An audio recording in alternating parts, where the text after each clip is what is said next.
Welcome back to Shadow at 3 a.m. Seekers to a journey 50 parts in the making.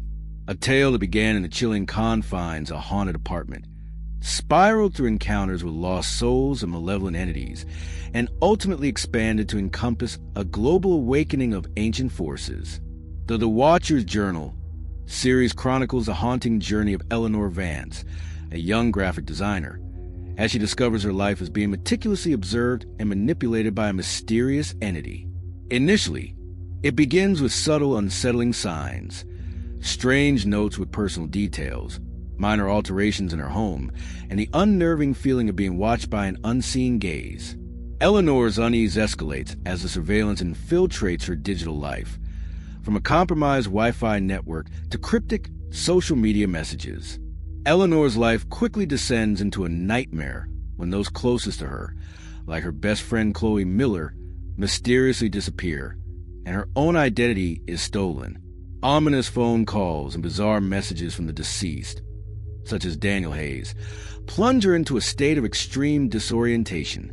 Eleanor embarks on a desperate quest for truth.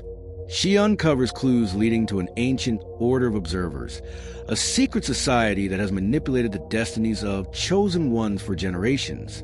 She realizes she's not just a victim of a lone stalker, but part of a much larger conspiracy that has haunted her family's past. The plot leads Eleanor through a series of terrifying discoveries, from a secret underground vault where dark secrets are buried, to a direct confrontation with Julian Caldwell, the primary stalker. However, Julian's tragic death reveals a heartbreaking truth. He too was merely a victim, manipulated by the Order. Ultimately, Eleanor must face Elias Thorne, the true Watcher, who has orchestrated everything and manipulated her life from the shadows for decades. Elias attempts to convince Eleanor to continue his legacy, transforming her into another Watcher. But Eleanor makes her own choice, refusing to be controlled and breaking the obsessive cycle. Though the psychological scars remain, Eleanor fights to reclaim control of her life. She doesn't become a Watcher, but transforms into a protector, aiding other victims of the Order and warning against the dangers lurking in the shadows. The story concludes with hope, affirming that no matter how pervasive the darkness, truth and courage will always prevail. Story 1, The First Observation. Hey everyone, welcome back. I'm genuinely thrilled you're here, because what we're about to delve into today isn't just another tale to pass the time. This is something different. It's a story that's going to unfold piece by chilling piece over the next few weeks, and it's called The Watcher's Journal. Now, if you're settling and expecting your typical ghost story or a slasher flick in audio form, you might find yourself delightfully surprised. We're not just looking at the terror from a victim's point of view here. Oh no, this time, we're going to step into the shadows, perhaps even see through the eyes of the one doing the watching, or maybe, just maybe, through the fragmented, unsettling clues they deliberately leave behind. It's a shift in perspective that, for me, makes the whole thing so much more unsettling. It really gets under your skin. Picture this: a life ordinary in every conceivable sense of the word. Not extraordinary, not dramatic, just comfortably normal. That's Eleanor Vance. She's a sharp graphic designer in her late 20s, the kind of person you probably walk past on the street without a second thought. She lives in this charming, older house. You know the type with character, a little bit of creak in the floorboards, nestled on a quiet, tree-lined street in a neighborhood that, on the surface, felt perfectly safe. It's the kind of place where kids ride bikes without helmets, and neighbors exchange pleasantries over garden fences. She loved her mornings, the simple ritual of coffee on the porch swing, watching the sunlight filter through the leaves. She'd offer a friendly nod to neighbors walking their dogs, maybe wave at the mailman as he made his rounds. Everything about her life, everything about her home, just felt established, routine, predictable. And because of that, she felt incredibly secure, almost invincible, in her own little bubble. We all crave that feeling, don't we? That little pocket of peace where nothing truly bad can touch you. But then, that bubble starts to show cracks. It began subtly, almost imperceptibly, as these insidious things often do. A tiny prickle on the back of her neck, a fleeting sensation of being watched when she was at her drafting table by the large front window, sketching out new designs. She'd glance up, but see nothing, just the usual mundane street scene unfolding. Then it was a car, not always the same make or model, but distinct type that seemed to drive by a little too often, slowing down just a touch as it passed her house. Too often for a casual passerby, she thought. She'd noticed out of the corner of her eye a flash of dark paint, a lingering shadow, but she dismissed it. She had an active imagination, she told herself. It was just her mind playing tricks, conjuring shadows where there were none. It's so easy to dismiss those first whispers of doubt, isn't it? That little voice inside that tells you, it's nothing, you're just being paranoid. It's so easy to ignore. And then, the first tangible thing. The kind of thing that makes that little voice of doubt stop whispering and start screaming. It was a small, intricately folded piece of paper, tucked into her mailbox. It wasn't among the junk mail or the utility bills. It was sitting right on top, perfectly centered. No stamp, no return address, just her name scrawled neatly on the outside. Her heart gave a curious little flutter as she picked it up, a confusing mixture of curiosity and a faint, cold unease. Inside, there was just one sentence, typed out in a crisp, clean font, stark against the white paper. The blue of your curtains is a comforting shade. She froze. The paper felt strangely cold in her hand, even though the afternoon sun was warm on her skin. How? How would anyone know that? Her curtains, a deep, calming blue, were a new addition, something she just hung last week. She hadn't mentioned them to anyone new, hadn't posted about them online. It was such a small, intimate detail, known only to her closest friends who'd seen them, and whoever wrote this note. A chill, unlike any morning breeze, ran straight down her spine. The word comforting suddenly felt deeply, profoundly unsettling. It wasn't a compliment. It was an observation, a deeply personal one, and that, in its quiet simplicity, was terrifying. It meant someone was looking, someone was watching, and they were close. Over the next few days, those unsettling incidents started to escalate, little by little, almost as if someone was testing her, or maybe just enjoying her growing unease. The vibrant terracotta flower pot filled with overflowing petunias, usually perfectly centered on her porch railing, was moved. Just a few inches, but enough. Enough for her to know. Enough for her to feel it. She had left it meticulously placed. Now, it was slightly off-kilter, leaning a bit. No wind could have done that. No animal. This was deliberate. And then at night, when the house settled into its deep quiet, the kind of silence that amplifies every creak and groan, she'd hear it. A faint, almost imperceptible scratching sound. It seemed to come from just outside her bedroom window, a rhythmic, gentle scraping that would start, then stop, then start again, just when she was on the verge of drifting off to sleep. It wasn't the rustle of leaves or the scurry of a small animal. It felt too intentional, too close, too purposeful. She started to change. The comfortable routines became anxious rituals. The effortless grace she usually carried herself with gave way to a constant, nervous energy. She began double-checking every lock on every door and window, not just once, but twice, sometimes 3 times, pulling on the handles to confirm their security. She'd peer through the curtains, her heart thumping against her ribs, scanning the darkened street, the shadowed porch, the empty yard. That feeling of being watched intensified, a constant, nagging unease that clung to her like a second skin, shadowing her every move, even when she was alone in her own home. It was like a palpable presence, just at the edge of her perception, always there, always lurking. We started to see glimpses, almost like fragmented memories or stolen moments. Maybe a blurry photograph Eleanor later found inexplicably on her doorstep. A partial view of her living room window, taken from across the street, just a little too close for comfort. The angle was all wrong, distorted. like it was snapped quickly by someone hiding, someone who didn't want to be seen, or a snippet of an online forum discussion buried deep in some obscure, dark corner of the internet, talking about Project Blue Curtain or Observation Subject Alpha. These were just whispers, fragments of conversation, maybe just someone's anonymous online ramblings, easily dismissed by anyone else. But what if they weren't? What if these were breadcrumbs? Hints of something larger, something sinister being coordinated, being executed in the shadows? This initial story, this first observation, it's just the very beginning. It sets the stage for everything that's to come, introducing that insidious feeling of being watched, planting the first, terrifying seeds of a deep mystery. We don't know who is watching Eleanor or why they've chosen her. We don't know the true scope of their reach.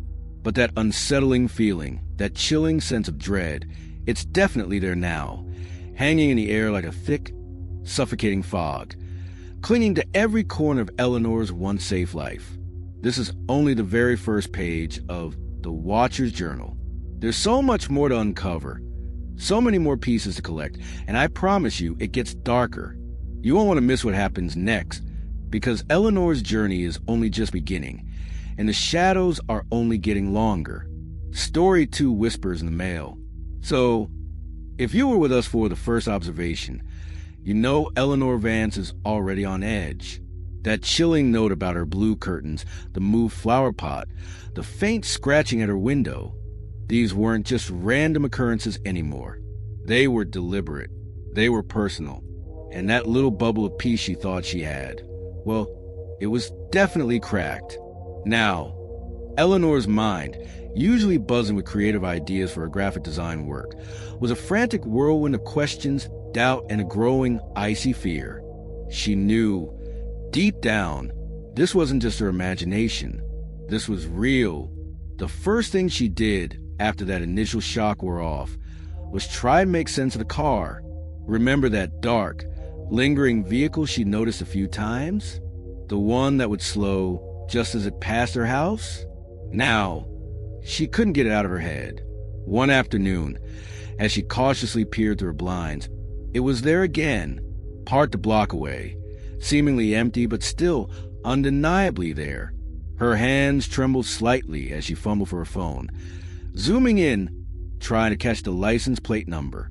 It was blurry, hard to make out, but she managed to jot down a few characters, hoping it would lead somewhere.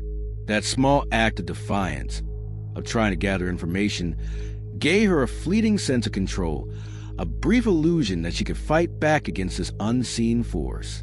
But that feeling didn't last long. She tried to confide in someone she trusted implicitly.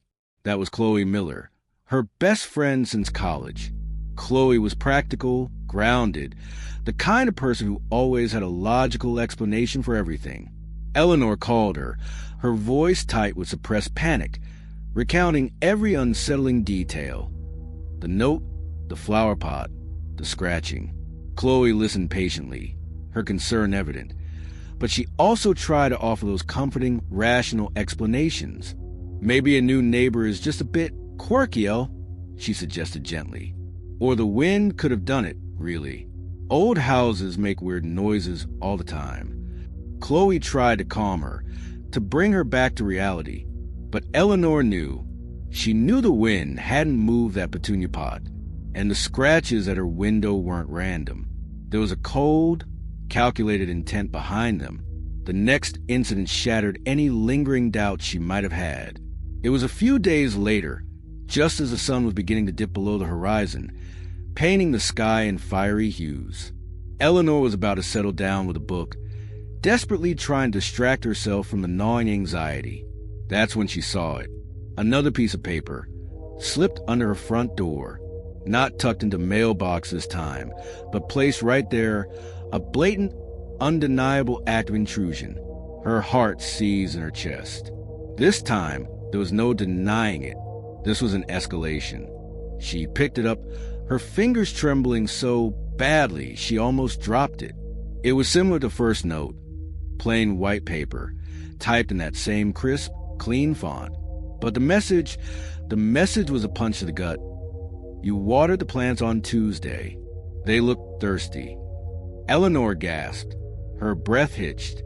She remembered. She had indeed watered her petunias on Tuesday, a mundane, everyday chore she often did without thinking. But this note, it wasn't just a general observation. It was specific. It was personal. It was intimate. Whoever was doing this was close enough to observe her daily routine, not just in passing, but with meticulous detail. They knew about her plants. They knew when she watered them.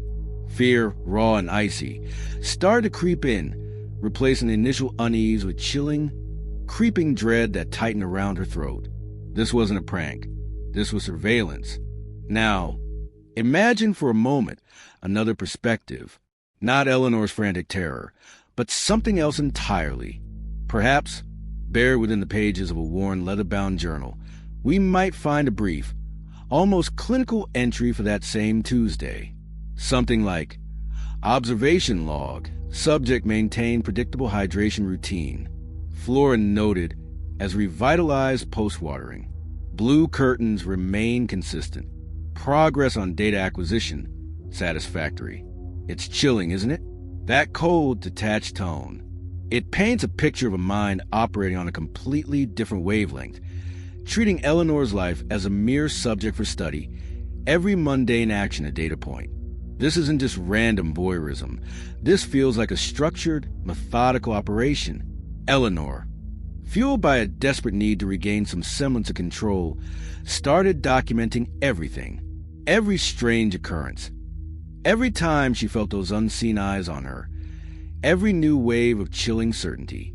She bought a small, inexpensive security camera, the kind you can monitor from your phone, and set it up facing her front door, hoping it would catch something, anything. It was a small comfort, a fragile shield against the growing darkness, but the feeling of violation lingered, a constant, low hum beneath her skin. She started varying her routine, taking different routes to work, leaving at different times, staying in some evenings when she usually would have gone out. She was fighting back in the only way she knew how, by trying to become unpredictable. But the question whispered in the back of her mind, does the watcher notice? Or are they always one step ahead, calmly charting her every move, even her attempts to escape their gaze? This part of the story really solidifies the threat, doesn't it? It moves beyond vague unease and establishes a clear, unsettling pattern of observation and escalating intrusion. The introduction of potential journal entries from the watcher's side, with their cold, analytical language, adds a terrifying layer of intrigue, hinting at a detached, almost scientific mind at work. We're still in the dark about the exact who and the precise why, but the pieces of this unsettling puzzle are starting to scatter more widely, waiting to be connected by someone with the chilling clarity to see the full picture. Eleanor's fight for normalcy is quickly dissolving, replaced by a desperate struggle for autonomy in her own life, a life that is rapidly becoming less her own. And this is just the beginning of that descent. You'll want to stay tuned, because things are about to get much more complicated and much, much darker for Eleanor. Story 3, Digital Shadows, the Wi-Fi Intrusion. All right, so if you've been with us since the first observation and then through whispers in the mail, you know Eleanor Vance is well beyond simply being on edge. That chilling note about her blue curtains, the moved flower pot, the unsettling scratching outside her window, and then that second, deeply personal message about watering her plants. It all solidified into one terrifying truth. Someone was watching her, not just vaguely, but with an almost surgical precision, observing her daily life. And it felt like they were getting closer, didn't it? The air around her home, once a sanctuary, now felt thick with unseen eyes. Eleanor was trying to fight back, documenting everything, setting up that small security camera, and desperately trying to change her routines. But as we're about to see, her efforts might have only made things worse, or at least made the watcher bolder. Eleanor's mind, usually a vibrant space of creativity, was now a constant storm of anxiety. She was obsessed with finding answers, with figuring out the who and the why. That blurry license plate she'd managed to jot down, She fed it into every online search engine she could find, cross-referencing it with vehicle registration databases, even obscure car forums. It came back to a dead end, predictably. A rental car registered to some shell corporation. Just another layer of anonymity. Another frustrating wall. The anonymity was a weapon in itself, wasn't it? It left her flailing in the dark, fighting against a ghost. She felt that surge of frustration, that desperate need to punch something, anything, to just get a solid lead. But that frustration, in a twisted way, also fueled her determination. She wasn't going to give up. Not yet. She started looking for any sign, any whisper, anything online. Had anyone else in her neighborhood, or even nearby, experienced anything similar? She pored over local forums, scrolling through countless mundane posts about lost cats and bake sales, searching for any mention of strange occurrences, feelings of being watched, anything that deviated from the ordinary. She even delved into local crime reports, filtering by her zip code, looking for anything that echoed her terrifying reality. Nothing directly matched her experience, not exactly, but she did find a few unsettling anecdotes. Whispers of strange occurrences that had previously been dismissed as paranoia or overly imaginative residents. People reporting fleeting shadows, odd noises, a vague sense of unease. Eleanor's heart hammered. She wasn't alone in feeling this. Was she? But these reports were old, vague, easily explained away. They offered no concrete leads, just a chilling confirmation that the feeling of being watched wasn't entirely unique to her. And then the intrusion escalated. It shifted from the physical world of her home to the seemingly invisible realm of her digital life. It started innocuously enough, a slight lag in her internet connection, a fleeting disconnect from her smart speaker. She blamed her old router, the internet provider, standard tech issues, right? But then she tried to log into her home Wi-Fi. The password, which she'd set herself and never changed, simply didn't work. She tried again, then again, typing it meticulously. Nothing. A cold dread began to coil in her stomach. Someone had changed her home Wi-Fi password. They had accessed her network. Panic, cold and sharp, seized her.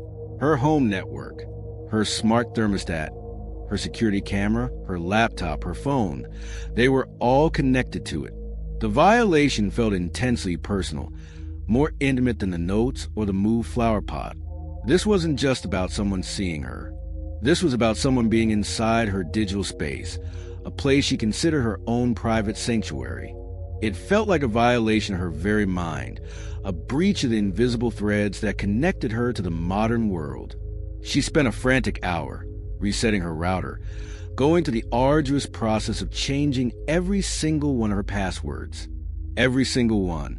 Banking, email, social media, all of it. She enabled two-factor authentication on everything she possibly could, adding layers of digital locks. But even as she strengthened her security, the feeling of being exposed, of being vulnerable, lingered. It was a phantom touch, a chilling knowledge that someone had been there, in her most private digital spaces. Now, let's step away from Eleanor for a moment and consider a different perspective, one that adds another layer to this terrifying puzzle.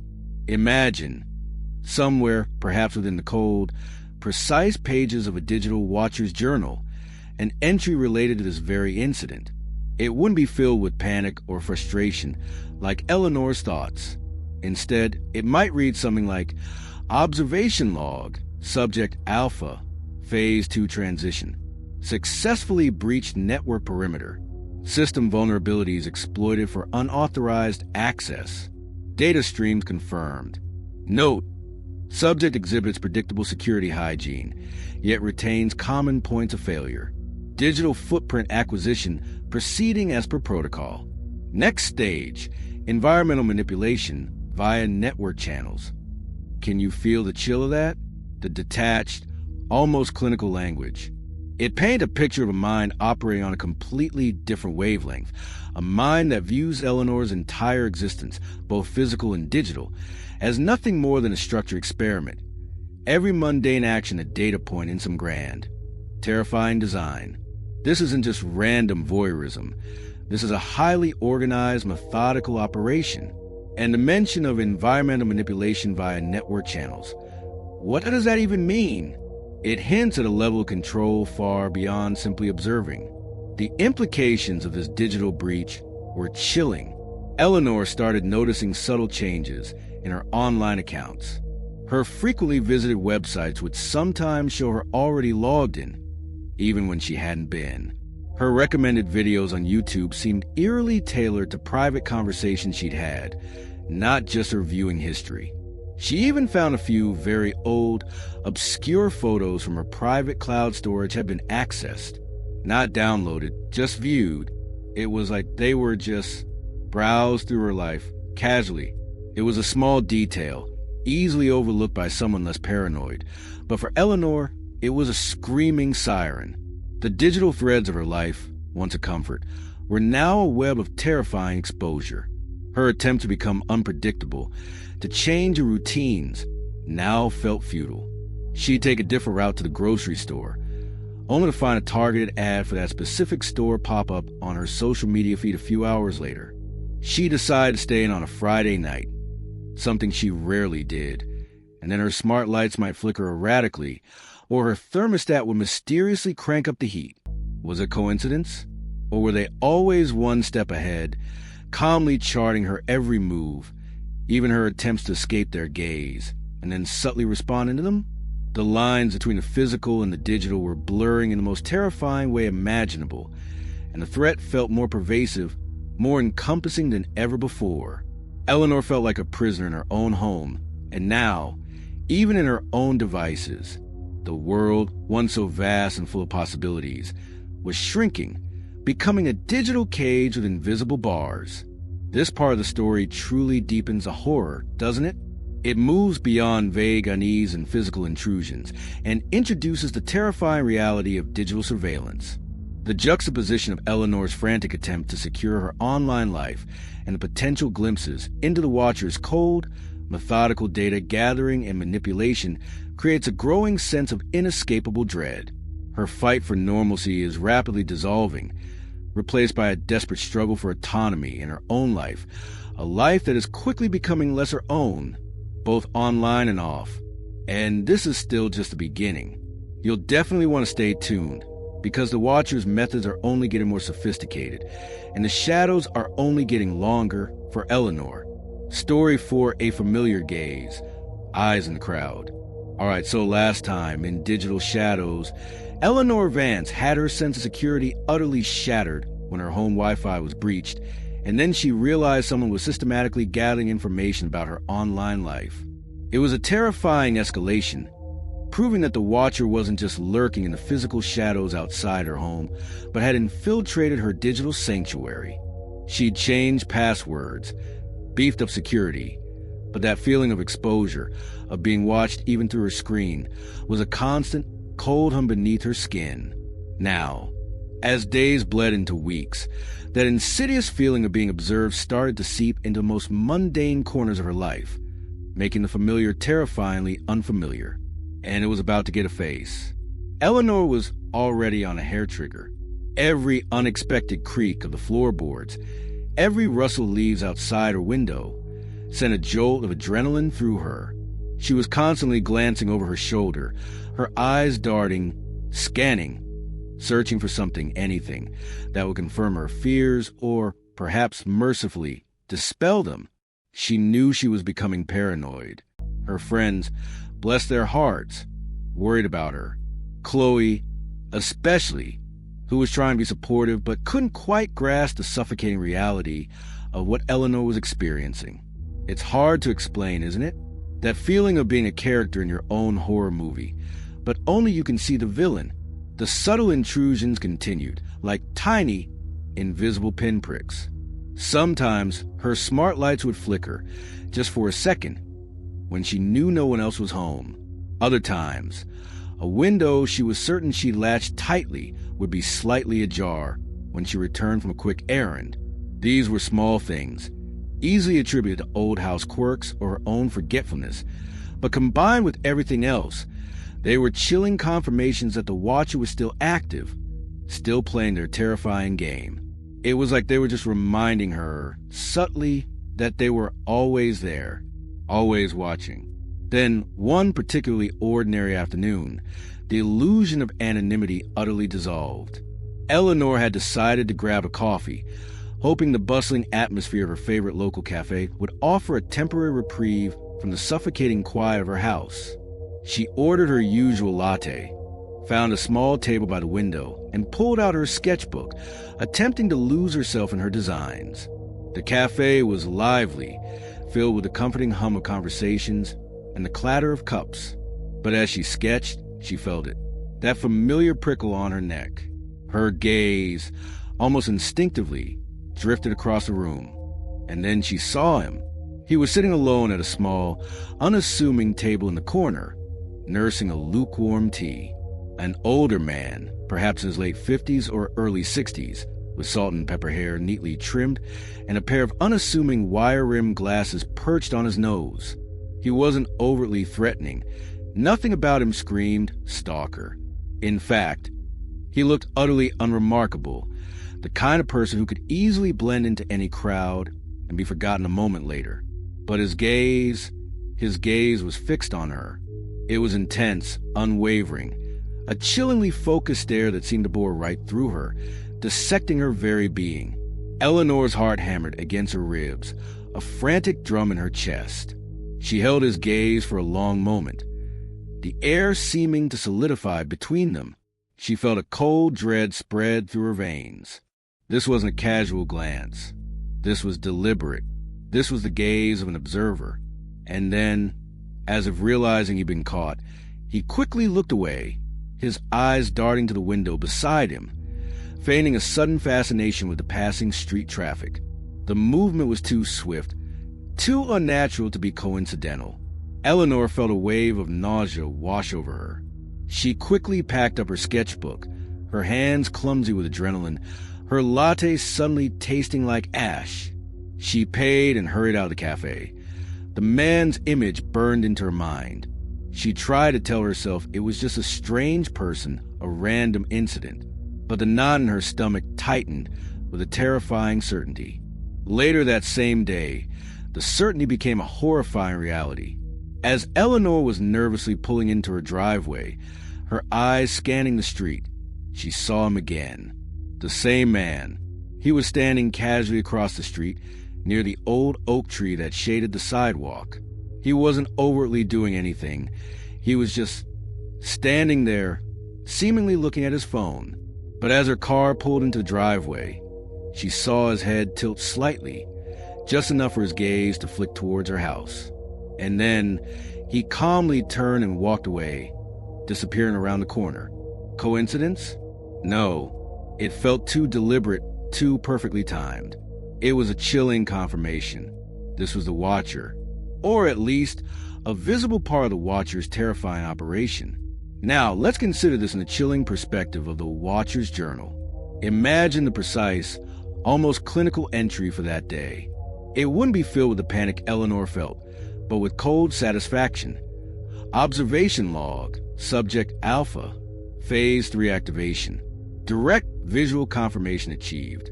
Target exhibits expected heightened vigilance and reactive behavior. Initial contact successful. Note, subject's reaction to direct observation aligns with predicted psychological profile. Engagement protocols proceeding as scheduled. Environmental integration progressing. The sheer detachment of those words, the reduction of Eleanor to a subject, and her terror to expected psychological profile is truly horrifying. It hints at a mind that sees people not as individuals, but as variables in some elaborate, terrifying experiment. And the mention of engagement protocols, what does that even mean for Eleanor? It certainly doesn't sound good. Eleanor's attempts to remain anonymous, to blend in, were utterly failing. This man, the seemingly unremarkable figure, had shattered that illusion. She felt a profound sense of despair. Her home, her digital life, and now even public spaces were being invaded. She tried to get a better look, to confront him, to yell. But he always managed to disappear into the anonymity of the city streets, a phantom presence fading back into the mundane. The constant vigilance was exhausting, a relentless drain on her mental and emotional energy. She found herself jumping at every shadow, every unexpected sound, her nerves frayed to breaking point. Simple activities like grocery shopping or taking a walk felt like navigating a minefield. Every unfamiliar face, a potential threat. Her safe spaces were shrinking rapidly, becoming little more than the inside of her own panicked mind. This story marks a terrifying turning point. It gives a face, however fleeting and elusive, to the pervasive feeling of being watched. The ambiguity remains. Is this man the actual watcher, or just another piece in a larger, more complex puzzle?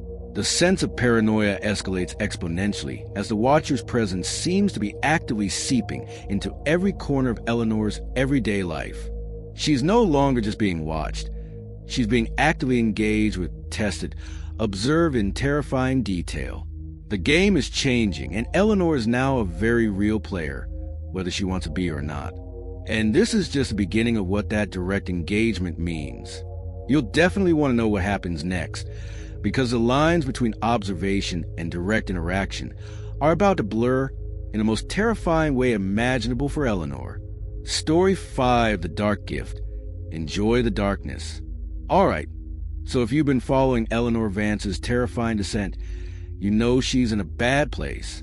In a familiar gaze, she actually saw him.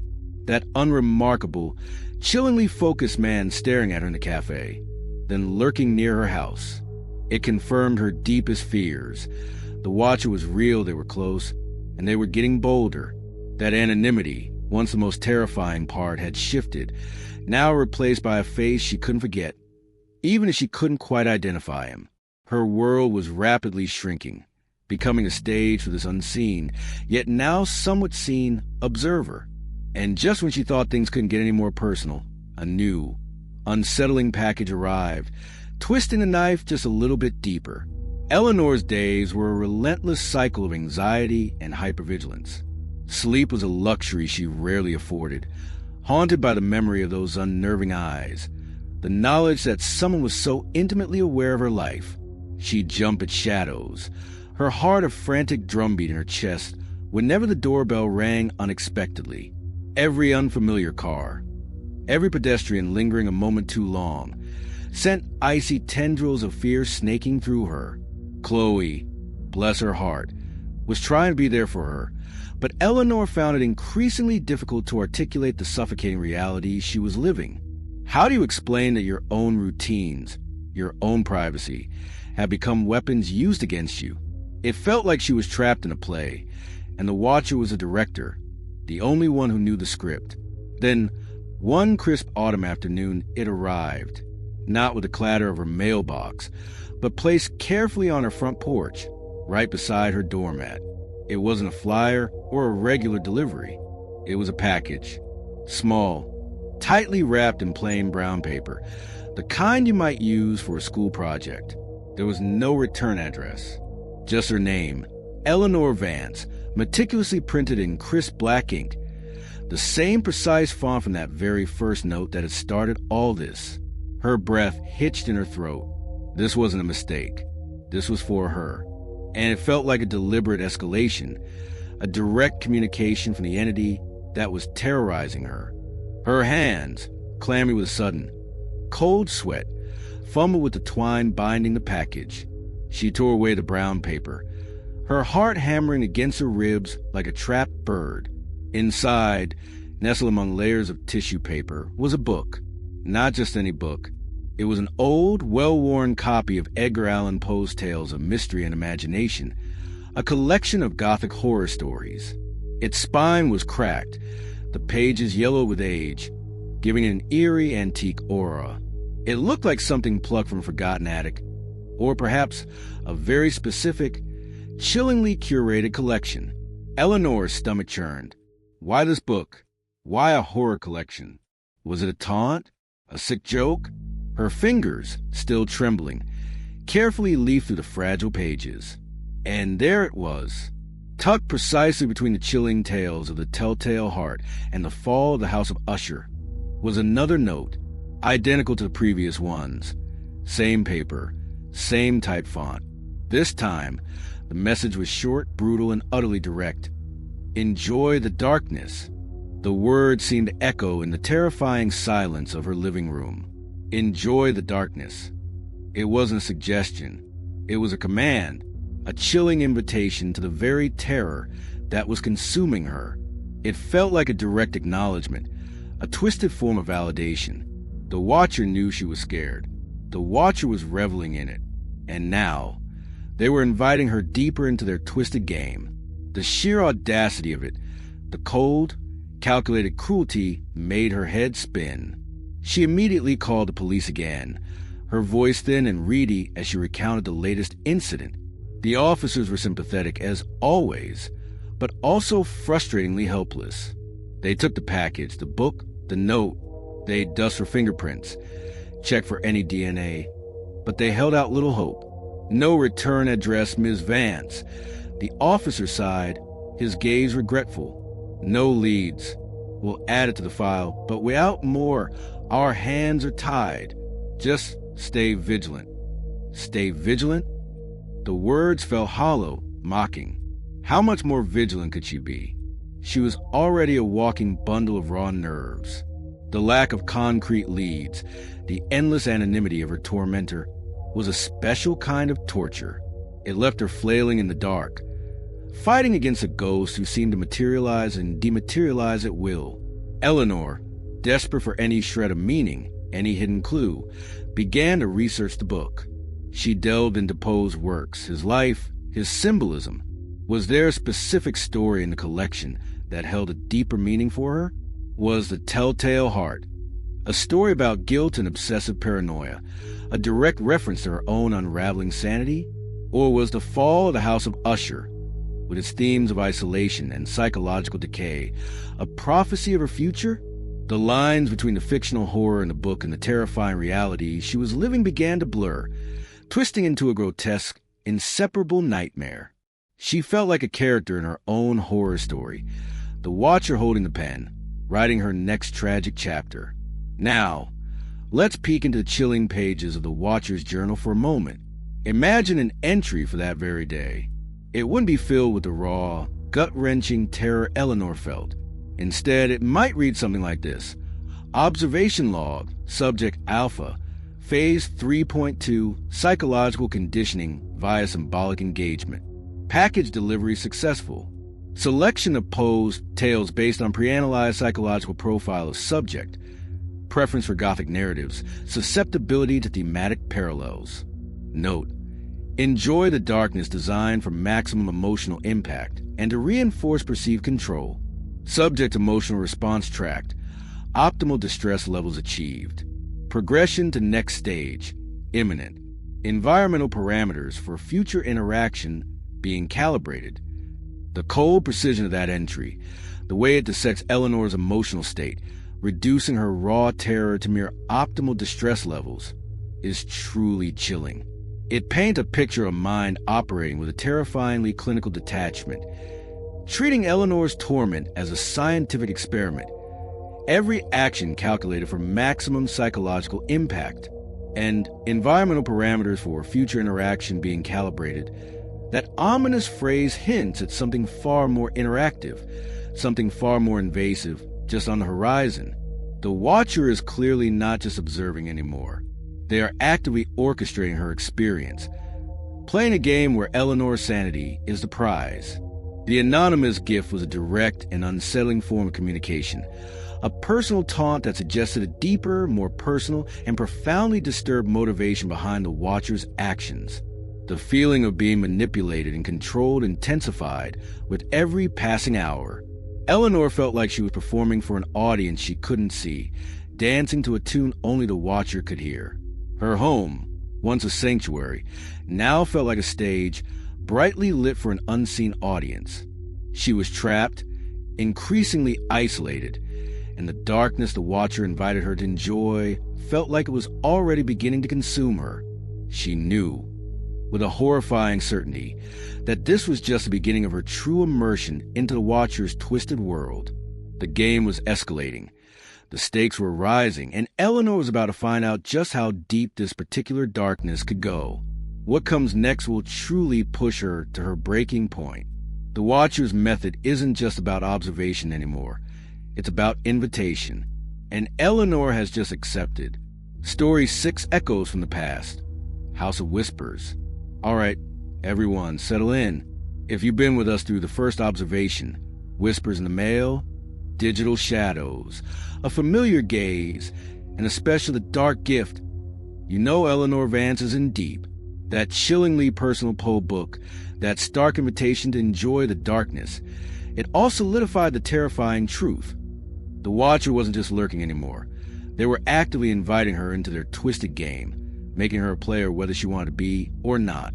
That face she saw in a cafe, that utterly unremarkable yet terrifyingly focused gaze, lingered in her mind like a cold phantom.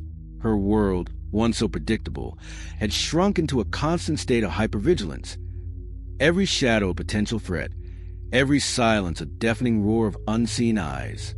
Now, as the initial shock of that dark gift started to wear off, a new, more profound dread began to settle in, driving her to look beyond immediate terror.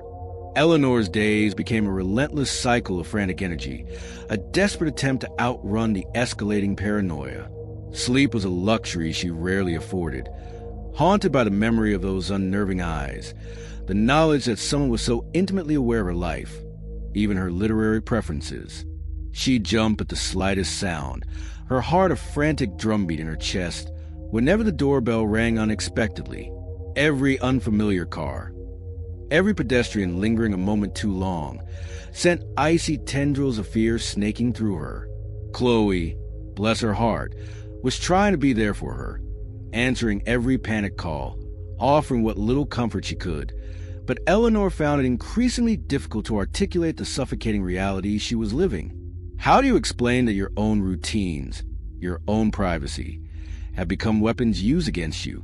It felt like she was trapped in a play, and the Watcher was a director, the only one who knew the script, meticulously crafting each terrifying scene of her torment. The nagging question, the one that truly burrowed into her psyche, wasn't just who anymore, but why me? Why her? Why this house? It felt too personal, too specific, to be a random act of obsession. The Poe book, with its gothic themes and chilling invitation, the meticulous observations, the subtle yet undeniable intrusions, it all pointed to something deeper, something beyond just a random stalker. It was almost like a twisted inheritance, a burden passed down, a legacy. And that thought, that sickening realization, the one that hinted at a connection stretching back through time, led her down a path she never expected to take, a deep dive into the hidden, forgotten history of her own home. She had to know. She had to understand. Driven by this desperate need for answers, Eleanor plunged herself into the past. She became a relentless amateur historian, haunting the hushed halls of the local historical society, inhaling the scent of aging paper and forgotten stories. She spent hours hunched over dusty microfiche readers at the public library, her eyes straining to decipher old newspaper clippings, feeling the cold hum of the machine a strange counterpoint to the racing thoughts in her head. She combed through digitized archives, searched obscure local history forums online, looking for any connections, any patterns, any previous unsettling incidents specifically related to her property or its former residents. She looked for anything that might link her terrifying present to a dark, hidden past. The librarians, familiar with her sudden, intense presence, would eye her with a mix of curiosity and concern. She didn't care. She was on a mission, and the past was the only map she had. What she unearthed was chilling, a fragmented tapestry of local folklore and whispered tragedies. She found old newspaper clippings hinting at strange disappearances in the neighborhood, stretching back decades. Unexplained deaths attributed vaguely to natural causes or tragic accidents, but with a faint, unsettling undertone. There were consistent, almost identical reports of a sense of dread a cold presence, or unseen observers by previous resident of houses on her very street, echoing through time like ghostly whispers. These weren't just vague anxieties. They were specific, recurring patterns of psychological torment, eerily mirroring her own experience down to the smallest detail. One particularly faded clipping from the Roaring Twenties spoke of a peculiar cult that used to operate in the secluded woods on the outskirts of town, known for reclusive behavior and an unsettling interest in observing the patterns of human destiny. They were called, the article hinted in hushed tones, the Order of Observers. The name hit Eleanor like a physical blow, sending a profound shiver down her spine. The Watcher's Journal, the Order of Observers. It couldn't be a coincidence, could it? The puzzle pieces were starting to fit, but the picture they formed was far more horrifying than she could have ever imagined. And then came the document that truly made her blood run cold, solidifying her worst fears into a horrifying certainty. Buried deep within a heavy, moth-eaten box of brittle land deeds for her property, tucked away in the musty archives, Eleanor uncovered a very specific, unnerving piece of paper. It wasn't a deed at all, but an old, anonymous letter, handwritten in a spidery, faded script. It was dated 1958, exactly 65 years ago, and was addressed to no one, seemingly a confessional from a past resident of her very house. The letter detailed their own torment, the same subtle intrusions, the same feeling of being watched, the same unnerving notes left in impossible places. He knows what I dream. One chilling passage read, the ink bleeding slightly into the paper. His eyes are everywhere. This house, it is a vessel, a stage for his cruel play. The terrifying part was how precisely it mirrored Eleanor's own experiences. It felt like she was reading her own future, or rather, her predetermined past. It was undeniable proof that she wasn't the first. She was just the latest in a long, horrifying lineage of subjects. As she delved deeper into this forgotten history, the unsettling feeling in her home began to intensify. It was as if the house itself was responding to her desperate quest, actively participating in the unfolding drama. The old floorboards, usually just creaking with the mundane waiver steps, would sometimes groan or sigh when she read certain passages from the archaic documents, a low, drawn-out sound that felt more like a voice than would. Shadows, usually static and predictable, seemed to lengthen and shift in the corners of her vision, almost imperceptibly, as if the very air in the room was alive. The atmosphere in her home, once a sanctuary, began to shift dramatically, becoming heavy, oppressive, almost sentient, as if it were breathing with her, watching with her, participating in the haunting. It was no longer just her home. It was a character in this twisted story, imbued with a dark, chilling personality, a silent witness to generations of unseen horrors. Now, let's step into the cold, analytical pages of the Watcher's Journal for a moment to understand how this historical deep dive fits into their terrifying plan. Imagine an entry for this very period, written with a chillingly detached hand. Observation log, subject Alpha, phase 4, historical resonance assessment, subject exhibiting predicted investigative behaviors, acquisition of historical data regarding site, House 22 Elm Street, and past inhabitants noted. Environmental influence on subject psychology confirmed via subtle atmospheric shifts and auditory stimuli. Historical resonance with past subjects, specifically subject Omega 7 1950s, being actively reinforced through artifact introduction and ambient manipulation. Note, the dwelling itself serves as an effective conduit for psychological conditioning, amplifying ancestral fears, confirming long-term site viability. Progression to next stage, direct auditory. Reinforcement, subject's current state, optimal for next phase of engagement. Do you hear that? The cold precision of that entry, the way it dissects Eleanor's emotional state, reducing her raw terror to mere optimal distress levels, is truly chilling. It paints a picture of mind operating with a terrifyingly clinical detachment, treating Eleanor's torment as a scientific experiment. every action calculated for maximum psychological impact, and environmental parameters for future interaction being calibrated. That ominous phrase, direct auditory reinforcement, hints at something far more interactive, something far more invasive just on the horizon. The watcher is clearly not just observing anymore. They are actively orchestrating her experience, playing a game where Eleanor's sanity is the prize, and the house itself is the ultimate weapon. Eleanor's paranoia deepened to an almost unbearable degree. The comforting walls of her home, once a sanctuary, now felt like the crumbling confines of a haunted prison. She started sleeping with the lights on, the faint glow a desperate, futile attempt to push back against the encroaching darkness. Every shadow, every sound, every whisper of the wind outside became a tangible threat, a confirmation of the watcher's presence. She felt less like an individual victim and more like the next in a long, horrifying line of subjects, a pawn in a game played out over generations by this hidden order. The lines between what was happening to her in her present and what had happened before in the house's chilling past became terrifyingly thin, almost indistinguishable. She was no longer just in a haunted house. She was trapped in its haunting history, living out a predetermined nightmare, and the watcher was the merciless, unseen curator.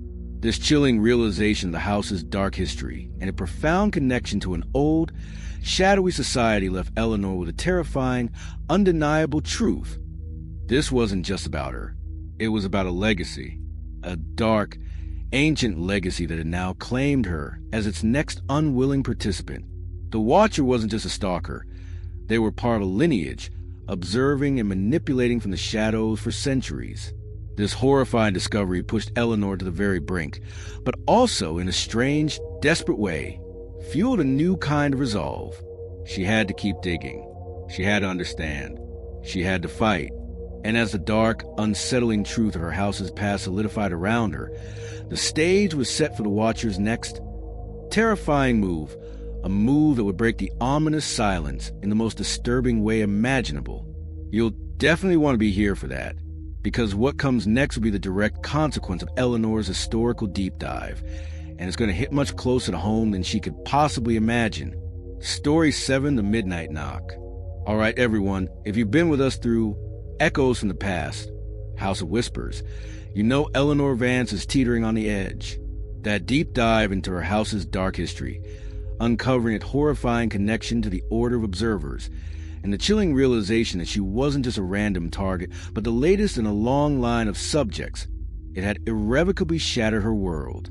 The house, once a comforting sanctuary, now felt like a living, breathing prison, its old walls whispering the secrets of generations of terror. She spent sleepless nights poring over brittle old documents, the faint glow of her reading lamp pushing back against the encroaching dread, but never quite extinguishing it. And as the watcher's journal entry had chillingly hinted, their next move was going to be an auditory reinforcement. Eleanor was about to learn just how terrifying silence and its sudden, violent disruption could be. The air in her home had become heavy, almost oppressive. Every creak of the floorboards, every shift of the old foundation, sounded like a warning. Eleanor walked through her days in a heightened state of anxiety, a constant, low thrum of fear vibrating beneath her skin. Sleep, already a rare commodity, became an almost impossible feat. She'd lie awake, staring at the ceiling, her mind replaying the unsettling historical fragments she discovered, imagining the unseen eyes that had watched previous residents just as they were watching her. The exhaustion was profound, a lead weight dragging her down, yet her mind refused to rest, caught in a relentless cycle of dread. Then it started. The first time it was subtle, so subtle. In fact, she almost convinced herself it was just the house settling, or a branch tapping against a window in the gentle night breeze. A faint, almost imperceptible tap, tap, tap. It came from the front door, she thought, barely audible above the quiet hum of her refrigerator. She paused, straining her ears in the oppressive silence. Nothing, just the usual quiet of a sleeping neighborhood. She dismissed it as paranoia, a symptom of her frayed nerves. We all have those moments, don't we? When your mind plays tricks on you, conjuring up sound that aren't there, it's easy to rationalize away the first whisper of true terror. But then it came again, and again, always at the same time. Not just any time, but precisely at 3 a.m., every single night. It was a rhythmic, insistent knocking, not violent, but utterly persistent. Tap, tap, tap, pause, tap, tap, tap. It wasn't the sound of a visitor. It was too regular, too chillingly precise. It was the sound of something deliberate, something that knew exactly what it was doing and exactly when to do it.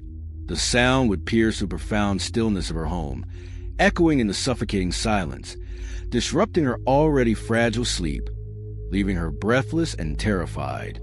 She'd lie there rigid, her heart pounding a frantic rhythm against her ribs, listening to relentless disturbance, waiting for it to stop, knowing it wouldn't. Eleanor tried to investigate, of course, desperate for answers, for any physical manifestation of this torment. She'd creep out of bed, her bare feet cold on the floorboards, making her way silently to the front door. She'd peer through the peephole, her breath held tight in her chest. Nothing, just the empty porch bathed in the dim glow of the street lamp, the quiet street stretching out into the darkness. She'd hesitate, then cautiously open the door, scanning the shadows, looking for any sign of movement, any footprint, any evidence. But there was never anything. The porch light would cast eerie, dancing shadows, and the quiet of the street felt almost oppressive, a silent witness to her unseen torment. The door was undamaged, no signs of tampering. Nothing appeared to be out of place. It was as if the knocks were coming from an invisible source, a malevolent entity that defied physical presence. The psychological impact was devastating. Eleanor's sleep deprivation became severe, blurring the edges of her reality. She grew irritable, her temper short, her patience thin. The constant, relentless disturbance made her feel tormented, a prisoner in her own mind. Her home, once a sanctuary, became a stage for this nightly torment, a place where she felt utterly vulnerable and exposed. She confided in Chloe again, her voice hoarse from lack of sleep, recounting the chilling, precise rhythm of the knocks. Chloe, ever supportive, tried to offer what comfort she could, suggesting white noise machines, sleep aids. But even she couldn't fully grasp the intangible horror of the situation. The police, when Eleanor called them again, could do little. "We can't investigate a sound, Ms. Vance," the officer had said gently, sympathetically, but ultimately helplessly. The knocks were intangible, leaving authorities powerless and her friends skeptical, reinforcing her agonizing isolation. She was truly alone in this. She even tried to capture the knocks on her security camera, the one she set up facing her front door back in digital shadows. Every night before going to bed, she'd make sure it was armed, pointed directly at the source of the torment. But every morning, when she frantically reviewed the footage, it showed nothing. Just the empty porch, the gentle sway of the trees, the slow passage of hours. Sometimes, the footage would be corrupted, a few seconds of static replacing the crucial moments of the knocks. Other times, it would simply be blank.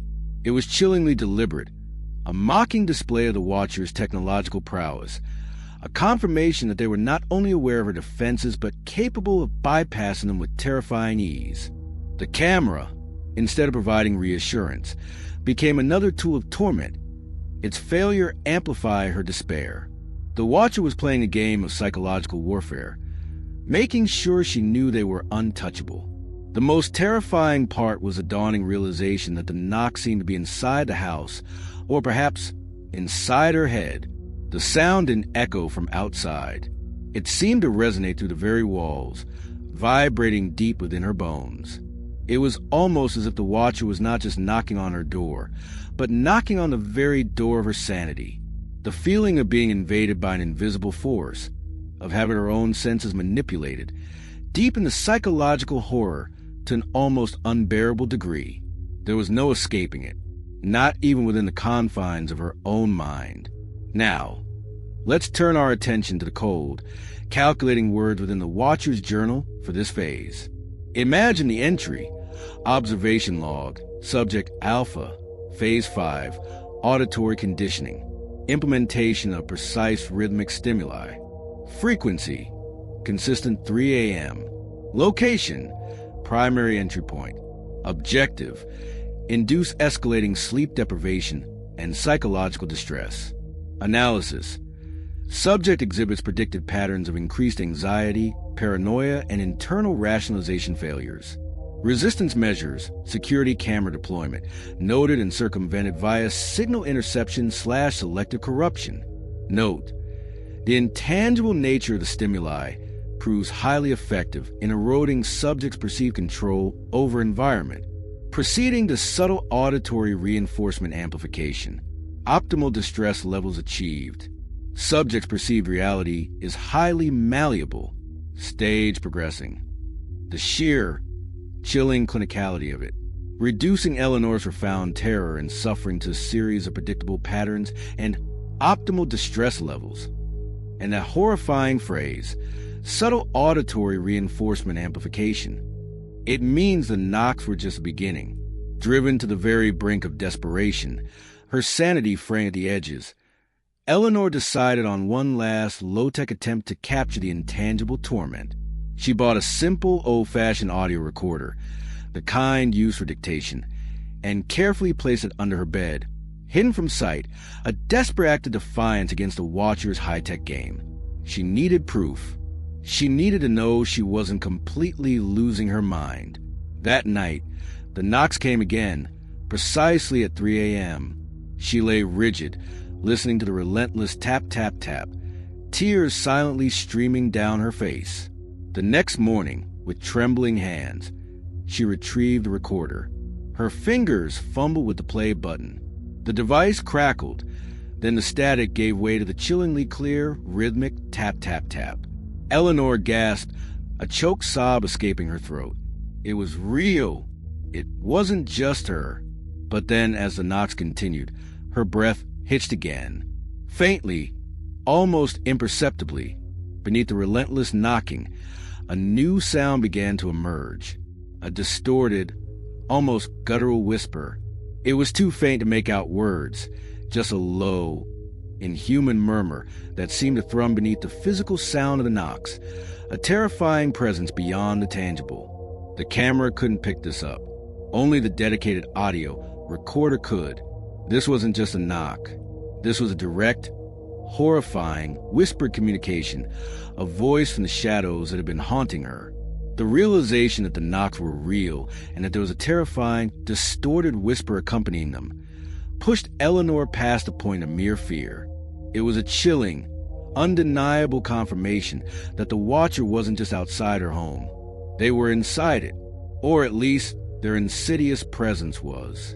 This wasn't just auditory torment anymore. This was a personal, intimate invasion of her very space, a terrifying declaration of their presence. She knew, with a horrifying certainty, that she had to find the source of that whisper. She had to find out how they were getting that sound into her home, that voice that seemed to bypass her very walls. This single, terrifying audio clip was a final, desperate push, and it would lead her inevitably to the very next terrifying discovery, a discovery that would finally reveal the mechanism of their presence. You'll want to be here for that, because Eleanor is about to go looking for the source of that whisper, and she might just find something truly chilling hidden within her own home. Story 8, The Neighbor's Eye. All right, everyone. If you've been following Eleanor Vance's harrowing journey, you know she's already been dragged through the psychological ringer, from the chilling notes about her curtains and plants, to the invasive digital breach, the eerie face in the cafe, and that terrifying dark gift of Poe's tales. Her world has steadily unraveled, but nothing compared the gut punch of the midnight knock. Remember that?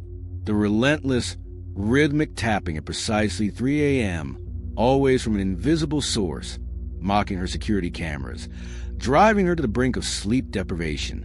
And then, the horrifying audio discovery. Not just a knock, but a faint, distorted whisper beneath it. A chilling suggestion that the Watcher's presence was somehow inside her home, bypassing every physical and technological barrier she desperately tried to erect. Eleanor knew, with a certainty that curdled her blood, that she had to find the source of that whisper. She was no longer just running. She was actively hunting, desperately searching for the unseen enemy that had invaded her very sense of being. Her days were a blur of frantic energy, her mind a relentless hum of dread. She scoured her house, searching every conceivable nook and cranny for any hidden device, any tiny microphone, any inexplicable wiring that could be feeding that insidious whisper into her bedroom. She pulled out vents, peered behind light fixtures, even ran her hands along the back of her bookshelves, feeling for anything out of place.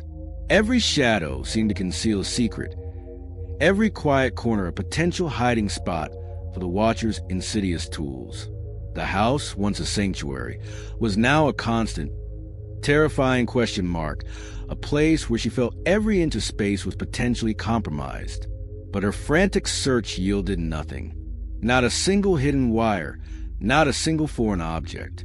The whisper remained intangible, its source maddeningly elusive.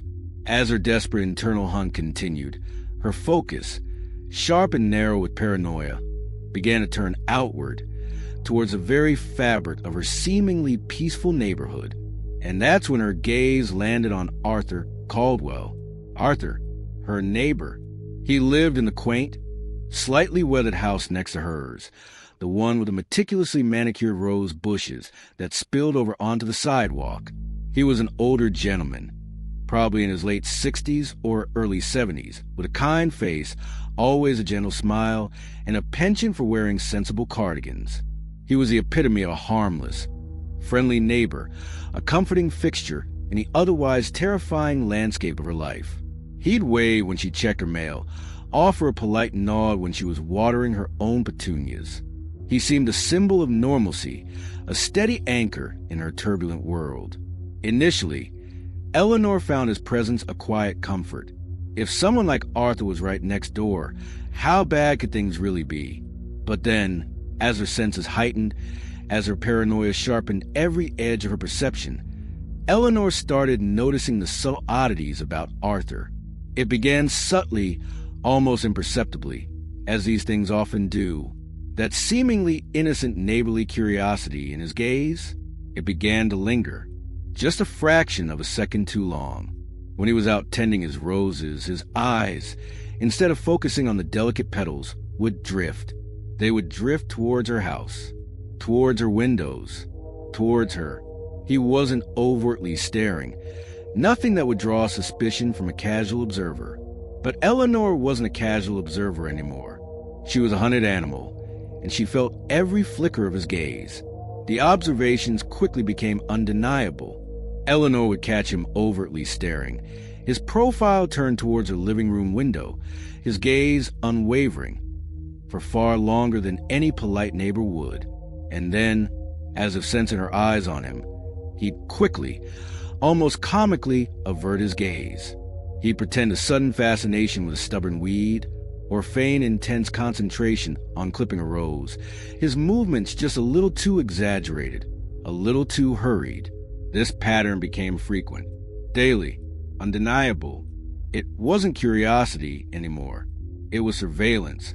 The realization twisted her stomach into knots. The thought that someone so seemingly benign, someone she'd subconsciously trusted, could be part of this terrifying game was a betrayal that cut deeper than any physical intrusion. Being watched by a stranger was terrifying. Being watched by your kind, elderly neighbor? That was truly sickening. The psychological impact was immense. Eleanor started feeling a suffocating pressure even inside her own home, especially when she was in rooms visible from Arthur's side. Simple activities like lounging on the couch, reading a book, or even making breakfast felt exposed, as if she were under a microscope. She found herself constantly peeking through her blinds, watching him, hoping to catch him in the act, to confirm her fears. It was a vicious cycle of observation, turning her into a watcher in her own right, her every action fueled by a desperate need for answers. The constant vigilance, the feeling of being under a magnifying glass, began to warp her perception of reality. She was exhausted, emotionally drained, and the whisper, though faint, still echoed in her mind, a constant reminder of the unseen enemy at her breaking point. Desperate for any shred of answers, Eleanor decided she had to confront Arthur. It was a terrifying prospect. Her heart hammered against her ribs as she walked across her lawn, the familiar green grass feeling like a treacherous minefield. She knocked on his front door, her knuckles trembling slightly. Arthur answered, his usual gentle smile already faltering as he saw the intensity in her eyes. "Eleanor, my dear," he began, his voice a little shaky. "Is everything all right?" "No, Arthur," she said, her voice strained but firm, surprising even herself with its steadiness. "It's not. I've noticed you've been watching my house. Quite a bit. I've seen you. Is there something you want to say?" Arthur's face, usually so composed, crumpled slightly. He stammered, his eyes darting away. "Oh, dear. Oh, my. I am so terribly sorry if I've made you uncomfortable. I truly didn't mean to intrude or make you feel uneasy. It's just..." He trailed off, shuffling his feet, his demeanor shifting from apologetic to a peculiar, almost unsettling defensiveness. "It's just that I've been a little worried about you, Eleanor. You live alone, you see, and I've noticed, well, I've seen some strange things around your house lately. Strange lights, odd movements. With all the news about break-ins these days and everything else, I just wanted to make sure you were safe." His explanation, while seemingly benign, was deeply unsettling. Strange lights, odd movements. It echoed some of the very subtle intrusions Eleanor had experienced, the ones she herself had dismissed. It was too specific, too aware of her vulnerabilities as a woman living alone. It also felt too plausible, almost perfectly designed to ease her suspicions while simultaneously planting new seeds of doubt. Was he genuinely concerned? Or was he delivering a message, a coded warning, or worse, merely repeating observations provided to him by someone else? Was he involved, an active participant in this terrifying game? Or was he also being manipulated, an unwitting pawn in the Watcher's complex scheme, his genuine concern being exploited? The question swirled in Eleanor's mind, a new layer of terrifying uncertainty. Eleanor tried to reinforce her physical security, buying new heavy-duty blinds and thicker curtains, ensuring every window was completely obscured from view. She even considered a taller fence, a desperate attempt to create a solid, physical barrier between herself and Arthur's penetrating gaze. But it was futile. The feeling of being watched by Arthur persisted, a constant, nagging presence, proving that physical barriers weren't enough for this psychological torment. His very existence next door, now tainted by suspicion, was a new, chilling form of imprisonment. Now, let's step into the chillingly precise pages of the Watcher's journal for this phase. Imagine the entry: observation log, subject Alpha, phase 6, proximal observer deployment, integration of secondary, unwitting observer, subject PO1, Arthur Caldwell, successful. PO1's inherent personality traits, neighborly curiosity, paternalistic concern, propensity for subtle observation, prove highly advantageous. Observation protocol: direct, sustained gaze, verbal interaction for data confirmation. Subject Alpha's express concerns. Objective: erode subject Alpha's trust in immediate social environment. Note: PO1's plausible deniability further amplifies psychological distress. Auditory reinforcement, phase 5. To continue concurrently. Subject Alpha's increasing isolation confirmed. Stage advancing. Can you feel the clinical chill of that?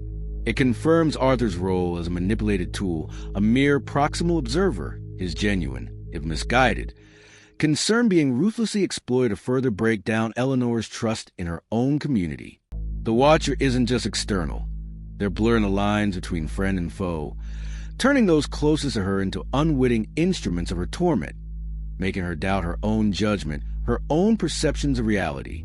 And perhaps, If we were to find a very different, mundane-looking journal on Arthur's side, maybe a gardening log, we might see a faint, almost innocent counterpoint. An entry like, Tuesday, Rose is looking well. Eleanor seemed stressed today, working late. Hope she's all right. Saw some odd lights again near her place last night. Must remember to check on her again. It's chilling in its normalcy, showing how genuinely concerned he might be, utterly unaware that his innocent observations are being collected, analyzed, and weaponized by the true watcher. Eleanor's trust in her community crumbled. She questioned everyone. Every friendly wave, every casual conversation, now felt tainted by suspicion. The watcher was not just external. They were a cancer, spreading doubt and fear through the very fabric of her social world. The realization that those closest to her could unwittingly be used against her, or that their seemingly benign intentions could be twisted into instruments of torment, was a crushing weight. This forced introspection, this terrifying self-doubt, led her to examine the very system she relied on for safety. The next step, the logical progression of this relentless torment, would be to shatter her faith in the very technology meant to protect her.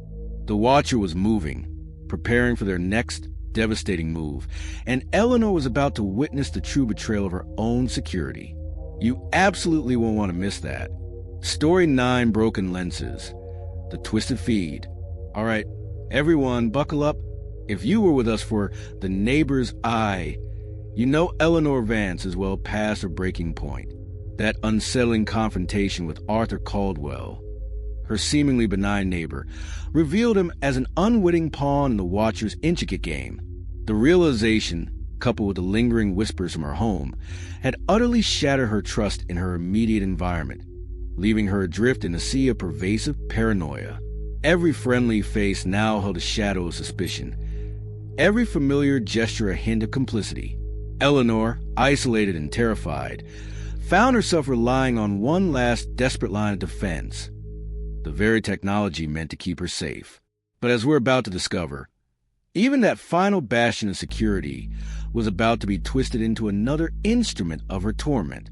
After the chilling encounter with Arthur, Eleanor felt like her world was caving in. The whispered sounds from her home, now confirmed by her audio recorder, felt more insidious than ever, a constant reminder of the Watcher's unseen presence. She tried searching for the source, tearing her house apart in a frantic, futile hunt for hidden devices, but found nothing. The Watcher was too clever, too precise.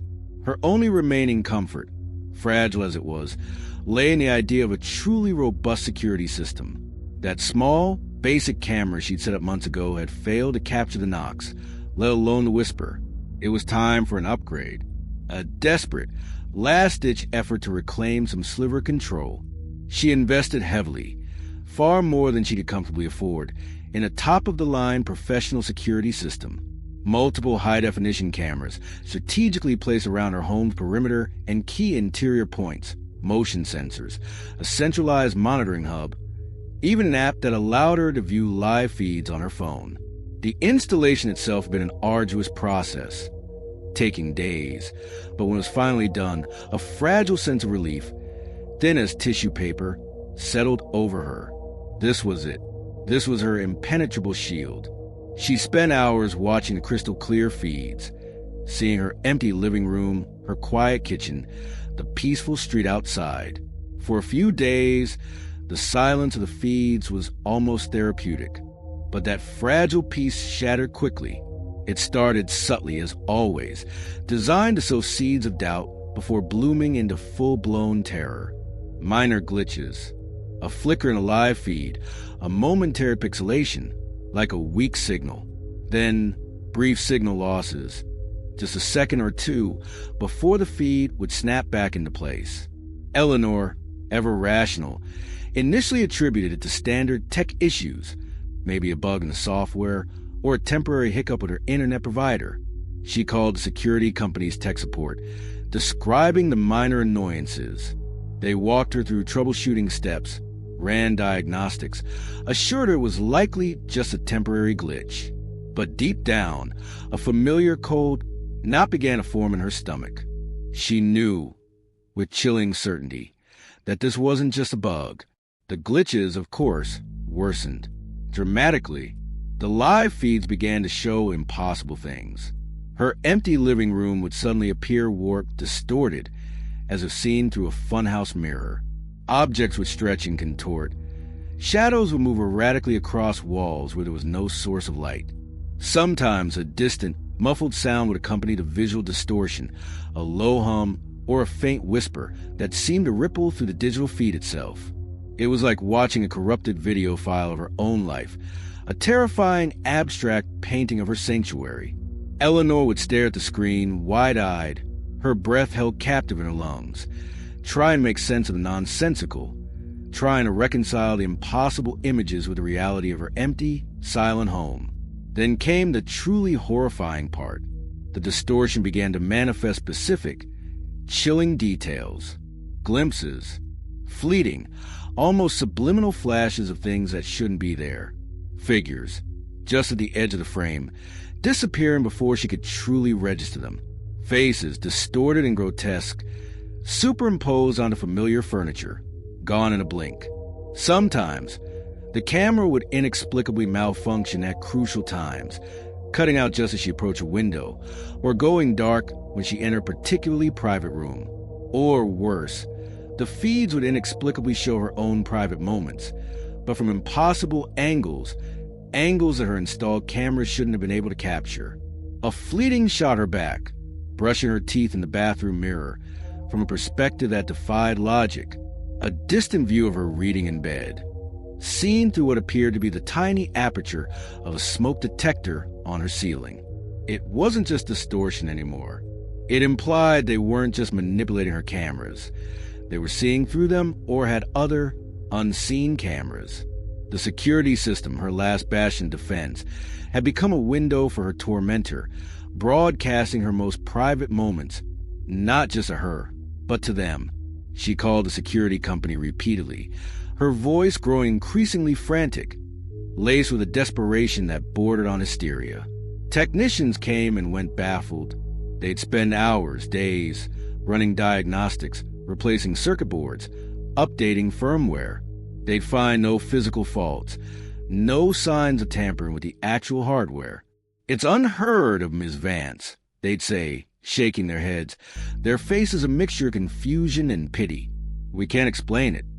But the problem persisted, returning hours after they left, proving the Watcher's technological capabilities were far beyond normal hacking. It was psychological warfare, turning her own shield against her. The psychological breakdown was profound. Eleanor, already fragile from the ceaseless knocks and the paranoia of Arthur Caldwell's gaze, was utterly devastated. The security system, meant to be her impenetrable shield, had been twisted into another instrument of torment.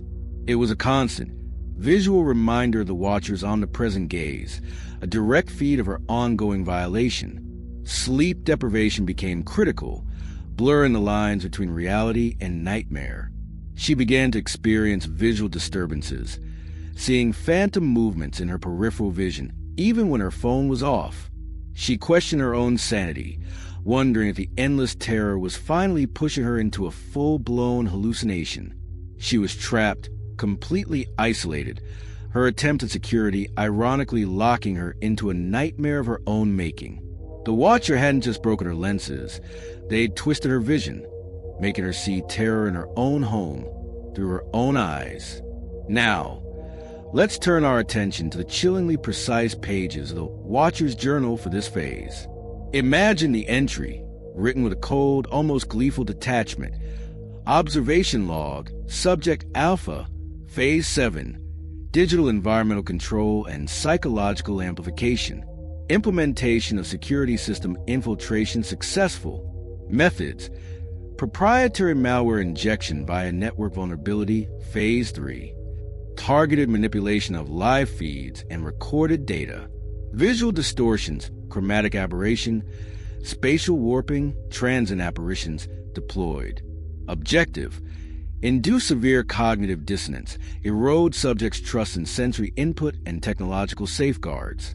Secondary objective, utilize subjects' own surveillance for direct observation of private spaces. Efficacy, optimal. Subject exhibits advanced stages of paranoia, self-doubt, and profound sleep deprivation. Note, the irony of subject's secure environment becoming primary surveillance tool is highly satisfying. Preparation for direct communication through manipulated digital interface underway. Stage progressing as per accelerated timeline. The cold precision of that entry, the way it dissects Eleanor's suffering, reducing her profound psychological torment to mere optimal distress levels, is truly chilling. It paints a picture of a mind operating with a terrifyingly clinical detachment, treating Eleanor's torment as a scientific experiment. Every action calculated for maximum psychological and emotional impact, and that chilling note about direct communication through manipulated digital interface. It hints at a new, terrifying level of interaction in her desperation. At the absolute nadir of her sanity, Eleanor knew she couldn't rely on conventional help. The police were baffled, the security technicians useless. She needed someone who understood this level of digital intrusion, someone who operated outside the norm. She needed a specialist, someone who could delve into the dark corners of the internet, into the murky world of advanced cyber warfare, to find out how this was happening, to identify the source of this terrifying digital puppetry.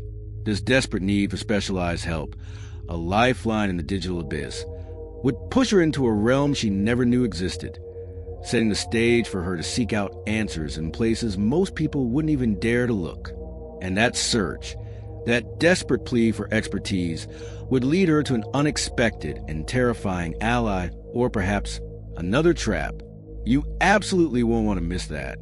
Story 10, The Ghostly Album. Pictures of My Silence.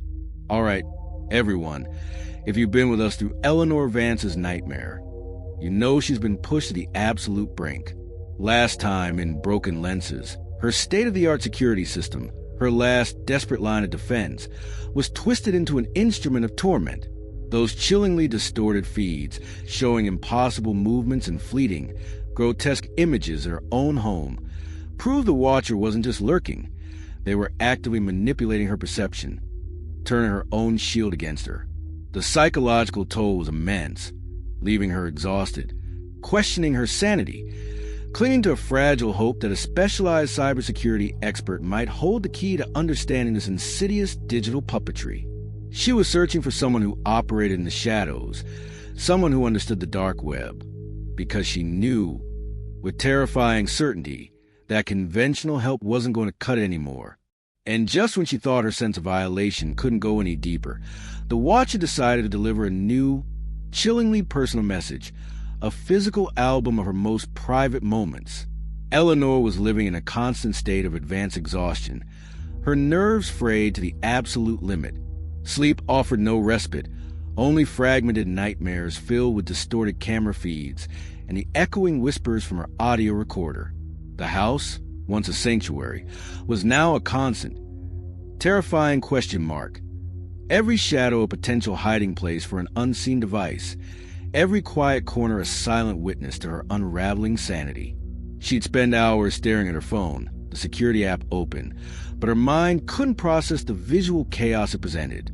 She'd reach out desperately to cybersecurity forums, posting vague pleas for help, searching for any expert who might respond to her increasingly frantic messages.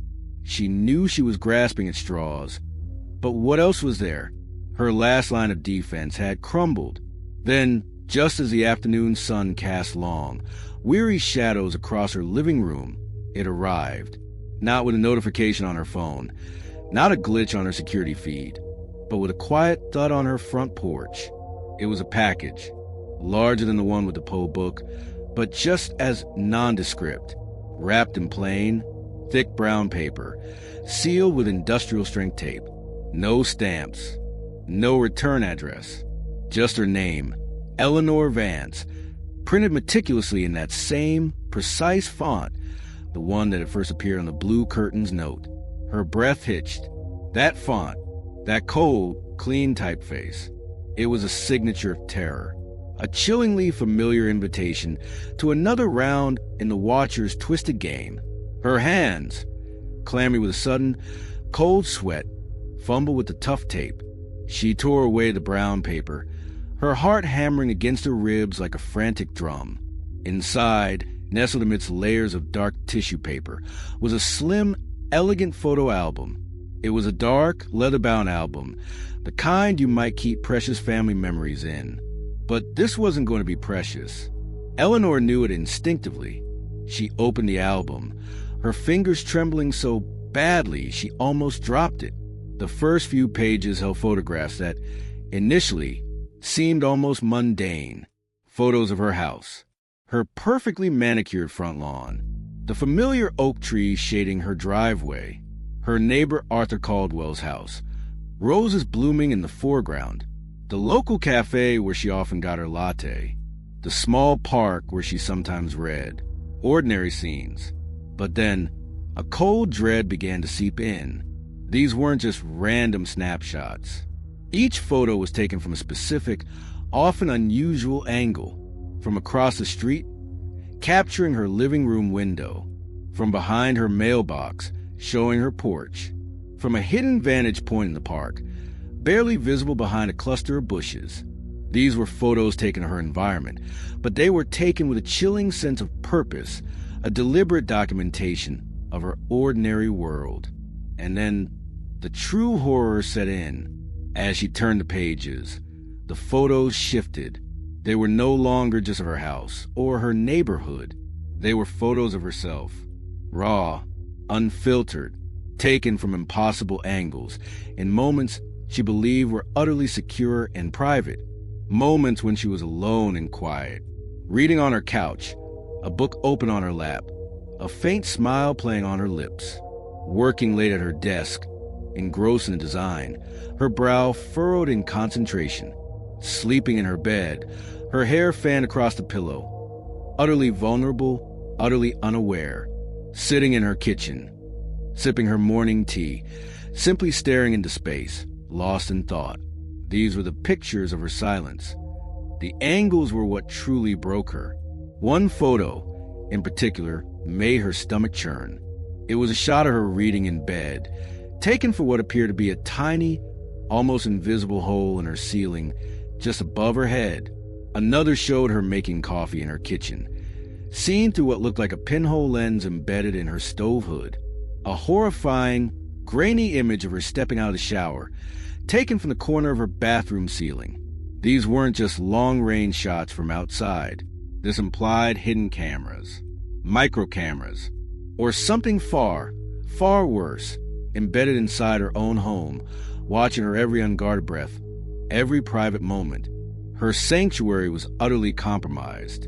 Tucked into the last page of the album, there was another note, identical paper, identical font. This one was shorter, almost poetic in its chilling simplicity. Even in your silence, you are seen. Your peace, a fleeting illusion. It wasn't just a threat. It was a declaration. A confirmation that the watcher wasn't just seeing her physical self, but was actively experiencing her solitude with her, infiltrating her inner world, mocking her most private moments of peace. The violation was profound, gut-wrenching. It was a terrifying confirmation that they weren't just physically present. They were intimately connected to her very being. Eleanor's initial reaction was a raw, primal scream that caught in her throat. She immediately called the police, her voice thin and reedy, shaking with barely suppressed hysteria.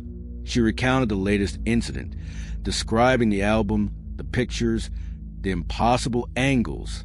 The officers arrived quickly, their faces grim as they looked through the album. They took the album, the notes, and promised to investigate, but they were as baffled as before. They scoured her house again, but found no physical evidence of new hidden cameras, no obvious entry points, no tiny holes. The technology, they admitted if it existed, was beyond their current capabilities to detect without a full forensic sweep, which would take time. The experts she had reached out online also expressed initial skepticism. This kind of deep, undetectable infiltration was rare, almost unheard of. It left Eleanor utterly helpless, trapped in a nightmare where her own home had become a fishbowl, and she was a helpless exhibit. The psychological impact was devastating. Eleanor was paralyzed by fear, unable to move, unable to sleep, unable to feel safe anywhere. The pictures of her silence were a profound invasion of her inner world, stripping away every last shred of privacy and personal autonomy. She felt like a puppet, her every move choreographed for an unseen audience. She couldn't eat. She couldn't sleep. Every shadow seemed to conceal a hidden lens, every quiet moment a confirmation of unseen eyes. She would sit in the center of her living room, curled up on the couch, staring at the walls, knowing they were watching, waiting. The silence in her home, once a comfort, was now the most terrifying sound of all, a canvas on which the watcher painted her despair. Now, let's step into the chillingly precise pages of the watcher's journal for this phase. Imagine the entry written with a cold, almost scientific glee. Observation log, subject alpha, phase 8, intimate visual confirmation and subject immersion. Deployment of micro-optic units successful across multiple interior sectors. Methodology, covert installation during pre-identified windows of opportunity. Objective, capture unguarded, private moments, fostering pervasive sense of omnipresence. Analysis, subject silent routines, reading, meditation, sleep, confirm deep emotional vulnerability. Delivery of curated photographic album, Operation Ghostly Album, highly effective. Psychological impact, profound. Subject exhibits paralysis, acute paranoia, complete erosion of perceived privacy. Note, the irony of delivering images of their own intimate silence proves a powerful conditioning tool. Preparation for next phase, direct auditory interaction via concealed internal units. Subject fully immersed. The game is evolving. The cold precision of that entry, the way it dissects Eleanor's suffering, reducing her profound psychological torment to mere optimal distress levels, is truly chilling. It paints a picture of a mind operating with a terrifyingly clinical detachment, treating Eleanor's torment as a scientific experiment, every action calculated for maximum psychological and emotional impact. And that terrifying note about direct auditory interaction via concealed internal units, it signals a new, horrifying level of invasion. The undeniable proof of deep internal surveillance, the album, the impossible angles, the pictures of her silence, forced Eleanor to confront the fact that she could no longer trust her own home, not even the air she breathed within its walls. This overwhelming violation and the crushing realization that the watcher possessed intimate knowledge of her most private moments, her very thoughts during her solitude, pushed her to a desperate, singular conclusion. She had to get out. She had to escape the physical confines of her compromised home. But even as that desperate thought formed, she knew it wasn't enough. The watcher had proven they could reach her anywhere. She needed help. Real help. The kind of help only someone who understood this level of clandestine warfare could provide. This profound, overwhelming violation, this absolute loss of her sanctuary, would force her to make contact with that specialized cybersecurity expert she'd been desperately trying to reach, setting the stage for a new, terrifying alliance, or perhaps a new kind of trap. You absolutely won't want to miss that. Story 11 Walls That Whisper. Conversations unheard. All right, everyone, take a deep breath.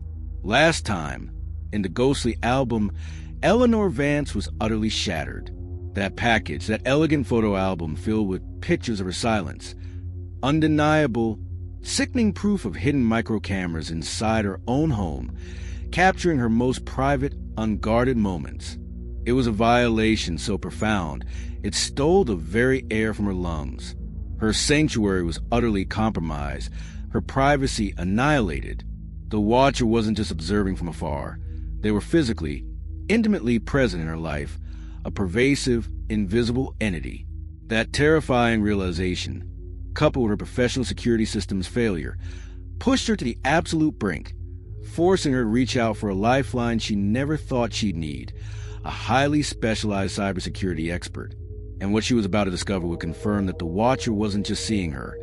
They were hearing her every private word, turning her own conversations into echoes of terror. Eleanor was a ghost in her own house. She barely ate, barely slept. Her eyes, perpetually wide and bloodshot, scanned every surface, every shadow, searching for a lens, a wire, anything that could capture those horrifying images. The very walls seemed to mock her, each silent corner a reminder of the unseen eyes that had watched her. She knew she had to get out, to escape the physical confines of her violated home. But where could she go? The Watcher had proven they could reach her anywhere, digitally, physically. She was trapped, paralyzed by a terror so deep, it felt like it had seeped into her very bones. Yet, beneath the crippling fear, a desperate, primal urge for answers gnawed at her. She needed to understand.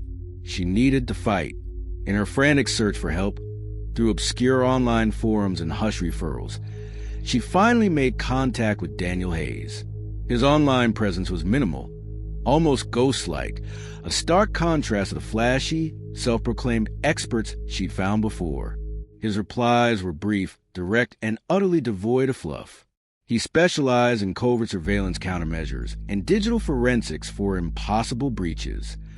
Eleanor sent him a desperate, rambling email attaching corrupted security footage, the chilling audio from her recorder, the one that captured the whisper beneath the knocks, and with a shaking hand, a few of the most terrifying photos from the ghostly album. She waited, her heart in her throat, for the inevitable dismissal, the polite refusal. But to her astonishment, his reply was swift. "I'll be there tomorrow. Don't touch anything else." While waiting for Daniel, the Watcher, true to their chilling journal entry from Story 9, escalated their auditory reinforcement. The faint, distorted whisper beneath the knocks, Story 7, intensified. It was no longer just a vague murmur. Now it was distinct, almost intelligible, coming from within the walls themselves, from the vents, from the ceiling, from what felt like the very air around her. Eleanor would sit in her living room, frozen, straining her ears, listening to the insidious sounds. She'd hear fragments of her own voice, clear as day, replaying words she'd spoken in hushed tones when she thought she was alone. "I can't take this anymore," her own voice would whisper from the heating vent, followed by a faint, distorted chuckle. "I just wanted to stop," her own voice would echo from behind the bookshelf. It was terrifyingly personal. The sounds weren't just ambient. They were direct replays of her own private conversations, mocking her, tormenting her. This wasn't just about her solitude being seen. It was about her thoughts, her desperate pleas being heard. She tried to rationalize it. Echoes? Phantom sounds? But the words were too specific, too personal. She heard fragments of a recent conversation she'd had with Chloe on the phone, a private moment about her fears, about the escalating terror. She heard snippets of a hushed argument she'd had with her mother about why Eleanor felt she couldn't leave the house, despite her fears. "You have to be strong, Eleanor." Her mother's voice would resonate from the walls, followed by a ghostly version of Eleanor's own tearful reply. "I'm trying, Mom, I really am." These were conversations unheard by anyone else, now being replayed, distorted, through the very fabric of her home. The violation was absolute. Chloe, when Eleanor called her again, her voice thin with pure terror, could only offer strained empathy. "Eleanor, are you sure? Maybe it's just the stress, the house settling." Even Chloe, who had witnessed Eleanor's unraveling, struggled to fully believe the extent of this supernatural-like invasion. The Watcher was succeeding in isolating her, even from her closest friend. Daniel Hayes arrived the next morning, a stark contrast to the previous bewildered tech support guys. He was a man of quiet intensity, his eyes sharp, assessing everything. He didn't waste time on pleasantries. Eleanor, almost numb with fear, played him the audio from her recorder, showed him the photos from the album, explained the new, insidious whispers. Daniel's expression remained unreadable, but faint, almost imperceptible tightening around his jaw told Eleanor he was taking it all very, very seriously. "This is highly sophisticated," he said, his voice low, methodical. beyond anything I've seen in consumer space, even most corporate espionage. He brought with him a briefcase filled with equipment that looked straight out of a spy movie. Sleek black boxes with blinking lights, parabolic microphones, frequency scanners, thermal cameras, nonlinear junction detectors. Devices designed to find things that shouldn't exist. The hunt for listening devices began. It was a tense, agonizing process. Daniel moved methodically, almost silently, through her house, his tools sweeping walls, probing vents, examining every electrical outlet, every light fixture. Eleanor watched, paralyzed by fear and a sliver of desperate hope. She could hear the faint hums and clicks from his equipment, a terrifying symphony of unseen technology. And then they found them, not just one, but multiple, tiny, perfectly concealed. The first was located behind a heating vent in the living room, a minuscule microphone no bigger than a pinhead, its wiring almost invisible, snaking into the wall. Then another, nestled deep within the plaster behind a picture frame in her bedroom. A third, shockingly, embedded within the electrical outlet in her kitchen. These weren't mere microphones. They were highly sophisticated bugging systems, feeding directly to the watcher, collecting every sound, every private conversation. This was the true source of the whispers, the echoes of her own life played back to torment her. Daniel removed them, carefully placing each one into a sterile evidence bag. He estimated they had been there for months, possibly even years, quietly collecting every word she spoke, every private thought she uttered aloud. The discovery was a profound violation. It confirmed the watcher wasn't just seeing her silence. They were hearing her thoughts, her private conversations, her most intimate moments, even when she believed she was utterly alone.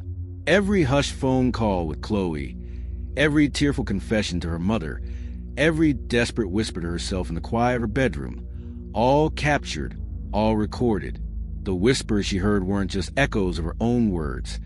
They were echoes of her violated privacy, designed to confirm that no part of her life was safe. Now, let's step into the chillingly precise pages of the Watcher's journal for this phase. Imagine the entry, cold and triumphant. Observation log. Subject Alpha. Phase 9. Acoustic environment domination and subject data mining. Full deployment and efficacy of internal listening units confirmed. Methodology. Microacoustic emitter/receiver network.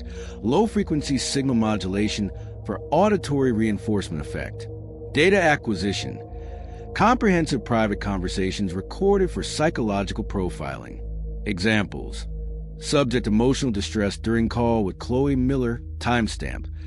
14 hours, 32 minutes and 1 second, October 27th. Subject self-consoling monologue, timestamp. 2 hours, 58 minutes and 19 seconds, October 28th. Objective. Foster complete erosion of perceived auditory privacy. Psychological impact. Subject exhibits profound breakdown in self-trust, increased paranoia regarding vocalization. Note, the replaying of subject's own conversations, Phase 7 extension, proves highly effective in inducing cognitive dissonance. Stage advancing to external communication interface. The chilling precision of that entry, the way it dissects Eleanor's suffering, reducing her profound psychological torment to mere optimal distress levels, is truly sickening. It paints a picture of mind operated with a terrifyingly clinical detachment, treating Eleanor's torment as a scientific experiment. Every action calculated for maximum psychological and emotional impact. And that terrifying note about external communication interface. It signals a new, even more public level of interaction. The discovery of the hidden listening devices, and the horrifying knowledge that every private word she had ever spoken within the walls of her home had been captured, was utterly devastating. It pushed Eleanor to a new level of fear, a desperate need to understand the Watcher's true motives and capabilities. How did they acquire such advanced, undetectable technology? How could they be so utterly hidden, so utterly pervasive? This profound violation, coupled with Daniel Hayes' serious demeanor, confirmed that she was dealing with something far beyond human comprehension, something that would stretch the limits of her understanding and plunge her into a deeper, darker mystery. This revelation, that even her spoken words were being monitored and weaponized, would force her to confront the Watcher's true reach, leading directly into the next terrifying stage of her torment. You won't want to miss that. Story 12, Office Hours, a Predator's Routine. All right, everyone, if you've been on this harrowing journey with Eleanor Vance, you know she's been pushed to the very brink. Last time, in Walls That Whisper, she and Daniel Hayes, the cybersecurity expert she desperately reached out to, uncovered the horrifying truth. Her home was riddled with hidden, sophisticated listening devices. Not only were her pictures of silence being captured, but her most private conversations, her every whispered thought, were being recorded, analyzed, and even replayed to torment her. The profound violation, the absolute annihilation of her privacy, had left her shattered, utterly exposed. Eleanor was a ghost in her own house. Every corner reminded the unseen ears that had listened to her unravel.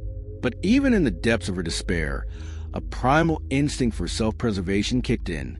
She had to find a sanctuary, somewhere, anywhere away from the compromised walls of her home. And for Eleanor, that meant work.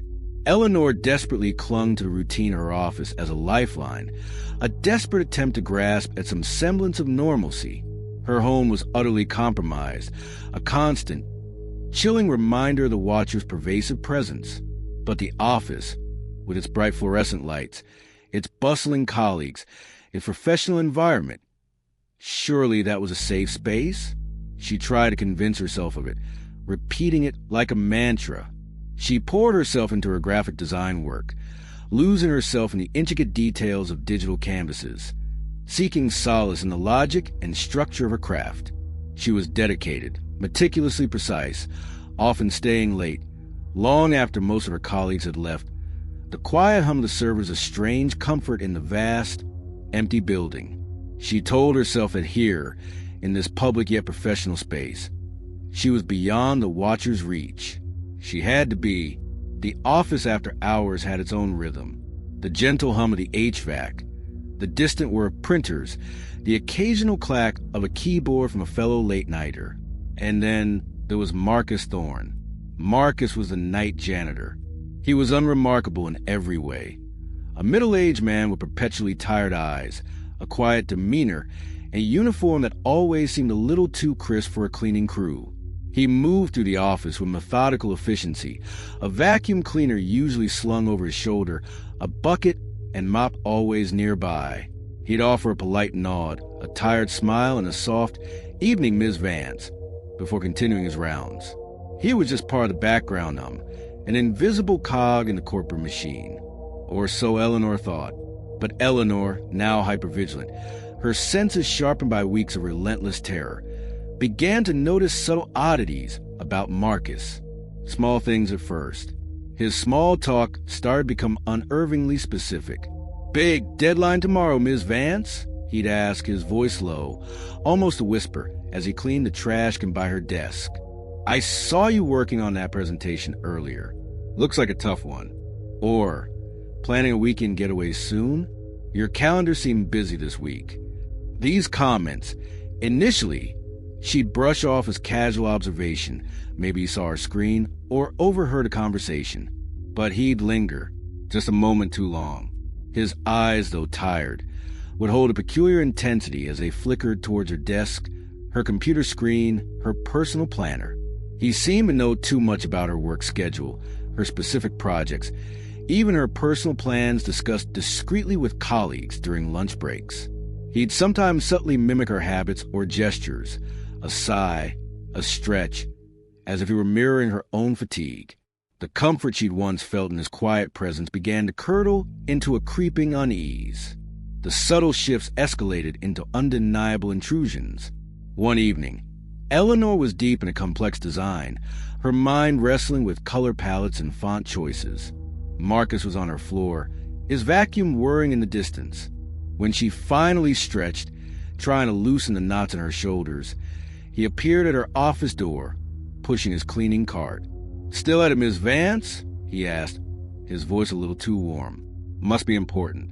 Those blue shades you picked for the banner. Quite striking. Are you heading to that client meeting downtown tomorrow? Heard the weather's supposed to be bad. Eleanor froze. Blue shades. Client meeting downtown. These were details she'd only discussed in brief. Hushed tones with her project manager, and certainly not on a speakerphone. The blood drained from her face. How could he possibly know? Marcus, noticing her sudden stillness, simply offered a small, knowing smile and continued down the hall. The psychological impact was immediate and devastating. The office, her last assumed sanctuary, was compromised. Marcus wasn't just a janitor. He was a conduit, a new set of unseen eyes and ears.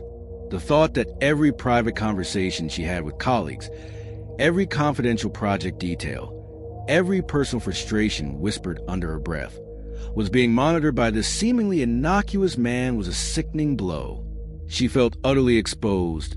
Her professional life, once a source of pride and control, now another stage for the watcher's cruel play.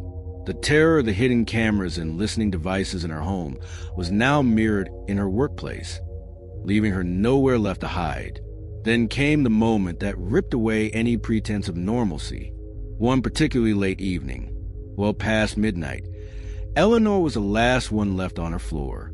She decided to step out for a quick break, to grab a coffee from the kitchen, desperately needing to clear her head.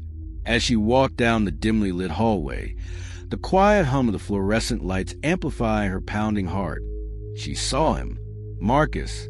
He was standing directly in front of her office door, his back to her, seemingly fiddling with the lock. His hand held something small and dark, almost imperceptible in the low light. It wasn't his usual cleaning tools. Her breath hitched. He wasn't cleaning. He was either tampering with her lock, or worse, subtly placing or retrieving a device. Her blood ran cold. The image of the hidden listening devices in her home flashed through her mind. He was trying to gain access. Or he already had it. Eleanor didn't hesitate. Despite her fear, a surge of pure, raw fury propelled her forward. She didn't confront him directly. Instead, she spun on her heel, retreated to the stairwell, and pulled out her phone, her fingers fumbling with adrenaline. She dialed office security, her voice a reedy whisper, recounting what she'd seen. By the time security arrived, Marcus was gone. Her office door appeared untouched. She felt a mix of fleeting relief and profound anxiety. Security reviewed the building's cameras, tracing Marcus's movements. He was seen near her office, yes, but nothing overtly incriminating. Marcus, when questioned, offered a flimsy excuse. He was just checking the lock. A routine security check, he claimed. He was professional, polite, utterly convincing to the security team. But Eleanor knew. She saw the flicker in his eyes. She felt the cold knot of certainty in her stomach. The next morning, Eleanor immediately reported the incident to HR, detailing her escalating fears, Marcus's unsettling comments, and the late-night encounter. HR took the matter seriously. A full investigation was launched. Marcus Thorne was subsequently fired, the company citing a breach of protocol and suspicious behavior. They implemented stricter access controls to prevent unauthorized entry into offices after hours, a small comfort. However, the internal security footage, reviewed again by Daniel Hayes remotely after Eleanor, with a desperate plea, gained temporary access to some IT logs, revealed a chilling truth. Marcus wasn't just a curious janitor. He was a methodical, cunning operative. He had indeed been tampering, placing tiny, sophisticated recording devices, and even, chillingly, accessing her office network using a small, undetectable keylogger device hidden within a USB charger he occasionally left near her desk. He was a direct, lower-level operative of the Watcher, placed to gather intelligence on Eleanor's professional life, her projects, her colleagues, her every work-related thought. He was a perfect low-profile, trusted access point for their insidious network. Now, let's look into the cold, precise entries of the Watcher's journal for this phase. Imagine it. Observation log, Subject Alpha, Phase 10, Professional Environment Data Acquisition. Deployment of Operative Marcus Thorne, PO2. Confirmed successful. Methodology: low-profile infiltration via janitorial access. Data streams: highly valuable project details, intercolleague dynamics, professional vulnerabilities, and personal conversations unrecorded but observed in situ. Deployment of keylogging hardware model. Whisper key: confirmed successful. Efficacy: optimal. Subjects perceived professional sanctuary irrevocably compromised. Operative Thorne's termination anticipated. Data acquisition protocols for subsequent phases finalized. Note: subject exhibits heightened paranoia, significant erosion of trust within professional sphere. Isolation metrics increasing. Preparation for next phase, environmental migration initiation. The subject will seek flight. The cold efficiency of that entry, the way it dissects Marcus's role, the types of data gathered, and the predicted breakdown of Eleanor's professional trust is truly terrifying. It confirms that the Watcher's omnipresence is meticulous, spanning every aspect of Eleanor's life, leaving her nowhere left to hide. Even with Marcus gone, the profound violation lingered. Eleanor's sense of safety at work was utterly shattered.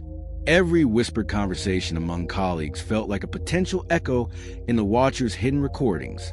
She questioned everyone, every interaction. This discovery created a new, pervasive fear. The Watcher was not limited to her home or personal life. They had infiltrated her professional existence, compromising her career, her colleagues, and her future. This deepened her isolation and sense of betrayal, pushing her to a desperate, singular conclusion. She had to escape the city entirely. The Watcher had predicted it, and Eleanor was about to make the most desperate move of her life. You absolutely won't want to miss that.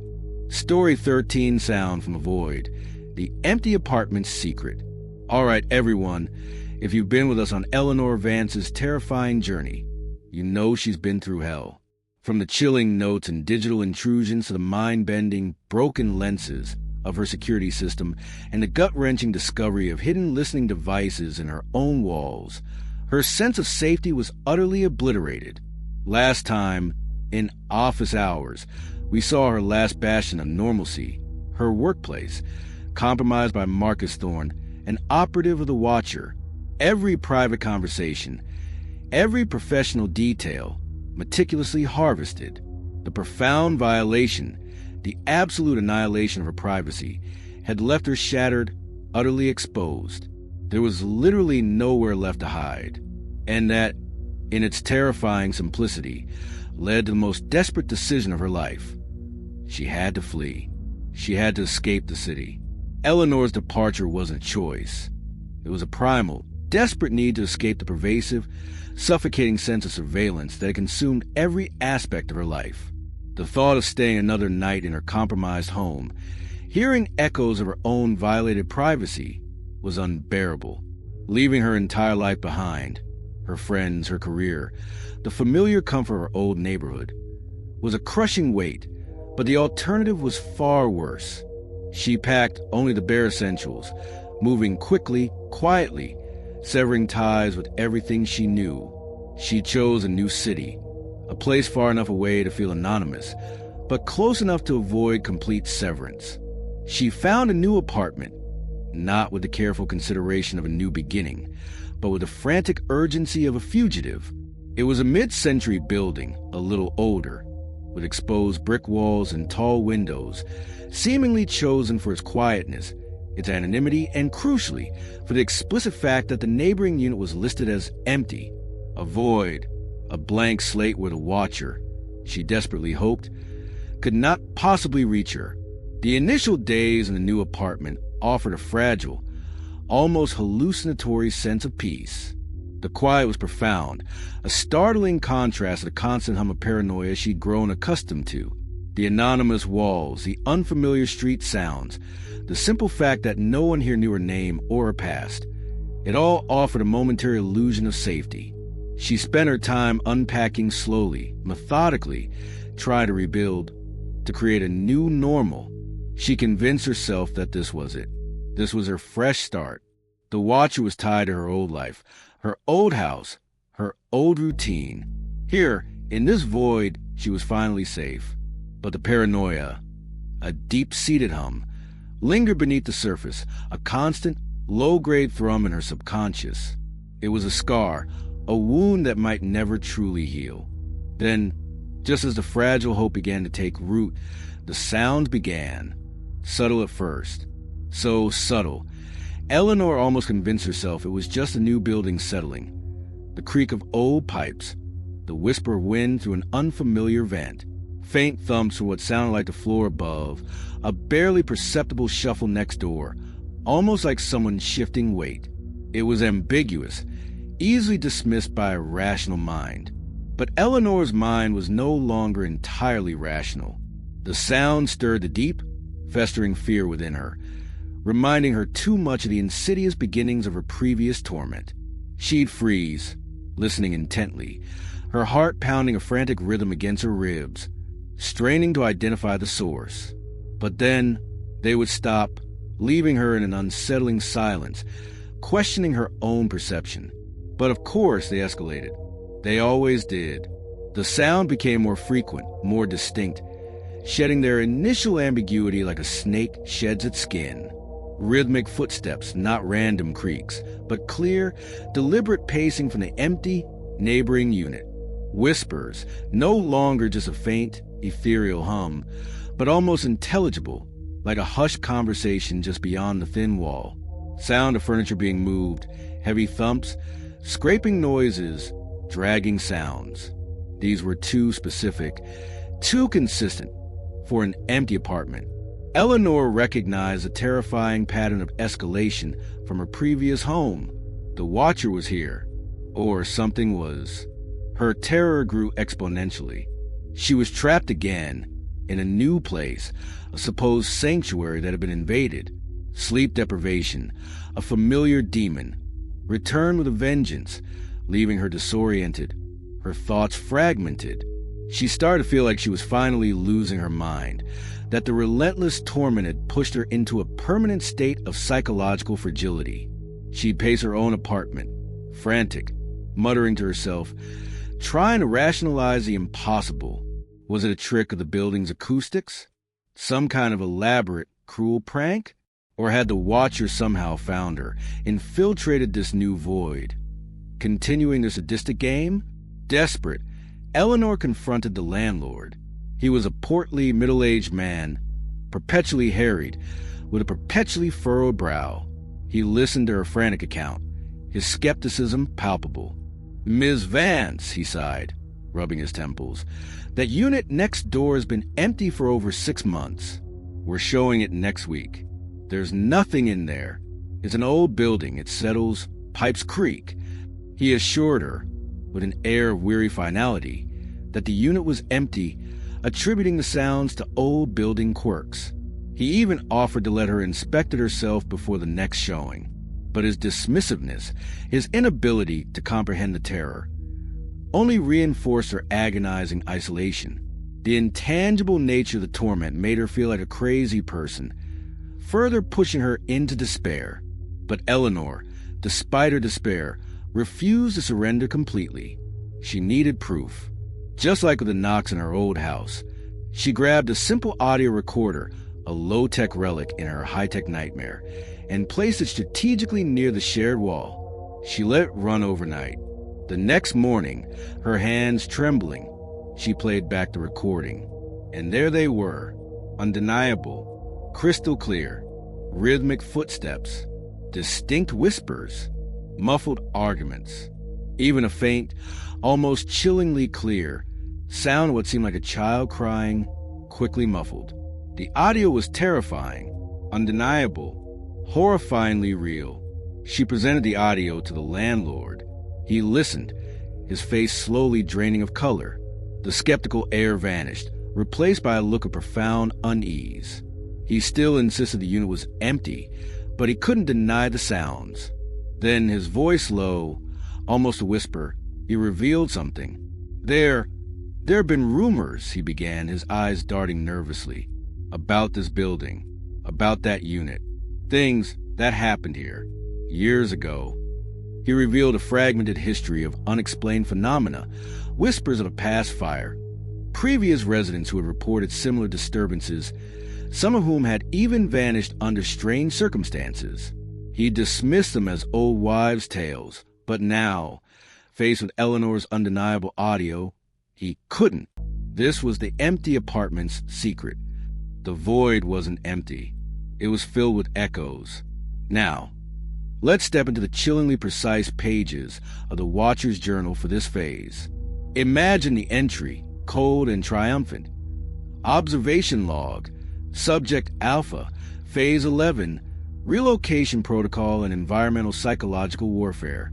Subject has initiated flight protocol, relocated to designated secondary site. Apartment 2B, new city address. Target acquisition successful. Deployment of advanced acoustic projection units in adjacent void space. Apartment 2A, confirmed. Objective: maintain pervasive sense of omnipresence. Erode subject's perceived sanctuary regardless of physical relocation. Analysis: subject exhibits escalating paranoia, severe sleep deprivation, and increased susceptibility to environmental suggestion. Historical resonance of site, prior incidents, structural anomalies, proves highly effective in amplifying distress. Note: the psychological impact of sound from a void is highly efficient in maintaining control. Preparations for physical interaction within new environment underway. Subject's flight is a controlled variable. The game continues. The cold precision of that entry, the way it details Eleanor's suffering, confirms that her escape was merely another step in the Watcher's meticulously planned game. Her sanctuary was never safe. It was a pre-selected trap. The discovery of the building's dark, tragic past and its direct, horrifying link to the sounds emanating from the supposedly empty apartment next door confirmed Eleanor's deepest fears. The Watcher was not just stalking her. They were playing with her, using her environment's history, its very echoes, against her. She was trapped. She realized escape was not enough. The sounds, now imbued with a terrifying historical weight, became a constant, inescapable torment. The knowledge that the Watcher had anticipated her flight, had perhaps even orchestrated her choice of this particular building, was a chilling testament to their power. This deep, profound sense of being utterly outmaneuvered, of being caught in a web so vast and complex, shattered any remaining illusion of control. It pushed her to a new, desperate level of seeking a lifeline, perhaps from an unexpected source, or a method she hadn't considered before, leading directly into the next terrifying stage of her torment. You absolutely won't want to miss what happens next, because Eleanor's fight for survival just got a whole lot more desperate. Story 14, The Keepsake Crate. Return to my past. All right, everyone, if you've been on this agonizing journey with Eleanor Vance, you know she's already been dragged through depths of despair. Last time, in Sounds from a Void, her desperate flight from her old city, her attempt to find a blank slate in a new, supposedly empty apartment, proved utterly futile. The haunting whispers, the rhythmic thumps, the chilling sounds from the void next door confirmed what the Watcher's Journal had hinted at. Her flight was anticipated, orchestrated. Her new sanctuary, just another pre-selected stage. The revelation of her new building's tragic history, linked directly to those phantom sounds, solidified the Watcher's pervasive control and terrifying manipulation of her environment. Eleanor was trapped, utterly outmaneuvered, spiraling into a profound despair where hope itself felt like a cruel illusion. And just when she thought there was no more to lose, the Watcher decided to deliver a piece of her past, meticulously curated, stripping away any last illusion of a personal history. Eleanor's new apartment, once a beacon of desperate hope, had become just another extension of her torment. The silence was a lie, filled with the phantom echoes of unseen occupants, a chilling backdrop to her escalating paranoia. She barely left her bed, wrapped in blankets, trying to muffle the sound that seemed to vibrate through the very floorboards. Sleep was a constant, terrifying battle, haunted by the cacophony next door and the knowledge that the Watcher was always there, anticipating her every move, even her desperate attempts to escape. Her despair was absolute, a crushing weight that left her feeling numb, utterly helpless, and trapped in a nightmare she couldn't wake from. She was an actor in a play she didn't understand, her life's narrative meticulously crafted by an unseen director. Then, one quiet afternoon, the doorbell rang. Eleanor froze, her breath caught in her throat. She hadn't ordered anything. No one knew she was here. The sound was an intrusion, a violation of the fragile, isolated quiet she had desperately tried to maintain. She crept to the peephole, her heart hammering against her ribs. Standing there was no delivery person, no curious neighbor, just a large, nondescript crate sitting on her porch, as if it had materialized out of thin air. It was old, stained with what looked like dried mud, its wooden planks rough, its metal reinforcements rusted. No labels, no shipping information, just the crate. And on its side, scrawled in that familiar, unsettlingly precise hand, was her name, Eleanor Vance. A mix of dread and morbid curiosity, a desperate need to understand this latest torment, compelled her. She dragged the heavy crate inside, the wood scraping against her new apartment's polished floors, a grating sound that amplified her unease. It smelled of damp earth and forgotten things. She fumbled with the rusted metal latches, her fingers trembling so badly she almost dropped the crowbar she'd found. With a groan of tortured wood, the lid creaked open. Inside, nestled amidst layers of coarse, yellow burlap, was a jumble of old, personal belongings. Eleanor stared, confused. Why were these here? Her mind raced, trying to make sense of the seemingly random collection. A faded teddy bear she hadn't seen since she was 6. A worn copy of her high school yearbook, tucked behind a bundle of brittle, tied-up letters. A chipped porcelain figurine that used to sit on her grandmother's mantel. Initially, it was just confusion. These were her things, yes, but why were they here, delivered in such an ominous way? Then, the horror truly set in as she sifted through the items, her fingers brushing against decades of her own forgotten life. She pulled out a small, tarnished locket, the one her mother had given her for her 10th birthday, a piece she was certain she'd lost years ago in a move. Next, a stack of letters, tied with faded blue ribbon, handwritten notes from friends she hadn't spoken to since college, detailing inside jokes and private confessions she thought only they remembered. There were photographs from distant family gatherings, birthday parties from her teenage years, even a few blurry snapshots from a summer camp she attended as a child. Crucially, these weren't just random relics. These were items she had lost, forgotten, or believed were discarded, or even destroyed years ago. Precious keepsakes she'd mourned the loss of, memories that had faded into the distant past, now meticulously retrieved and returned to her, curated by her tormentor. And then she found it, the centerpiece of this horrifying collection. Tucked beneath a stack of old school assignments, she unearthed a small, leather-bound journal. It was her own, her very own journal from her early adult life, before her graphic design career took off, before she moved to her old city. A journal she was absolutely certain she had lost or destroyed after a particularly messy breakup years ago. Her own distinct handwriting, looping across the yellow pages, stared back at her as she began to read her own journal. A profound, sickening violation washed over her. The entries eerily mirrored details known only to her, or so she thought, and now, terrifyingly, to the watcher, her private thoughts about her first love, a secret fear she had as a teenager about never truly finding her path, a specific, embarrassing incident from her high school play that she had long buried in the recesses of her mind. The journal, filled with her own handwriting, became a chilling testament to the watcher's deep, pervasive, and frighteningly long-standing knowledge of her entire life, not just her recent activities. This wasn't surveillance of her present.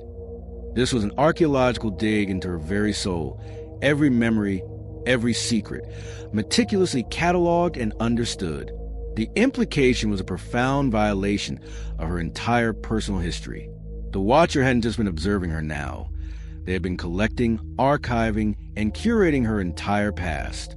It implied they had access to her life in a way that felt almost preordained, that her past was always under scrutiny, perhaps even manipulated.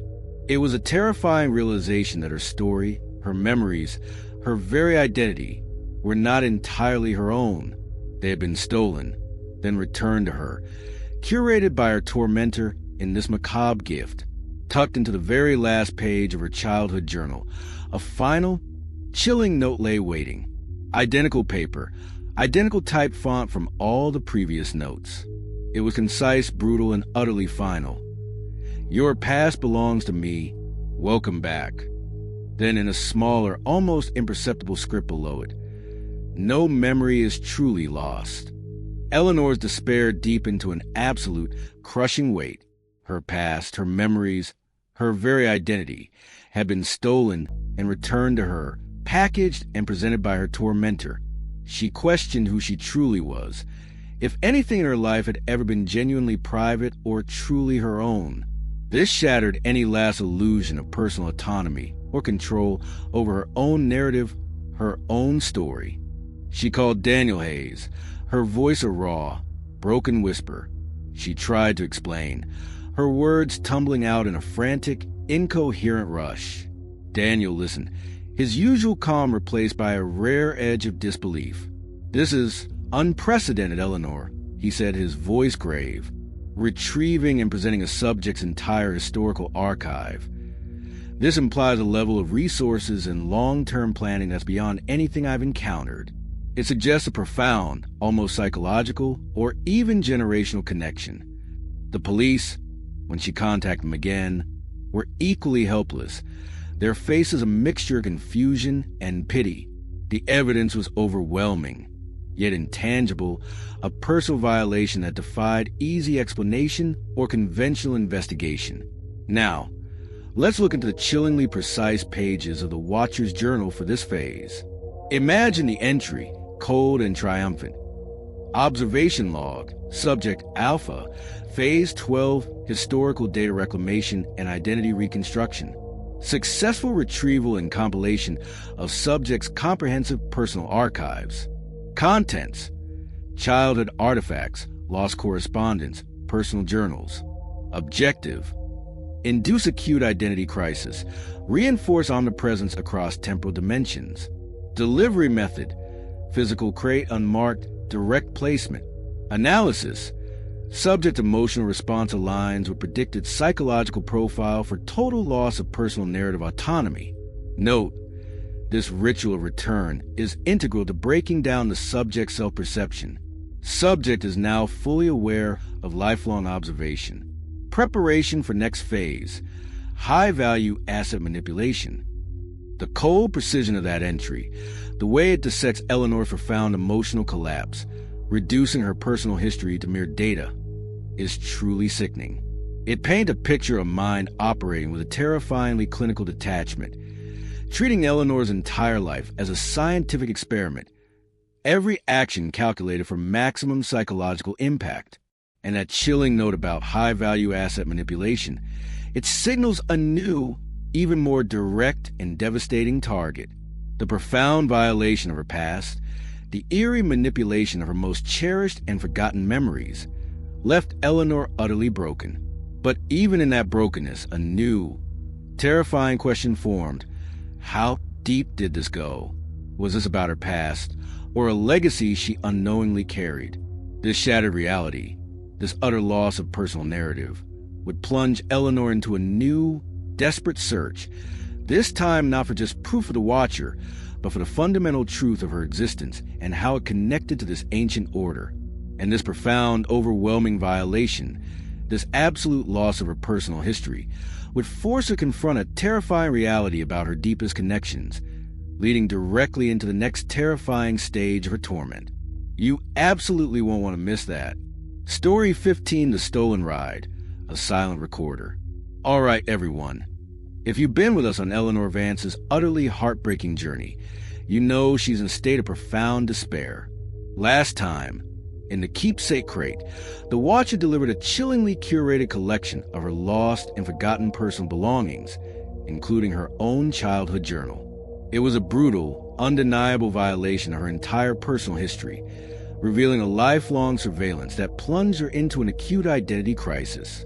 Who was she, truly, if her past, her very memories, had been meticulously cataloged and manipulated by an unseen entity? That realization shattered her last illusion of autonomy, leaving her feeling utterly disoriented, questioning her own identity, memory, and agency. The Watcher's control was absolute, turning her very existence into a horrifying, prescriptive play. And as their journal had chillingly hinted, their next target would be a high-value asset manipulation. Eleanor was about to discover just how far their reach extended, even to the most mundane aspects of her life, and how profoundly they could steal her last sense of freedom. Eleanor was a ghost haunting her own life, moving through her new apartment in a disoriented haze. The sounds from the void next door continued, a constant, low thrumming of unseen presences, now merely part of the suffocating background noise of her existence. Sleep was a rare and fleeting escape, often interrupted by vivid nightmares of being watched, of old memories twisting into grotesque new forms. She felt like a pawn in a game she couldn't comprehend, her every move anticipated, every thought seemingly known. Her identity, once so solid, felt fluid, malleable, defined not by her own experiences, but by the horrifying archive the Watcher had compiled. She was utterly broken, her spirit eroded by the relentless psychological warfare. The one thing that still offered her a faint glimmer of independence, a fragile connection to the outside world, was her car. It was her escape route, her private bubble, her last remaining symbol of personal autonomy and freedom of movement. It was, as the Watcher's journal had so chillingly termed it, her high-value asset. The morning it happened started with a familiar dread, a sense of foreboding that had become her constant companion. She walked out of her new apartment building, keys in hand, ready to begin the agonizing ritual of her day, only to stop dead in her tracks. The parking spot where her car should have been was empty, utterly, horrifyingly empty. Her breath hitched. A cold, nauseating wave washed over her, far worse than any typical frustration of a stolen vehicle. This wasn't just random theft. This was them. This was the Watcher. They knew. They always knew. The theft wasn't just about the car. It was about stealing her last vestige of mobility, her last private space. The sheer audacity of it, the seamless infiltration into another facet of her life, sent a fresh jolt of terror through her already shattered nerves. She went through the motions, numbly reporting the theft to police, dealing with the indifferent insurance agent. The questions were mundane, routine, but for Eleanor, they were piercing reminders of her utter helplessness.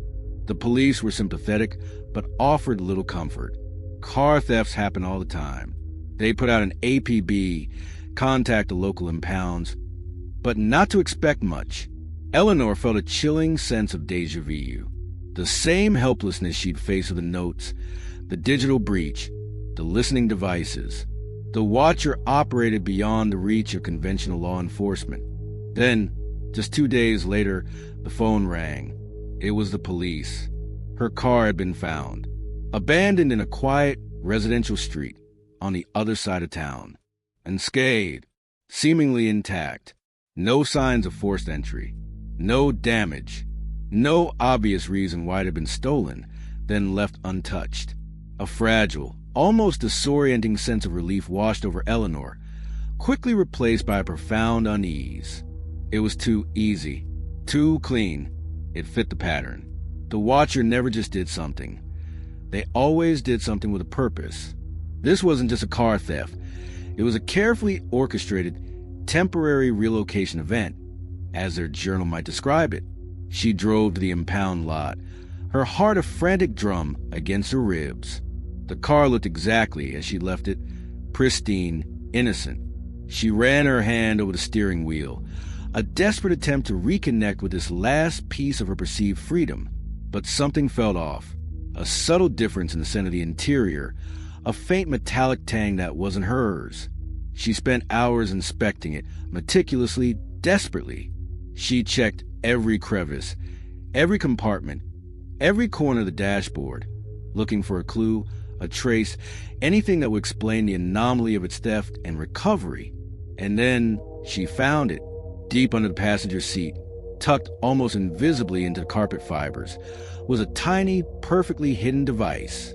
Not a GPS tracker, though she suspected that might be a secondary function, but an audio recorder, professional grade, so small it was almost impossible to spot without deliberately searching. It was sophisticated, sleek, clearly not something you'd buy at a local electronics store. This was military grade, or, chillingly, something developed by an order of observers. Its location under the passenger seat suggested it had been placed by someone who had been inside with time to ensure its complete concealment. With trembling hands, Eleanor retrieved the device. She drove home in a daze, the recorder clutched in her palm, her car, her last private bubble, now a chillingly transparent box. Once inside her apartment, she immediately connected the device to her laptop. Using a secure, isolated connection Daniel Hayes had shown her how to set up. Her heart hammered against her ribs. The screen flickered, then a list of audio files appeared, labeled by date and time. She clicked on the most recent one, recorded just hours ago. During her drive home from the impound lot, the recordings began to play, and what she heard sent a cold, sickening wave through her. They were recordings of her own life, mundane conversations she'd had on her phone, while driving, brief, anxious calls to Chloe, trying to make sense of the new apartment's noises, private thoughts she'd vocalized of herself during her commutes, snippets of frustrated muttering, anxious sighs, her singing along to the radio, off-key and vulnerable, the agonizing silence of her solo drives, filled only with her own breathing. This wasn't just about her movements. It was about stealing her internal world. But then, the new, chilling twist, interspersed with her own recordings, a faint, almost subliminal sound began to emerge. A low, distorted voice, or rhythmic static that subtly changed based on her emotional state, growing more agitated when she sighed, more frantic when she muttered nervously. Sometimes, there was a faint clicking sound, a sound she terrifyingly recognized from her previous torments, the very sound that had accompanied the whispers in her old house, Story 7. This wasn't just the watcher recording her. They were interacting with her, even through the silent recorder. They were feeding sounds back into her environment, subtly responding to her emotional state, confirming that they were not just listening, but actively engaging with her internal world. This was the stolen ride, a silent recorder, the profound violation of her car. Her last bastion of perceived freedom and solitude was absolute. The watcher had not only stolen her ride, but had stolen her driving experience, turning her commutes into another meticulously documented surveillance operation.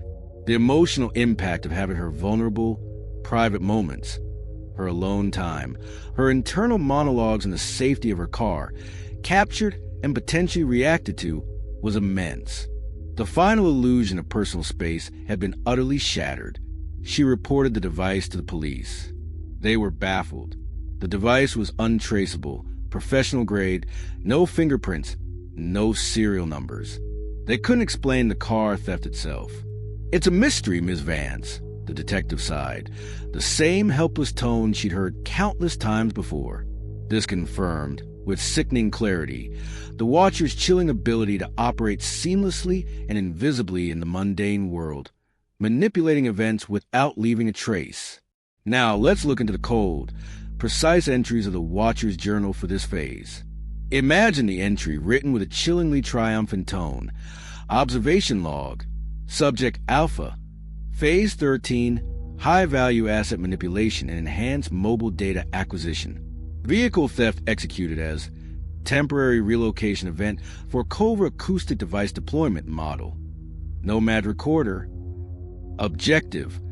Comprehensive capture of subject's mobile environment data. Data streams.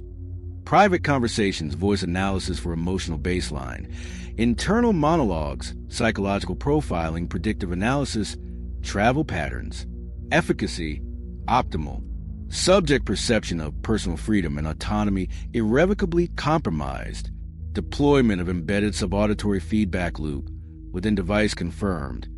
Enhancing psychological distress during subject's perceived solitude. Note, vehicle remains a primary conduit. Anticipates subject's profound psychological erosion, leading to desperate measures. Next phase, environmental control via external means. The cold precision of that entry, the way it details the sophisticated method, the specific data points, and the calculated psychological impact, is truly chilling. It confirms the Watcher's advanced capabilities and their profound understanding of Eleanor's vulnerabilities. The complete violation of her car, her last space of perceived freedom, along with the chilling recordings of her most vulnerable moments and the insidious, responsive whispers, left Eleanor utterly desperate. She felt like she could not escape physically, no matter how far she fled. The Watcher was everywhere, always one step ahead, always finding a new way to infiltrate her life. This profound sense of inescapable surveillance, of being utterly trapped in a world where every single facet of her existence was monitored and manipulated, would push her to consider drastic measures, to seek refuge or answers in a place that defied physical reality, or to attempt to outwit the Watcher in a less conventional way. This terrifying realization that her physical flight was merely a controlled variable in their game would lead her to an entirely new, potentially perilous approach. You absolutely won't want to miss that. Story 16, Cabin in the Woods. Echoes of Obsession. All right, everyone. If you've been following Eleanor Vance's harrowing, relentless torment, you know she's in an unimaginable place. Last time, in the stolen ride, her car, her last bastion of freedom, was turned against her. It was stolen, then returned with a hidden recorder capturing her most private thoughts and conversations, even subtly interacting with her.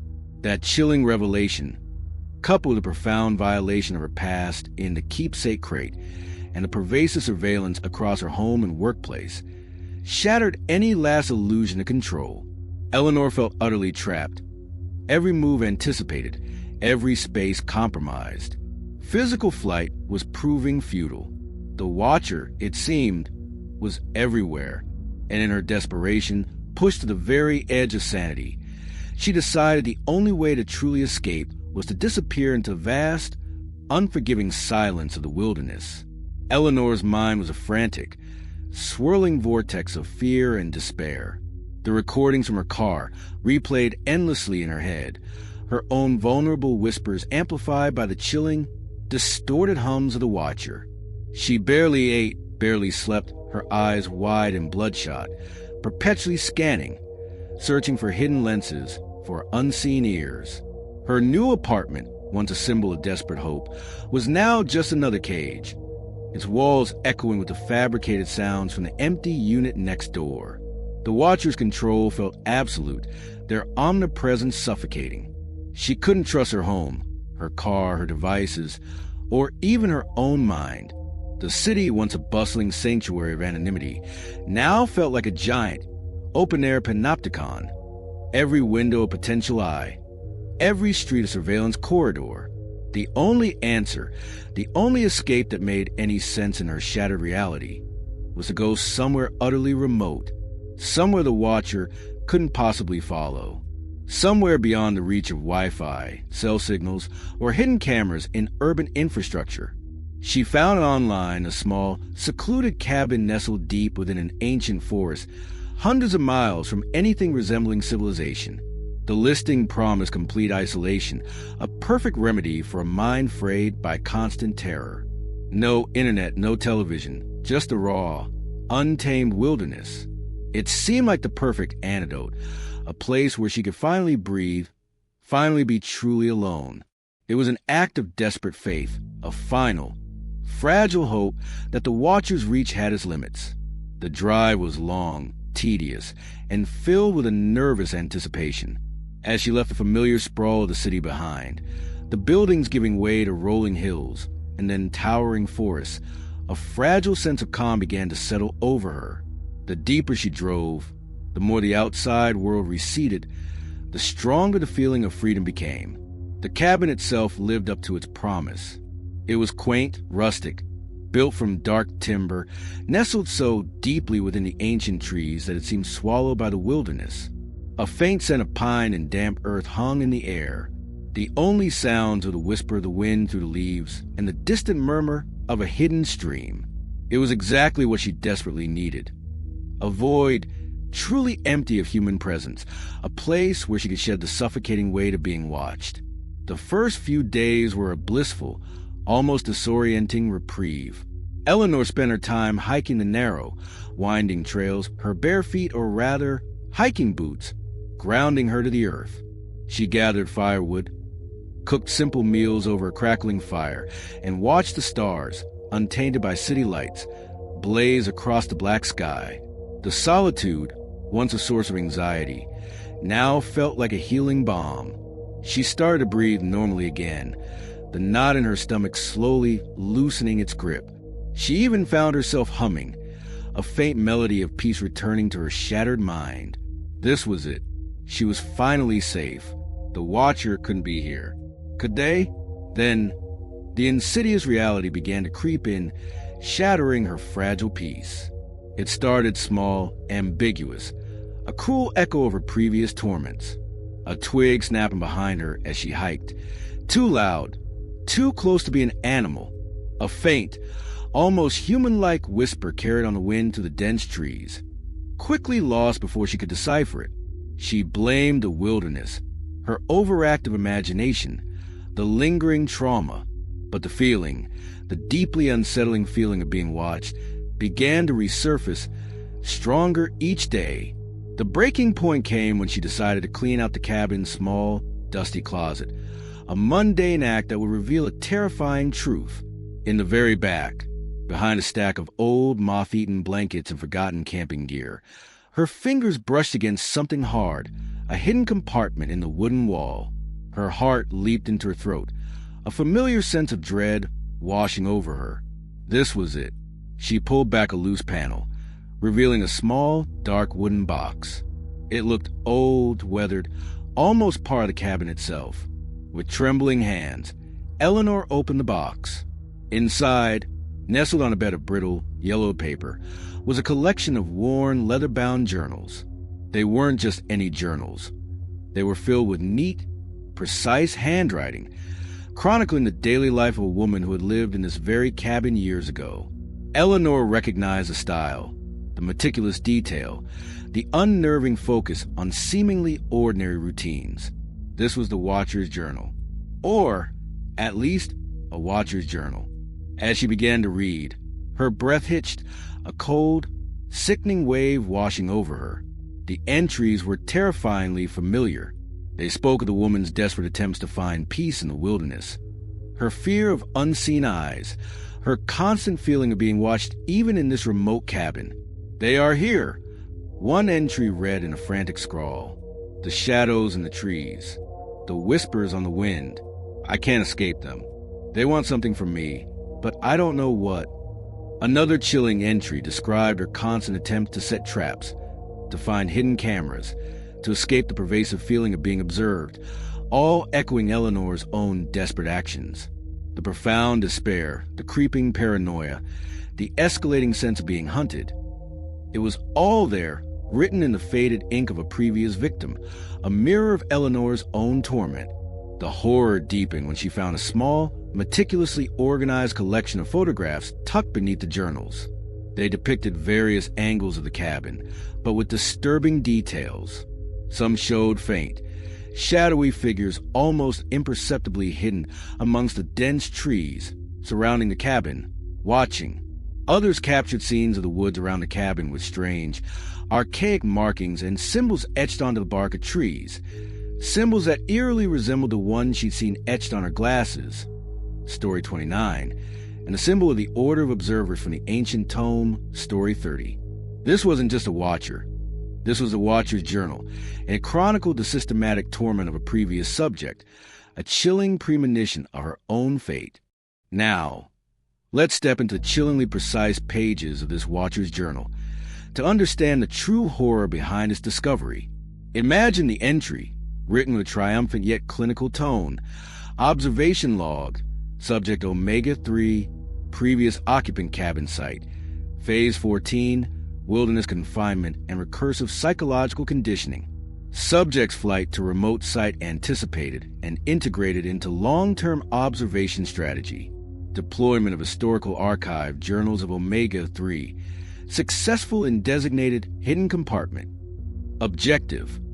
Induce profound existential despair. Reinforce pre-existing paranoia. Establish a psychological lineage of torment. Analysis. The recursive nature of subjects Eleanor's own current experience mirroring historical data, Omega-3's torment, proves highly effective in eroding subjects' perceived agency. Note, the cabin itself functions as a primary psychological instrument, its isolation amplifying pre-recorded auditory and visual stimuli linked to historical events. Preparations for next phase. External physical disruption, triggering subjects' forced exit from site. The cycle continues. The cold precision of that entry, the way it dissects Eleanor's profound psychological torment, reducing her despair to mere optimal distress levels and her desperate flight to a control variable, is truly sickening. It confirms the Watcher's terrifying understanding of human psychology and their ability to weaponize history, even an isolated cabin, to break down their subjects. The cabin, her last desperate hope for refuge, had become just another extension of her nightmare, another meticulously crafted stage in the Watcher's terrifying game. Eleanor was not the first, and this journal was undeniable proof. The profound despair of this realization, the sickening sense of having inherited a legacy of torment, left her utterly broken. This wasn't just a physical escape. It was a psychological trap she had walked straight into. The whispers in the trees, the shadows in the periphery, the pervasive sense of being watched. They were all part of the Watcher's horrifying design, a constant reminder that her flight was merely a controlled variable in their twisted experiment. This deep, profound violation, this absolute loss of her freedom and peace, would force her to realize that simply running was futile. It would push her to consider a new, even more desperate approach, something that went beyond merely escaping, leading directly into the next terrifying stage of her torment. You absolutely won't want to miss that. Story 17, The Social Trap, My Digital Nightmare. All right, everyone, if you've been with us through Eleanor Vance's desperate journey, you know she's been dragged through hell. Last time, in Cabin in the Woods, her desperate flight to the wilderness, her attempt to find a true void, proved to be nothing but another meticulously crafted stage in the Watcher's game. The discovery of that chilling Watcher's journal from a previous subject, detailing a torment that eerily mirrored her own, confirmed the true horror. Running was futile. She was trapped in a predetermined cycle, a legacy of observation and manipulation. The Watcher's insidious control knew no physical bounds. The weight of that realization was unbearable, a suffocating blanket of despair. And in that despair, pushed to the very edge of sanity, a new, desperate idea began to form. If she couldn't escape the Watcher physically, perhaps she could engage them, or at least understand them, in the digital realm. It was a perilous thought, given her past digital traumas, but it was the only perceived connection she had left. Eleanor returned from the cabin a changed woman, haunted by the ghost of Omega-3, the previous subject whose torments echoed her own. Her spirit was utterly broken, her sense of agency annihilated. The Watcher's omnipresence felt absolute, their reach extending beyond physical space into the very fabric of her existence. Her home felt like a living tomb, her car a rolling surveillance unit. Even the wilderness, once a symbol of freedom, had become another trap. Days blurred into weeks of relentless anxiety, every shadow a potential eye, every silence a deafening roar of unseen observers. She barely ate, barely slept, her eyes wide and bloodshot, perpetually scanning, searching, even when there was nothing to see. In this profound despair, a desperate, almost reckless, idea took root. If running was futile, perhaps engagement was the only way. She had to understand. She had to find them. Despite her past digital traumas, the Wi-Fi breach in digital shadows, the security system manipulation in broken lenses, she felt compelled to re-engage with the online world, not as a naive user, but as a cautious investigator. She created a new, anonymous social media profile, stripped bare of any personal information, using a burner email. She also reactivated some old, forgotten accounts, hoping they were dormant enough to fly under the Watcher's radar. Her goal was simple: to find any information, any other victims, or even a direct message from the Watcher themselves, hoping to force a communication on her terms. It was a desperate attempt to turn the tables, however infinitesimally. The first few messages started appearing in her newly created, anonymous social media inbox. They were subtle, harmless even, the kind you might immediately dismiss as spam or an automated bot message. A random hello, a generic nice profile, or a vague, interesting post. They came from newly created, anonymous accounts, or sometimes, chillingly, from what appeared to be reactivated accounts of old acquaintances she hadn't heard from in years, suddenly reappearing with mundane greetings.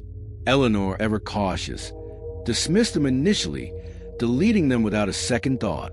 Just spam, just a coincidence, just what she needed to believe. But then, as always, they escalated. They were not random. They quickly shed their innocent guise, becoming increasingly specific and utterly intrusive. Saw you at the coffee shop yesterday. One message from an anonymous account read, the words appearing on her screen as she sat sipping her latte, a cold dread washing over her. You were reading the latest thriller. You looked lost in thought, the way you always do when you're working through a design problem. Another message, appearing in a different old account, referenced a private conversation she'd had with Chloe days ago, not on social media, but over the phone, in a whispered moment of despair. You seemed down after that call with Chloe. Don't worry, things will get better. You're stronger than you think. The terror deepened with every new message. These weren't just guessing games. They referenced details about her daily routines, private interactions, even her current emotional state, all gleaned from previous surveillance data. This was the most terrifying part, the violation of unshared knowledge. The messages mentioned information Eleanor had never posted online, never discussed publicly, never shared in any way that could be digitally harvested. This confirmed, with sickening clarity, the Watcher's continued physical surveillance, linking directly to Arthur Caldwell's observations, the cafe's sighting, the hidden cameras, etc. The digital messages weren't just coming from the online world. They were being fed by physical observation, by unseen eyes and ears that followed her everywhere. It was a horrifying, seamless integration of physical and digital stalking. Eleanor, desperate to regain some semblance of control, tried to block the anonymous accounts, only for new ones to immediately pop up, seemingly from nowhere. She changed passwords, beefed up her security settings across every platform, but the messages kept coming from different variations of accounts, different platforms, or even, chillingly, from seemingly hacked accounts of her actual friends. A message from Chloe's account might pop up, a subtle reference to something Eleanor had just done, confirming that the Watcher wasn't just creating fake profiles. They were infiltrating her existing network, turning her own friends into unwitting conduits for their terror. This reinforced the Watcher's pervasive digital reach and their terrifying ability to bypass her every defense. The messages began to include direct threats, often subtly woven into personal observations, making them all the more insidious. They were designed to isolate her further by hinting at knowledge of her friends' or family's vulnerabilities, making her afraid to confide in anyone. Don't involve Chloe, one message read, from an account that looked like an old classmate. She wouldn't want to know your secrets. Some truths are better left unspoken. Or, your mother seems worried about your recent career changes. It would be a shame if she worried more. This was blackmail, plain and simple, turning her loved ones into hostages of her silence. Eleanor's paranoia spiraled.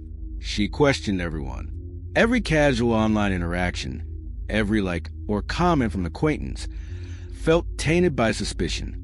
She became terrified of her own digital footprint, retreating almost entirely from online interaction, abandoning her carefully constructed anonymous profiles, realizing they were just another trap. She felt like she was trapped in a real-life horror game, where her every digital action, her every attempt to connect, was a monitored move, another piece of data for the watcher to exploit. Now, let's step into the chillingly precise pages of the watcher's journal for this phase. Imagine the entry, cold and triumphant. Observation log, subject alpha, phase 15, digital engagement and social manipulation. Deployment of anonymous social media profiles, tier 1 and 2, and compromised associate accounts, tier 3. Confirmed successful. Methodology, personalized data, from phases 1 to 14, utilized to create tailored, intrusive messages. Efficacy, optimal. Subjects escalating paranoia and complete social isolation achieved. Note, the use of specific emotional triggers and familial vulnerabilities proves highly effective in enforcing silence. Subjects' digital retreat anticipated and integrated into subsequent monitoring protocols. Preparations for direct communication via external communication interface are underway. The social trap is set. The cold precision of that entry, the way it dissects Eleanor's psychological unraveling and her forced isolation, reducing her profound emotional torment to mere optimal distress levels, and her desperate attempt at connection to data, is truly sickening. It confirms the watcher's terrifying understanding of human psychology and their ability to weaponize information gleaned from every facet of her life, including her social connections. The relentless, personalized digital harassment, coupled with the soul-crushing futility of escaping physical surveillance, pushed Eleanor to her absolute breaking point. She was no longer just being watched. She was being actively broken down, manipulated, and isolated using every available avenue. The psychological warfare, the systematic dismantling of her sanity, made her desperate for any kind of information about the watcher themselves, any weakness, any crack in their impenetrable facade. It pushed her to seek answers from even more obscure sources or methods, to find a way to strike back, no matter how desperate. This overwhelming desire for information, this burning need to understand her tormentor, would drive her to the absolute edge of acceptable investigation, leading directly into the next terrifying stage of her torment. You absolutely won't want to miss that. Story 18, The Unstamped Letter, A Cry from the Dark. All right, everyone. If you've been following Eleanor Vance's agonizing descent, you know she's at her absolute breaking point. Last time, in the social trap, her desperate attempt to find control in the digital realm backfired horribly. The watcher infiltrated her social media, sending personalized, intrusive messages from anonymous and even compromised friend accounts, effectively isolating her by turning her loved ones into unwitting pawns. Every whisper of fear, every private conversation had become a weapon. She was utterly cut off, trusting no one, paralyzed by fear for those she held dear. The watcher's control felt total, their omnipresence suffocating. Eleanor was desperate for any crack in their impenetrable facade, any weakness, any sign that she wasn't entirely alone in this terrifying, unseen war.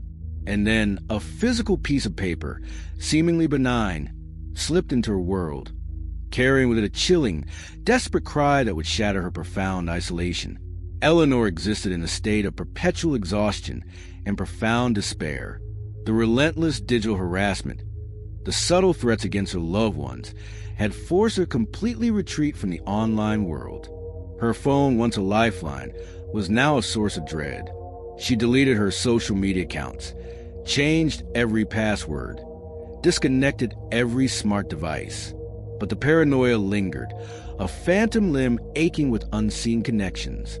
She spent her days cloistered in her new, supposedly empty apartment, the sound from the void next door, Story 13, now a constant, low thrum beneath her consciousness.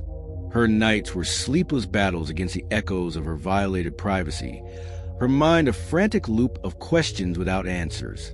She felt like a prisoner in her own mind, utterly alone in a nightmare she couldn't share.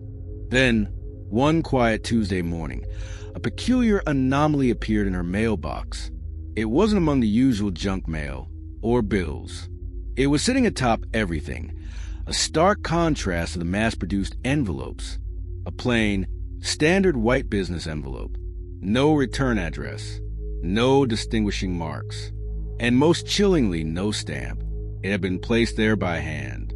Her name, Eleanor Vance, was scrawled on the front in hurried, almost panic handwriting, the ink slightly smudged. It was different from the watcher's precise, typed font, different from the elegant script on the Poe book. This felt human and desperate, a flicker of something, curiosity perhaps, or a terrifying hope, ignited in her. With trembling fingers, Eleanor tore open the envelope. Inside was a single sheet of paper, slightly crinkled, as if crumpled in a panic hand before being smoothed out.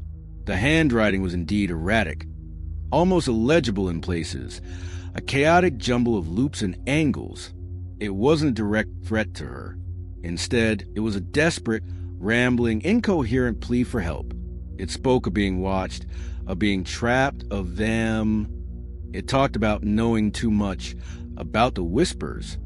Eleanor read, her breath catching in her throat as she deciphered the frantic words. They're everywhere, in the walls. They know what I think. They play my words back to me. My car was gone and back, and I heard everything. A cold dread washed over her. This wasn't a random madman. This wasn't a trick. The details. In the walls, play my words back to me. That was her home, story 11. My car, gone then back. Heard everything. That was her car, story 15. This was another victim. A genuine cry from the dark. This person had experienced almost exactly what she had. Eleanor was caught between profound confusion, a sudden, blinding flicker of hope, another victim, and a paralyzing, familiar fear. Is this another trap by the watcher, designed to lure her out, to exploit her empathy? She reread the frantic, almost illegible handwriting, searching for a name, an address, anything. But there was nothing, just a raw, undiluted terror of someone else's unraveling. The letter was a mirror, reflecting her own nightmares back at her, but from a different soul. She immediately contacted Daniel Hayes, her voice barely a whisper, recounting the letter, the terrifying parallels. Daniel listened, his usual calm replaced by a rare flicker of intense focus. This is significant, Eleanor, he said, his voice grave. It's highly unusual. If it's genuine, it's a massive breach for them. If it's a trap, it's a new level of sophistication. He agreed to analyze the letter, cautioning her to remain utterly secure and to interact with no one new. Daniel performed a meticulous forensic analysis on the letter. He used specialized equipment, scrutinizing the paper under UV light, analyzing the ink composition, searching for microscopic fibers. But he found nothing. No fingerprints. No trace evidence. The paper was common, store-bought. The ink ordinary. The handwriting, while erratic, was consistent, suggesting genuine distress, but also perhaps an attempt to disguise it. It was a cry from the dark, untraceable, desperate, sent by someone who likely knew they were being watched too closely to leave a clear trail.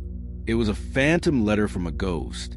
Despite the ambiguity, despite Daniel's cautions, Eleanor felt a compelling, almost visceral need to find the author of the letter. The profound isolation she had suffered had been partially lifted by this one desperate plea. She wasn't alone. That spark of hope, fragile as it was, ignited a desperate new resolve. She began making limited, incredibly cautious online inquiries, searching for similar pleas, for any news of unexplained disappearances that matched details in the letter that hadn't been widely reported. She delved back into obscure forums, used hidden search engines. She found nothing concrete, no other letters, no matching missing persons reports. The digital realm, once a source of terror, was now a frustrating void, deepening her sense of helplessness in finding the letter's desperate author.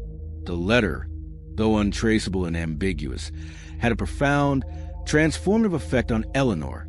It reignited her hope that she wasn't utterly alone. It implied a wider network of victims, or at least people caught in the Watcher's terrifying web. It hinted at a shared experience, a hidden, terrifying connection among those who had been targeted. It also contained a tiny, almost overlooked detail, a specific, unusual phrase used repeatedly, a rare idiom, or a peculiar misspelling of a common word. Eleanor didn't know it yet, but this small linguistic quirk would be a crucial clue in a later story, a key to unlocking another layer of the Watcher's identity.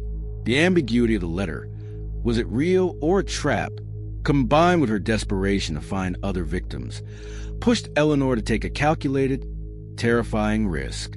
She couldn't wait for answers. She had to act.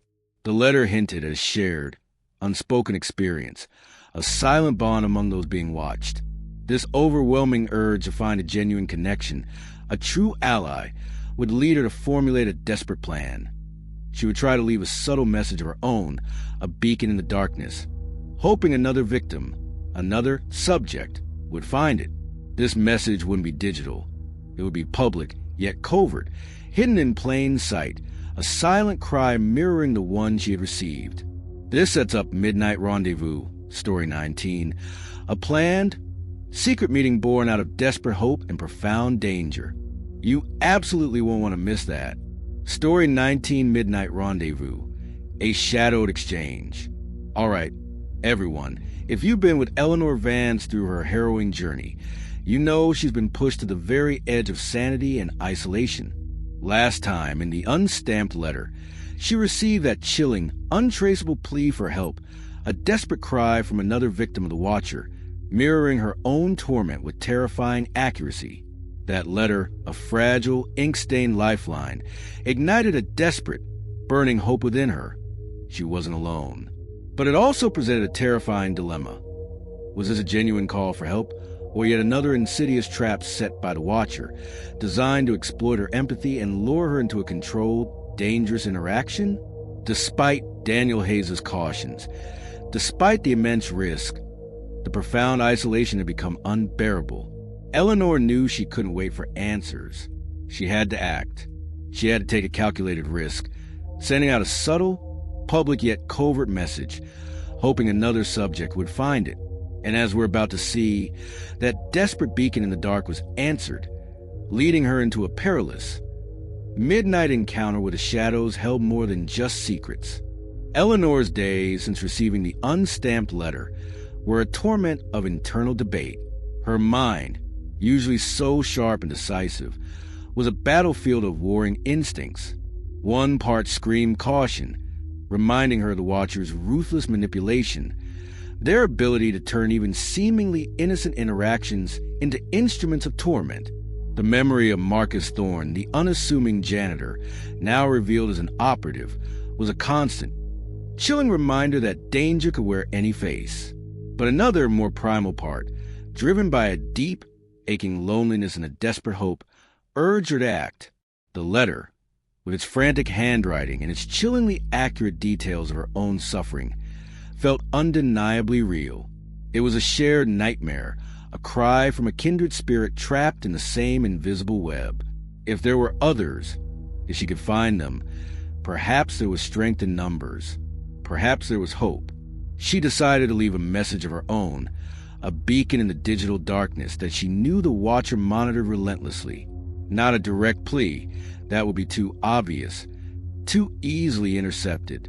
Instead, it was a subtle, almost poetic phrase, hidden in plain sight, on a niche online forum she knew the Watcher had infiltrated, a forum dedicated to obscure Gothic literature, a direct nod to the Poe book they had sent her. The phrase she chose was a line from one of Poe's lesser-known poems, one that spoke of hidden truths and unseen observers, a line she hoped only another truly tormented soul, one familiar with the Watcher's methods, would recognize. Beneath the cloak of night, truth seeks its silent tongue.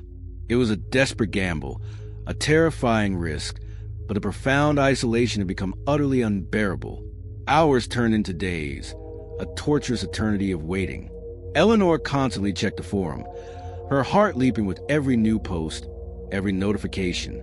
She found nothing. Her hope, fragile as it was, began to dwindle, replaced by the familiar cold dread. Perhaps it was a trap after all. Perhaps the Watcher had intercepted it. And now she had merely given them another piece of data, another insight into her desperate state. Then, late one night, a new reply appeared on the forum, posted by an anonymous user with a string of numbers for a username she didn't recognize, but whose phrasing sent a jolt of recognition through her. The silent tongue speaks at the old clock tower. Midnight. Alone. Eleanor's breath hitched. The old clock tower. It was a landmark in her new city, a crumbling, historic structure in a relatively isolated part downtown, known for its eerily accurate chimes that echoed to the empty streets after dark. It was a place where few people lingered after hours. It was a direct, chilling response. The Watcher knew. They knew she had left a message. And now, they were setting the terms of the meeting. Was it the genuine author of the letter? Or the Watcher themselves setting a trap? The ambiguity was a cruel form of torture, yet the desperate hope, the burning need for answers, overpowered her fear. She had to go. She armed herself meticulously. Not with a gun. She wasn't that kind of person, but with a small, discreet audio recorder, the same one that captured the whispers from her old home, a grim reminder of her vulnerability, hidden in her pocket in a compact, powerful pepper spray in her palm, her fingers clutched tightly around its cold metal casing. She wore dark clothing, her hood pulled low, trying to blend into the deepening shadows of the city. She notified Daniel Hayes, sending him a cryptic text with the location and time, knowing he might not get in time, but needing to leave some kind of breadcrumb. Precisely at midnight, Eleanor arrived at the old clock tower. The air was cold, damp, carrying the faint scent of rain. The streetlights cast long, distorted shadows, making the familiar urban landscape feel alien, menacing. The only sound was the distant hum of the city and the rhythmic, ominous ticking of the old clock above her head, counting down the seconds to an unknown fate. She stood alone, her heart pounding a frantic drumbeat against her ribs, her eyes darting to the surrounding darkness, searching for any sign of movement, any flicker of presence. Then, from the deep shadows of an alley across the street, a figure emerged. Slowly, deliberately, it moved toward her. It was a person of ambiguous build, tall and gaunt, their form completely obscured by a thick, dark hooded cloak that seemed to swallow the light around them. Their face was hidden in the profound darkness of the hood, a featureless void that offered no clue, no recognition. They didn't speak. They didn't make a sound, their footsteps eerily silent on the damp pavement. A wave of pure terror, cold and absolute, washed over Eleanor. This wasn't the kind man she'd hoped for from the letter. This was the Watcher. Or one of them. The figure stopped a few feet from her, an oppressive silence hanging between them, broken only by the frantic beat of Eleanor's own heart. The air itself seemed to crackle with an unspoken tension. Then, the figure slowly, deliberately, extended a hand. In their palm, they held a small, leather-bound journal. It looked old, worn, its cover devoid of any distinguishing marks. Eleanor hesitated, her hand hovering, her mind screaming trap, but a desperate compulsion, a need for answers, pushed her forward. Her fingers brushed against the cold leather as she took it. The figure's hand was surprisingly thin, almost skeletal. The figure didn't say a word. They simply pointed a long, gloved finger towards the journal, then slowly turned and melted back into the deep shadows of the alley, disappearing as silently and abruptly as they had appeared. It was like watching a ghost vanish, leaving only a lingering chill in the air. Eleanor stood there, clutching the journal, her mind reeling, trying to make sense of the encounter. Who was this person? What was this journal? And why the utter silence? She glanced down at the recorder in her pocket. Had it captured anything? Now, let's look into the chillingly precise pages of the Watcher's journal for this phase. Imagine the entry, cold and triumphant. Observation log. Subject Alpha, Phase 16, direct physical engagement and information transfer. Covert communication protocol established via untraceable digital interface. Subject exhibited anticipated response. High emotional investment. Calculated risk assessment. Rendezvous location. Historical site, low traffic volume, high shadow cover. Operative unit designation, silent tongue. Deployment confirmed. Methodology, nonverbal direct artifact transfer. Analysis. Subject displays heightened physiological response, elevated heart rate. Tremor noted during artifact exchange, yet demonstrates sustained behavioral resilience. Objective. Initiate subject's independent investigation of primary data source. Note, the deliberate ambiguity of the encounter and operant silence maximizes psychological impact.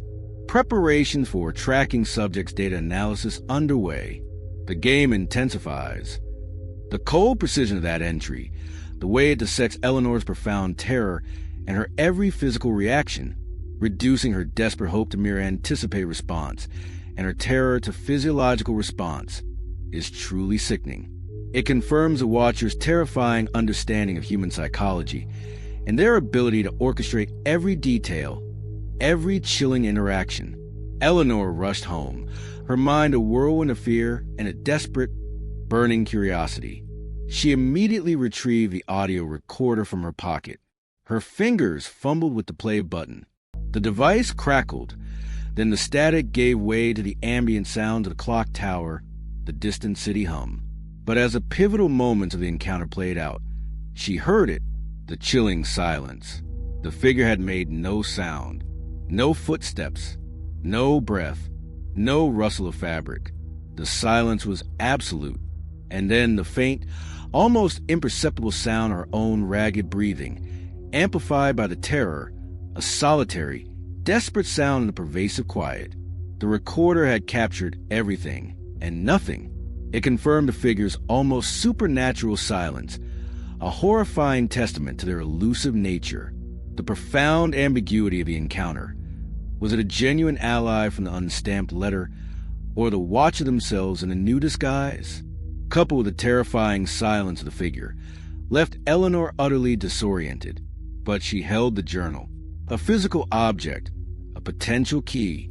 This seemingly empty journal, presented by a silent, cloaked figure at midnight, was the next terrifying piece of her puzzle.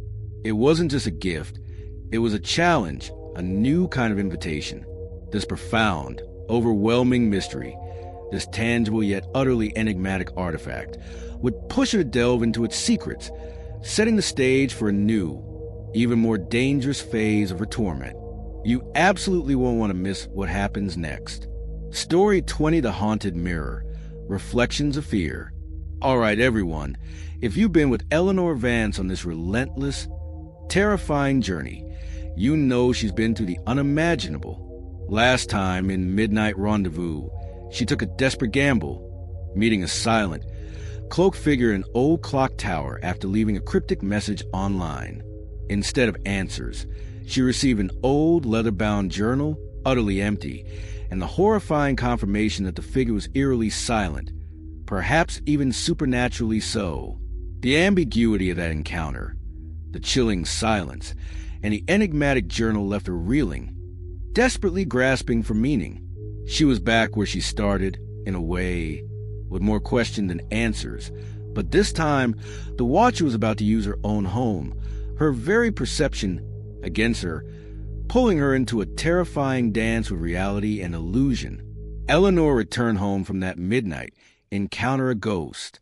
The silence of the cloaked figure, the fact that her recorder picked up nothing but her own frantic breathing.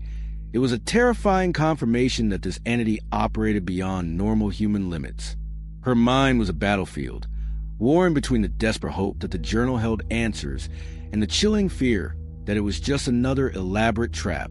She sat at her kitchen table, the journal lying innocently before her, its empty pages mocking her desperate curiosity.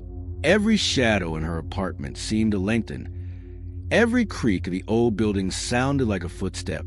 Sleep was impossible, her nerves frayed to the absolute limit.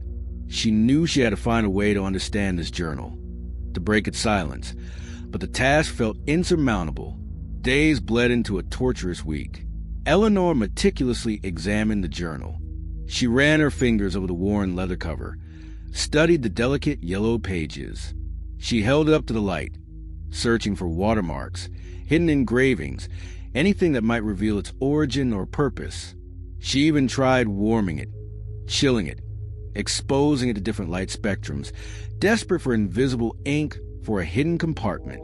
But it remained stubbornly, terrifyingly empty, a blank slate, yet it pulsed with an unspoken menace. It was a physical object, a tangible piece of her torment, but offered no concrete answers, only deepening the oppressive mystery. Daniel Hayes, when she called him again, listened to her frantic account of the silent figure in the empty journal.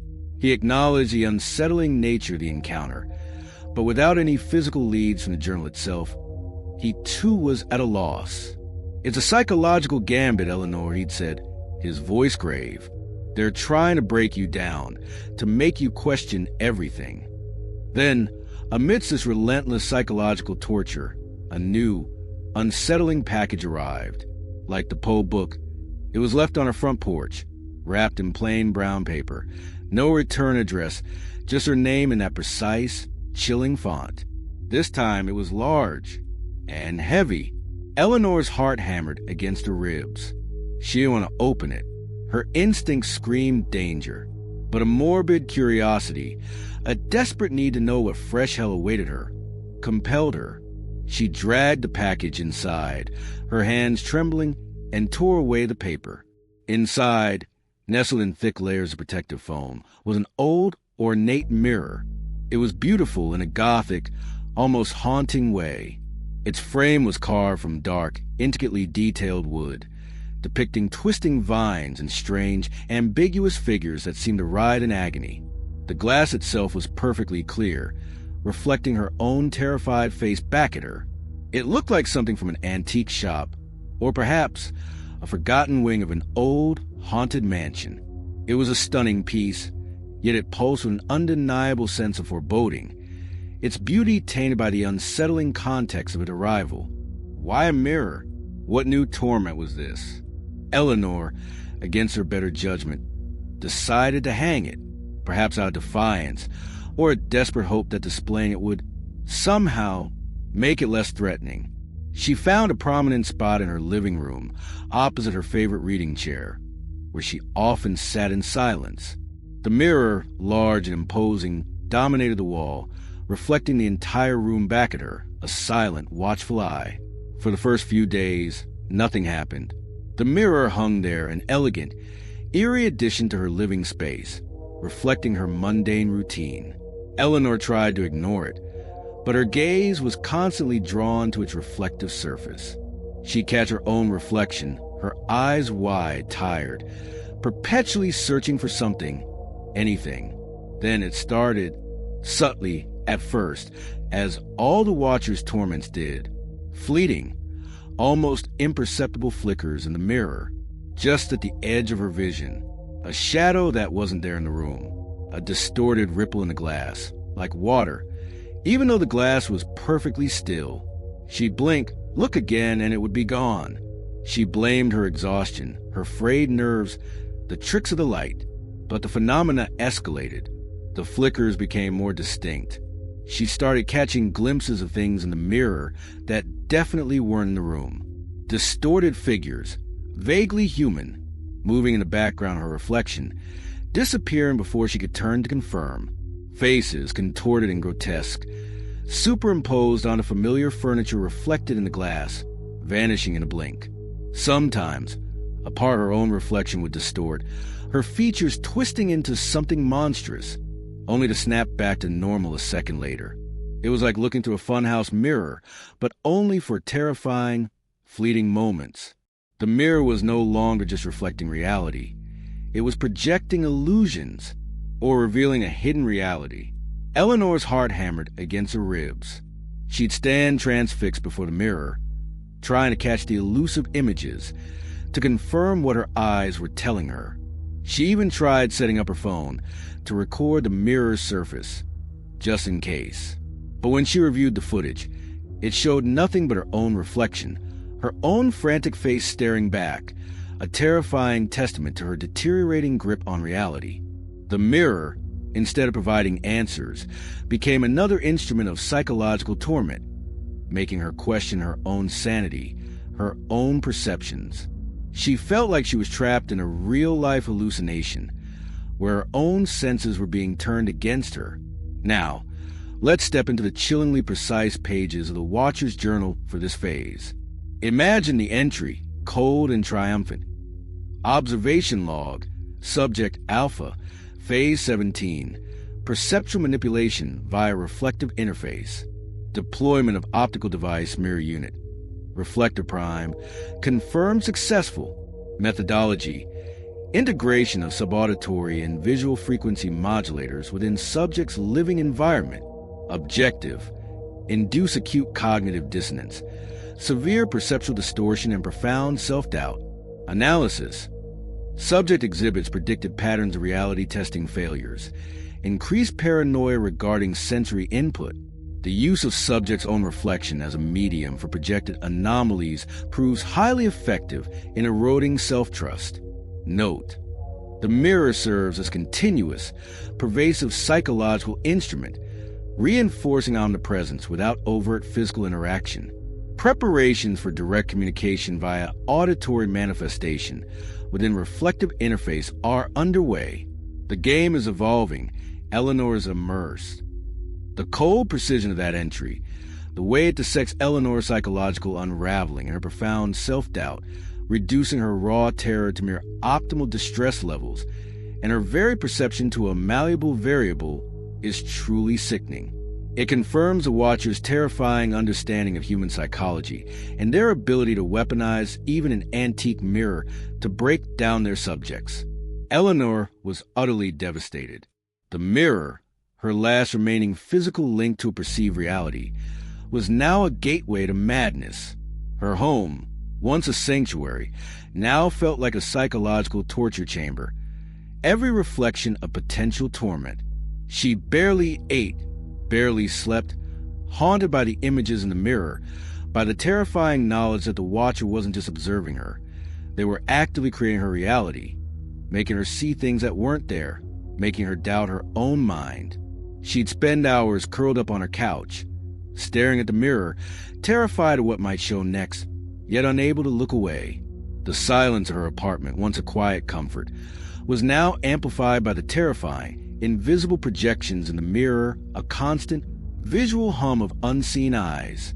The empty journal from a midnight encounter, story 19, lay forgotten, overshadowed by the immediate, terrifying reality of the haunted mirror.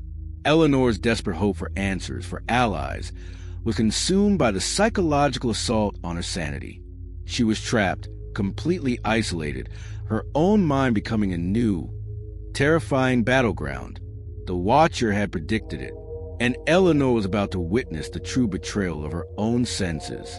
What comes next will be the direct consequence of the Watcher's manipulation of her perception, a new phase of terror, where the Watcher moves from visual torment to an even more direct, audible communication, making her question the very fabric of her sanity. You absolutely won't want to miss that. Story 21, The Dead Phone Rings, a chilling command. All right, everyone, if you've been following Eleanor Vance's harrowing, relentless torment, you know she's spiraling. Last time, in The Haunted Mirror, the Watcher delivered a cruel, new form of torment, an antique mirror that projected unsettling illusions and distortions, twisting her very perception of reality. Her own reflection twisted into monstrous forms. Phantom figures appeared in the background, making her question her own senses, her own sanity. The Watcher's journal had chillingly hinted at direct communication via auditory manifestation within reflective interface. This implied the mirror itself might start speaking, directly addressing her.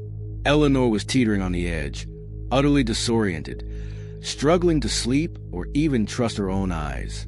And just when she thought she couldn't be pushed any further, the Watcher decided to issue a direct, impossible command.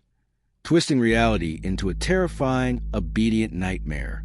Eleanor's apartment had become a psychological torture chamber, its very reflections a source of terror.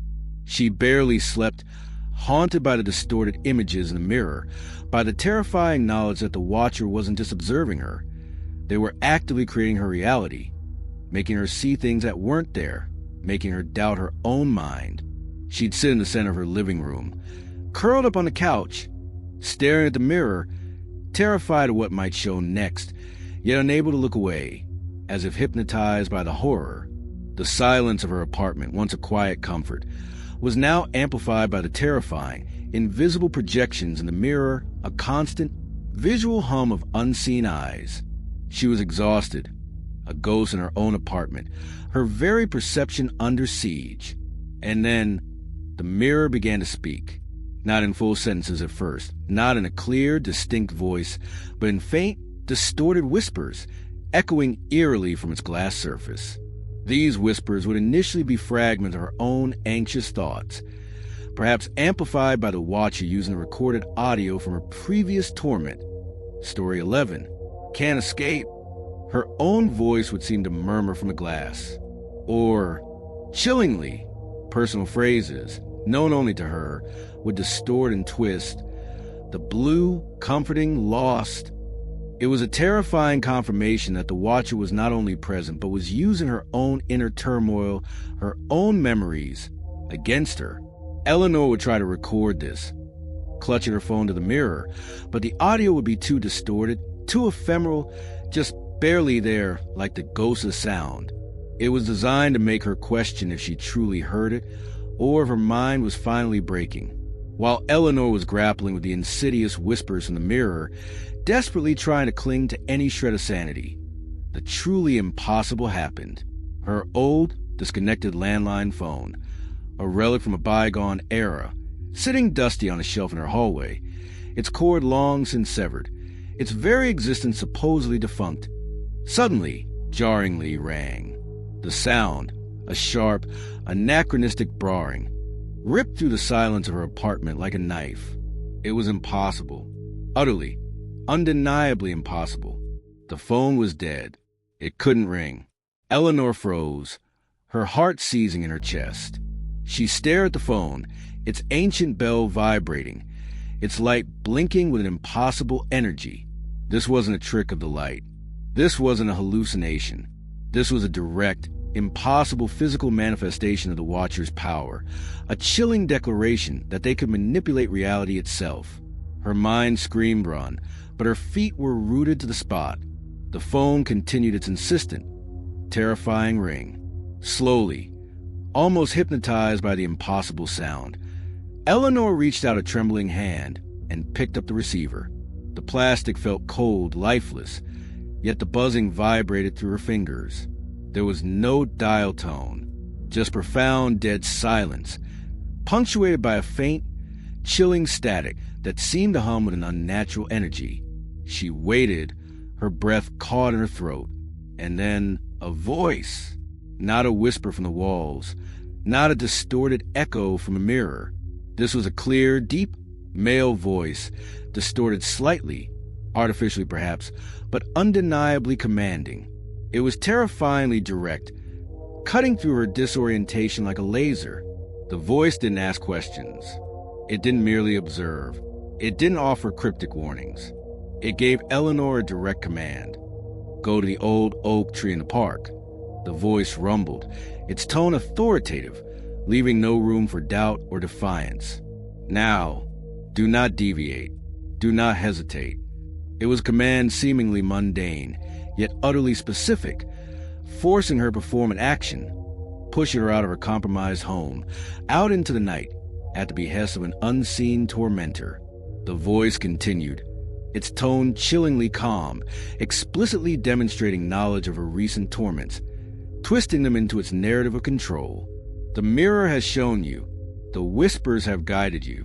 Your journey has begun. Your obedience will determine what comes next. It was a test, a horrifying, impossible test of her submission. It wasn't just a threat. It was a clear implication of severe, immediate consequences if she didn't comply. The Watcher wasn't just playing games anymore. They were pulling the strings, making her dance to their tune. Eleanor's mind was utterly fractured.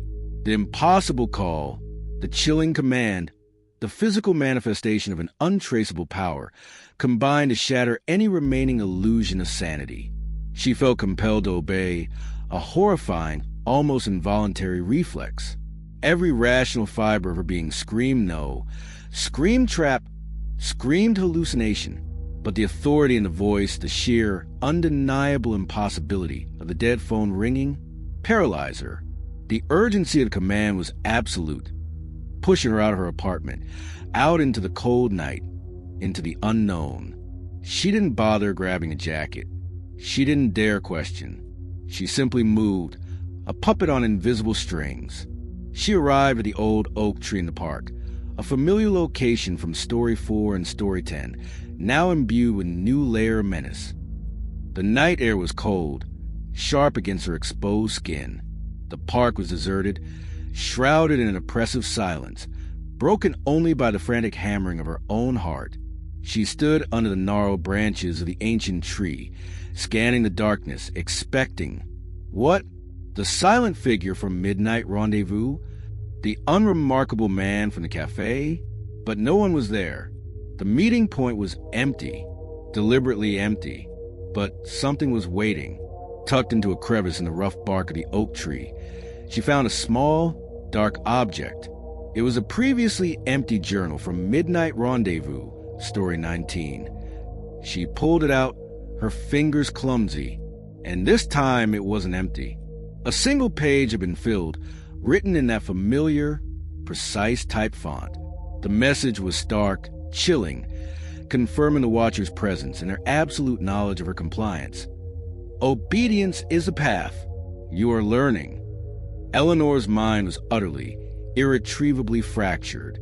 The impossible call, the chilling command, the physical manifestation of an untraceable power, and the empty meeting point with its mocking message combined to make her question her sanity entirely. The Watcher had proven they could not only manipulate her environment and her perceptions, but could also control her actions, twisting her reality until she was nothing more than a puppet on their strings. The last vestiges of her autonomy had been stripped away. She was trapped in a nightmare where her own will felt like a suggestion, and the Watcher's voice was absolute law. Now, let's step into the chillingly precise pages of the Watcher's journal for this phase. Imagine the entry, cold and utterly triumphant. Observation log, subject alpha, phase 18, direct operant conditioning and obedience protocol. Activation of temporal spatial resonant frequency emitter, unit. Bellwether, successful, initiating landline activation in deactivated circuit. Auditory command administered via modulated voice print. Objective, test subject's obedience under duress. Establish direct behavioral control. Command, go to old oak tree. Now. Analysis, subject exhibits predicted physiological distress, elevated heart rate, disorientation, but demonstrates full compliance.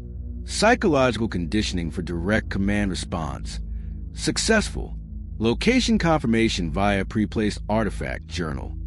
Blank slate unit provides positive feedback. Note, subject is now fully integrated into directed behavioral loop.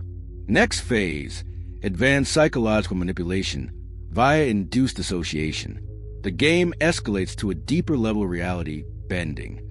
The cold precision of that entry, the way it dissects Eleanor's profound psychological trauma and her forced compliance, reducing her terror to mere physiological distress and her desperate actions to directed behavioral loops, is truly sickening. It confirms the Watcher's terrifying understanding of human psychology, their advanced, almost supernatural technological capabilities, and their absolute control over Eleanor's reality.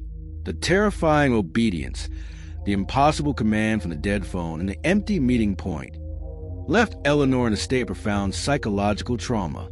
She realized the Watcher wasn't just watching. They were actively controlling her, turning her into a marionette. This utter loss of autonomy, this profound manipulation of her reality, would push her to a desperate new stage. She had to find anyone, who truly understood psychological warfare, cults, or mind control. She needed help that went beyond digital forensics. She needed to understand how they were doing this, to break the strings. This overwhelming need for a new kind of expertise, a lifeline or fractured reality, would lead her to an entirely new, potentially dangerous, expert, one who might delve into the depths of the human mind, setting up the next chilling chapter of her torment. You absolutely won't want to miss that. Story 22 vanished without a trace. Chloe's disappearance. All right, everyone. If you've been with Eleanor Vance through this escalating nightmare, you know she's been pushed beyond the very edge of sanity. Last time, in the dead phone rings, the Watcher proved they could not only manipulate her environment and her perceptions, but could also issue direct commands, forcing her, a puppet on their strings, to a deserted park. That impossible phone call, the absolute obedience she felt, the utter loss of her autonomy. It was a terrifying confirmation that the Watcher's control was absolute. Eleanor was nothing more than a marionette, her every action dictated by an unseen hand. She was broken, her mind fractured, desperately needing help that went beyond digital forensics, beyond security systems. She needed someone who understood psychological warfare, cults, mind control. But just as she began to desperately seek this new kind of expertise, the Watcher delivered their most devastating blow yet, striking at the very last anchor holding Eleanor to reality. Eleanor existed in a state of profound psychological trauma. The impossible command from the dead phone, the chilling message left in the empty journal, replayed endlessly in her mind. Her apartment, no matter how many devices Daniel Hayes had removed, felt like a stage where every move was choreographed, every thought potentially known. She was a hollow shell, her eyes wide and haunted, perpetually scanning, searching, even when there was nothing to see. The world felt like a vast, insidious game board, and she was the only piece that knew it was being played. She spent her days in a disoriented haze, barely eating, barely sleeping. The echoes of the Watcher's voice a constant, low thrum beneath her consciousness. The only thing tethering her to sanity, the only thread connecting her to the person she used to be, was Chloe Miller. Chloe, her best friend since college. The one who had seen Eleanor through every rough patch, every heartbreak, every creative block. Chloe was the embodiment of normalcy, of unwavering loyalty. She listened patiently to Eleanor's increasingly frantic, unbelievable tales, offering a sympathetic ear, a shoulder to cry on, even if she couldn't fully grasp the supernatural-like extent of the Watcher's power.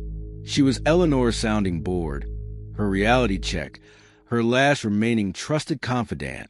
Eleanor leaned on Chloe with an intensity that was almost desperate, clinging to her friend's unwavering presence for stability in her rapidly unraveling world. Chloe was the one person who still tried to bring her coffee, who listened to her fears without judgment, who still called just to check in. But even Chloe, seemingly protected by her own normalcy, began to feel the subtle tendrils of the Watcher's reach. A few days before it happened, Chloe had called Eleanor, her voice a little tense. "Hey, Elle," she'd said. "Just wondering. Have you noticed anything weird around my place? I swear, I saw a car parked outside my building last night, just sitting there, no lights, and then again this morning." Eleanor's blood had run cold. She dismissed it, trying to keep Chloe out of it, but the unease had started. Later, Chloe mentioned a strange hang-up call, then a friend of a friend on social media, someone Chloe barely knew, asking very specific questions about Eleanor's well-being. These were faint signals, easily dismissed by anyone else. But for Eleanor, they were terrifying premonitions. They were the Watcher's way of saying, "We see your anchor. We see your connection." Then, the world tilted on its axis again. Eleanor and Chloe had planned a quiet coffee date, their usual Tuesday morning ritual. Eleanor, despite her profound exhaustion, felt a faint flicker of anticipation. A few hours of normalcy, a shared laugh, a moment of genuine human connection. She even managed to put on a bit of makeup, trying to look less like a ghost. She called Chloe's phone at their agreed time, but it went straight to voicemail. Odd, but not unheard of. She waited a few minutes, then called again. Still voicemail. A cold dread began to coil in her stomach. Chloe was always punctual. Always. Eleanor knew. She knew with a terrifying absolute certainty. She hailed a cab, her hands trembling so badly she could barely count out the fare. She burst into Chloe's apartment building, her heart hammering against her ribs like a trapped bird. The front door to Chloe's apartment was unlocked, a detail that screamed wrongness. Chloe was meticulous about locking her door. Eleanor pushed it open, her voice a reedy whisper. "Chloe, are you here?" The apartment was unnervingly normal. A half-eaten bowl of cereal sat on the kitchen counter, a booklet open on the coffee table, a bookmark tucked into its pages. Chloe's keys were on the hook by the door, her phone charging on the kitchen island. No signs of struggle, no forced entry, no shattered glass. Everything was utterly, perfectly, horrifyingly in place, as if Chloe had just stepped out for a moment and would return any second. But Chloe was gone. Utterly, completely gone. Vanished without a trace. Eleanor's panic was absolute, a primal scream of terror that echoed in the silent apartment. She frantically searched every room, every closet, yelling Chloe's name until her throat was raw. She called the police, her voice shaking so badly she could barely articulate the words. They arrived quickly, treating it as a standard missing persons case. They scoured the apartment, interviewed neighbors, but found absolutely no leads. No one saw anything. No one heard anything. It was as if Chloe Miller had simply ceased to exist. In the midst of her frantic, desperate search, Eleanor found a small, white envelope tucked under Chloe's pillow. It was an official-looking envelope, just a plain one, and inside a single, folded piece of paper, not typed this time, but handwritten in a neat, elegant script Eleanor had never seen before. The message was short, brutal, and a direct, chilling message from the watcher. Some anchors must be cut for your journey to proceed. There was no signature, no symbol, just those words. It wasn't a question. It was a declaration. The watcher took Chloe, not as punishment, but as a deliberate, calculated step in Eleanor's psychological torment, to isolate her, to break her utterly. It reinforced Eleanor's complete and terrifying isolation. Eleanor was utterly devastated, consumed by a profound, suffocating guilt. Chloe's disappearance was the ultimate act of psychological warfare, proving the watcher would stop at nothing, even targeting her loved ones, her last anchor to sanity. Eleanor felt completely alone, utterly responsible for Chloe's fate, and completely at the mercy of the watcher. Her social support system, that fragile network she had clung to, had been systematically dismantled. She was truly, finally, a puppet with no strings left but the one connecting her to her tormentor. The world, once populated by friends and family, was now a desolate, empty stage where only she and the watcher remained. Now, let's step into the chillingly precise pages of the watcher's journal for this phase. Imagine the entry, cold, clinical, and utterly devoid of remorse. Observation log, subject alpha, phase 19, collateral acquisition and isolation protocol. Primary objective, complete erosion of subject social support system. Target, subject SS1 Chloe Miller, identified as primary emotional anchor. Extraction protocol, initiated and executed with zero physical signature. Note, subject SS1's environment secured. No evidence of struggle. Subject Alpha's emotional response tracked. Acute guilt, profound despair, complete social dissociation confirmed. Communication protocol, direct message to subject Alpha via subtle physical interface. Pillow placement. Objective, reinforce subject's responsibility for SS1's removal. Anticipated result, heightened compliance, extreme vulnerability. Next phase, identity manipulation via social vectors. Subject is now fully primed for new operational parameters. The cold precision of that entry, the chilling reduction of Chloe to subject SS1 and emotional anchor, and Eleanor's profound guilt to mere physiological response is truly sickening. It confirms the Watcher's terrifying understanding of human psychology, their utter ruthlessness, and their ultimate goal of total control through absolute isolation. In her deepest, most profound despair, a faint, almost imperceptible flicker of hope ignited, born from a fragment of memory. Chloe had been worried. She had noticed things. And Eleanor remembered a very specific object in Chloe's apartment, a unique hand-painted ceramic owl that Chloe kept on her bookshelf. Chloe had mentioned a few days before that the owl had felt cold in her hand, unusually so, and that she'd been meaning to look into it. It was a tiny, seemingly insignificant detail, but in Eleanor's fractured mind, it now held a profound weight. Could Chloe have been investigating something on her own, something connected to the Watcher, without fully revealing to Eleanor?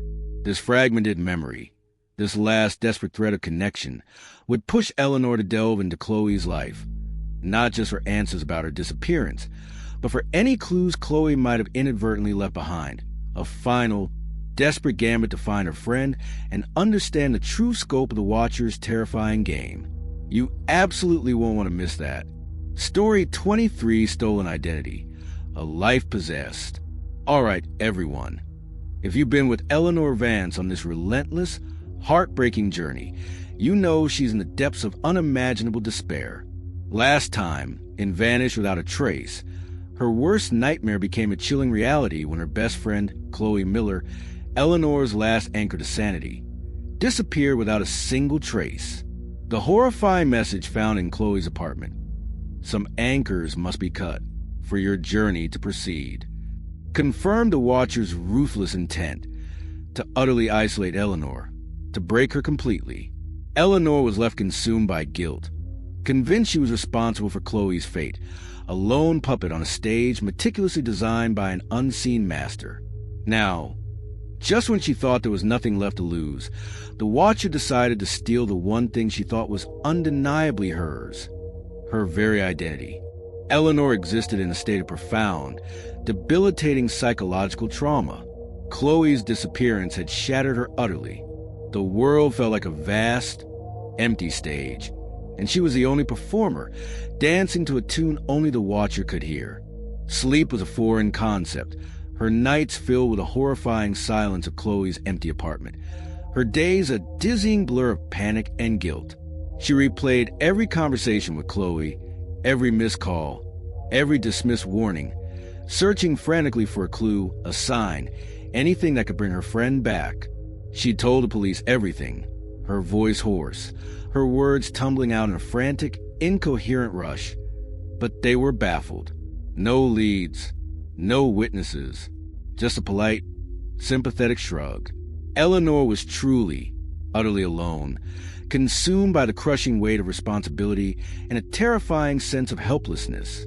In her desperate search for answers about Chloe, Eleanor had clung to a fragmented memory. Chloe's unique, hand-painted ceramic owl, and Chloe's casual remark that the owl had felt cold to the touch. It was a tiny detail, seemingly insignificant, but in Eleanor's fractured mind, it was a lifeline. She convinced herself that Chloe might have been investigating something on her own, something connected to Watcher, without fully revealing it. This desperate hope propelled her back to Chloe's apartment, past the police tape, past her own debilitating fear. She searched meticulously for that owl, for any hidden compartment, for any clue Chloe might have inadvertently left behind. She tore the apartment apart, driven by a raw, primal need for answers, for retribution. She found the owl tucked away on a high shelf, just as Chloe had left it. It was cold to the touch, yes, but otherwise just a ceramic owl. No hidden compartments, no secret messages. Her heart sank, another dead end. As she stood there, defeated, her eyes scanned Chloe's meticulously organized bookshelf, a stark contrast to the chaos of her own mind.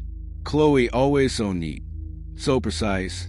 Then, her gaze caught on a book, a first edition of a classic novel, one Chloe treasured. It was slightly out of place, its spine barely visible. Eleanor pulled it out and found it. Tucked between the brittle pages of the book was a single, folded sheet of paper. It wasn't a note from the watcher. It was a document, a bank statement. But it wasn't Chloe's. It was Eleanor's. A bank statement from an account Eleanor had opened years ago and rarely used. And what it showed made her blood run cold. Transactions, numerous, varied. Payments to companies she'd never heard of. Withdrawals from ATMs in different cities she'd never visited. Online purchases for high-ticket items she'd never bought. This wasn't just a compromise account. This was a systematic draining. And beneath it, a smaller, almost imperceptible printout. A receipt from a local store for a high-end, untraceable burner phone, purchased using a credit card under Eleanor's name. The date on the receipt was from 2 days before Chloe's disappearance. The realization hit her like a physical blow, stripping the air from her lungs. This wasn't just about Chloe. This wasn't just about her past being revealed. This was about her present being stolen. Her identity. The sheer audacity of it. The seamless infiltration into the very core of her financial existence was a violation beyond anything she had experienced. The Watcher wasn't just observing her. They were becoming her, and they had used her identity, her stolen financial resources, perhaps to orchestrate Chloe's disappearance, or to set up their own operations. Chloe's cold owl had led her to this, a horrifying testament to the depth of the Watcher's infiltration. Eleanor felt a wave of nausea. She immediately contacted her bank's fraud department, her voice a reedy, trembling whisper, trying to explain the impossible. The representative's voice was calm, professional, but filled with a practiced sympathy that did little to soothe Eleanor's frayed nerves. "Ms. Vance," the representative began, "we've already flagged several suspicious transactions. We've initiated an investigation, but recovery will be a lengthy process." Lengthy process. The words echoed ominously in her mind, a terrifying premonition of the bureaucratic hell that awaited her. She hung up, her thoughts swirling with a dizzying mix of anxiety and confusion. The gravity of the situation was overwhelming. The following days were a blur of phone calls and endless paperwork. Eleanor found herself trapped in a Kafkaesque nightmare of fraud alerts, credit bureau disputes, and identity theft reports. Every day, she would receive a new alert about a suspicious activity, a new account opened in her name, a new debt incurred. It was as if someone had taken over her entire financial existence, making decisions, incurring debts, and living a lavish, dangerous life that should have been hers. It was maddening to realize that her identity had been manipulated to such an extent, used as a weapon against her, against Chloe. The constant stream of emails from banks, collection agencies, and credit bureaus detailing fraudulent purchases and mounting debts became a new form of psychological torture. The profound sense of violation was omnipresent, a constant, sickening reminder of the absolute breach of her most intimate financial details. Her credit score plummeted. Her bank account were frozen, her entire financial future thrown into chaos. It wasn't just about the monetary loss. It was about the emotional toll of having her personal life so thoroughly invaded, her financial autonomy utterly stripped away. The stolen sense of control was perhaps the hardest part to grapple with. The horrifying knowledge that someone else was using her name, her social security number, her reputation, to forge a new, illicit identity was profoundly unsettling. It felt like she was no longer the person she had been before the invasion. She was a ghost of her former self, haunting the remnants of her stolen existence. Now, let's step into the chillingly precise pages of the Watcher's journal for this phase. Imagine the entry, cold, clinical, and utterly triumphant. Observation log, subject alpha, phase 20, identity acquisition and financial subversion. Objective, complete erosion of subject's perceived personal autonomy. Redirect resources for operational support. Methodology, leveraging previously acquired digital footprints. Phase 3-9, for identity usurpation. Activation of subject alpha's dormant financial accounts confirmed. Asset acquisition, funds, credit lines, proceeding as per protocol. Note: strategic deployment of illicit financial activities, burner phone acquisition, linked to subject Alpha's identity to create systemic legal and personal complications. Efficacy: optimal. Subject exhibits profound psychological distress, acute financial disarray, and amplified guilt regarding SS1 Chloe Miller. Due to perceived resource misdirection. Isolation complete. Subject is now financially dependent on external resolution protocols. Next phase: direct financial coercion. The puppet strings are being tightened. The cold precision of that entry, the chilling reduction of Eleanor's identity to mere resources, and a profound financial ruin to optimal efficacy is truly sickening. It paints a picture of a mind operating with terrifying, almost machine-like detachment, treating Eleanor's entire existence as a malleable resource for their twisted game. As the weeks dragged on, Eleanor began the arduous process of trying to piece her financial life back together. She was forced to engage with the very systems that seemed to be used against her, navigate a labyrinth of bureaucracy, proving her innocence in a world that saw only her name attached to crime. She placed fraud alerts on all her credit reports, contacted every credit bureau, every financial institution. Each interaction was a battle, a desperate plea to remove the fraudulent entries from her credit report, to prove she wasn't the criminal, but the victim. Yet, despite her efforts, the specter of her stolen identity lingered, a constant reminder of the unseen hand that still controlled her fate. She felt like she was living a fractured existence, a ghost in her own life, constantly battling the shadow of another, darker self that operated under her stolen name. The discovery of her stolen identity and its chilling connection to Chloe's disappearance was a devastating blow. It proved the Watchers' reach extended far beyond simple surveillance. They were actively dismantling her life, piece by terrifying piece. This profound violation, this absolute loss of her personal autonomy and financial stability, would push Eleanor to a desperate new stage. She had to find them, not just observe, not just react. She had to find the architects of her ruin, the ones who were wearing her face, using her identity. This overwhelming need for resolution, this burning desire for justice, would drive her delve into the very underworld of identity theft and financial fraud, leading directly into the next terrifying stage of her torment. You absolutely won't want to miss that. Story 24, The Interrupted Call. They're always listening. All right, everyone. If you've been following Eleanor Vance's relentless, heartbreaking journey, you know she's already spiraling into a nightmare of unimaginable proportions. Last time, in Stolen Identity, her worst fears became a chilling reality when her very identity was completely usurped. Her bank accounts were drained, fraudulent debts mounted under her name, and she discovered a burner phone, bought with her stolen credit card, suggesting the Watcher was not just observing, but actively engaging in criminal activities under her stolen persona.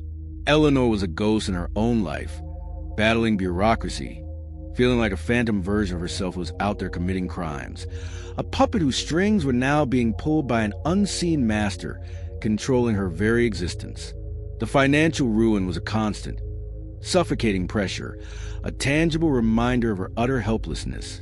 And just when she thought her communication channels, her very voice, might be her last, fragile tool for recovery, the Watcher decided to steal that too, proving, with chilling certainty, that they were always listening.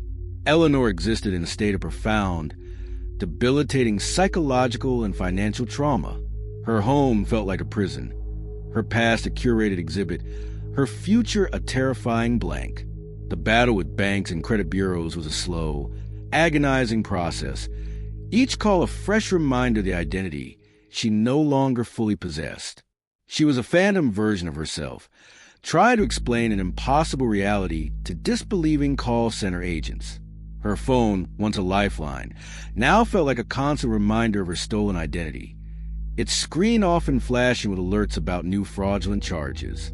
It was already an instrument of torment, but it was about to become the Watcher's next, most intimate weapon. The first call came innocuously enough. She was hunched over her laptop, trying to decipher a particularly dense bank statement, when her phone buzzed with an incoming call. An unknown number. She answered, her voice tired, automatically preparing for another telemarketer or mistaken dial. But there was nothing, just a soft click, then dead air, a hang-up. She sighed, a weary exhalation, and dismissed it as a wrong number, a minor annoyance in a life overwhelmed by major horrors. But of course, it wasn't just a wrong number. The calls became a relentless, chilling pattern, always from unknown numbers, always at the most inconvenient times. During a crucial hours-long call with a fraud investigator from her bank, detailing sensitive, private information about her stolen accounts, the line would suddenly go dead, just a sharp click, then silence. Or, during a late-night phone call with Daniel Hayes, trying to describe a new, unsettling detail from her research into the Order of Observers, her voice would suddenly cut out, replaced by static. She'd frantically redial, her heart hammering. The other party would pick up, confused. "Eleanor? You cut out. What happened?" It was more than just a hang-up now. There was a click, a faint, almost imperceptible whisper just before the line disconnected, or a strange, distorted echo of her own voice, a few words she just uttered, before silence swallowed the call. This was the true terror of the interrupted call. The interruptions became increasingly insidious, a direct assault on her attempts to fight back. She'd be mid-sentence, talking to a lawyer about legal recourse for the identity theft, describing a specific, vulnerable aspect of her case, when the line would just drop. When she called back, the lawyer might express confusion or, chillingly, ask about a specific phrase she had just uttered, thinking she had said it before the call cut out, or the call would resume, but she'd hear a faint, distorted echo of her own private conversation, playing back in the background, a ghostly, mocking repetition. It was a subtle, cruel confirmation. They were listening, live, in real time, to her most secure, desperate conversations. Then the calls evolved again. Instead of just static or hang-ups, a distorted voice finally spoke.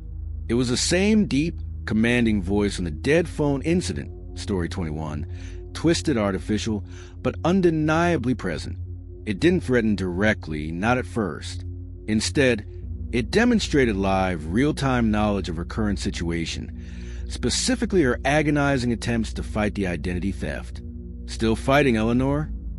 The voice would rumble, its tone chillingly calm, cutting through her desperate words to Daniel Hayes.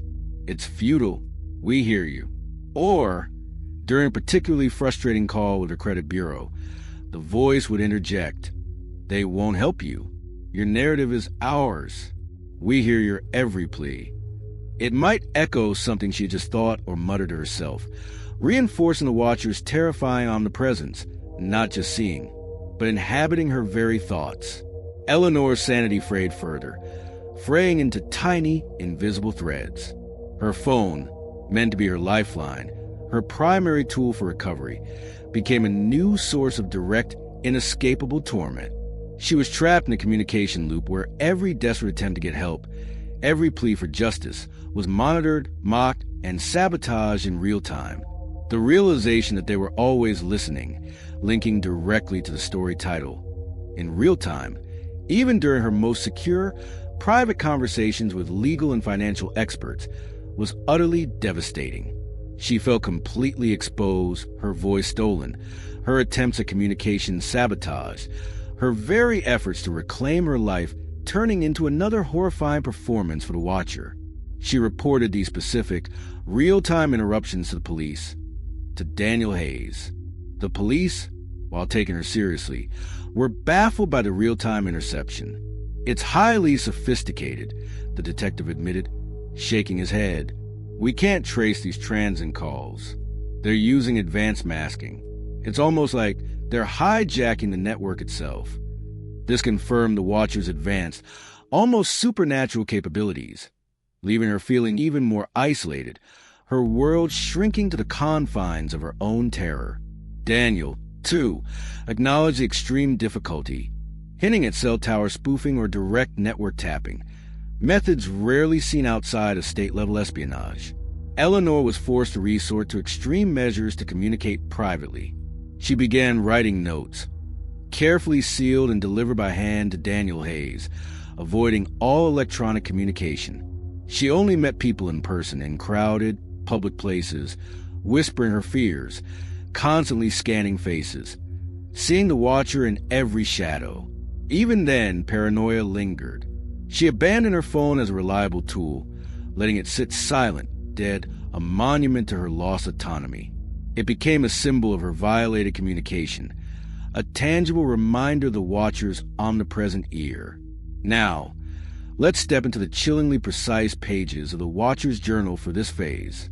Imagine the entry, cold, clinical, and utterly triumphant. Observation log, subject alpha, phase 21, real-time communication interception and psychological sabotage. Objective, dismantle subject's external support network, induce complete communicative paralysis. Methodology, deployment of advanced cell tower spoofing/network tapping unit. Eavesdropper prime. Real-time audio stream intercepted. Subliminal vocal insertions, subject's own voice modulated, utilize to amplify distress and erode perceived reality. Analysis, subject exhibits profound psychological regression, acute paranoia regarding verbal expression. Attempt at external communication, legal, financial, effectively sabotaged. Note, efficacy of real-time mocking via subject's own voice is highly satisfactory. Subject is now fully isolated, communication vectors neutralized. Preparations for direct manipulation via social vectors initiated. The subject will seek a public platform for desperate outreach. The cold precision of that entry, the chilling reduction of Eleanor's desperate pleas to mere data streams, and a profound psychological trauma to optimal efficacy is truly sickening. It paints a picture of a mind operating with terrifying, almost machine-like detachment, confirming the watcher's terrifying understanding of human psychology, their advanced, almost supernatural technological capabilities, and their absolute control over Eleanor's reality. The relentless real-time auditory intrusion, coupled with a profound violation of her stolen identity, had pushed Eleanor to a new, desperate stage. She realized the watcher wasn't just listening. They were responding live, making her every attempt at communication a direct, terrifying engagement. This forced her to consider a truly public, desperate act, a desperate cry for help that would be heard by many, in hopes that someone, anyone, might be able to help her. This overwhelming need for a public platform, a desperate plea for recognition and assistance in her unseen war, would drive her to break her silence in the most public way imaginable, leading directly into the next terrifying stage of her torment. You absolutely won't want to miss that. Story 25, the spam email, a desperate plea. All right, everyone, if you've been with Eleanor Vance on her relentless, shattering journey, you know she's been pushed to the absolute breaking point. Last time, in the interrupted call, the watcher proved their terrifying omniscience, not just observing, but actively hijacking her phone calls, live in real time, mocking her desperate attempt to find help. Her identity stolen, her best friend Chloe Miller vanished, her home and workplace riddled with unseen eyes and ears. Eleanor was a mere puppet, her every word, every thought, every action controlled by an unseen master. The profound violation, the absolute loss of her autonomy and her voice, had plunged her into an abyss of despair. She was utterly isolated, communication channels severed, her sanity fraying. And then, amidst the endless spam and digital junk that constantly cluttered her inbox, a flicker of something impossible appeared. A desperate plea, hidden in plain sight, that would ignite a terrifying, yet undeniable spark of hope.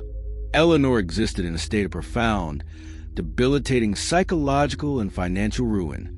The real-time interception of her phone calls had been the final, brutal blow. She felt utterly exposed, her very voice no longer her own, her pleas for help becoming instruments of her torment. She disconnected her phone, abandoning it as a reliable tool, letting it sit silent, dead, a monument to her lost autonomy. Her only communication now was through meticulously handwritten notes delivered by hand to Daniel Hayes, the cybersecurity expert who remained her last, tenuous link to external reality. She saw no one else, trusted no one. The world felt like a vast, empty stage, and she was the only performer, dancing to a tune only the watcher could hear, her movements dictated by unseen strings. Her sanity hung by a thread, her every waking moment a battle against the crushing weight of isolation and absolute control. She spent her days confined to her apartment, poring over old case files Daniel had managed to dig up on similar, unexplained disappearances or untraceable surveillance cases, trying to find a pattern, a weakness, anything. Her laptop, disconnected from Wi-Fi, was her only window to the outside world, loaded with downloaded articles and research papers. She avoided her main email account, fearing further deception, but maintained an old, rarely used burner account, mostly for forgotten subscriptions and spam. Endless, relentless spam. She would occasionally skim it, deleting hundreds of junk mails without a thought, a mundane act in her otherwise horrifying existence. Then, one particularly bleak morning, as she mindlessly scrolled through the deluge of unsolicited offers for weight loss pills and Nigerian princes, a subject line caught her eye. It was utterly generic, almost aggressively so. Urgent. Your account has been compromised. Eleanor almost hit delete. Standard phishing scam. But something in the sender's address, a strange, seemingly random string of characters, gave her pause. It looked almost deliberately obscured. Her finger hovered over the delete button, a wave of familiar paranoia washing over her. Was this another trap? Was a watcher trying a new digital trick? But the profound isolation, the desperate need for any deviation from the watcher's script, compelled her. She clicked. The email itself was a chaotic mess, seemingly a classic spam template.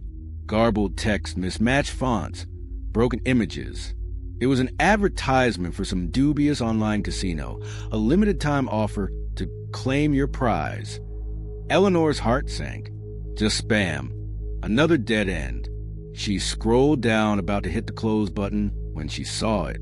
Buried deep within the seemingly random lines of text, almost hidden by an overly large, pixelated banner ad, was a single, stark sentence, not typed in the watcher's familiar font, not handwritten.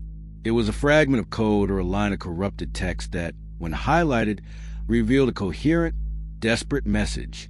It was formatted like an error message or a bug in the code, designed to be missed by casual deletion.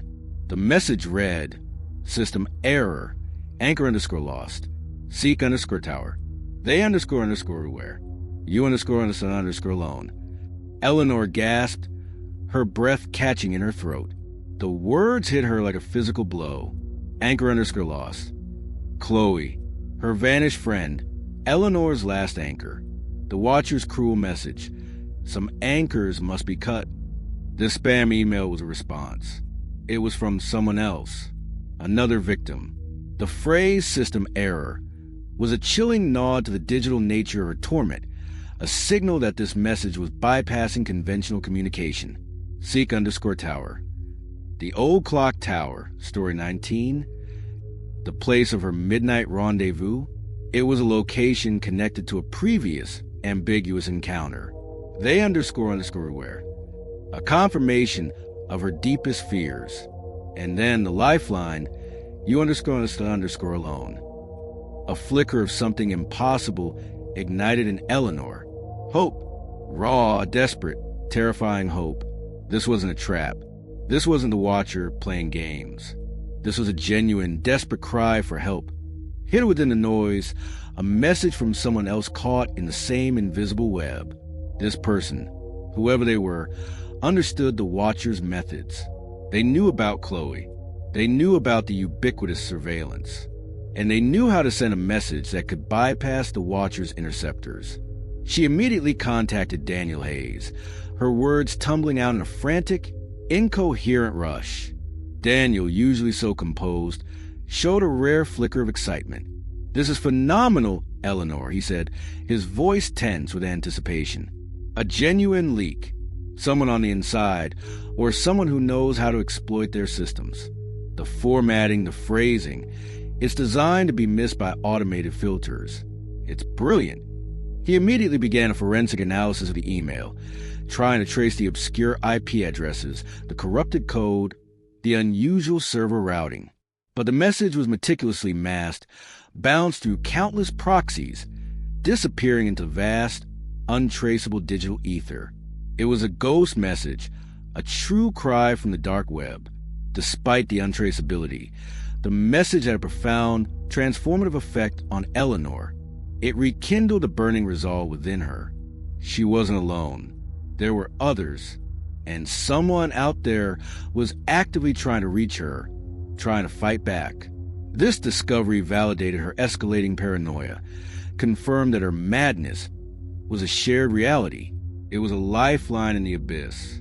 Now, let's step into the chillingly precise pages of the Watcher's journal for this phase. Imagine the entry, cold and furious. Observation log, subject Alpha, phase 22, external communication anomaly detected. Unauthorized communication protocol initiated by unidentified entity. Source, external network. Method, low-level data corruption within mass spam stream. Content, direct message to subject Alpha, referencing internal protocol anchor_lost, and providing rendezvous coordinates. Efficacy of isolation protocol, momentarily compromised. Objective, immediate identification and neutralization of unauthorized source. Note, this unauthorized communication indicates a significant breach in our perimeter and/or an independent operative. Subject Alpha's emotional response. Increased hope, potential for renewed defiance. Contingency protocol for rogue asset initiated. The game has an unexpected variable. The cold precision of that entry, the chilling reduction of Eleanor's desperate hope to a mere emotional response, and the profound terror of the Watcher's frustration at an unauthorized source, is truly sickening. It confirms the Watcher's terrifying understanding of human psychology, their utter ruthlessness, and their capacity for swift, decisive action against any perceived threat to their control. The spam email, a beacon in the digital void, had completely shattered Eleanor's profound isolation. It was a desperate plea, yes, but it was also a call to arms, confirming that someone somewhere was fighting back, trying to reach her. This overwhelming hope, this burning need to find a sender and understand their methods, pushed Eleanor to take a monumental, terrifying risk. The message had referenced the old clock tower, a place of previous, ambiguous encounters, story 19. Now it was a literal coordinate. This forced her to consider a direct, dangerous, physical meeting, not with a Watcher, but potentially with an ally, a fellow victim, a true cry from the dark that she couldn't ignore. This desperation, this need for human connection in her nightmare, would drive her to break her imposed silence, leading directly into the next terrifying stage of her torment. You absolutely won't want to miss that. Story 26, Silent Alliance, the Cafe Confession. Alright, everyone, if you've been with Eleanor Vance through this relentless, shattering journey, you know she's been pushed to the absolute breaking point. Last time, the spam email, a desperate, coded message hidden within a deluge of junk mail. System error. Anchor_lost. Seek_tower. They __ everywhere. You __ alone. Confirmed her deepest, most terrifying hope. She wasn't alone. There were others, and someone, somehow, was trying to reach her. That faint spark of hope, however terrifying, reignited a desperate resolve. But it also presented a monumental dilemma. Was this a genuine call for help, or yet another insidious trap set by the Watcher, designed to exploit her empathy and lure her into a controlled, dangerous interaction? Despite Daniel Hayes' cautions about traps, despite the immense, unimaginable risk, the profound isolation had become utterly unbearable. Eleanor knew she couldn't wait for answers anymore. She had to act. She had to take a calculated risk, sending out a subtle, public yet covert message, a silent beacon in the darkness, hoping another subject, another victim, would find it. And as we're about to see, that desperate beacon was indeed answered, pulling her into a perilous, midnight encounter where the shadows held more than just secrets. They held a shared nightmare. Eleanor existed in a state of profound, debilitating psychological and financial ruin. The real-time interception of her phone calls had been the final, brutal blow, sealing her isolation. She disconnected her phone, abandoning it as a reliable tool, letting it sit silent, dead, a monument to her lost autonomy. Her only communication, a lifeline in her fractured reality, had been through meticulously handwritten notes delivered by hand to Daniel Hayes, her only professional link to external reality. She saw no one else, trusted no one. The world felt like a vast, empty stage, and she was the only performer, dancing to a tune only the watcher could hear, her movements dictated by unseen strings. Her sanity hung by a thread, her every waking moment a battle against the crushing weight of isolation and absolute control. But that spam email, it was a lifeline. It meant she wasn't alone. The moment she decided to respond to that spam email, Eleanor felt a shift, a terrifying, exhilarating surge of defiance. She knew the old clock tower from Story 19 was mentioned in the email, a coordinate, but she also knew the Watcher was monitoring that. She couldn't meet there directly. She needed a new, safer meeting point. So, with Daniel Hayes' hesitant, cautious blessing, she decided to send a new, subtle, coded message. She returned to the obscure Gothic literature forum, the one where she'd previously left a poll quote, Story 19, knowing the Watcher monitored it. This time, she posted a cryptic, seemingly innocuous review of an obscure novel, weaving in a specific time and location, a quiet, out-of-the-way cafe known for its strong coffee and tucked-away corners. The message was subtle enough to be missed by casual readers, but hopefully clear enough for someone deeply immersed in the Watcher's world, someone who understood the context of her torment, to recognize. The waiting was agonizing. Days crawled by, each ticket clock amplifying her anxiety. Eleanor constantly checked the forum, her heart leaping with every new post, every notification. She found nothing. Her fragile hope began to dwindle, replaced by the familiar cold dread. Perhaps it was a trap, after all, and she had merely given the Watcher another insight into her desperate state. But just as despair threatened to consume her, a new reply appeared on the forum, posted by an anonymous user whose string of numbers in their username felt unsettlingly familiar. The post was short, direct. Recognize the quietest corner. Green binding. See you there. Eleanor's breath hitched. Green binding. It was a subtle signal, a code word from her original message. The reply was there. Her gamble had paid off. A profound mixture of terror and desperate anticipation washed over her. This was it. She was about to meet them. She arrived at the cafe precisely at the agreed-upon time, her senses screaming with hypervigilance.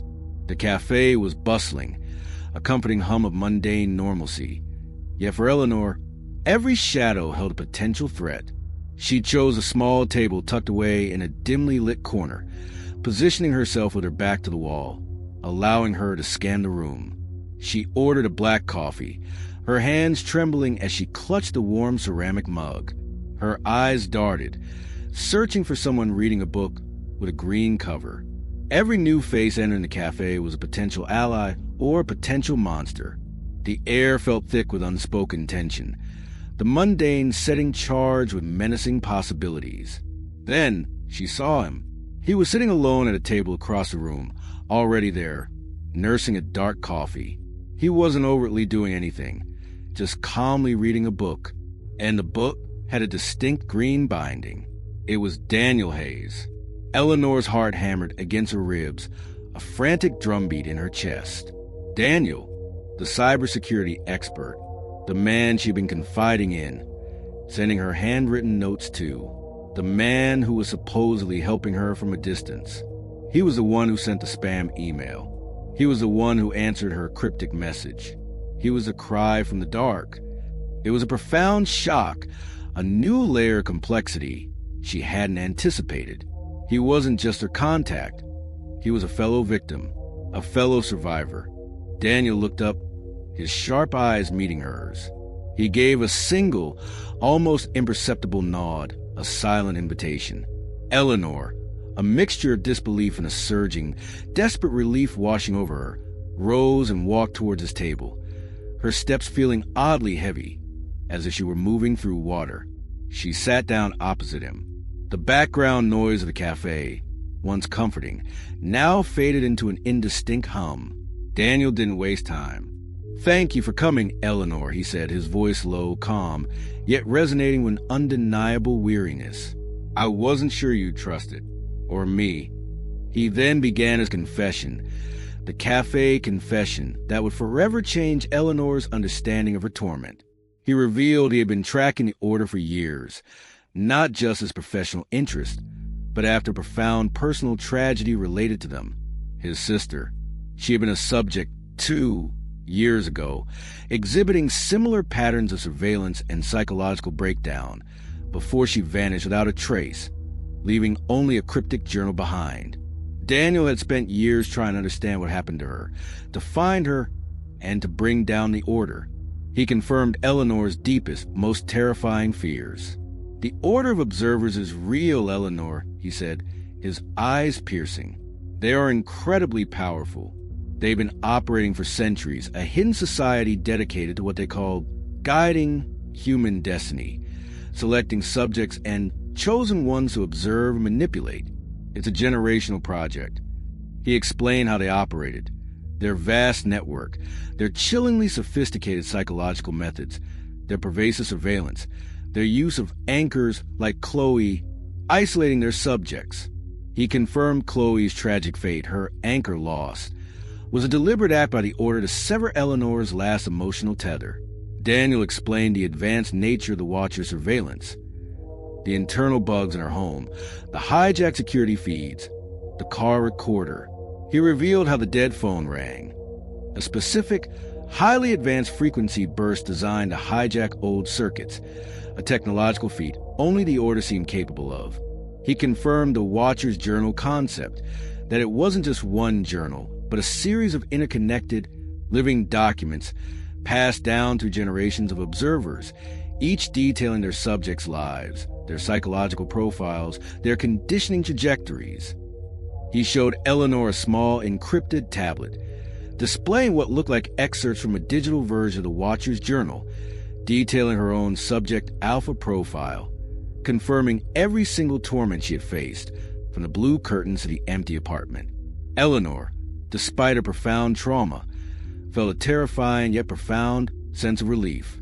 She wasn't alone. Daniel was a true ally, not just cybersecurity expert, but someone deeply affected by the same dark force. He understood. He believed her. They had a shared enemy, a shared nightmare. A powerful, if silent, alliance was forged in that quiet cafe corner. They agreed to work together covertly to understand and fight the Watcher, to bring down the Order, and perhaps to find Chloe.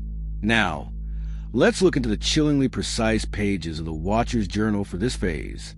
Imagine the entry, cold, clinical, and seething with rare, calculated fury. Observation log. Subject Alpha. Phase 23. Alliance formation detected. Subject Alpha, Eleanor Vance, has established direct physical contact with rogue asset DH Daniel Hayes. Method: covert digital message exchange, followed by physical rendezvous. Analysis: rogue asset DH exhibits high-level counter-surveillance capabilities. Prior attempts at identification, Phase 22, unsuccessful. Alliance dynamics: high emotional investment, shared trauma, strong motivational drivers. Objective: monitor alliance dynamics, identify vulnerabilities, prepare for neutralization protocols for DH. Note: this unauthorized alliance represents a significant deviation in Subject Alpha's conditioning trajectory. Strategic countermeasures initiated. Priority: immediate disruption of rogue asset DHS operational capacity. The game has new players. The stakes are raised. Prepare for advanced engagement. The cold precision of that entry, the chilling reduction of Eleanor's hope to a mere deviation, and Daniel's very existence to a rogue asset is truly sickening. It confirms the Watcher's terrifying understanding of human psychology, their utter ruthlessness, and their capacity for swift, decisive action against any perceived threat to their absolute control. The formation of this crucial alliance, and the Watcher's immediate, furious awareness of it, immediately escalated the stakes to an unimaginable level.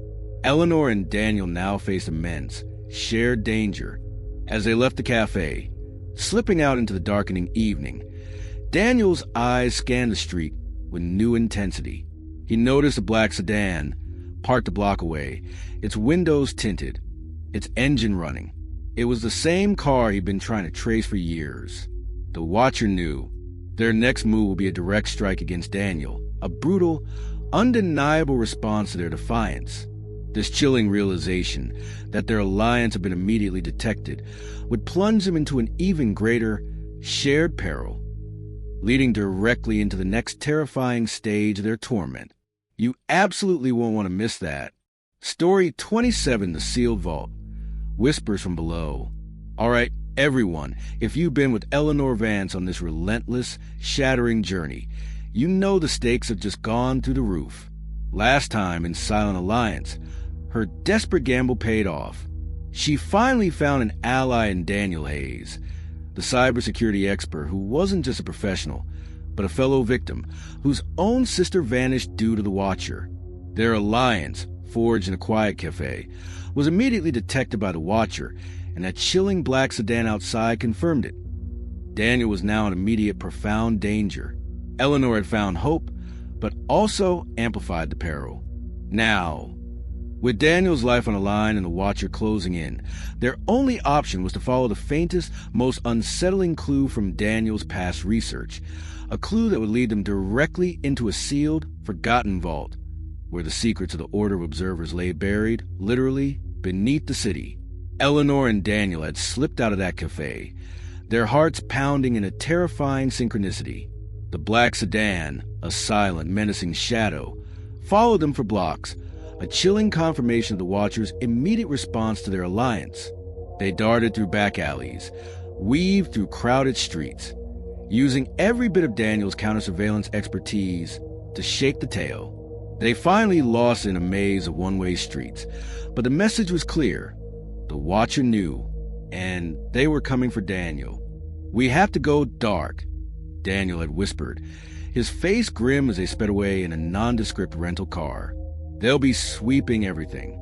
My safe house is compromised." Their new alliance, their fragile hope, was already under siege. Eleanor felt a surge of fear for Daniel, a terrifying echo of the guilt she carried for Chloe. She wouldn't let him become another anchor cut. Daniel, however, had a plan, a desperate one. He pulled out a worn, leather-bound notebook, its pages filled with his meticulous, frantic research into the Order. "Before I went completely underground, I found something," he explained, his voice low and urgent. "A rumor, an urban legend, really, about a sealed vault beneath an old, abandoned building, a place where the Order supposedly stored their darkest secrets, their archives.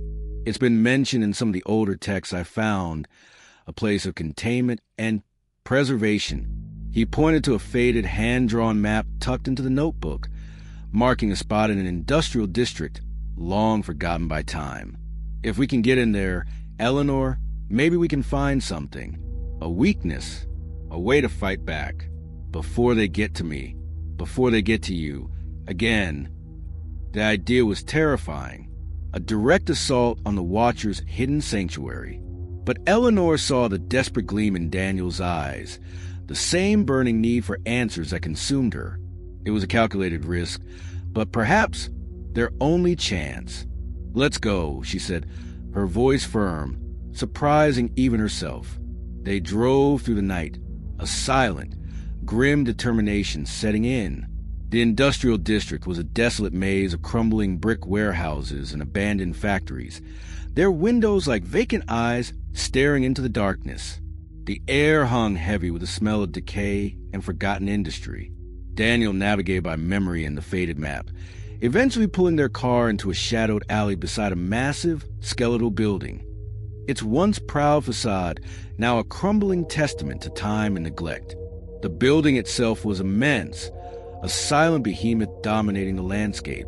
Its windows were either shattered or boarded up, its brick walls stained with decades of grime and graffiti. It reeked of damp earth and forgotten things. Daniel found a rusty service door, hidden behind a tangle of overgrown weeds and a discarded stack of pallets. It was secured with a heavy, ancient lock, but Daniel, with surprising dexterity, produced a set of picks and worked on it, his brow furrowed in concentration. The soft clicks of the tumblers echoed in the oppressive silence. With a faint groan, the lock gave way. They slipped inside, the air thick with dust, mold, and a metallic tang that Eleanor couldn't quite place. The interior was a labyrinth of dark, cavernous rooms, towering stacks of old, rotting crates and discarded machinery, all shrouded in a thick layer of industrial grime. Their flashlights cut weak paths through the gloom, revealing vast, echoing spaces where their footsteps seemed to reverberate with unsettling clarity. Eleanor felt a familiar cold dread begin to coil in her stomach, the same feeling she'd had in her old house, in the cabin. This was a place saturated with forgotten secrets. After what felt like an eternity of navigating dusty corridors and climbing over piles of rusted equipment, Daniel stopped. Before them stood a massive, imposing steel door. It was unlike anything else in the building, solid, unyielding, clearly designed for extreme security. It was bolted shut with multiple heavy, iron crossbars, each secured with an even larger, more formidable padlock. The steel was discolored, almost blackened in places, as if by age or some unknown chemical process. This was it. This was the sealed vault. As they stood before it, a profound silence settled over the warehouse, broken only by the frantic hammering of Eleanor's own heart. And then, from the very depths of the steel door, almost imperceptible at first, a sound began to emerge. A low hum, a faint, almost melodic, rhythmic thrumming, as if something or someone was vibrating within the steel. It was not a physical sound emanating from the door, but a sensation, a vibration that seemed to resonate through the metal, into the very bones of the building and into Eleanor's own body. It was utterly unsettling. And then, woven into that hum, faint and distorted, were voices, whispers, a chorus of them, seeming to emanate from within the sealed vault itself. Daniel's eyes widened. The whispers, he breathed, his voice barely audible. My sister, she always spoke of them, from her dreams. She said they came from below. The whispers, unlike the ones Eleanor had heard in her apartment, felt older, deeper, carrying an ancient, chilling resonance. They weren't just random sounds. They seemed to carry a history, a torment far grander and more profound than anything Eleanor had experienced directly. Eleanor pressed her ear against the cold steel. The whispers grew clearer, a chaotic cacophony of overlapping voices, indistinguishable yet terrifying. She heard fragments of unfamiliar languages, cries that sounded like agony, and then, chillingly, words that seemed to be her own, distorted and replayed, echoing from within the sealed vault. Enjoy the darkness. Story 5. You are not alone. Story 25. It was as if the vault was a massive, living archive, replaying the torments of countless subjects, collecting the echoes of their suffering. She looked at Daniel, her eyes wide with a terrifying realization. Emily, she whispered. Her voice choked. Is she in there? The possibility that Chloe, her best friend, the anchor cut, might be trapped behind that terrifying door consumed her. The thought sent a fresh wave of primal fear, mixed with a surge of desperate resolve, through her. Now, let's look into the chillingly precise pages of the Watcher's journal for this phase. Imagine the entry cold, clinical, and seething with a calculated awareness. Observation log, subject Alpha and Rogue Asset DH. Phase 24. Primary archive penetration attempt. Alliance detected. Immediate countermeasures initiated. Location, designated Vault 7B, the Vault of Whispers. Objective, monitor rogue asset strategic response. Assess subject psychological resilience in face of overwhelming historical data. Analysis, subject Alpha exhibits heightened emotional response, guilt for SS1, driving investigative behavior.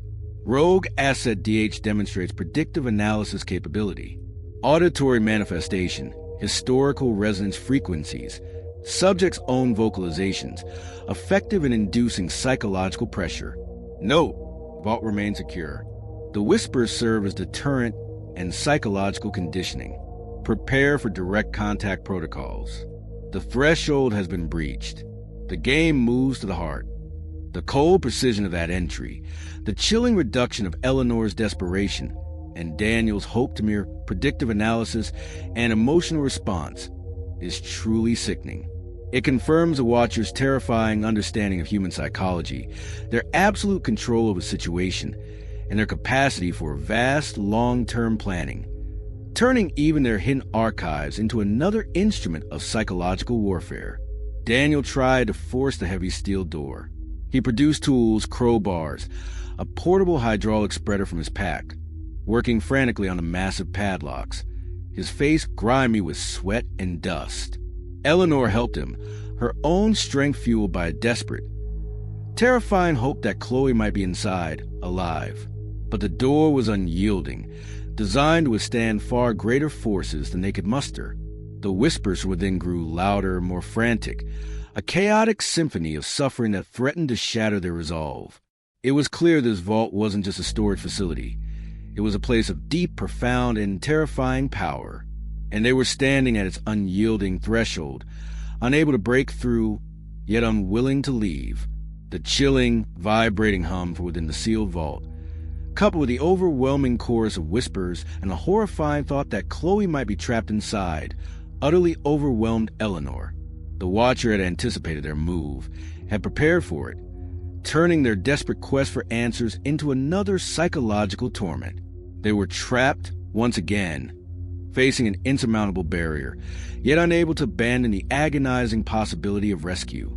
This profound sense of helplessness, this tangible proximity to the Order's dark secrets, would force them to consider a new, desperate strategy, a way to access the vault without physically breaking through it, a way to listen more deeply, to understand the true nature of the whispers. This desperate need for information, to truly understand the contents of that terrifying archive, would drive them to find a way to access the vault's secrets, leading directly into the next terrifying stage of their torment. You absolutely won't want to miss that. Story 28, Dream Invasion, The Maze of My Mind.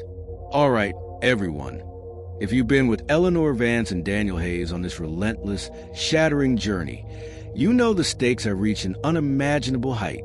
Last time, in the sealed vault, they stood before a massive, unyielding steel door, an ancient vault beneath a forgotten building, from which emanated a terrifying hum and a chorus of distorted whispers. Whispers that contained Eleanor's own voice and the desperate cries of possibly other subjects, including Chloe. They were tantalizingly close to the Order's dark secrets, but utterly unable to breach the physical barrier, leaving them consumed by a horrifying sense of helplessness. The Watcher's journal confirmed this was a primary archive, and that the whispers were both a deterrent and a psychological tool. Now, with the physical path blocked, the Watcher would exploit the most intimate, vulnerable space of all, Eleanor's own mind, pulling her into a terrifying maze of dreams where reality and illusion blurred. Eleanor and Daniel had retreated from the unyielding steel door, their minds reeling from the overwhelming chorus of whispers and the agonizing possibility that Chloe was trapped behind it. The vault was a physical manifestation of the Order's impenetrable control, a solid, unyielding barrier. Daniel, usually so resourceful, was visibly shaken, his face grim.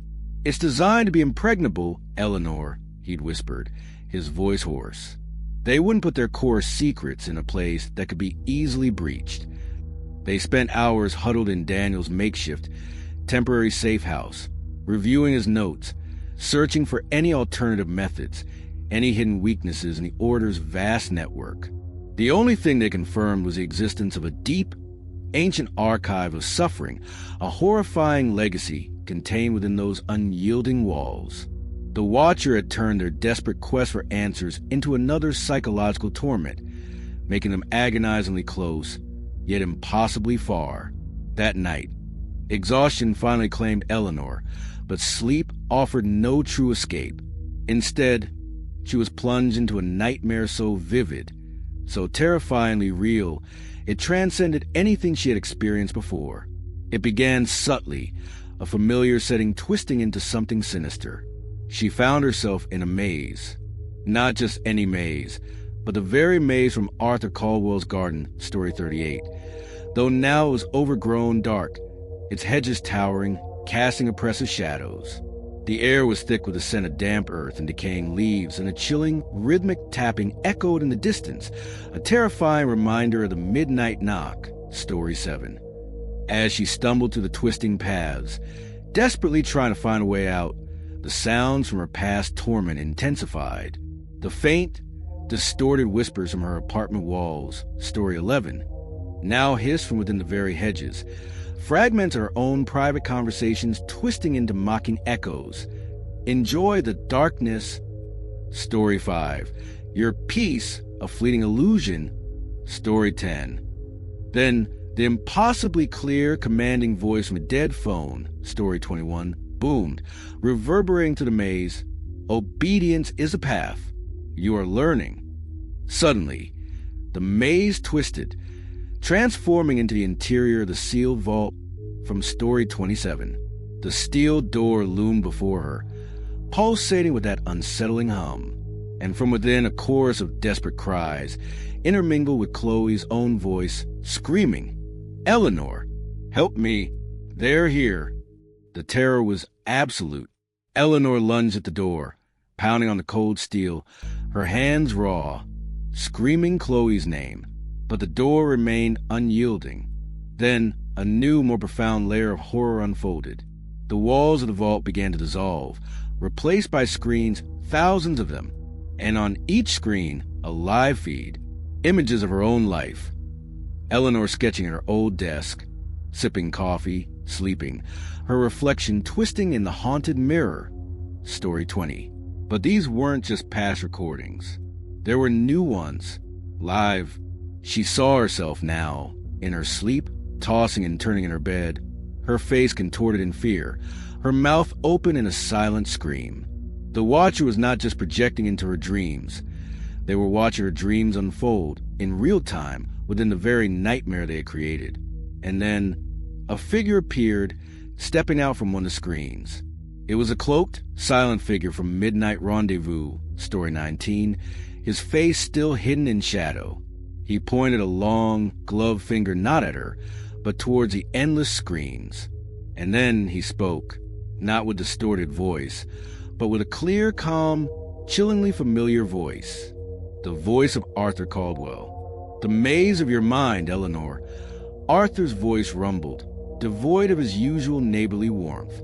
A fascinating landscape. Every memory, every fear, a valuable thread. We are here. Always, below, above, and within. The figure then began to dissolve into the screens, leaving Eleanor alone in the terrifying vortex of her own watched mind. Eleanor woke up in a cold sweat, screaming, her heart hammered against her ribs, her body shaking uncontrollably. The dream was too vivid, too coherent, too horrifyingly real to be just a nightmare. It was a direct, terrifying message. The Watcher was not just affecting her sleep. They were actively invading her dreams, manipulating her subconscious, twisting her memories and fears into a personalized torment. And the revelation that Arthur Caldwell, her seemingly benign neighbor, was not merely an unwitting pawn, but a direct, conscious participant, speaking to the cloaked figure, shattered her last illusion of external innocence. He was deeper in this than she ever imagined. Now, let's look into the chillingly precise pages of the Watcher's journal for this phase. Imagine the entry, cold, clinical, and seething with triumphant glee. Observation log, subject alpha, phase 25, dream invasion and subconscious manipulation. Objective: induce acute psychological dissociation, achieve complete erosion of subject's perceived mental autonomy. Methodology: targeted sonic frequencies, phase 7 extension, and visual stimuli, phase 20 extension, introduced during REM sleep cycles.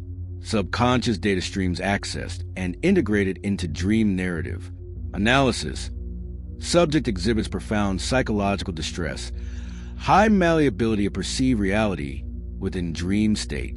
Direct vocal communication via operative PO1, Arthur Caldwell's voice print within dream landscape confirms effective integration.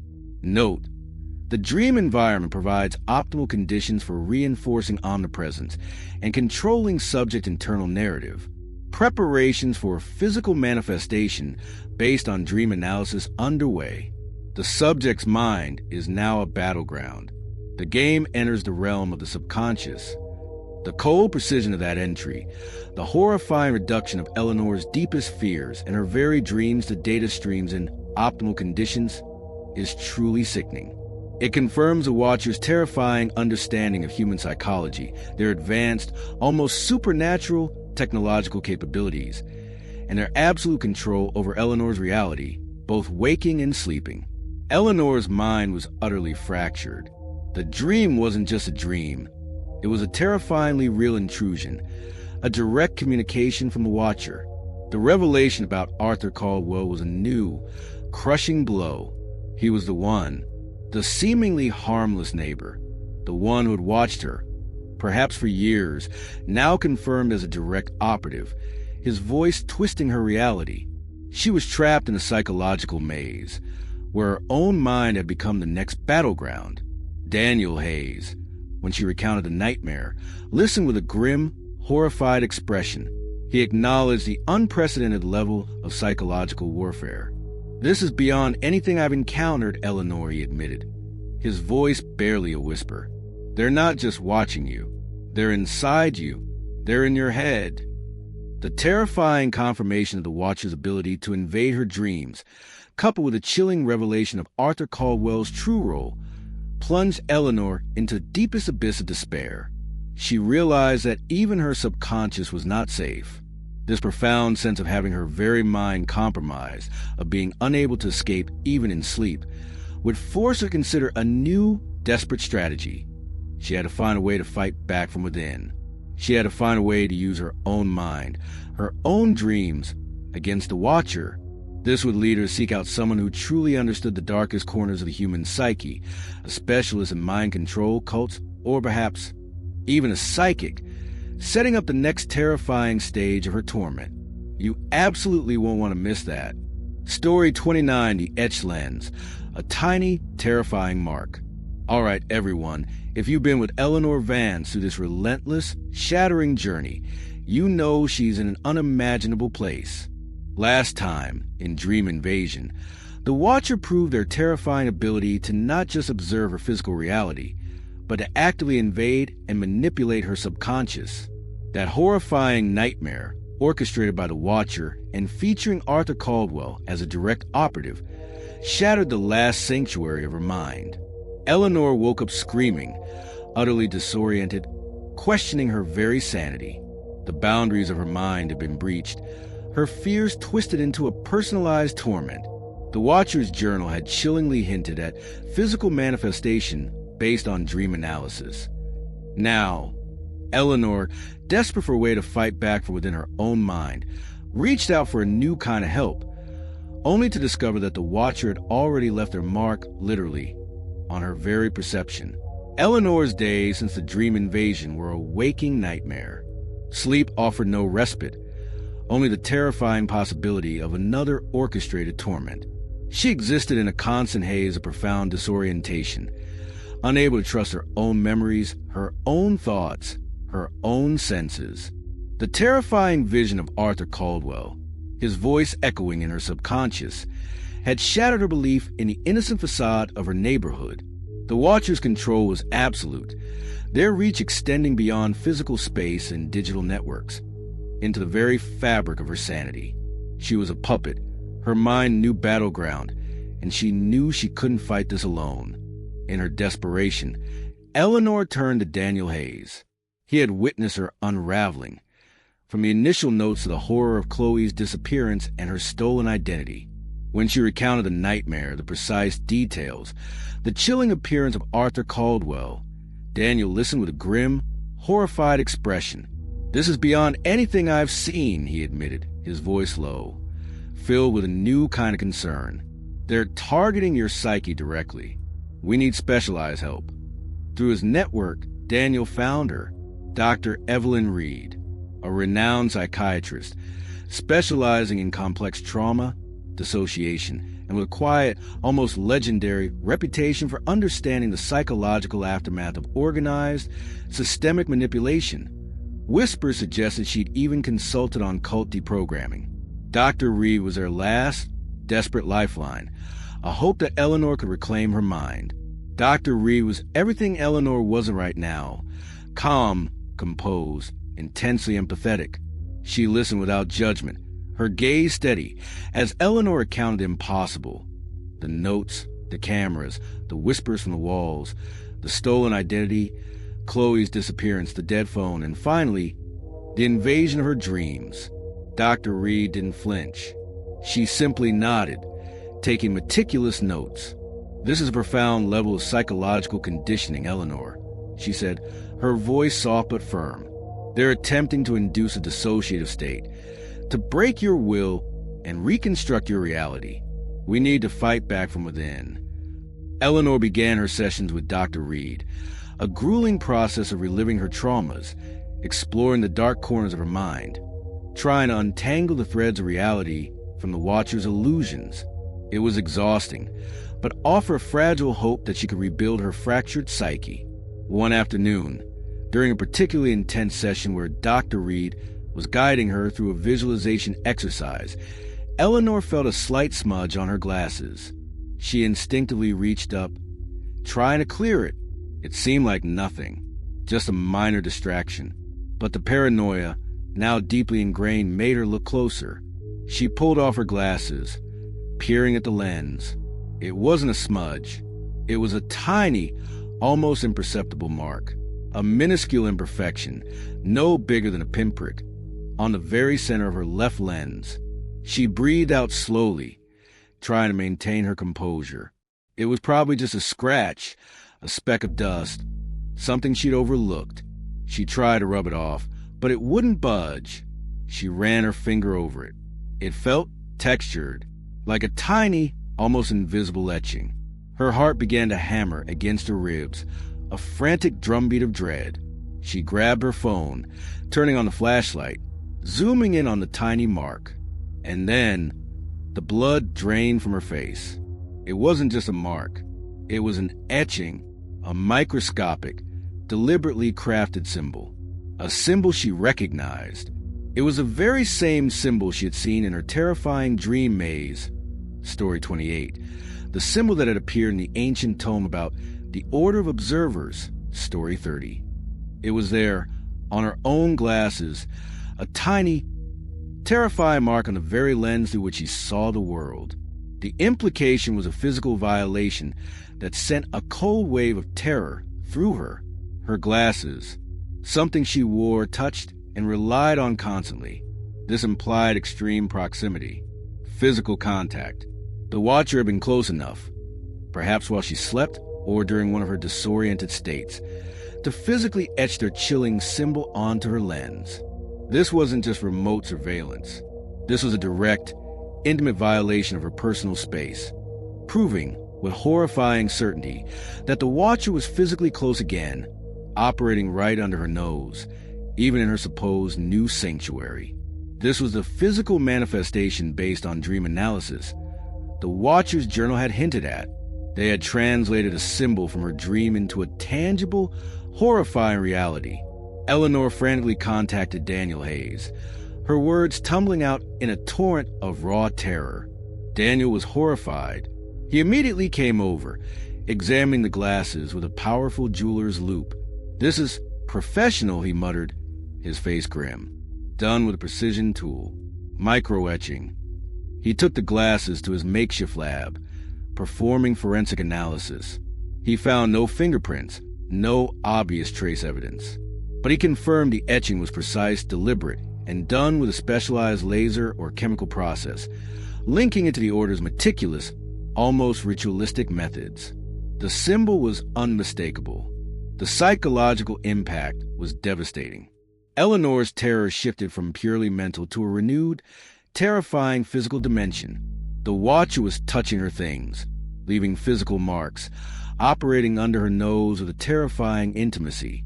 This exacerbated her already profound paranoia, making her question every mundane object in her life, every surface she touched. She felt truly hunted, physically, mentally, emotionally, trapped in a nightmare where her very perception was tainted. Now, let's step into the chillingly precise pages of the Watcher's journal for this phase.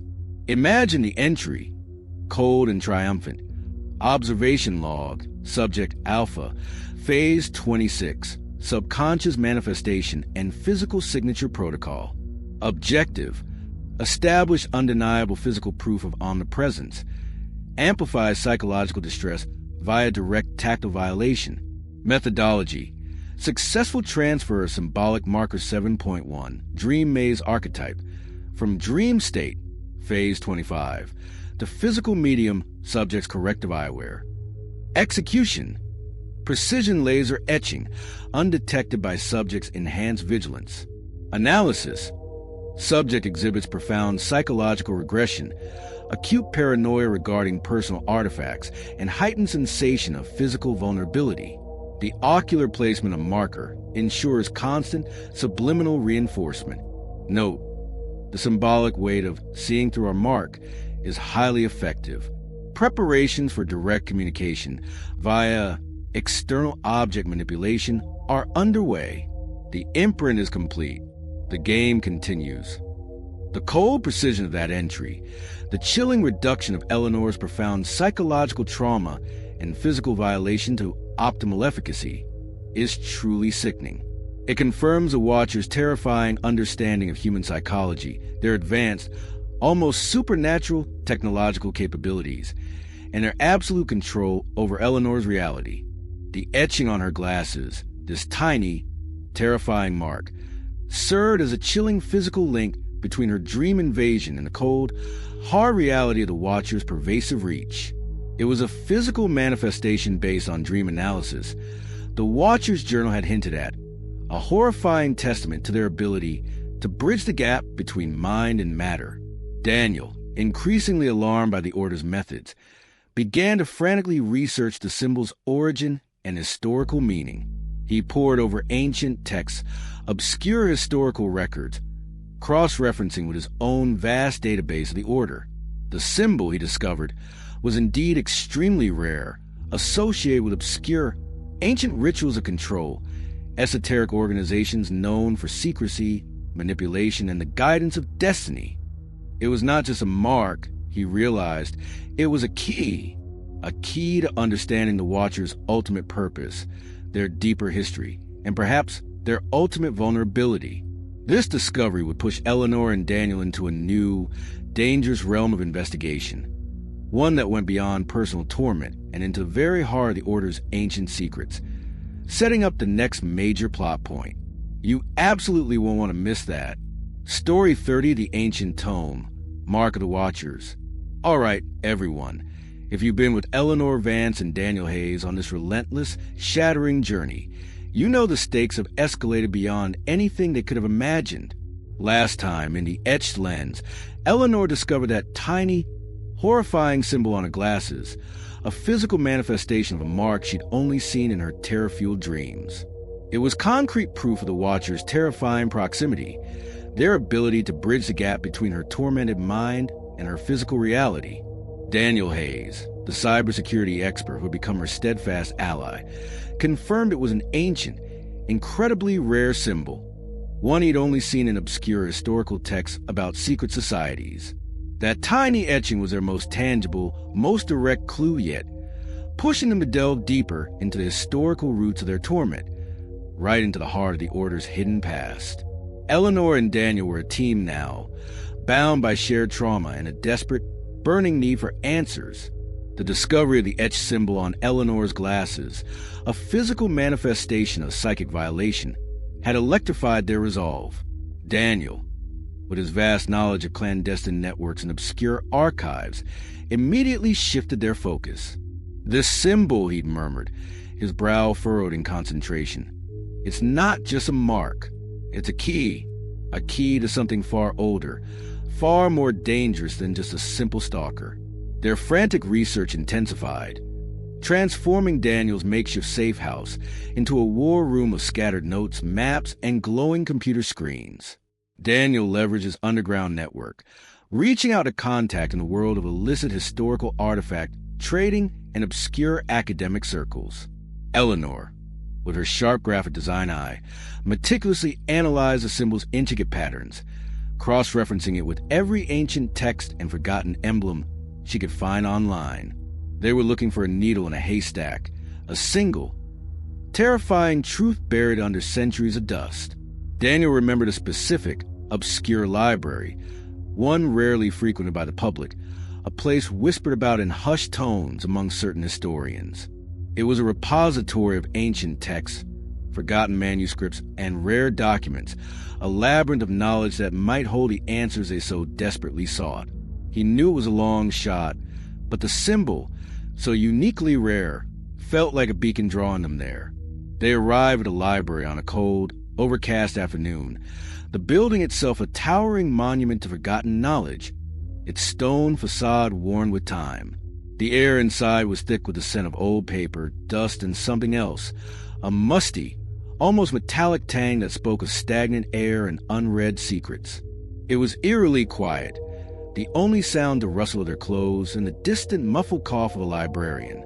Their search was tedious, frustrating, hours bleeding into one another as they meticulously combed through catalog after catalog, shelf after shelf, looking for any mention of the symbol, any hint of the order of observers. Eleanor felt a growing sense of despair, the weight of centuries of forgotten knowledge pressing down on her. Just as frustration threatened to consume them, a faint glimmer of hope appeared, tucked away in a restricted, dimly lit section behind a row of oversized, unread volumes. Daniel's fingers brushed against something, a small, almost invisible brass plaque on a hidden shelf. It bore the symbol, the exact, intricate etching from Eleanor's glasses. Behind the plaque, not on the main shelves, but in a deeper, shadowed recess, sat a single ancient leather-bound tome. It was unlike any other book in the library. Its cover was incredibly worn, almost smooth from countless touches, its pages yellowed and brittle, with a faint, unsettling scent that seemed to carry the weight of forgotten time. Its title, if it had one, was entirely faded, erased by the relentless march of centuries. This was it. This was the ancient tome. With a shared, breathless glance, Eleanor and Daniel carefully retrieved the book. The leather felt strangely warm, almost alive, beneath their fingertips. They carried it to a secluded reading table, its very presence seeming to cast long, uneasy shadows across the room. As they opened its heavy, creaking cover, the air around them seemed to thicken, charged with an unspoken energy. And there it was, not just a drawing of the etched symbol, but its origin. The symbol was meticulously detailed on the very first page, drawn with an astonishing precision that Eleanor, as a graphic designer, recognized as mastery. And beside it, in an ancient, almost forgotten script, was the full name of the Order of Observers. The text within the tome was dense, written in an archaic, almost philosophical language, filled with obscure diagrams and chillingly abstract passages.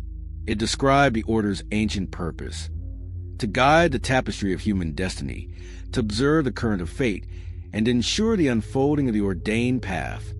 They saw themselves not as manipulators, but as cosmic architects, silent shepherds of humanity's evolution, preventing chaos and perfecting society by subtly observing and influencing key individuals, the chosen, the variables, the instruments. It was a philosophy of absolute control, veiled in a veneer of benevolent destiny. They were not evil in the traditional sense, but chillingly pragmatic, utterly detached from the human cost of their grand designs. Then, the most terrifying discovery. Deep within the tome, nestled amongst genealogical charts of forgotten lineages and complex astrological alignments, they found it, a meticulously kept list of names. Not just a few, but hundreds, spanning centuries. Each name was accompanied by cryptic symbols, dates, and short, chilling descriptions of their lives, their trajectories, their deviations. And there, among the ancient script, etched in what felt like literal stone, were the names of previous residents of Eleanor's house, from her historical research in Story 6. Other subjects Daniel had vaguely known about from his own frantic research, individuals who had vanished without a trace, their lives seemingly erased. And then, Eleanor's own name, and subtly, frighteningly, the name of her vanished best friend, Chloe Miller, listed as Anchor Terminated. The sheer scale of it, the systematic nature of their targets. The horrifying realization that Eleanor and Chloe were merely the latest additions to a centuries-old list. This was a mark of the Watchers, a mark on destiny, a grim legacy passed down through time. The tome also contained a passing reference, a subtle genealogical chart, that connected back to the Caldwell family. It hinted at a long-standing involvement, a particular lineage within the order known for its precision of observation. This was a chilling link to Arthur Caldwell, Eleanor's seemingly benign neighbor, Story 8, and further solidified the connection to his son, the true stalker, Julian Caldwell, whom Eleanor would later identify. The Caldwells weren't just random operatives. They were a family steeped in the Order's dark traditions, passing down their gifts of observation. Eleanor and Daniel were utterly overwhelmed. The discovery was a massive, terrifying breakthrough, confirming their deepest fears and revealing the true, ancient, and terrifying scope of the Order.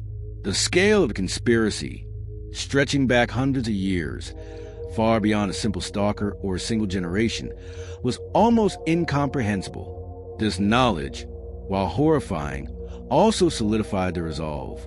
They weren't fighting a lone madman. They were fighting a centuries-old, incredibly powerful, utterly ruthless entity. The fight was no longer just about Eleanor's sanity or Chloe's disappearance. It was about exposing the Order, about breaking a cycle of ancient control. Now, let's step into the cold, precise pages of the Watcher's Journal for this phase. Imagine the entry, cold, clinical, and seething with rare, calculated concern. Observation log, subject Alpha and Rogue Asset DH. Phase 27, archival compromise. Discovery of primary historical text, the ancient tome, by subject Alpha and Rogue Asset DH confirmed. Method of discovery, unauthorized access to secure library archives. Analysis, subject Alpha exhibits heightened comprehension, correlating historical data with current conditioning trajectory. Rogue Asset DH provides analytical support.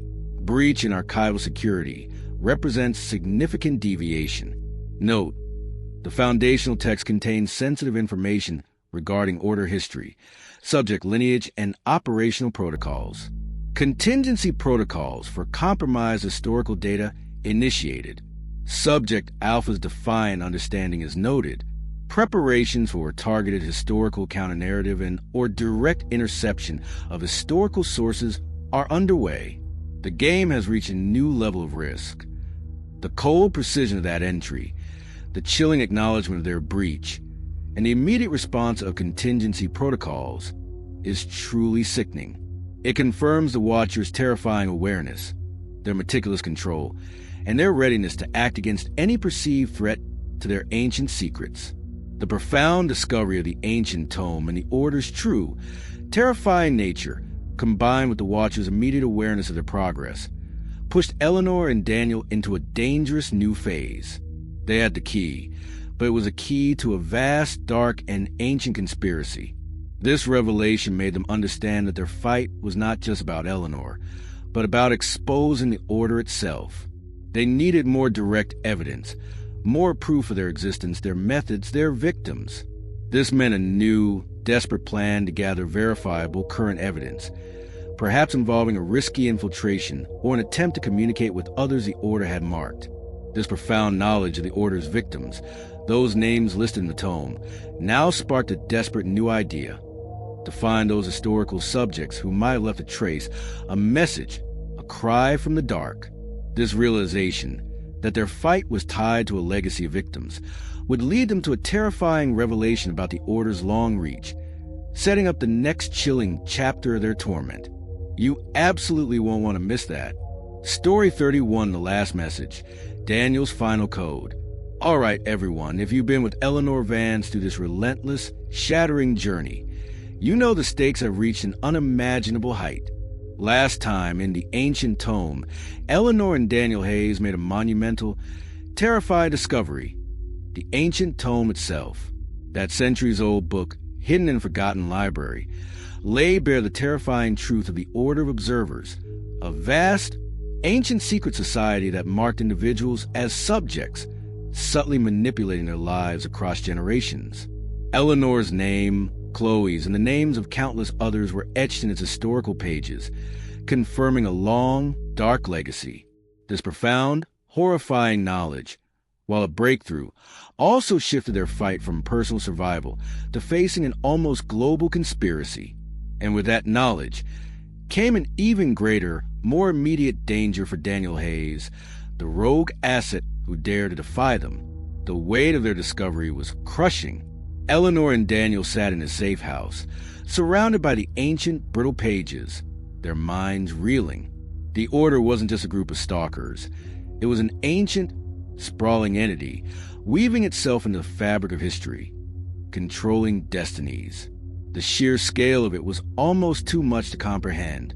Daniel, ever the strategist, immediately recognized the profound danger they were now in. They had breached the Order's most sacred archive, revealing their core secrets. This wasn't just a warning. It was a declaration of war. Daniel, already living under extreme paranoia as a rogue asset, became increasingly on edge. His movements, usually precise and calculated, grew erratic. He started experiencing strange physical symptoms, debilitating headaches, fleeting moments of disorientation, flashes of light in his periphery. He dismissed them as stress, but Eleanor saw the fear in his eyes. He confided in her, in hushed tones, about a recurring nightmare, a dark, silent figure reaching for him, pulling him into a void. He spoke of a chilling premonition, a profound sense that his time was running out, that the Order was closing in. "They know what we found, Eleanor," he'd whispered, his voice hoarse. "They won't let me live to tell it." Despite the immense danger, they knew they couldn't stop. The ancient tome was a key, but they needed more. Direct, undeniable evidence that could expose the Order to the world. They decided on a desperate, incredibly risky covert operation. The tome had hinted at a hidden, digital ledger, an active database where the Order currently logged its subjects and projects.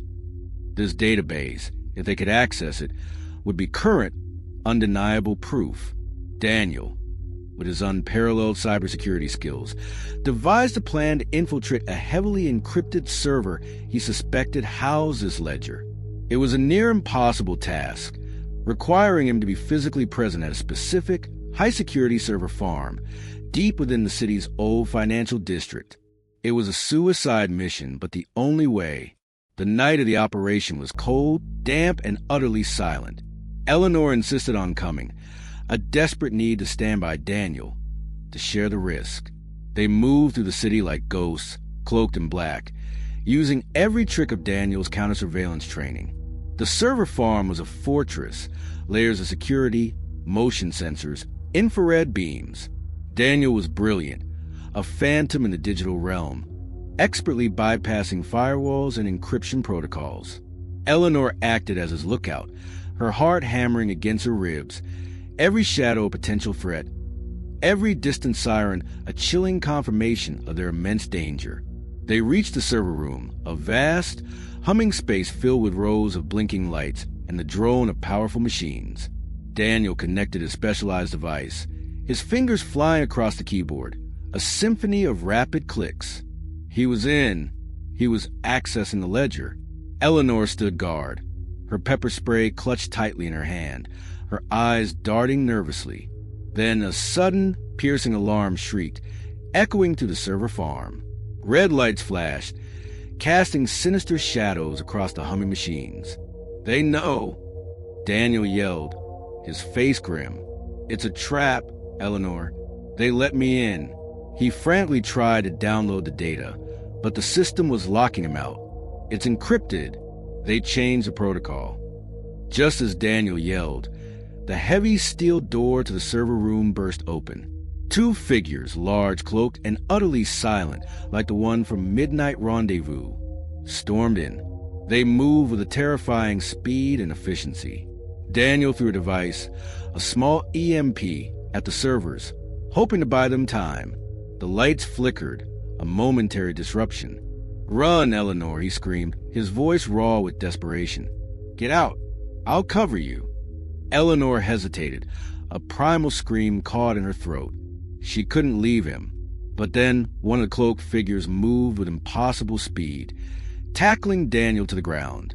A struggle ensued, a brutal, silent flurry of motion. Daniel fought back with ferocity Eleanor hadn't seen, using his lean strength and quick reflexes. But the figures were too strong, too numerous. As they overwhelmed him, pushing him against a row of humming servers, Daniel looked at Eleanor, his eyes wide, conveying a desperate, urgent message. He was being taken. As the figures subdued him, one of them pinning him to the ground, Daniel, with a last, agonizing surge of strength, lifted his hand. His fingers, trembling, traced a series of swift, precise, almost glowing gestures in the air above him, a sequence of rapid blinks, a specific pattern of presses on a small, dark device in his palm, a fleeting, almost imperceptible sequence of movements that seemed random, chaotic, but Eleanor, with her graphic design background, her mind trained to recognize patterns, saw it.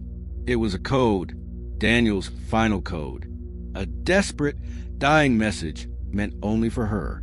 Then one of the figures moved, and with a swift, brutal motion, Daniel went limp. He was gone, abducted, or worse. The figures dragged his still form away, disappearing into flashing red light of the alarm-filled corridor. Eleanor was utterly devastated. Chloe, now Daniel, her two anchors gone. Consumed by guilt, a burning acid in her stomach, she felt responsible for bringing Daniel into this deeper danger, just as she had for Chloe. Her profound isolation, now complete, was a suffocating shroud. The personal cost of fighting the Order was terrifyingly real, etched in the sudden, horrifying void Daniel left behind. She felt a primal scream caught in her throat, a wave of despair so profound it threatened to swallow her whole. She managed to escape, fleeing the server farm like a phantom, the blare of the alarms fading behind her. She didn't know how she got back to her apartment, the city a blur of lights and shadows. She collapsed, utterly broken, the horrifying scene of Daniel's demise replaying endlessly in her mind. But even in her deepest despair, one thought burned like a dying ember: Daniel's final code. That sequence of gestures, the blinks, the button presses. She knew it was vital. It was his last act, a desperate gift. It was a riddle, his final message, a final key to fighting the Order. Now, let's look into the cold, precise pages of the Watcher's journal for this phase. Imagine the entry, cold, triumphant, and utterly devoid of remorse. Observation log, subject Alpha and Rogue Asset DH. Phase 28, Rogue Asset Neutralization Protocol DH. Objective: eliminate primary threat to Order's operational security. Methodology: successful deployment of server hive trap. Rogue Asset DH identified and engaged. Subprotocol: subject Alpha Witnessing Protocol, initiated for maximum psychological impact.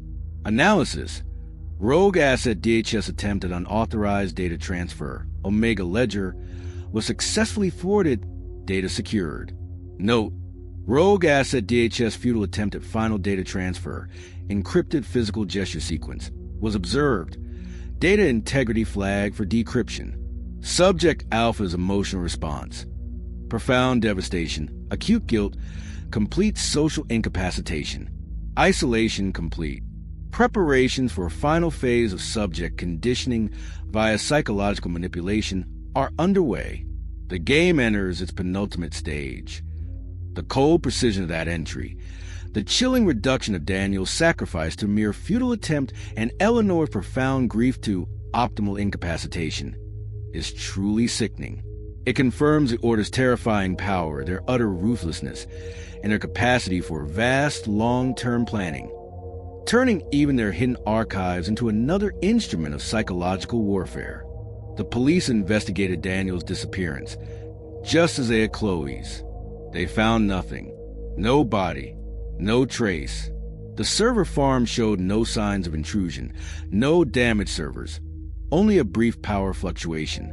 The Order was a ghost in the system, leaving no leads, operating above the law, beyond human comprehension. This further solidified the terrifying reality of their power, leaving Eleanor utterly alone, with only Daniel's cryptic last message to cling to. Eleanor was utterly alone, haunted by Daniel's death and his dying message. The final code was her last, desperate hope, a desperate key to understanding the Order's true vulnerability, or perhaps the location of Chloe. Her singular focus shifted entirely to deciphering this code, believing it would reveal the Order's true vulnerability or, impossibly, lead her to Chloe. This profound, agonizing need for answers, for retribution, would drive her to the absolute edge of her sanity, forcing her to confront a terrifying new method of communication, setting up the next chilling chapter of her torment. You absolutely won't want to miss that. Story 32, The Blood Map, a gory compass. All right, everyone, if you've been with Eleanor Vance through this relentless, shattering journey, you know she's been pushed to the very edge of human endurance. Last time, in the last message, her worst nightmare became a terrifying reality when Daniel Hayes, her only ally, the rogue asset who dared defy the Order, was captured and seemingly eliminated in a brutal, meticulously orchestrated trap. Eleanor was left utterly alone, consumed by a profound, suffocating guilt, the horrifying scene of his demise replaying endlessly in her mind. But even in his final moments, Daniel had performed a desperate act. He transmitted a cryptic final code, a sequence of rapid blinks, specific gestures, precise presses on a hidden device. Eleanor was left with this agonizing riddle, her last thread of hope, convinced it held the key to the Order's vulnerability, or impossibly, Chloe's location. Her sanity hung by this singular, burning question. And as we're about to see, Daniel's final message was about to become horrifyingly, undeniably physical, guiding her with a map drawn in blood. Eleanor existed in a state of profound psychological and emotional collapse. Daniel's death or capture had shattered her utterly. The world felt like a desolate, empty stage, and she was the last performer, dancing to a tune only the watcher could hear, her movements dictated by unseen strings. Sleep was a foreign concept, her nights filled with a horrifying silence of server farm, her days a dizzying blur of panic and guilt. She replayed the scene of his demise constantly, every second, every flicker of light, every desperate gasp, searching for a pattern, a meaning in Daniel's final, frantic gestures, his final code. She knew it was vital, but it was an abstract puzzle, a sequence of nonverbal cues that seemed to defy logical deciphering. Eleanor, with her sharp graphic design mind, trained to recognize visual patterns and hidden meanings, pored over memory, sketching symbols, trying combinations. But it was just abstract motion, a desperate series of blinks and finger presses. She felt herself slipping, her mind spiraling into a deep, dark abyss of frustration and despair. In her deepest despair, exhaustion finally claimed her. She drifted into a terrifying sleep, not a restful one, but plunged back into the Watcher's terrifying domain. She found herself in a maze, twisting and turning, the walls bleeding ink that formed cryptic symbols. Daniel was there, his form indistinct, fading in and out of the bleeding ink. He was reaching for her, his eyes wide, his hand outstretched, and he was bleeding, not from a wound, but his blood was forming something. It was tracing lines patterns on the bleeding walls, corresponding to his dying gestures. It wasn't just abstract motion. It was a terrifyingly specific, deliberate process. The blood was acting as a medium, a compass, a final, gory instruction. She saw a familiar symbol form in the blood, then dissolve into a series of numbers, then a vague, distorted location. Eleanor woke with a gasp, her body drenched in a cold sweat, screaming. The dream was too vivid, too terrifyingly real to be just a nightmare. It wasn't just Daniel's memory. It was a horrifying, undeniable revelation. Daniel's final code was incomplete without a physical, grotesque component. She remembered, as the cloaked figures had subdued him, pinning him to the ground.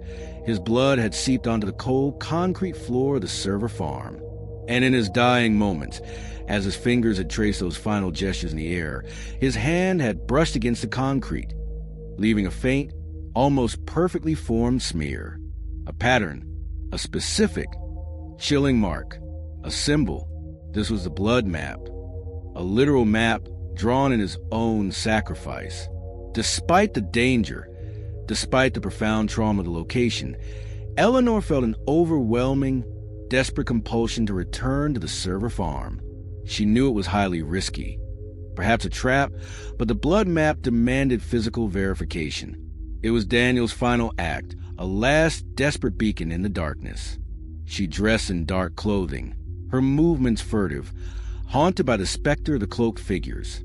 The city was a blur of lights and shadows as she navigated back to the industrial district. Every distant siren, a chilling reminder of the danger that still lurked. She slipped into the desolate server farm, the air still heavy with the phantom scent of burnt electronics and the chilling echo of alarms. The server room, where Daniel had been captured, was eerily silent, the blinking lights of the machines replaced by a cold, oppressive darkness. Her flashlight cut a shaky path through the gloom, illuminating the vast, empty space. She found the exact spot where Daniel had fallen, guided by the horrifying clarity of her dream. And there, almost perfectly preserved, a faint metallic sheen reflecting in her flashlight beam, was a blood map, a specific, chilling pattern, a symbol half-formed, dried to the concrete floor. It was a crude but unmistakable map, a terrifyingly precise key to Daniel's final code. It corresponded exactly to his dying gestures, to the vision in her nightmare. It was gruesome. It was undeniable proof. And it pulsed with a horrifying, undeniable energy. The blood map, when combined with Daniel's abstract final code from his gestures, revealed something far more complex than just a single location. It revealed a sequence of locations, a precise path. It was a literal map, a gory compass, guiding her to a series of specific, obscure places. These places weren't on public maps. They were hidden in old city archives, perhaps known only to the Order. Some of them were marked with cryptic symbols that resonated with the ones she'd seen in the ancient tome Story 30. The locations on the blood map were deeply significant. They weren't random spots. They were sites of past Order operations, places where former Watchers' safe houses once stood, or even chillingly, places where previous subjects from the ancient tome's list had been held or had vanished without a trace. This was Eleanor following Daniel's investigative path, picking up the trail where he had left off, a grim echo of his relentless search for truth. It was his legacy, etched in his own sacrifice. Eleanor's despair, already profound, deepened into a cold, hard determination. The gruesome nature of the blood map intensified her personal vendetta against the Order. She was horrified by the lengths Daniel had gone to, the ultimate sacrifice he had made to send her this message. The blood on the concrete was a constant, searing reminder of the personal cost of this war, a burning fuel for her resolve. She felt a new, terrifying clarity. This wasn't just a quest for answers. It was a mission of vengeance, a sacred duty to honor Daniel's sacrifice and Chloe's disappearance. Now let's step into the cold, precise pages of the Watcher's journal for this phase. Imagine the entry, cold, clinical, and seething with a calculated fury that bordered on frustration. Observation log, subject alpha, phase 29, rogue asset data transfer confirmation. Analysis. Subject alpha has successfully accessed and deciphered rogue asset DHS final data transmission protocol, biomarker sequence. Location. Server hive trap site post-neutralization. Efficacy of biomarkers. Unexpectedly high. Required immediate containment/cleanup. Objective. Monitor subject trajectory along identified sequence. Note, this unauthorized data transfer represents a significant deviation. Rogue asset DH, even in incapacitation, demonstrated unforeseen efficacy in data transfer. Tactical adjustment. Prepare for subject increased operational tempo and potential for direct site engagement. The hunt has new parameters. The game moves to the field.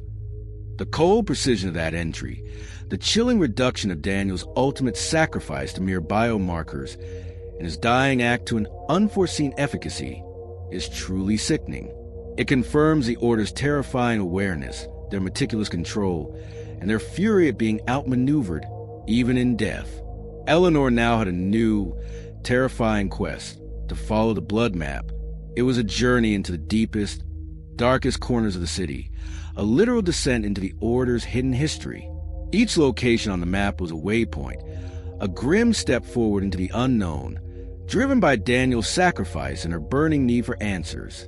This gruesome and undeniable guide propelled Eleanor into a new, dangerous phase of investigation, where she would unearth more about the Order's brutal methods, their hidden archives, and potentially the fates of other subjects. This terrifying quest, following a map drawn in a friend's last act, would lead her to the first chilling location, an ancient hidden lair, setting up the next terrifying chapter of her torment. You absolutely won't want to miss that. Story 33, The Underground Lair. Secrets Unveiled. All right, everyone, if you've been with Eleanor Vance through this relentless, shattering journey, you know she's been pushed to the absolute edge. Last time, in the blood map, her worst nightmare became a terrifying guide. Daniel Hayes, her only ally, was captured and seemingly eliminated, but his final act was to leave her a gruesome blood map, a chilling sequence of specific locations drawn in his own sacrifice. This wasn't just a clue. It was a desperate, undeniable path into the Order's hidden network. Eleanor, utterly alone and consumed by guilt, now had a terrifying new quest. To follow Daniel's investigative path, to unearth the Order's secrets, driven by vengeance for her lost friend and a desperate hope for Chloe.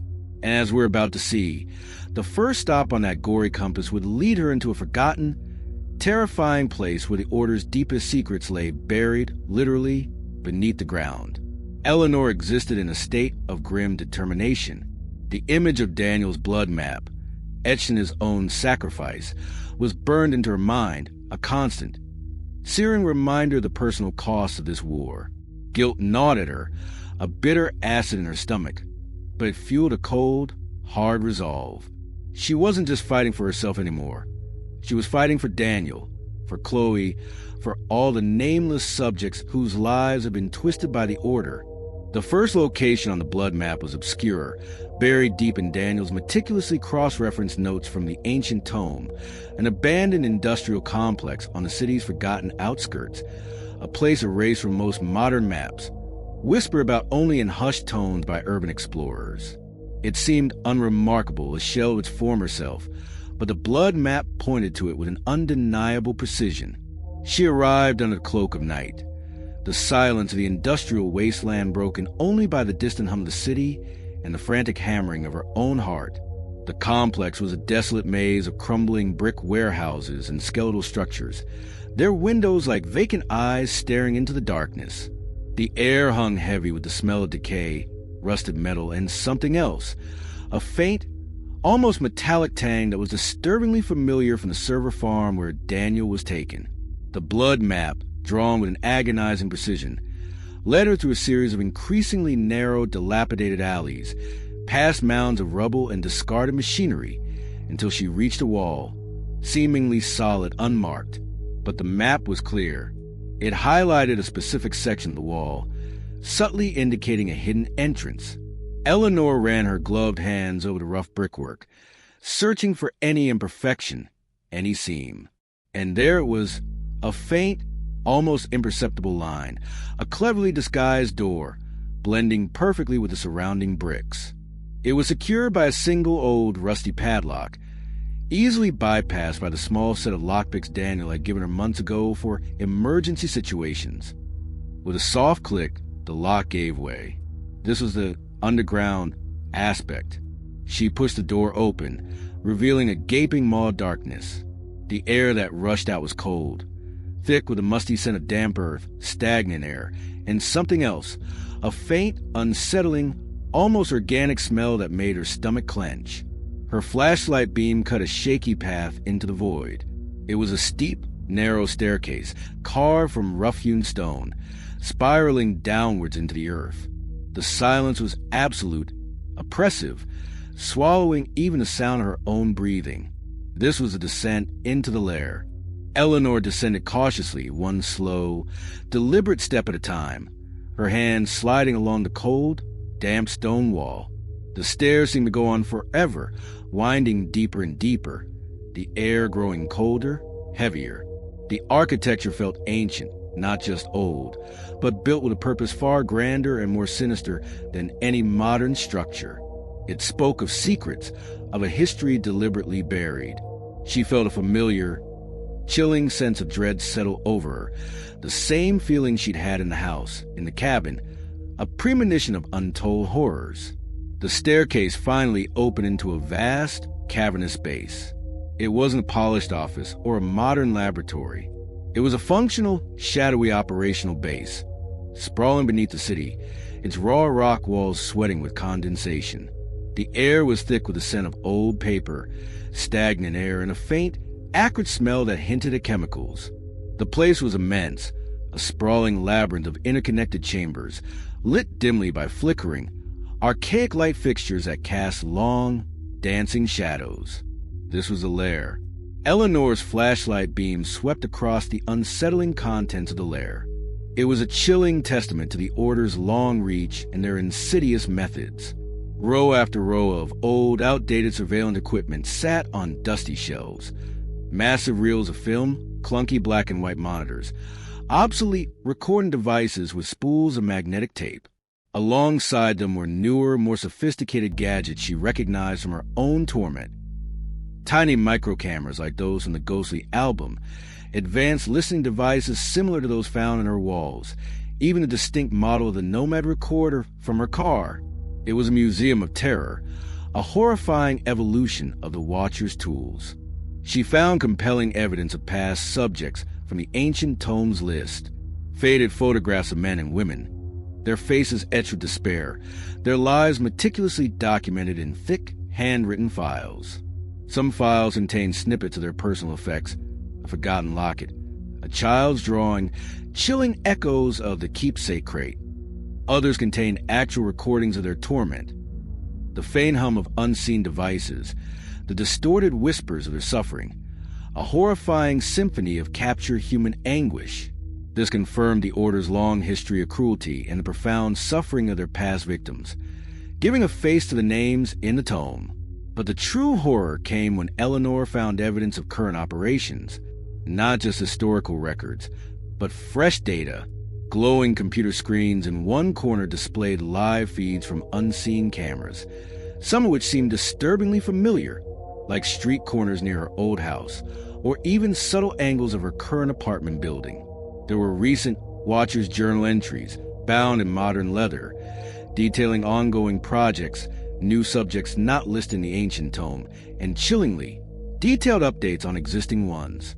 She found meticulously organized files on Eleanor herself, detailing her move, her psychological state, her alliance with Daniel Hayes.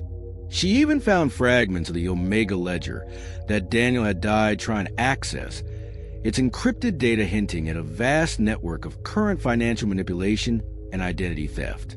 This revealed with sickening clarity that the Order was terrifyingly active, evolving, and using cutting-edge technology, weaving their ancient philosophy into the modern world.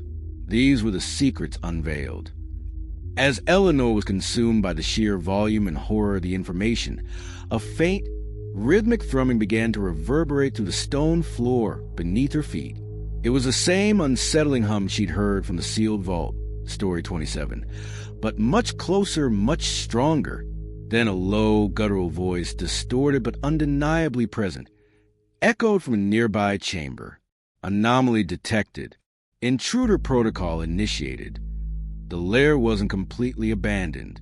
She wasn't alone, and she had triggered an alarm. Eleanor was overwhelmed. The order was vast, organized, terrifyingly efficient, and utterly ruthless. But now she understood the weight of their power, their long history, their insidious methods. It all solidified into a cold, hard determination. She had found their lair. She had unveiled their secrets. Daniel's sacrifice had not been in vain. A new, terrifying clarity ignited within her. She knew what she had to do. Now, let's step into the cold, precise pages of the Watcher's journal for this phase. Imagine the entry cold, clinical, and seething with rare, calculated fury. Observation log, subject Alpha, Phase 30, archival/operational site compromise, Vault 7.1. Objective, assess subject investigative efficacy. Quantified data loss. Methodology, subject Alpha successfully navigated blood map protocol. Physical infiltration of secured site confirmed. Data streams compromise historical subject files, current operational parameters, Omega ledger fragments. Operative response protocol initiated. Analysis. Subject Alpha exhibits heightened investigative skill and remarkable psychological resilience. Breach represents significant deviation. Note, direct human engagement may be required for containment. Site purge initiated. Preparation for tracking subjects' data dissemination underway. The game has escalated beyond passive observation. The cold precision of that entry, the chilling reduction of Eleanor's profound courage to mere investigative efficacy, and profound terror of the Watcher's fury at their compromise, is truly sickening. It confirms the Watcher's terrifying awareness, their meticulous control, and their readiness for a direct, brutal counterattack. Eleanor had to escape the lair, and quickly. Sirens wailed faintly in the distance, growing louder. The air grew heavy with a faint chemical scent. She grabbed as much evidence as she could, stuffing digital files, copies of recent journals, and a few key schematics into her backpack. She scrambled back toward the hidden entrance, the sounds of approaching figures echoing behind her. She barely made it out, slipping back into the dark alley just as a small explosion rocked the abandoned complex, the faint smell of burnt ozone filling the air. The lair was being deliberately destroyed, purged of its secrets, to eliminate any trace. She had unveiled their secrets, but at immense personal risk. Eleanor emerged from the lair, panting, with a trove of horrifying new information, but also with the knowledge that the Order knew she was there. They knew she had accessed their secrets. This vast amount of data, detailing the Order's structure, their methods, and perhaps even its high-ranking members, would be her next desperate focus. She now had the tools to expose them, but the cost was immense, and the danger absolute. This profound knowledge of the Order's inner workings, their terrifying reach, would push her to understand how to use this information to fight back, to find a way to disseminate the truth, even if it meant risking her own life. This terrifying quest, armed with the Order's own secrets, would lead her to formulate a desperate plan for exposure, setting up the next chilling chapter of her torment. You absolutely won't want to miss that. Story 34, The Uninvited Gifts, A Familiar Hand. All right, everyone, if you've been with Eleanor Vance on this relentless, shattering journey, you know she's staring into the abyss. Last time, in the underground lair, she achieved the impossible, infiltrating a hidden operational base of the Order, unearthing horrifying evidence of their past and current subjects, and even fragments of the Omega Ledger. She narrowly escaped before the lair was deliberately destroyed in a blinding flash, emerging with a trove of vital, incriminating information about the Order's structure and methods. But that victory came with a terrifying price. The Order knew she had it. The Watcher's journal had confirmed their fury at this compromise and initiated immediate site purge and data dissemination tracking. Eleanor was now holding a ticking time bomb of truth, directly targeted, knowing the Watcher would stop at nothing to reclaim their secrets. And just as she began to grapple with the overwhelming weight of that knowledge, the Watcher delivered a new kind of torment, one that twisted her deepest hopes into a cruel, sickening lie, revealing a familiar hand pulling the strings. Eleanor existed in a state of hypervigilance, her every nerve screaming with the knowledge that the Order knew she had their secrets. Her apartment, despite being a new sanctuary, felt like a temporary hiding spot. She moved with furtive glances, constantly checking over her shoulder, her hand still trembling from the narrow escape. The data she had recovered, downloaded onto encrypted drives Daniel Hayes had given her long ago, was a terrifying trove of information. It detailed the Order's complex internal structure, their advanced surveillance technologies, the names of high-ranking operatives, and horrifyingly, the full list of current subjects, their lives meticulously documented, their vulnerabilities exploited. She spent every waking hour consumed by the arduous task of deciphering it all, a dizzying maze of codes, obscure symbols, and the Order's chillingly detached jargon. She felt the profound absence of Daniel, his expertise, his calm presence. She was truly alone in this, navigating a world of darkness. As she immersed herself in this complex, terrifying research, the Watcher initiated a new phase of torment. It wasn't a direct physical assault. Not yet. It was a subtle, insidious psychological intrusion designed to break her spirit, to shatter her last remaining vestiges of trust. It began with the appearance of the uninvited gifts. The first one, a small, unassuming package, appeared on her kitchen counter one morning. Eleanor had meticulously locked her doors, checked her windows, armed the rudimentary security system Daniel had helped her install remotely before his capture. There was no way it could have gotten there. Inside the package, nestled on a bed of dark velvet, was her favorite vintage silver locket, the one she'd lost years ago, the one that had been in the keepsake crate, Story 14, returned to her in that horrifying collection. Eleanor had thought that was the end of it, a past violation. But here it was again, gleaming innocently on her counter, a physical impossibility, a familiar ghost. Her stomach churned. It wasn't a terrifying gift like the Poe book. It was deeply, unsettlingly personal, a deliberate choice designed to exploit her profound sense of loss and violation. The gifts then escalated, appearing with unnerving frequency in increasingly impossible places. A cherished childhood photograph, long believed lost, appearing tucked precisely under her pillow. A very specific limited edition art print she coveted for years, which she'd only seen online, found perfectly framed and placed on her nightstand. A single, rare yellow rose laid carefully on her untouched breakfast plate. Each gift was perfectly chosen to imply intimate, omnipresent knowledge of her daily life, her deepest desires, and her emotional state. They were always mundane items, seemingly benign, but their miraculous appearance and their deeply personal nature were profoundly violating, screaming of an unseen presence that could bypass all her defenses. Each gift, of course, came with a note, not typed in the Watcher's usual cold font this time. No, the notes were written in a subtle, distinct, eerily familiar handwriting. The messages weren't direct threats of violence. They were psychological weapons, subtly mocking her, alluding to her desperate research, her profound exhaustion, her crushing isolation. Still trying to make sense of the pieces, Eleanor, one note, found tucked inside the rose, read, "You'll need this, and perhaps some rest. Your eyes look tired." Another, found with a framed art print, "A beautiful addition to your collection. Such refined taste. Don't worry about the cost. We've already handled it.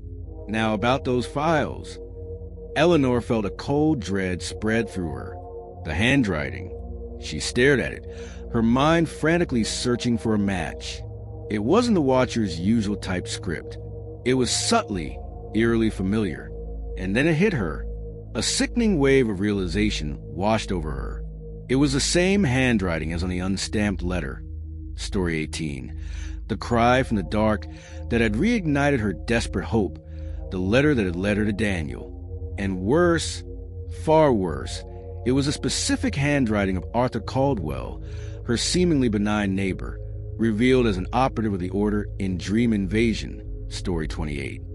This was the horrifying truth behind a familiar hand. The cry from the dark had been a lie, a cruel, meticulously crafted trap, designed to lure her out, to exploit her empathy, to expose her desperate search for allies. Arthur Caldwell, the kindly old man with the rose garden, had sent that letter.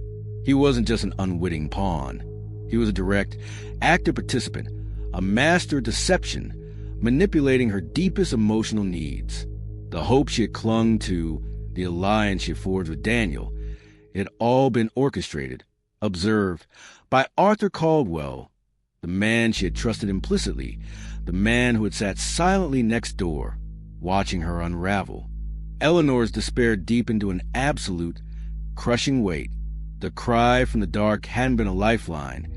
It had been a meticulously planned psychological ambush. Her hope had been a puppet, dancing to the Watcher's tune. She felt utterly alone, betrayed by the very essence of human connection. The Watcher wasn't just manipulating her. They were playing with her deepest emotions, her very trust, twisting her desperate need for an ally into a weapon against her. This was a cruel, sickening twist of the knife, designed to break her spirit utterly. She reported these new gifts and the chilling handwriting connection to law enforcement, but the gifts continued to appear without any trace. Just as before, the police were baffled by the lack of entry points, the impossible appearance of the items. Daniel Hayes, if he were still alive, would have been horrified by this new level of psychological mastery, confirming the Watcher's continued technical and emotional control. But Daniel was gone, leaving Eleanor truly isolated in her horror. Now, let's step into the cold, precise pages of the Watcher's journal for this phase. Imagine the entry, cold, triumphant, and utterly devoid of remorse. Observation log, subject alpha, phase 31. Psychological reconsolidation and trust erosion. Objective: reinforce complete isolation. Eliminate subject capacity for external emotional reliance. Methodology: deployment of uninvited gift protocol via operative AC. Arthur Caldwell. Item selection based on subject alpha's psychological profile and current investigative focus, e.g., historical artifacts, sentimental items. Hand-scripted notes, familiar hand. Utilize to enhance psychological impact, leveraging pre-established trust. Analysis. Subject alpha exhibits profound disillusionment, acute emotional distress, and complete erosion of trust in external support. The cry from the dark narrative successfully inverted, amplifying despair.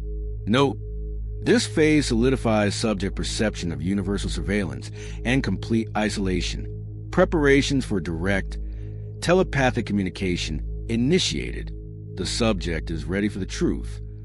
The cold precision of that entry, the chilling reduction of Eleanor's profound emotional collapse to mere optimal distress levels, and the devastating betrayal to a successful trust erosion protocol is truly sickening.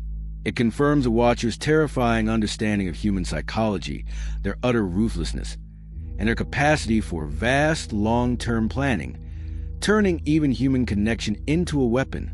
The gifts culminated in a chilling, final message, not in a note, but subtly etched onto the largest, most personal gift, perhaps a vintage music box that played a haunting, familiar melody.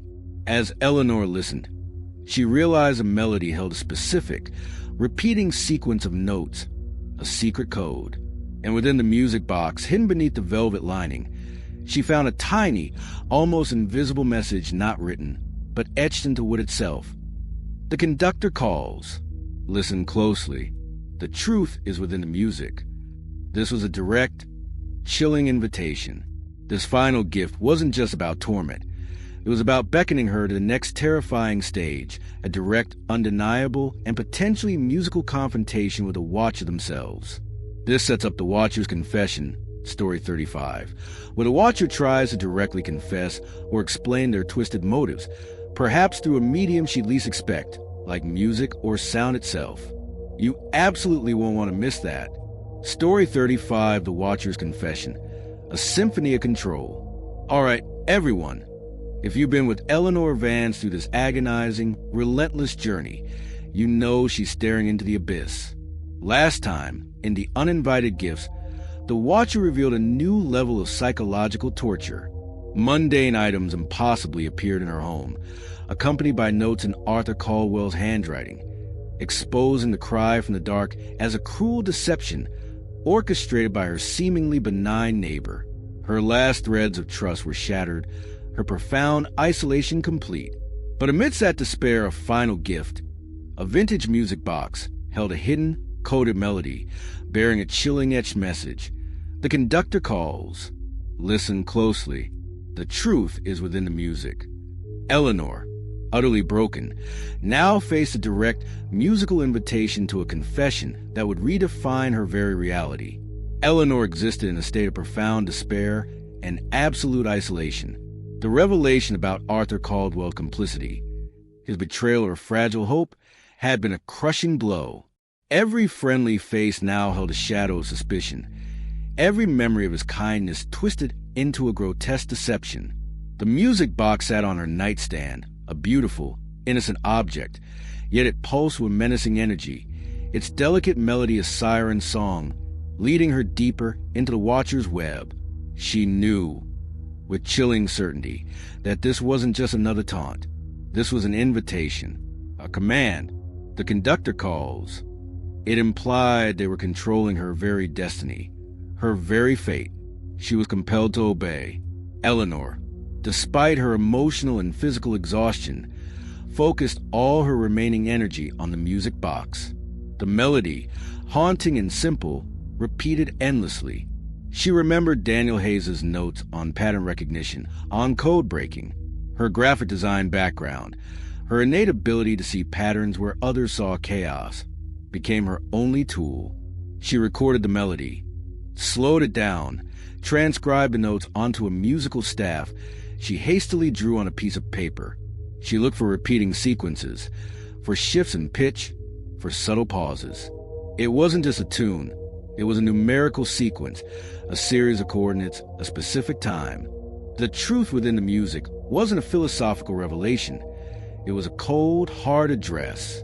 The deciphered message was a direct, chilling invitation, not a threat of violence, but a demand for her presence at a specific location and time, an old, abandoned concert hall on the edge of the city, known for its decaying grandeur and echoes of forgotten performances. The message explicitly stated, "Come alone, the conductor waits, for the final symphony. Your destiny calls." It was a confession not of guilt, but of absolute control. Eleanor felt a terrifying, almost irresistible compulsion to obey. The Watcher had proven they could control her actions, her very movements, from the dead phone command, Story 21, to the orchestrated gifts. The conductor calls implied they were orchestrating not just his encounter, but her entire life, a grand, horrifying performance. She prepared mentally for a direct, inevitable confrontation, knowing this was likely a trap, but unable to resist the pull of understanding, of finally facing her tormentor. She wore dark, practical clothing, her heart a frantic drum against her ribs. She didn't bring any weapons. She knew they would anticipate it. This was a battle of wills, of minds. She arrived at the abandoned concert hall precisely at the appointed time, just as dusk bled into night. The venue was immense, a crumbling monument to a bygone era. Its once grand facade was now scarred with graffiti and decay, its towering windows shattered, reflecting the dying light in fractured pieces. The air was cold, damp, filled with the scent of dust, mold, and forgotten glory. The silence within was profound, a vast, echoing space that seemed to swallow her footsteps whole. It felt like stepping onto a stage, an empty stage waiting for its star. As Eleanor stepped into the main auditorium, the atmosphere shifted. The Watcher was there, not as a visible figure, not yet, but as a pervasive presence manifested through sound and light. The building's old, decrepit sound system crackled to life, filling the vast space with a haunting, melancholic melody, the same one from the music box, but amplified, distorted, resonating through the empty seats. Dust motes danced in the single, ethereal beam of light that cut through the gloom, emanating from projector high above, highlighting the center of the empty stage. Then, old stage lights powered by unseen means began to flicker, spotlights moving on their own, highlighting empty rows, creating an unsettling atmosphere being watched by an invisible audience. It was a terrifying, immersive theater of the mind. And then the confession began. A voice, not a physical presence, but a voice projected through the building's ancient sound system, distorted yet commanding, echoing off the high ceilings. It was the voice of Elias Thorne, the true watcher, whom Eleanor would later identify, but still modulated, artificial, like a voice from a dream. The confession was not an apology or an admission of guilt. It was a chilling explanation of the Order's philosophy. "Welcome, Eleanor." The voice resonated, seemingly from every direction. "The conductor awaits. You have deciphered the melody. You have proven yourself worthy." The watcher began to speak, his voice weaving a narrative of absolute control, detached, chillingly logical. He explained their ancient motives. They were not cruel for cruelty's sake. They were guides, architects of fate, shaping human evolution, preventing chaos, perfecting society by subtly observing and manipulating key individuals, the chosen, the variables, the instruments. They saw themselves as benevolent, cosmic artists orchestrating lives, conducting the symphony of human destiny. As Elias spoke, the music in the background shifted, becoming more complex, more dissonant, reflecting the chilling scale of the horrors he described. The confession deepened, weaving a horrifying narrative that directly implicated Eleanor. He detailed her own life, her conditioning trajectory, from the initial notes, the hidden cameras, the digital intrusions, the mental games, the removal of Chloe, the identity theft, the car, the dreams, the very etchings on her glasses. Every single torment, every violation was meticulously recounted, confirmed, and justified as a necessary step in her training, her unfolding. Her life, her very existence, was a performance for them, a meticulously crafted symphony. Then came the profound, most sickening revelation. The watcher revealed their long-standing involvement with Eleanor's family, confirming the details from her mother's journal, Story 46, which she would later fully uncover. He spoke of her mother's legacy, her unique potential, her specific lineage. He revealed why Eleanor was chosen not by chance, but by birthright, her destiny predestined, selected by the Order from generations past. This confirmed with terrifying certainty that her life was not her own. It was a script written by an unseen hand. Her very existence was a continuation of a chilling ancestral legacy. A subtle hint of the Watcher's true identity, Elias Thorne, began to emerge. While his voice remained distorted, there was a familiar cadence, a specific, almost musical phrasing that Eleanor had subtly recognized from Arthur Caldwell, whose handwriting was on the gifts and who was revealed as an operative. This suggested a deeper, familial connection within the Order, hinting at a lineage of conductors. Eleanor was utterly overwhelmed. The confession was not just information. It was a profound psychological assault designed to shatter her remaining defenses. She was horrified by their absolute detachment, their twisted morality, their horrifying redefinition of her entire life as a performance. Her existence, her very identity, was redefined as a mere variable in their grand, horrifying symphony of control. She felt utterly violated, a mere instrument in their unseen orchestra.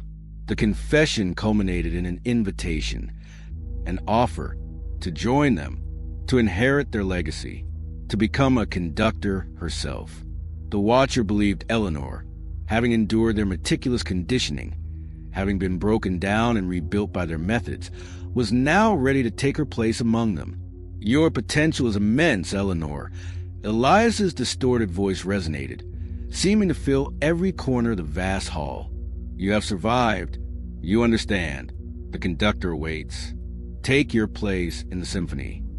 Now, let's step into the cold, precise pages of the Watcher's journal for this phase. Imagine the entry, cold, triumphant, and utterly confident. Observation log, subject alpha, phase 32, direct ideological transfer and recruitment protocol. Objective, secure subject's full integration into order philosophy. Confirm suitability for conductor role. Methodology, activation of auditory/environmental theater. Site, Grand Symphony Hall.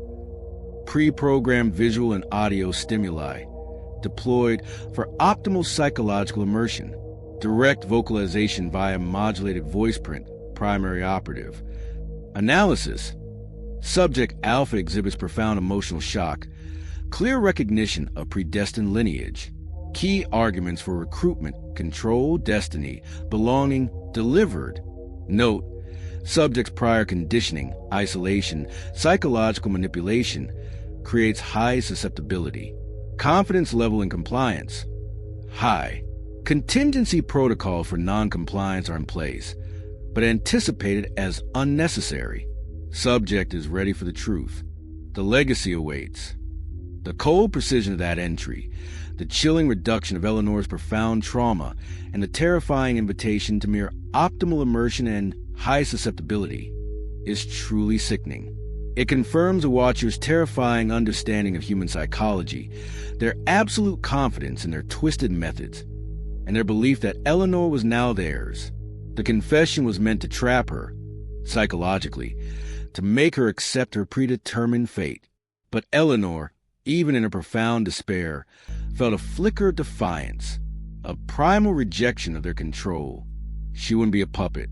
She wouldn't be a conductor in their symphony of torment. As the Watcher's voice offered its final, chilling invitation, Eleanor's hand, almost instinctively, found a loose cable trailing from an old sound console. With a surge of raw, desperate strength, she ripped it out. The sound system shrieked, a deafening feedback loop. The lights flickered wildly, then died, plunging the hall into absolute darkness. Eleanor, using the sudden chaos, ran, not for escape, but for defiance. She wouldn't join them. She would fight. Eleanor escaped, but her mind was reeling from the confession, the Order's chilling philosophy, her role in their symphony, and the terrifying, seductive invitation to join them. It all threatened to consume her. She had the truth, but it was a truth that threatened to shatter her sanity entirely. She was no longer just a victim. She was a target for recruitment. This overwhelming, horrifying knowledge pushed her to find a way to expose them, to share this horrifying confession, their chilling philosophy with the world, even if it meant risking her own life, knowing they would stop at nothing to silence her. This desperate need to break their cycle of control, to expose conductors of fate, would lead her to the ultimate, dangerous act of defiance, setting up the next chilling chapter of her torment. You absolutely won't want to miss that. Story 36, The Unmasking, A Public Reckoning. All right, everyone, if you've been with Eleanor Vance through this relentless, shattering journey, you know she's staring into the abyss, but with new, terrifying clarity. Last time, in the Watcher's confession, she faced Elias Thorne, the true Watcher, in that desolate concert hall. He laid bare the Order's chilling philosophy, their centuries-old symphony of control, their insidious goal to guide destiny by manipulating individuals like her. He even invited her to join them, to become a conductor in their horrifying orchestra.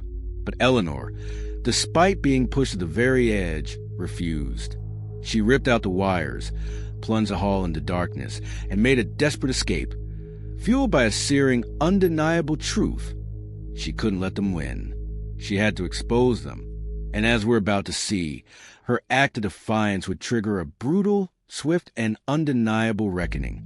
Eleanor's mind was a maelstrom of horror and newfound purpose. The confession of a profound psychological assault, dissecting her entire life as a mere performance in their twisted symphony. But it had also given her something priceless: knowledge, The Order's chilling philosophy, her own role in their preordained narrative, her family's hidden history. It all clicked into a terrifying, cohesive picture. She held their secrets. The data she had recovered from the underground lair, Story 33, the fragments of the Omega Ledger, the chilling journal entries. They were all pieces of a truth too horrifying to remain hidden. The crushing despair she'd felt for so long began to transmute into a cold, burning resolve. She wasn't just a victim anymore. She was a witness, and she was going to expose them. She knew the Order was vast, powerful, and utterly ubiquitous. They controlled information. They infiltrated systems. They operated in the shadows. A traditional media expose would be impossible, too easily suppressed, too easily discredited. She needed something unconventional, something that could bypass their gatekeepers, something that could scream the truth directly into the world without being traced back to her. Her graphic design skills, honed by years of manipulating visuals and narratives, became her unlikely weapon. Her plan was desperate, born from a mind pushed to its limits, but brilliant in its audacious simplicity. She decided to use a unique, public, and virally potent medium for her reckoning, a series of meticulously crafted, anonymous, deep-fake videos. Not just any deep-fakes. These would be chillingly realistic renditions of her own voice, synthesized from the vast archive of her recorded conversations, captured by the hidden listening devices and car recorder from stories 11 and 15, narrating the horrifying truth. The visuals would be a montage of the Order's own recovered files, subtle glimpses of their schematics, blurred faces of their operatives, snippets of the ancient tome, and even terrifying simulations of their surveillance methods. The message would be released simultaneously across multiple dark web forums, encrypted message boards she knew Daniel Hayes had frequented, and even through subtle, untraceable drops onto mainstream video platforms, designed to go viral before they could be fully taken down. The goal was maximum impact, maximum disruption, and untraceable origin. The content of her reckoning was raw, terrifying truth. She would narrate the Order's chilling philosophy, their self-proclaimed role as conductors of fate, their symphony of control. She would expose their insidious methods of surveillance and psychological manipulation, detailing the concept of subjects, the meticulous conditioning trajectory. She would subtly hint at her own agonizing experience, the betrayal of Arthur Caldwell, the disappearance of Chloe Miller, the sacrifice of Daniel Hayes. She would let the world know that this wasn't conspiracy theory. It was a horrifying reality, a truth hidden in plain sight. It was a confession from the victim's perspective, turning the tables on the watcher, twisting their own narrative against them. The release was meticulously timed, a ghost in the machine. For a few agonizing hours, nothing happened. Then, the first ripple. Obscure online communities started buzzing. The video's small, insidious fragments began to circulate. The initial public reaction was predictably mixed. Skepticism, dismissal as an elaborate hoax, a brilliant piece of performance art, or just another wild conspiracy theory. Online commentators scoffed. Mainstream media outlets ignored it or labeled it fringe. But the sheer artistry of the deepfake visuals, the chilling accuracy of the details, and the viral nature of the dissemination began to gain an undeniable traction. People were intrigued, then disturbed. The raw emotion in the synthesized voice, the undeniable ring of truth in the impossible story, resonated with deep, primal fear. Whispers began to spread not just online, but in hushed tones in cafes, in quiet offices. The Order's reaction was immediate and brutal. This was a direct challenge, an unmasking that threatened their very existence, their centuries of hidden control. The Watcher's Journal had hinted at contingency protocols for noncompliance, and they were activated with terrifying efficiency. Almost instantly, the videos began to disappear from platforms. Online links were broken, accounts banned, forum threads deleted. Digital attacks, far more sophisticated than anything Eleanor had witnessed, flooded the internet, designed to discredit, to suppress, to erase. Anonymous counter-narratives appeared, labeling Eleanor's message as the work of a deranged individual, a paranoid delusion. This was the unmasking, a public reckoning. But the Order's retribution wasn't limited to the digital realm. It escalated swiftly and brutally into Eleanor's physical world. The Watcher, now seething with a calculated fury, unleashed a direct act of retribution for her defiance. Her apartment, despite her desperate attempts at security, was ransacked not violently but surgically. Items were not stolen but rearranged, twisted into grotesque, symbolic messages. Her family photos from a keepsake crate were turned to face the wall, her art supplies meticulously destroyed, her bed covers pulled back and folded into a chilling, coffin-like shape. There were no signs of forced entry. It was clear infiltration. Then the phone, the one she had abandoned, suddenly rang, its ringer a jarring cacophony. When she dared to answer, the line was silent. Then a single, distorted note, a chilling echo of the music box melody, played before it cut out. Eleanor was exhausted, her body trembling with a fear that was both primal and utterly sophisticated. The public's initial skepticism, their slow, uncertain response, was disheartening, but the Order's furious, immediate reaction confirmed it. She had hit a nerve. She had exposed them. She was now actively fighting, no longer just reacting. The danger was immense, overwhelming. But for the first time in months, she had a purpose that transcended her own survival. She had struck a blow, and the Order's furious response was her grim badge of honor. Now, let's step into the cold, precise pages of the Watcher's journal for this phase. Imagine the entry, cold, clinical, and seething with a rare, terrifying rage. Observation log, subject Alpha, phase 33. Public exposure and counter-narrative protocol. Objective, immediate and total suppression of unauthorized data dissemination. Methodology, deployment of Echo Deepfake Unit for counter-narrative, simultaneous digital asset purge across all accessible platforms. Physical Retribution Protocol, Site R1, initiated by Operative AC-1, Arthur Caldwell. Analysis. Subject Alpha exhibits unexpected audacity, high-level tactical initiative. Breach in Symphony of Control, protocol noted. Contingency protocols for complete subject neutralization activated. Note, this unauthorized exposure represents a catastrophic deviation. The Order's existence is now at risk. Operative tasked with silencing subject Alpha permanently. The game has entered a critical, existential phase.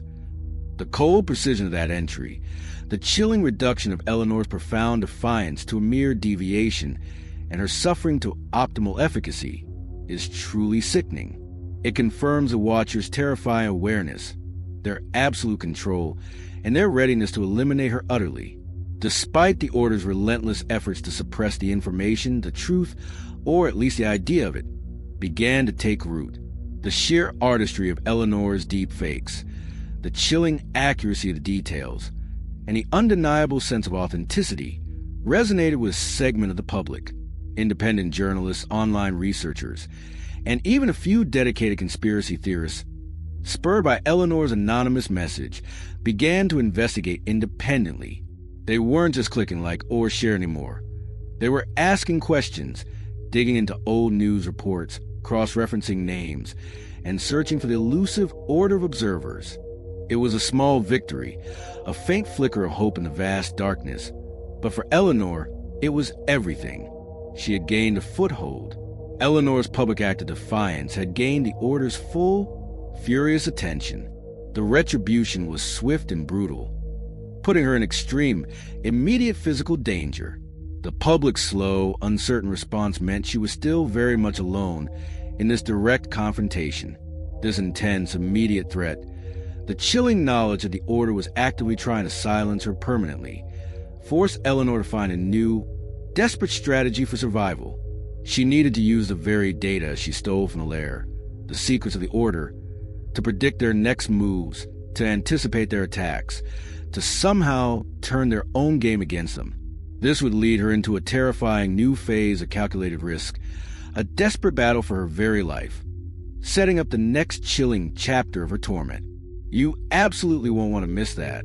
Story 37, The Unseen Predator, a deadly game. All right, everyone, if you've been with Eleanor Vance through this relentless, shattering journey, you know she's in the fight of her life. Last time, in the Watcher's confession, she stared into the abyss, confronting Elias Thorne, the true Watcher, who laid bare the Order's chilling philosophy of guiding destiny, and invited her to join their symphony of control. But Eleanor, against all odds, refused. She plunged the concert hall into darkness and made a desperate escape, fueled by a searing, undeniable truth. She couldn't let them win. She had to expose them. And as we saw, her act of defiance in the Unmasking, those deepfake videos and stolen data, infuriated the Order, triggering a brutal, swift, and undeniably personal reckoning. Her apartment was ransacked, her most personal items twisted into mocking messages, and the Watcher's journal confirmed complete subject neutralization. Eleanor was no longer just a victim. She was a direct target, marked for permanent silence. And as we're about to see, the Order had dispatched its most terrifying weapon, an unseen predator, a ghost in the shadows, whose sole purpose was to hunt her down and erase her from existence. Eleanor's escape from the concert hall was a blur of adrenaline and pure terror. She ran until her lungs burned, her mind a frantic battlefield of horror and a newfound, terrifying clarity. The confession, while a psychological assault, had given her priceless knowledge. The Order's chilling philosophy, her own preordained role in their symphony, her family's hidden history. The data she had recovered from the underground lair, Story 33, the fragment of the Omega Ledger, the chilling journal entries, they were all pieces of a truth too horrifying to remain hidden. But now, that truth was a death sentence. The Order knew she had it, and they were coming for her. The chilling, fragmented messages from Arthur Caldwell's handwriting, the ransacking of her apartment, confirmed it. She was being hunted. The threat was immediate, terrifyingly personal, and utterly lethal. The Order didn't send agents to observe anymore. They sent an assassin, the unseen predator. This wasn't Julian Caldwell, whose obsession was rooted in his twisted perception of a legacy. This was a different kind of operative, a highly skilled, ruthless individual whose movements were precise, efficient, and utterly silent. They were a cleaner, an exterminator, a ghost in the urban landscape, tasked with erasing her from existence. Their methods were not about psychological games or manipulation. They were about termination. Eleanor knew, with chilling certainty, that this was a deadly game, and she was the prey. But Eleanor wasn't entirely defenseless. In her brief, desperate alliance with Daniel Hayes, he had taught her things. Daniel, the rogue asset whose sacrifice still haunted her, had given her fragments of the Order's own playbook. The data she stole from the underground lair contained not just the Omega Ledger, but schematics of typical Order operations, profiles of their common operatives, and even, chillingly, protocols for subject neutralization. She pored over these files, her graphic design mind, trained to recognize patterns, now seeking to predict death. She became a hunter herself, using their own playbook, trying to anticipate their moves. She established a network of makeshift safe houses, abandoned industrial spaces, forgotten warehouses, constantly moving, never staying in one place for long. She utilized Daniel's counter-surveillance techniques, setting up rudimentary tripwires, motion sensors, even employing her old security camera feeds, now purified by Daniel's lessons, in desperate attempts to catch a glimpse of her hunter. The game began. A terrifying, high-stakes game of cat and mouse across a sprawling, indifferent city. Eleanor was constantly on the move, a phantom herself, changing her appearance with quick, desperate disguises, abandoning temporary hideouts at the slightest hint of danger. She'd spend hours huddled in public libraries, using their computers, only to bolt when a certain pattern of footsteps echoed too closely.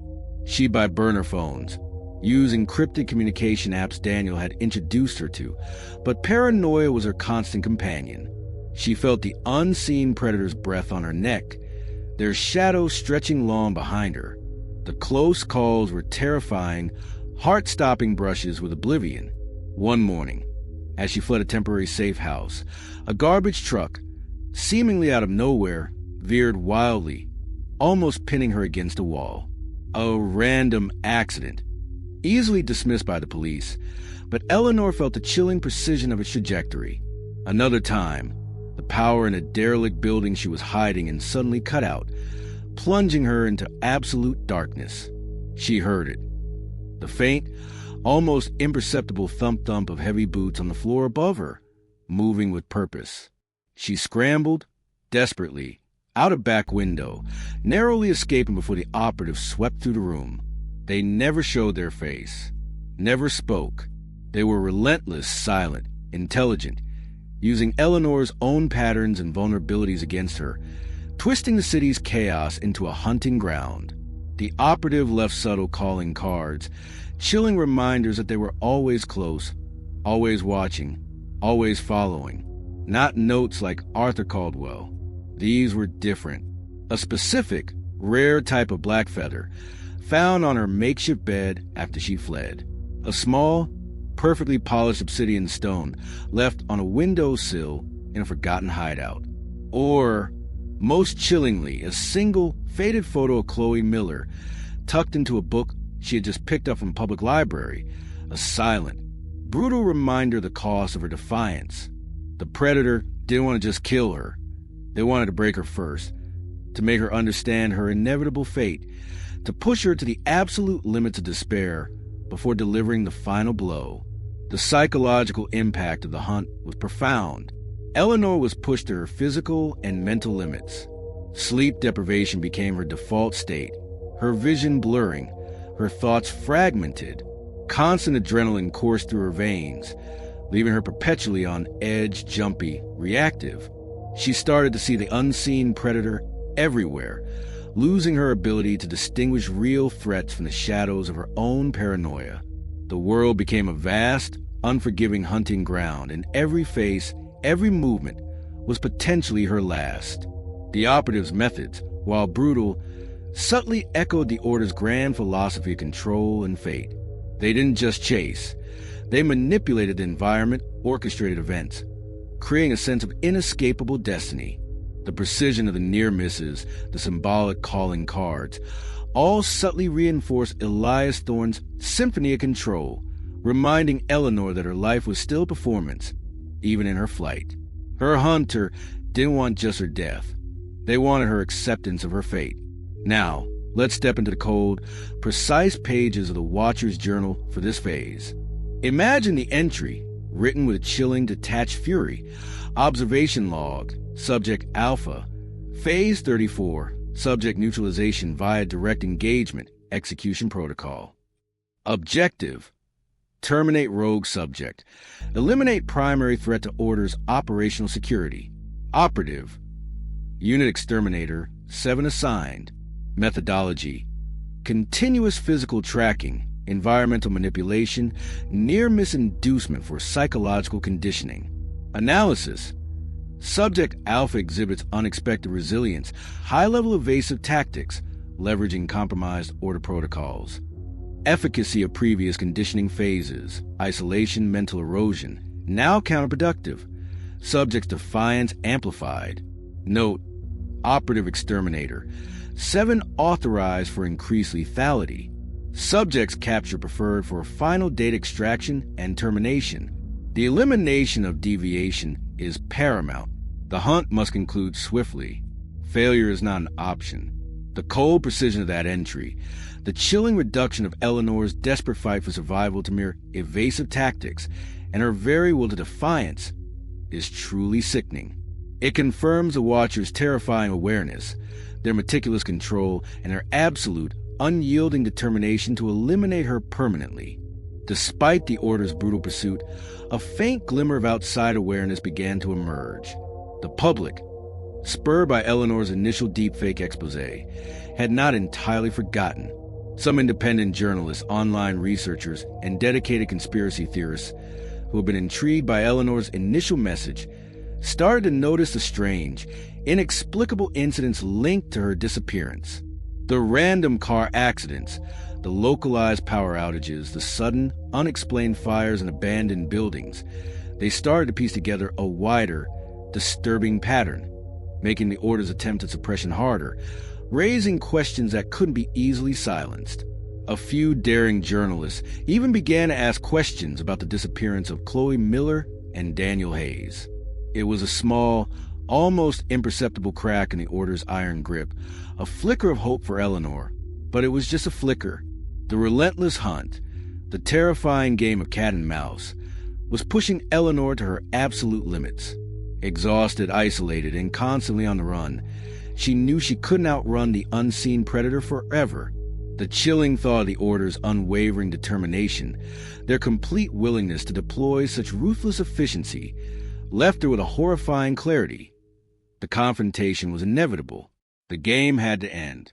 This intense, immediate physical threat, forcing her into a desperate battle for her very life, would culminate in a direct, brutal confrontation. Eleanor, cornered and exhausted, would have to face the unseen predator in a life-or-death struggle, a desperate gambit to survive. This terrifying culmination of the hunt would lead to a surprising, perhaps incomplete victory or a narrow escape, where she would learn something critical about the operative or the Order itself, setting up the next chilling chapter of her torment.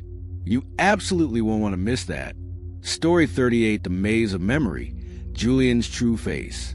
All right, everyone. If you've been with Eleanor Vance through this relentless, shattering journey, you know she's been fighting for her very life. Last time, in The Unseen Predator, she was relentlessly hunted by a ruthless operative dispatched by the Order after a public expose. That terrifying game of cat and mouse, played out across the city, pushed her to her physical and mental limits, confirming the Order's deadly intent. The Watcher's Journal had chillingly confirmed execution protocol and complete subject neutralization. Eleanor had evaded capture, using the Order's own data against them, but she knew the hunt was far from over. It all culminated in a desperate, brutal physical confrontation where she finally faced her hunter. And as we're about to see, the face behind the mask, the identity of the unseen predator, would bring a horrifying, soul-crushing revelation that would shatter her last illusion of normalcy, linking back to her deepest fears in a familiar, treacherous maze. Eleanor lay wounded, gasping for breath in the aftermath of the brutal confrontation. Her body screamed in protest, every muscle aching, every bone protesting. But she was alive. The operative was incapacitated, lying motionless in the shadows, their dark cloak splayed out like a broken wing. Eleanor, summoning every last ounce of her depleted strength, crawled toward the fallen figure, her heart hammering against her ribs, a mixture of terror and grim determination warring within her. She had to know. She had to see the face of the one who had hunted her so relentlessly. With trembling hands, she reached out and pulled back the hood, the dark fabric falling away to reveal Julian Caldwell. Eleanor gasped, a choked sob escaping her throat. Disbelief, cold and sharp, ripped through her. It couldn't be. The unseen predator wasn't a stranger. It wasn't some faceless assassin. It was Julian Caldwell, the obsessive stalker from the maze in Arthur Caldwell's garden, the one whose chilling voice had haunted her dreams in Dream Invasion, the one she thought was merely a psychological tormentor, an unstable, manipulative figure. But now, he was revealed as the ruthless, highly trained assassin tasked with ending her life. His face, usually contorted with obsession or a strange, broken intensity, was now pale, serene in unconsciousness, yet etched with grim, chilling resolve. This was the true face of the Watcher. The realization was a punch to the gut, far worse than any physical blow. This wasn't just a physical threat. It was a profound, deeply personal betrayal. Julian, the one she had inadvertently sought to understand, the son of Arthur Caldwell, her seemingly benign neighbor who had orchestrated the uninvited gifts and the cry from the dark, Story 34, was a direct, physical threat. This confirmed Arthur's betrayal was even deeper, more insidious than she had imagined. He wasn't just a pawn. He was a gatekeeper, shielding his own son, a direct operative of the order. The thought sent a cold wave of nausea through her. Julian was severely wounded, his breathing shallow. He was not the cold, detached killer she had imagined. His body was tense, rigid, even in unconsciousness, as if still fighting. He muttered fragmented words, incoherent phrases about destiny and the symphony, echoing Elias Thorne's twisted philosophy. He seemed broken, driven by an obsession so deep it consumed his very being. This hinted at his profound, lifelong manipulation by the Order, confirming what Arthur Caldwell had vaguely hinted at. Julian wasn't just a killer. He was a victim himself, groomed for this role, born into this terrifying legacy. Eleanor's mind reeled. The predator wasn't some faceless entity. It was Julian, the one whose haunting presence had been woven into the fabric of her earliest torments. This brought the focus back to Arthur Caldwell, her neighbor, the man who lived next door, tending his roses, while his son, a trained killer, stalked her in the shadows. She had to understand. She had to understand why Julian became this, what his true role in the Order was, and Arthur's part in it all. The answers, she knew, lay with Arthur, driven by a desperate need for understanding Eleanor. Despite her injuries and exhaustion, made her way back to Arthur Caldwell's house. The familiar, quaint facade of his home now seemed grotesque, a mask concealing unspeakable horrors. She moved furtively, cautiously, the image of Julian's wounded face burning in her mind. She noticed new security measures around Arthur's property. Subtle cameras, motion sensors, almost imperceptible tripwires. The Order was protecting him. She found Arthur in his meticulously kept garden, tending his roses as usual, a picture of serene normalcy. But Eleanor knew the truth. She confronted him, her voice raw, trembling with barely suppressed rage and profound sadness. "Julian," she whispered, her voice a breaking accusation. "He's the one. He's the predator." Arthur Caldwell froze. His hands, usually so steady tending his plants, began to tremble. His face, normally composed, crumpled into a mask of pure terror and profound grief. He looked up at Eleanor, his eyes wide, filled with despair that mirrored her own. He didn't deny it. "My son," he choked out, his voice hoarse. "My poor boy." He was at a breaking point, faced with the undeniable truth of Julian's capture or near death, which the Order had likely already informed him of, or Eleanor herself had revealed. Arthur finally confessed. He confessed not willingly, but under immense, unbearable duress, his words tumbling out in a torrent of agony and fear. He confirmed Julian's long, terrifying manipulation by Elias Thorne and the Order. Julian, he revealed, was a legacy subject, groomed for his role as an observer and executor from childhood. He had been born into the Order, his mind molded, his destiny preordained.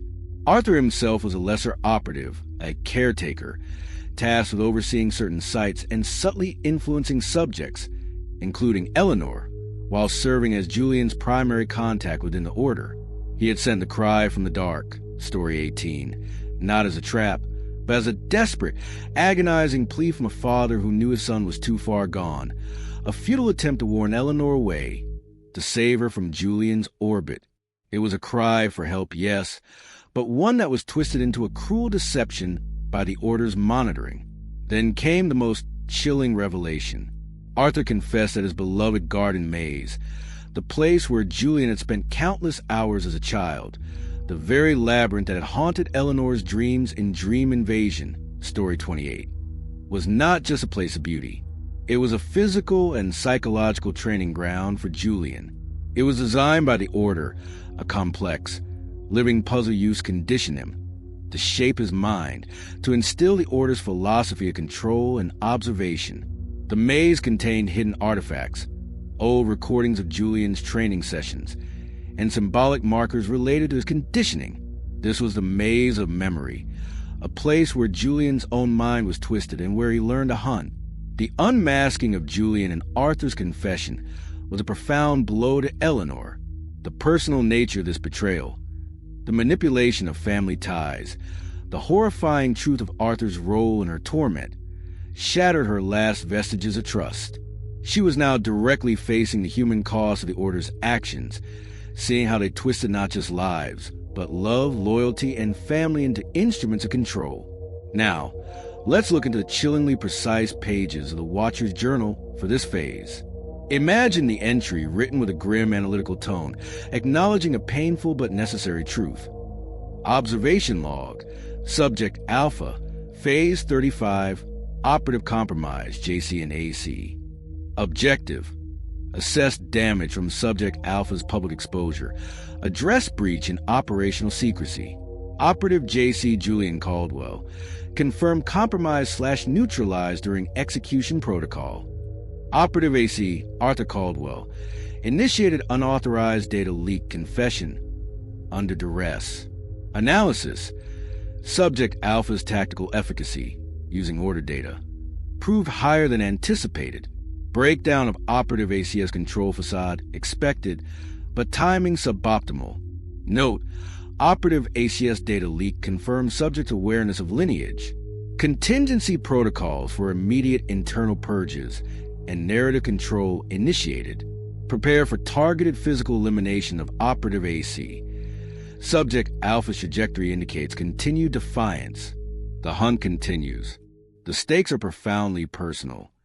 The cold precision of that entry, the chilling reduction of Arthur's agony to a mere data leak, and Julian's fate to a compromise is truly sickening.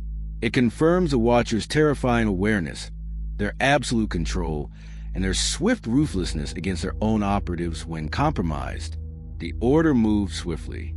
Arthur Caldwell, after his confession, suffered a convenient accident later that night, a tragic fall from his porch, leaving no witnesses. The Order had silenced him permanently, a chilling testament to their ruthless control over their own. This final, brutal act solidified Eleanor's resolve. The horrifying truth about Julian and Arthur, coupled with the revelation of the maze's true, sinister purpose, left Eleanor with a deeper, more personal understanding of the Order's cruelty and the true extent of their control. She now had a clear, personal target. Elias Thorne, the true Watcher, the one who had manipulated Julian and Arthur, twisted their lives, and orchestrated her entire nightmare. She had to find him. The secrets of the maze, the hidden artifacts Julian had collected, became a new set of clues, leading her to investigate more about Julian's past, his specific conditioning, and ultimately, a path to confront Elias Thorne through his hidden family connections. This horrifying, personal revelation, this new laser-focused purpose, would drive her into the belly of the beast, setting up the next chilling chapter of her torment. You absolutely won't want to miss that. Story 39, The Ancestral Shadow, Elias Thorne's Lineage. All right, everyone, if you've been with Eleanor Vance through this relentless, shattering journey, you know she's been to hell and back. Last time, in the maze of memory, she faced the unseen predator and unmasked him. It was Julian Caldwell, the obsessive stalker from her dreams, and Arthur Caldwell's son. Arthur, her seemingly benign neighbor, confessed under duress, revealing Julian's lifelong conditioning in the garden maze and his own unwilling complicity in the Order's plans. But before Eleanor could fully process that crushing betrayal, Arthur was silenced by the Order, a swift, brutal accident. Eleanor was left with profound grief, a deeper understanding of the Order's ruthlessness, and a singular, burning resolve to find and confront Elias Thorne, the true Watcher, the puppet master who manipulated them all. And as we're about to see, her quest for justice would lead her into the chilling depths of Elias Thorne's own dark family history, revealing a terrifying lineage of control. Eleanor existed in a state of grim determination. Arthur's accident, orchestrated by the Order, was a brutal, undeniable reminder of the cost of defiance. The images of Julian's tormented face, the echo of Arthur's pain confession, fueled a cold, burning rage within her. Elias Thorne, that was the name. The conductor of this horrifying symphony. The one who had manipulated Julian, twisted Arthur, and orchestrated her entire nightmare. The maze, once a symbol of psychological torment, now held the key, The final pieces of information Julian had left behind before his capture, hints about the Order's methods, and, crucially, a path to Elias Thorne himself. She returned to Arthur's garden maze, now a place of grim pilgrimage. The lush hedges, once so beautiful, felt sinister, holding dark secrets within their intricate paths. She moved methodically, every nerve screaming with hypervigilance, scanning for any sign of Order presence. She remembered Daniel Hayes' notes on dead drops and hidden archives, and insights from Dr. Evelyn Reed about the psychological significance of personal spaces. She knew the Order often hid their deeper secrets in plain sight, especially within their operatives' personal environments. Her graphic design eye, trained to spot anomalies, now searched for deliberate imperfections, a subtly misplaced stone, a hidden compartment in the maze's intricate design. Her meticulous search yielded terrifying results. Deep within the heart of the maze, where the hedges formed a small, almost undetectable alcove, she found it, a hidden compartment, cleverly disguised, built into the base of an old stone bench. Inside, carefully wrapped in oilskin, was a collection of artifacts, clearly belonging to Julian. There were faded childhood photos of Julian, not with Arthur, but with an older, stern-faced man whose gaze seemed to pierce through the aging photograph. Next to the photos was a series of small, meticulously crafted wooden figurines, each representing a subject, including one chillingly accurate miniature of Eleanor herself. And then, the most crucial clue, a worn, leather-bound journal much older than Julian's, with the same meticulous handwriting, but a different name on the inside cover. Elias Thorne. This was the ancestral shadow. Eleanor's hands trembled as she opened the journal. It was Elias Thorne's personal Watcher's Journal, spanning decades, predating even Julian's earliest entries. And what it revealed was horrifying.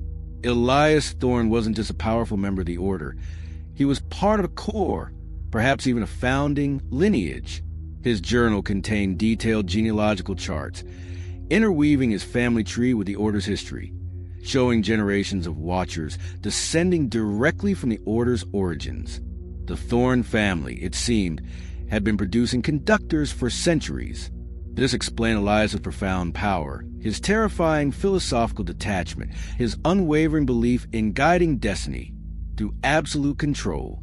It also chillingly explained his connection to Marcus Thorne, the janitor operative from Office Hours, Story 12, suggesting Marcus was a lower-tier operative, a distant relative, a family member also groomed for service within this chilling legacy.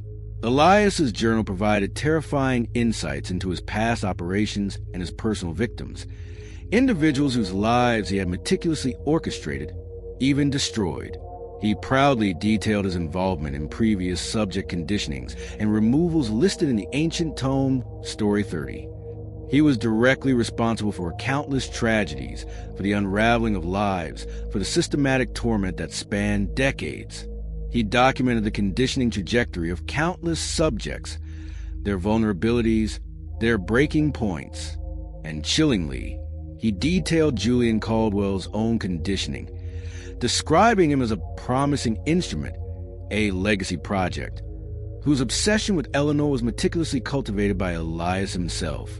The psychological impact on Eleanor was immense. The revelation of Elias Thorne's deep ancestral connection to the Order, his personal responsibility for so much suffering, including Julian's manipulation and Arthur's despair, was overwhelming. It solidified the horrifying idea that the Order was truly a family business, a legacy of control and manipulation passed down through bloodlines. The sheer, calculated evil of it, the chilling detachment with which Elias chronicled the destruction of lives, transformed him from a shadowy figure into a tangible, deeply evil enemy. Her personal vendetta against him solidified into a burning, unyielding purpose.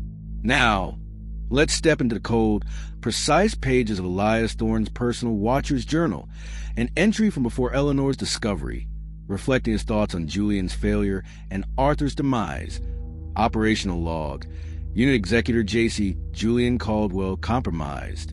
Removal protocol, Arthur Caldwell, completed.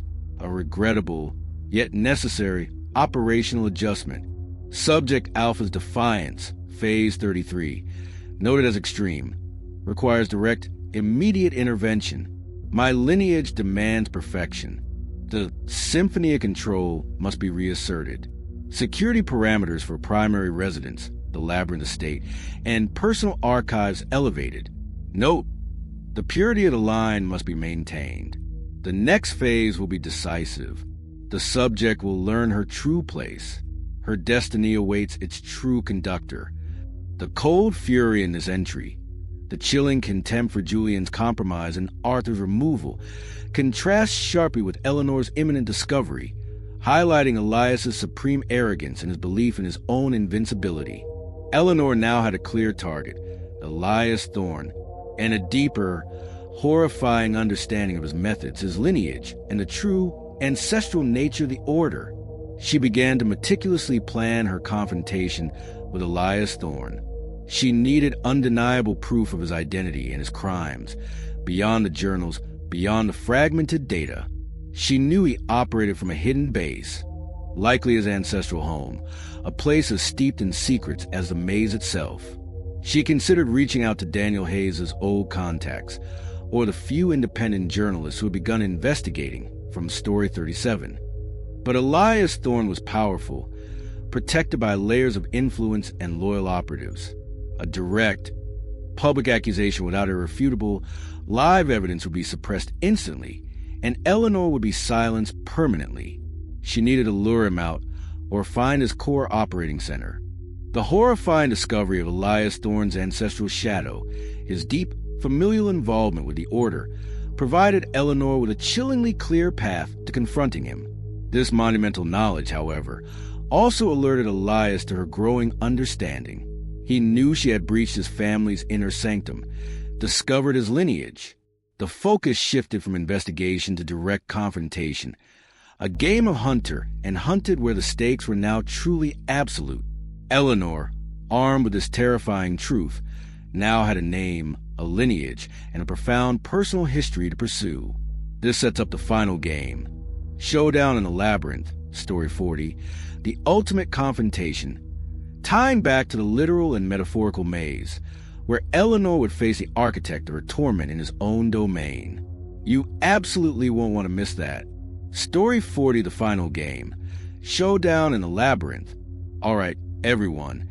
If you've been with Eleanor Vance through this relentless, shattering journey, you know we've reached the precipice. Last time, in the ancestral shadow, Eleanor made a horrifying discovery. Elias Thorne's personal watcher's journal, revealing him not just as the ultimate puppet master, but as a patriarch of a core ancestral lineage of watchers, the Thorne family orchestrating human destiny for centuries. She learned of his direct involvement in Julian Caldwell's manipulation, Arthur Caldwell's despair, and countless past tragedies. Eleanor now had a clear target, a name, a lineage, and a burning, singular purpose: to confront Elias Thorne and shatter his symphony of control. The maze in Arthur's garden, Julian's brutal training ground, now held a deeper, chilling significance. As we're about to see, Eleanor was about to step into another, far grander labyrinth for the final, terrifying game. Eleanor existed in a state of grim, focused determination. The revelation of Elias Thorne's true identity, his centuries-old lineage of control, and his personal responsibility for so much suffering, including Julian's twisted life and Arthur's tragic end, had hardened her into something unbreakable. Grief for Daniel, for Chloe, for Arthur, fueled a cold, burning resolve. She wasn't just fighting for survival anymore. She was fighting for justice, for freedom, for every subject whose life had been a mere note in Elias's horrifying symphony. The maze in Arthur's garden, where she found Elias's journal, now pulsed with new energy, a source of crucial clues about the Thorne family's true headquarters, their ultimate stronghold. Using the clues from Elias's personal journal, cryptic references to the Labyrinth estate, subtle geographical markers in old maps, and even unique botanical engravings hinting at a specific architectural style, Eleanor meticulously pieced together the location of Elias Thorne's primary residence and headquarters. It wasn't a public place, of course. It was a sprawling, secluded estate, hidden deep within a remote, forested region, miles from any main roads. Its ancient Gothic architecture seemed to melt into surrounding wilderness, its massive stone walls, gargoyles, and towering spires speaking of immense power and centuries of chilling secrets. And at its heart, as Elias's journal subtly hinted, was a vast, intricate, living labyrinth, a sprawling hedge maze even grander and more terrifying than Arthur's, a literal physical manifestation of the Order's philosophy of control. This was Elias Thorne's personal domain, his ultimate stronghold, where a final showdown would occur. Eleanor meticulously planned her infiltration. She was no longer just reacting. She was strategizing, anticipating. She used her graphic design skills to create elaborate, flawless disguises, blending into the background. She recalled Daniel Hayes' old notes on infiltration techniques, the subtle ways to bypass sensors, to move unseen. Her newfound understanding of the Order's psychological tactics, gleaned from Elias's own journals, became her shield. She knew Elias's arrogance, his need for control, his desire to play with his subjects. She decided to use it against him. She left a coded message, not on a public forum, but via a highly encrypted one-time signal to a dormant network node she discovered in the underground layer schematics, Story 33, a message she knew Elias would intercept directly. It was a chilling challenge. The symphony awaits its true conductor. I am here. Come. The final game begins. She knew he would answer. His ego, his twisted sense of destiny, would compel him to play. The labyrinth estate was a fortress, a complex, living entity designed for absolute security and psychological torment. It wasn't just a building. It was a trap. Its massive, ornate gates were protected by an unseen force field. The grounds were riddled with sensors, hidden cameras, silent drones patrolling the skies. Eleanor bypassed them, her movements fluid, almost ghostly, using the Order's own protocols against them. She moved through the sprawling grounds, the air growing colder, heavier, until she reached the labyrinth itself.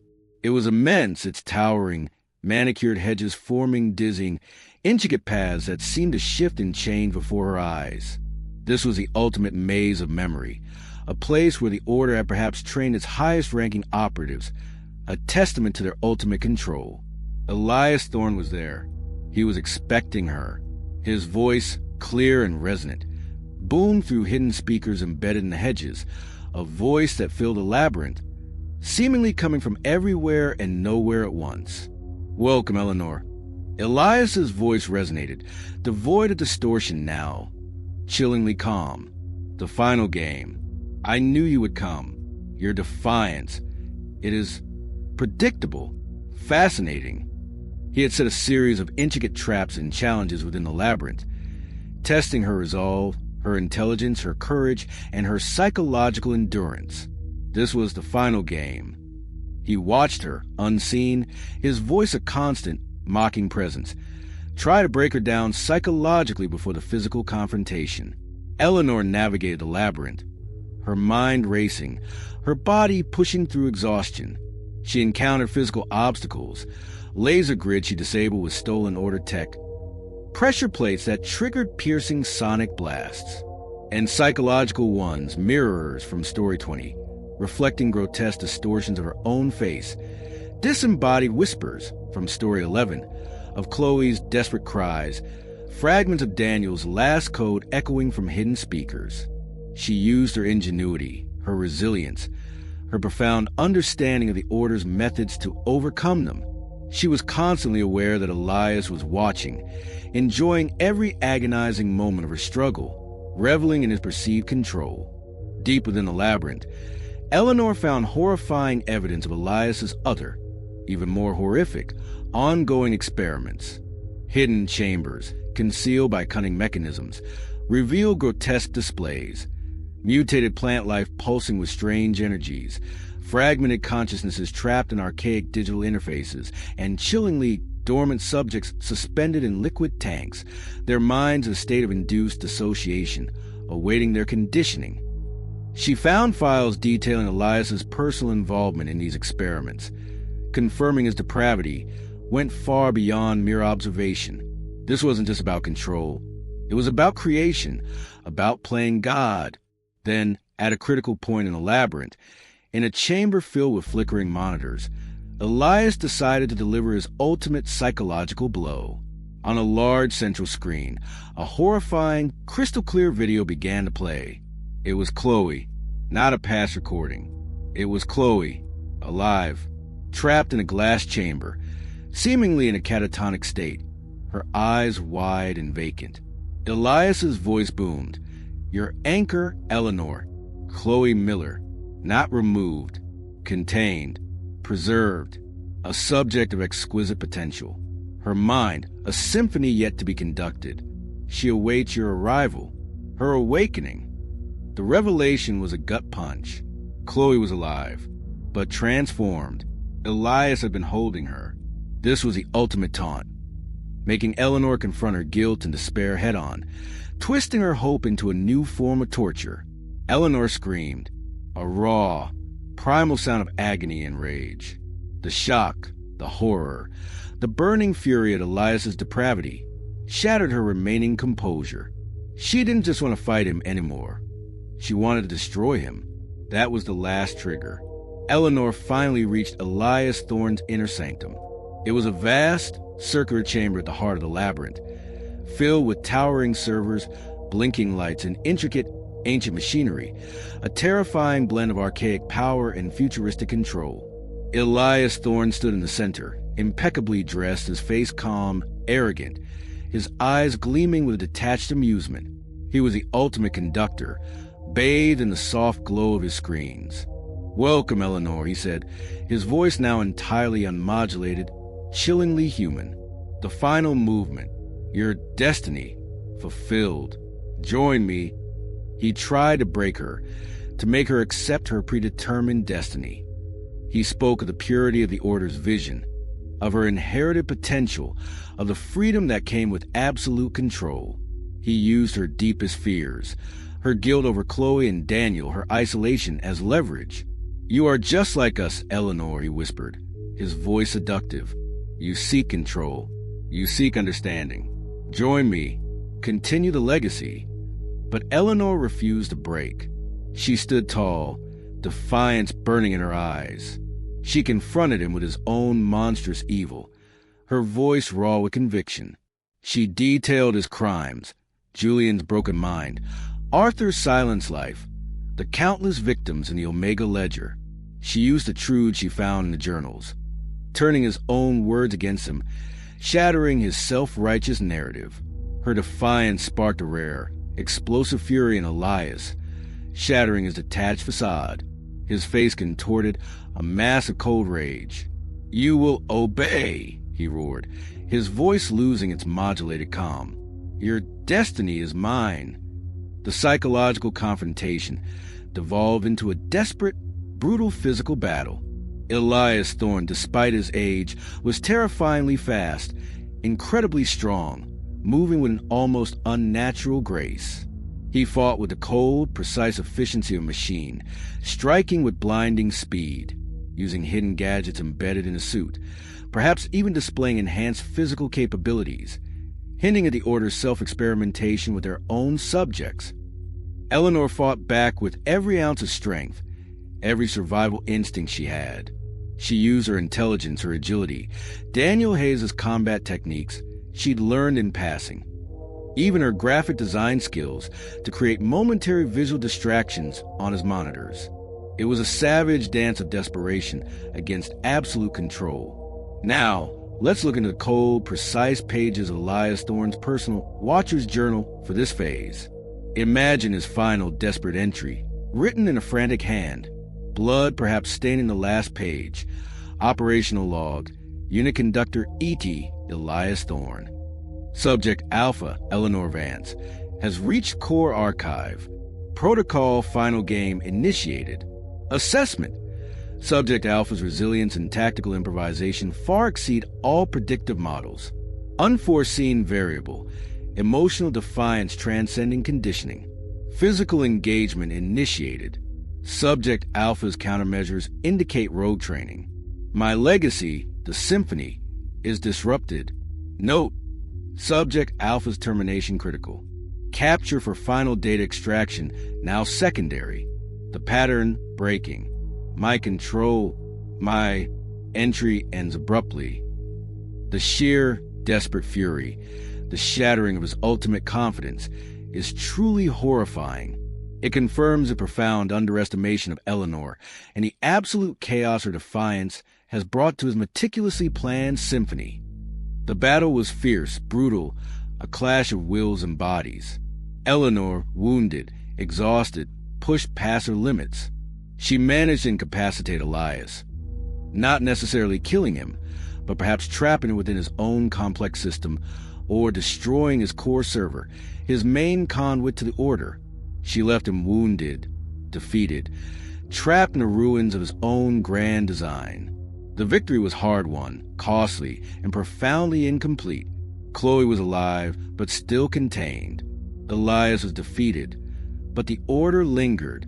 Eleanor had shattered the conductor's baton, but the symphony wasn't over. Eleanor emerged from Elias Thorne's labyrinth, wounded, bruised, but triumphant. She had faced the architect of her torment, seen his true face, and defeated him on his own ground. The confrontation had left deep scars, both physical and psychological, but she had acquired something invaluable: concrete evidence. Files, recordings from Elias's core system, perhaps even his personal, final journal entry, that could finally expose the Order beyond a shadow of a doubt. This wasn't just a personal victory. It was a devastating blow to the Order itself.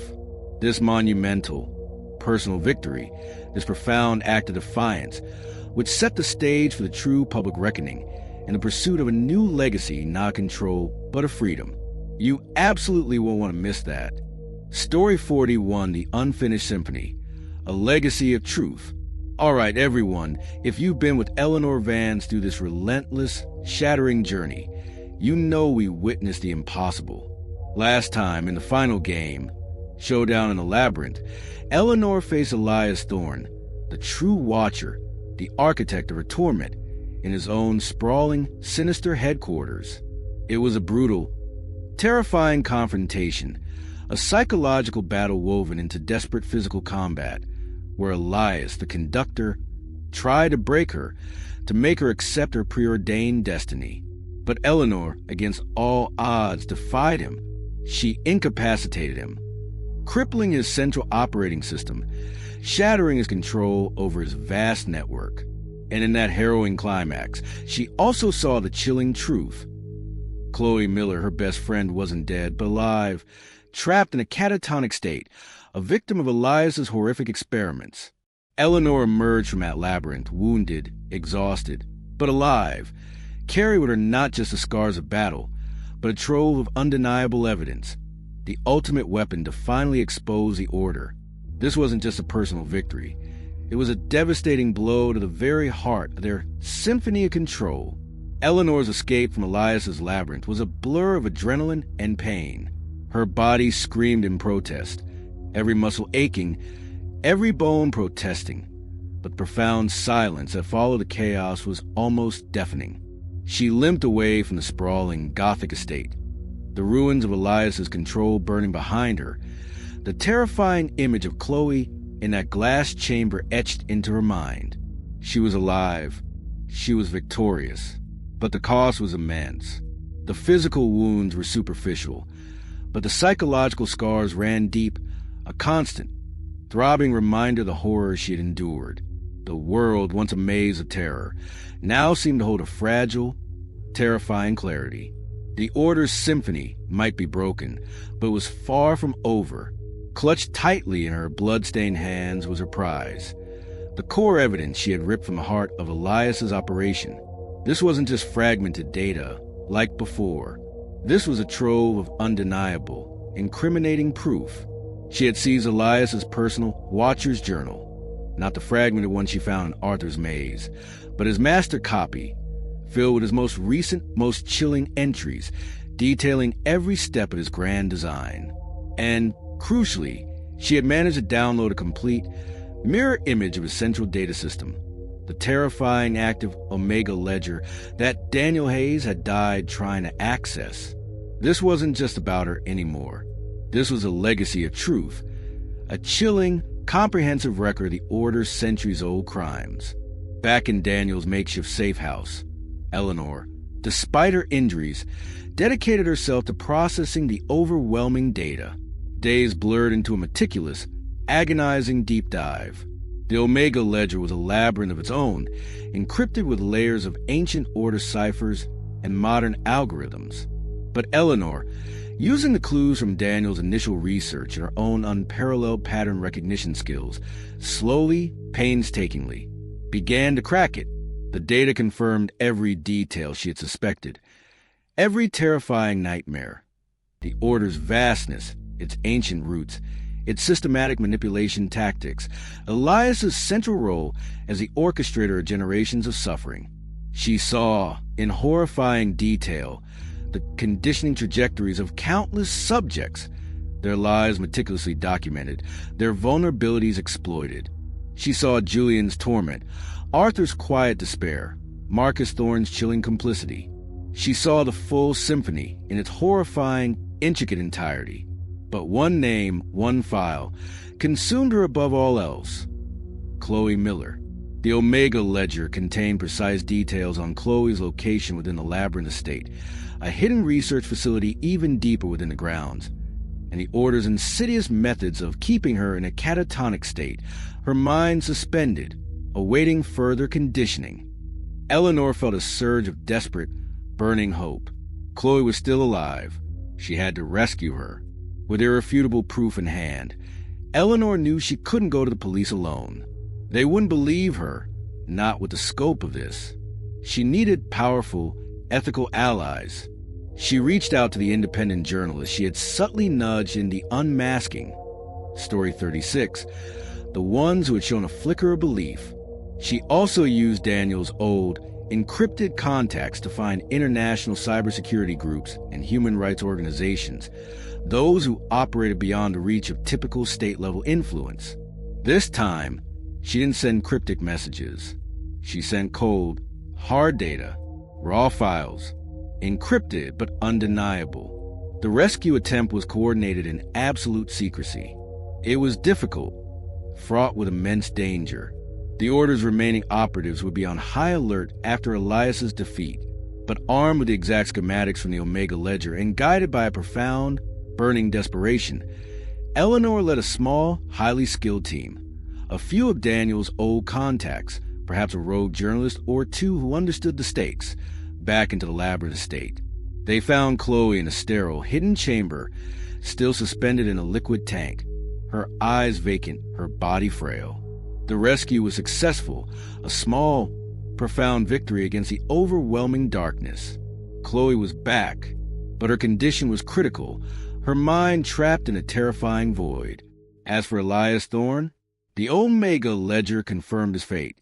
He was incapacitated, his central operating system crippled, his mind trapped within the very labyrinth he had built. He was a prisoner of his own ambition, a conductor silenced. The Order's journal, now accessible through the Omega Ledger, revealed entries from other high-ranking Watchers expressing fury, disbelief, and a desperate determination to recover the lost data and silence Eleanor permanently. Elias was profound loss to them, but the Order continued, albeit in a state of chaos and disarray.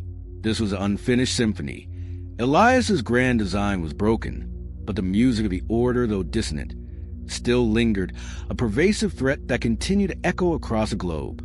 Eleanor herself was a survivor, but deeply, irrevocably scarred. The truth she possessed was a heavy, terrifying burden.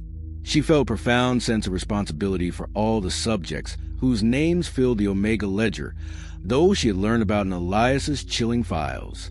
Her victory over Elias was personal, profoundly satisfying, but the war against the Order was far from over.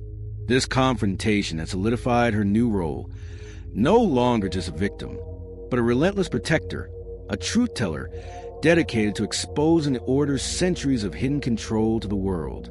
Now, let's step into the chillingly precise pages of the Watcher's Journal for this phase. The entries, no longer from Elias Thorne, but perhaps from a new, high-ranking Watcher, are filled with cold fury and a grim determination. Operational log. Unit conductor, new name/designation. Assume command. Subject Alpha, Eleanor Vance. Confirm successful data exfiltration. Omega Ledger, ET Journal. Rogue Asset DH, Daniel Hayes. Data transfer confirmed. Objective. Immediate recovery of compromised archives. Complete termination of Subject Alpha. Analysis. Subject Alpha exhibits unparalleled tactical proficiency and a profound capacity for defiance. Breach in symphony of control. Protocol constitutes existential threat. Status of Subject SS-1, Chloe Miller. Compromised. Reconsolidation protocol initiated. Note: Subject Alpha's resilience indicates potential for wider destabilization. All resources allocated to neutralization. The pattern must be restored. The symphony will be completed. The hunt begins anew. The cold precision of that entry, the chilling acknowledgement of Eleanor's victory as a catastrophic deviation, and the grim determination to restore their symphony is truly sickening. It confirms the Order's terrifying awareness, their meticulous control, and their absolute, unyielding determination to eliminate Eleanor and reclaim their secrets. Eleanor had successfully rescued Chloe, who was now under the care of specialized medical and psychological professionals, starting a long, arduous journey of recovery, and she had the ultimate weapon, verifiable, irrefutable proof of the Order's existence and their crimes. Her previous unmasking was a test. Now, she planned a global exposure, a strategic, coordinated release designed to cripple the Order's operations worldwide. This massive act of defiance made her the Order's ultimate, most dangerous target. The public's reaction to the full truth would be overwhelming, a chaotic storm of disbelief, terror, and eventual reckoning. And the Order's counterattack would be unprecedented, a desperate, worldwide attempt to silence her permanently. This sets up the ultimate confrontation, a global battle for truth and freedom, where Eleanor will be forced to flee again, but this time, with the world's eyes slowly beginning to turn towards the shadows she had illuminated. You absolutely won't want to miss that. Story 42, The Global Reckoning. Echoes across the world. All right, everyone, if you've been with Eleanor Vance through this relentless, shattering journey, you know we've reached an unprecedented moment.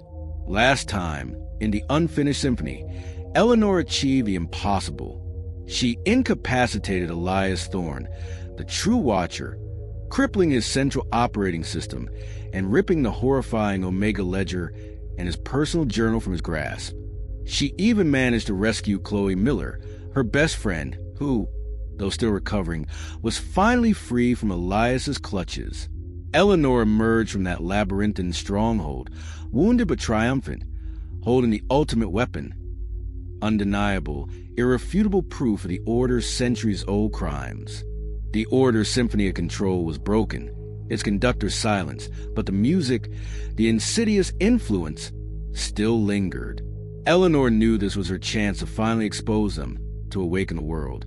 And as we're about to see, her act of defiance would trigger a global reckoning, sending terrifying echoes across the entire planet. Eleanor existed in a state of fierce, exhausted determination. The Omega Ledger was a monstrous trove of data, detailing not just the Order's inner workings, their financial manipulations, their technological prowess, but also the chilling, granular data on countless subjects whose lives had been meticulously documented and twisted. It was a testament to suffering, a horrifying history book of human control. Chloe was safe, beginning the long, arduous journey of recovery, and that alone fueled Eleanor's resolve. The Order was reeling from Elias's incapacitation, but they were not defeated. The Watcher's journal, now chronicled by a new, high-ranking operative, had confirmed their fury and initiated complete Subject Alpha neutralization. Eleanor knew she was the most hunted woman on the planet, but she also knew she held the key to their undoing.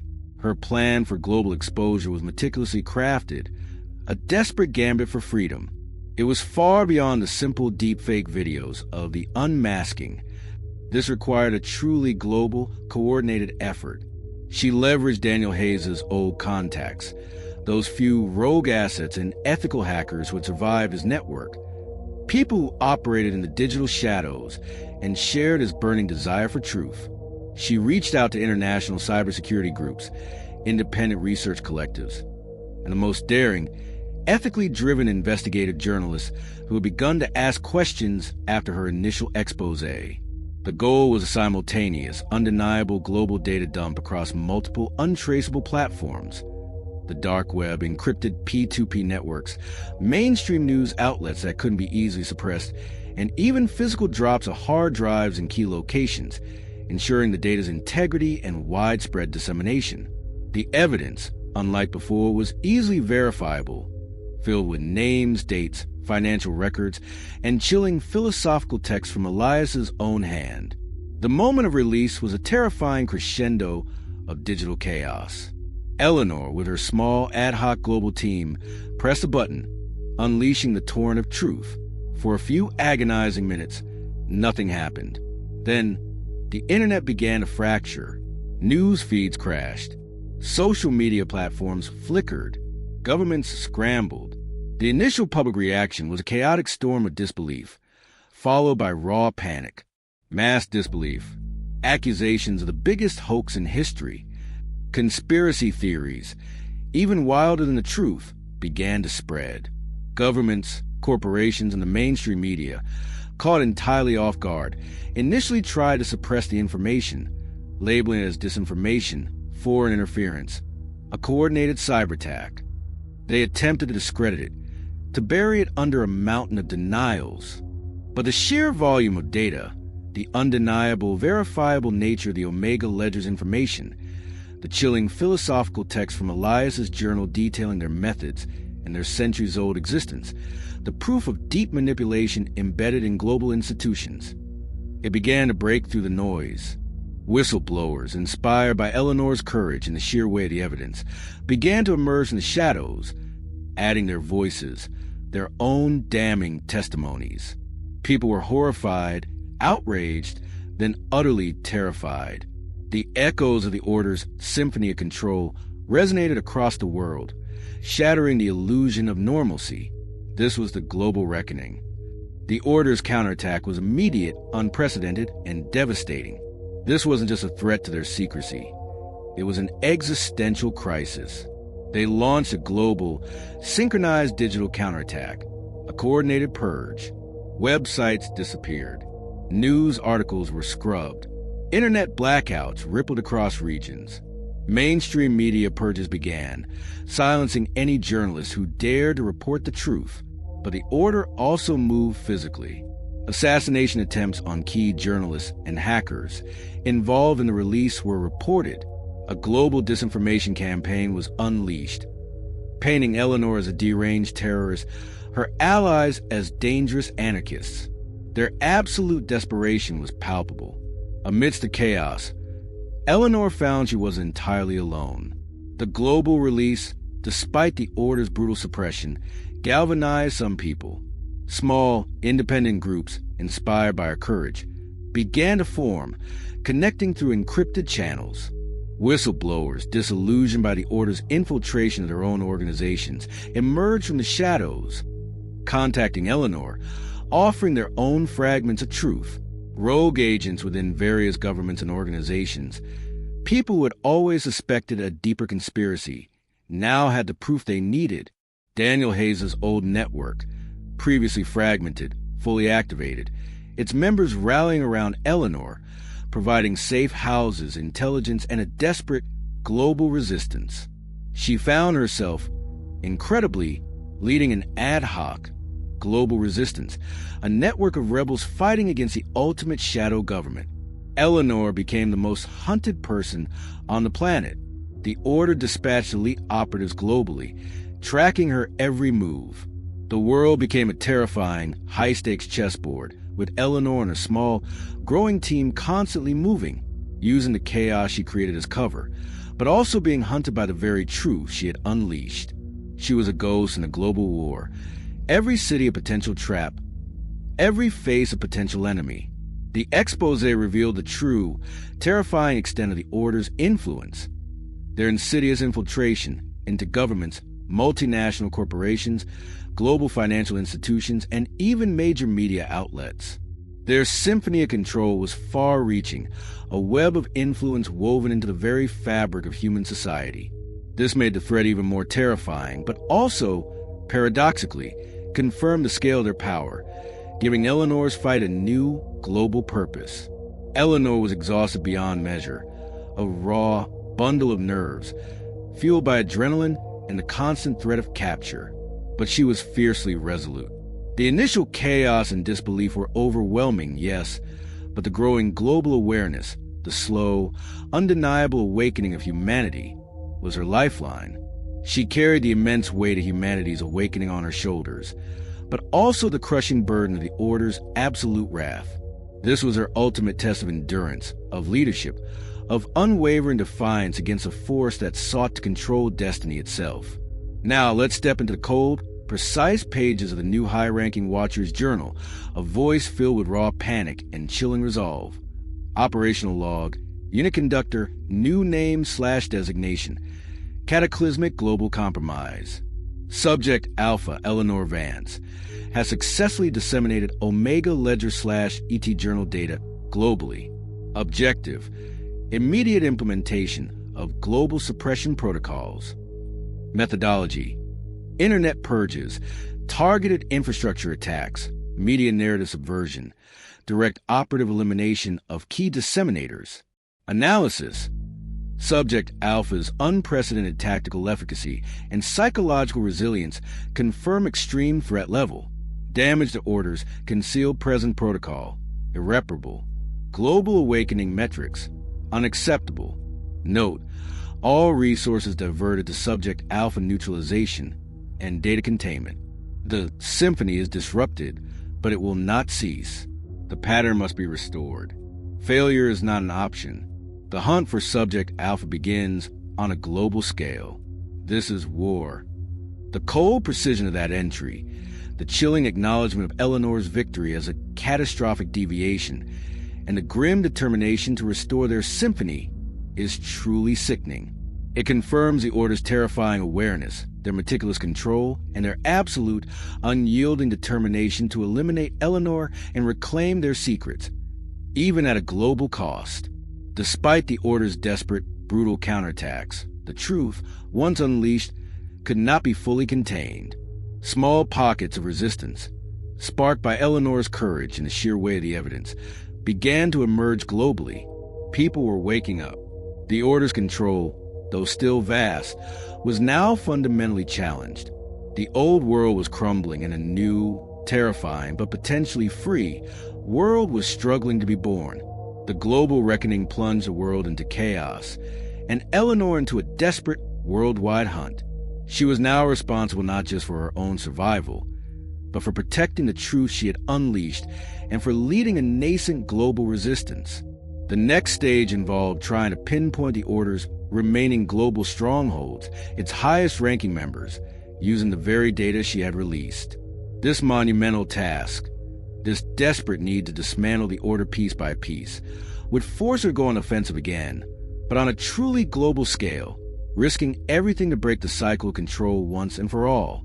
This sets up the ultimate global confrontation, the final battle for freedom and Eleanor's ultimate test. You absolutely won't want to miss that. Story 43, The Unseen Network, Global Strongholds. All right, everyone, if you've been with Eleanor Vance through this relentless, shattering journey, you know we've just witnessed a monumental shift. Last time, in the global reckoning, Eleanor unleashed the Omega Ledger and Elias Thorne's chilling journal upon the world, triggering a chaotic but undeniable exposure to Order. The world fractured, caught between disbelief and terror, but the truth, once unleashed, began to take root, galvanizing a nascent global resistance. Eleanor became the most hunted woman on the planet, facing the Order's full-scale global counterattack. The Watcher's journal, now chronicled by a new, furious conductor, screamed of catastrophic global compromise and initiated global suppression protocols. Eleanor was at the eye of the storm, leading a rebellion against an ancient, omnipresent enemy. And as we're about to see, her next move will be to chart the very core of their power, to map their unseen network and strike directly at their global strongholds. Eleanor existed in a state of hyperalert exhaustion, her mind a whirling vortex of data, strategies, and constant threat assessments. The initial chaos of the global expose was immense, the Order's countermeasures brutal. Internet blackouts, media purges, even assassination attempts on the very journalists and hackers who had aided her. But amidst that chaos, a fragile, determined hope began to bloom. The truth was out there. People were waking up. Whistleblowers emerged from the shadows, inspired by her courage. Daniel Hayes' old contacts, the fragmented network of rebels and truth seekers, now fully activated, rallying around her. She was no longer just a victim. She was a leader, a general in this unseen war, her every move a desperate gamble for humanity's freedom. Her immediate focus, after securing the recovered data, was to unravel the true global reach of the Order. The Omega Ledger, the ultimate weapon in her arsenal, was far more than just a list of subjects. It was a meticulously detailed blueprint of the Order's unseen network, its global strongholds, its hidden command centers, its key operational hubs, and crucially, the identities of its highest-ranking conductors beyond Elias Thorne. This was a monumental task, a puzzle spanning continents, requiring combined, tireless efforts of her growing global network. Hackers from Eastern Europe, investigative journalists from South America, former intelligence operatives from Asia, and disillusioned Order defectors from within America itself. As they poured over the data, the true nature of these global strongholds began to emerge. They were not obvious. They weren't dark, Gothic castles like Elias Thorne's Labyrinth Estate, Story 40. Instead, they were cunningly disguised, blending seamlessly into the fabric of everyday life in major cities worldwide. Some were masquerading as legitimate multinational corporations, a seemingly innocuous tech giant in Silicon Valley, a powerful, anonymous investment bank in London's financial district, a benevolent humanitarian NGO in Geneva. Others were hidden within unassuming historical landmarks, their ancient facades concealing state-of-the-art command centers. Each stronghold, the data revealed, had a unique, specialized function, forming a terrifying, interconnected web of control, data harvesting and analysis, financial manipulation, deep psychological conditioning facilities, operative training centers, even hidden laboratory for esoteric research that made Eleanor's blood run cold. They were the true control points, the nerve centers of the Order's symphony. The data exposed the Order's chilling global hierarchy. Eleanor identified the names and roles of other high-ranking conductors who led these strongholds, confirming that Elias Thorne was just one piece of a much larger global puzzle, a mere regional maestro in a terrifying global orchestra. These conductors were often publicly revered figures, philanthropists, tech visionaries, influential academics. Their true roles as orchestrators of human destiny hidden behind layers of carefully crafted public personas. This revelation solidified the true, terrifying scale of Elias's symphony. It was playing on every continent. The time for mere exposure was over. Eleanor and her network realized they could not just expose, they must actively dismantle. They had to strike directly at the Order's core. They planned their first coordinated global counteroffensive, a high-risk operation, a direct challenge to the Order's global power. This wasn't just about survival anymore. It was about tearing down the very infrastructure of centuries of manipulation. Their chosen stronghold for first strike was a massive, seemingly impenetrable data harvesting center disguised as a global cloud computing firm in a bustling, high-tech city in Asia. Its primary function, the ledger revealed, was to collect, process, and analyze every single piece of digital information imaginable, feeding the Order's vast intelligence network, shaping their predictive models, and identifying potential subjects across the globe. Crippling this hub would be a devastating blow to the Order's eyes and ears. The infiltration plan was complex, multi-layered, and utterly perilous.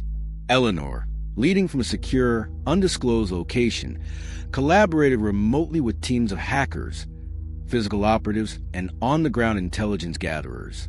The hackers, a global collective of digital ghosts, worked to bypass the Stronghold's formidable cybersecurity defenses, creating backdoors, diverting surveillance feeds.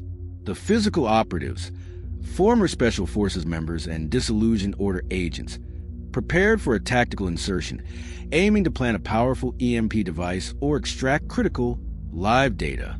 Eleanor's role was crucial, analyzing the real-time schematics from the Omega Ledger, identifying weak points, guiding the teams through the labyrinthine digital and physical defenses. The Order's defense was fierce, ruthless, and highly sophisticated. As Eleanor's team began their strike, the Stronghold's defenses activated. Firewalls instantly rebuilt themselves. Digital traps ensnare the hackers. Physical security forces, elite and seemingly superhuman, move with terrifying efficiency, anticipating every move. This was a direct, brutal confirmation of the dangers of confronting the unseen network. Casualties were high. Some of Eleanor's newly forged allies, brave digital warriors and silent physical operatives, fell under the Order's swift, brutal retaliation. The Order fought with the desperate ferocity of an ancient beast protecting its heart. Eleanor was utterly exhausted, operating on pure adrenaline and sheer force of will. The weight of leading this global fight, of sending brave people into harm's way, was a massive, crushing burden. But with each fleeting success, each disruption, each piece of data secured, a profound sense of purpose ignited within her. She was a leader, a general in this unseen war, her every command a gamble, her every decision a matter of life and death. The direct action, the tangible blow against the Order, provided a sense of purpose and a glimmer of potential victory. Now let's step into the cold, precise pages of the new Lead Watcher's journal, a voice filled with rage, but also chilling strategic calculation. Operational log, unit conductor, new name/designation. Global infrastructure compromise. Subject Alpha, Eleanor Vance, and her rogue network initiated targeted strike on primary data harvesting hub, Site Sigma 7, city name. Analysis. Tactical breach achieved.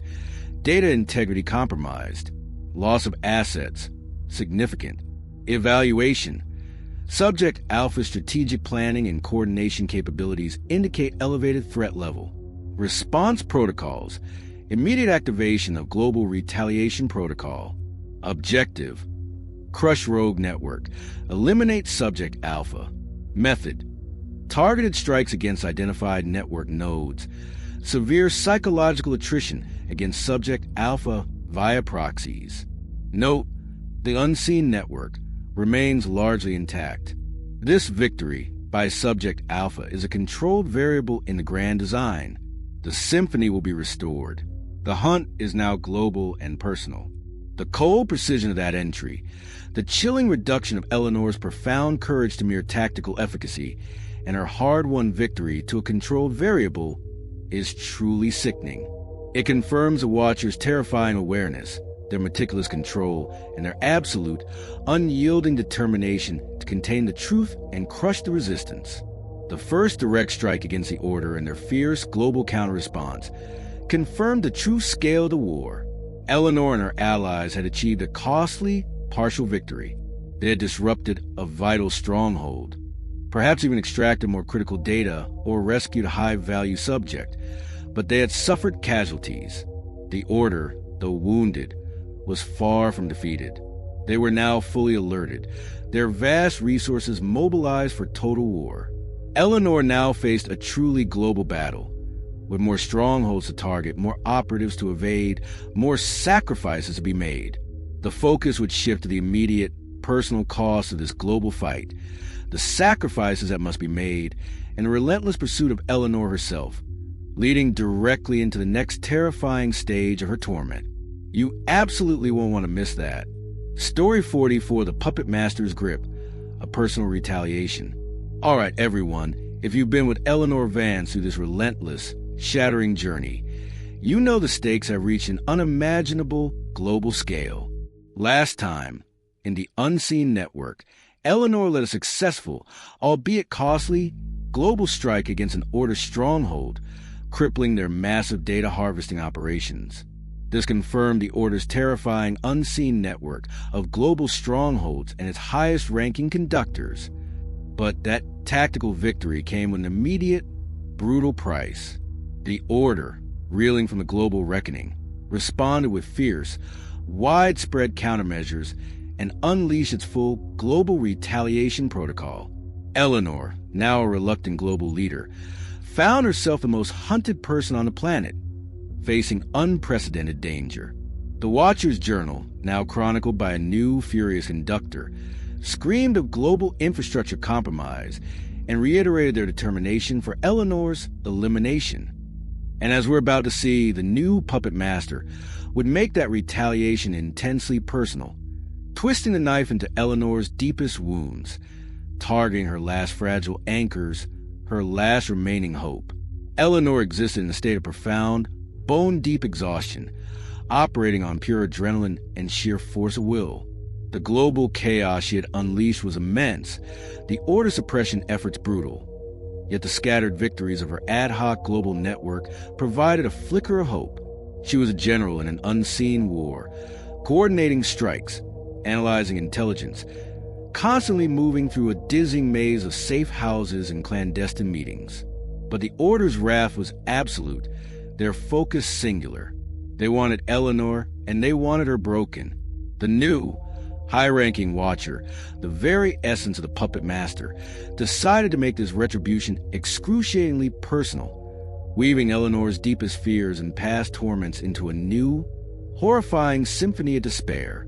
The first, most brutal act of retaliation struck at the very core of Eleanor's fragile hope. Chloe Miller. Chloe, her best friend, who was slowly, agonizingly recovering from the catatonic state Elias Thorne had left her in Story 41. She was under the care of specialized medical and psychological professionals, guarded in a secure, undisclosed facility. But even there, the Order's reach proved absolute. The puppet master didn't physically attack Chloe. Instead, they subtly manipulated her fragile recovery. Chloe's medical team began to report alarming regressions. She would suddenly, inexplicably, slip back into periods of profound catatonia. During brief moments of lucidity, she would express pure, unadulterated terror, whispering fragments of her past torment. The whispers in the vault. Story 27. He knows what I dream. Story 28. Chillingly, she would sometimes mutter Eleanor's name, her eyes wide with a terrifying, almost psychic awareness of Eleanor's immediate danger. It was a direct, cruel attack on Eleanor's last emotional anchor, a horrifying mockery of her hard-won rescue. Eleanor received these updates from Chloe's distraught medical team, each call a fresh stab of guilt and agony. The Order extended its insidious grip to Eleanor's remaining distant loved ones, her parents, whom she had tried so desperately to keep safe, older relatives she rarely saw, old friends she thought were utterly beyond the Order's reach. The puppet master didn't send assassins. Instead, they employed a far more cruel, more psychologically devastating tactic. They planted seeds of doubt. Anonymous calls would imply financial impropriety. Subtle accidents would occur around them. A sudden power surge frying all their electronics, a car near their home inexplicably catching fire, minor mishaps that caused immense stress and fear, easily dismissed by the authorities as mere chance. They received uninvited gifts, Story 34. Similar to Eleanor's, a childhood toy appearing on a doorstep, a specific, rare flower found impossibly in a locked room. These weren't direct physical threats, but insidious psychological manipulations designed to make them paranoid, to indirectly threaten Eleanor's peace, and to make her understand the full, terrifying reach of the puppet master's grip. The Order began to subtly recreate elements of Eleanor's past torments, but amplified and targeted directly at her current secure safe houses or new contacts within the global resistance network. Phantom knocking, Story 7, would echo from empty corridors in her temporary safe houses. Distorted calls and messages, mimicking the voices of her loved ones, a chilling replay of the interrupted call. Story 24. now using her parents' voices, would flood her encrypted comms.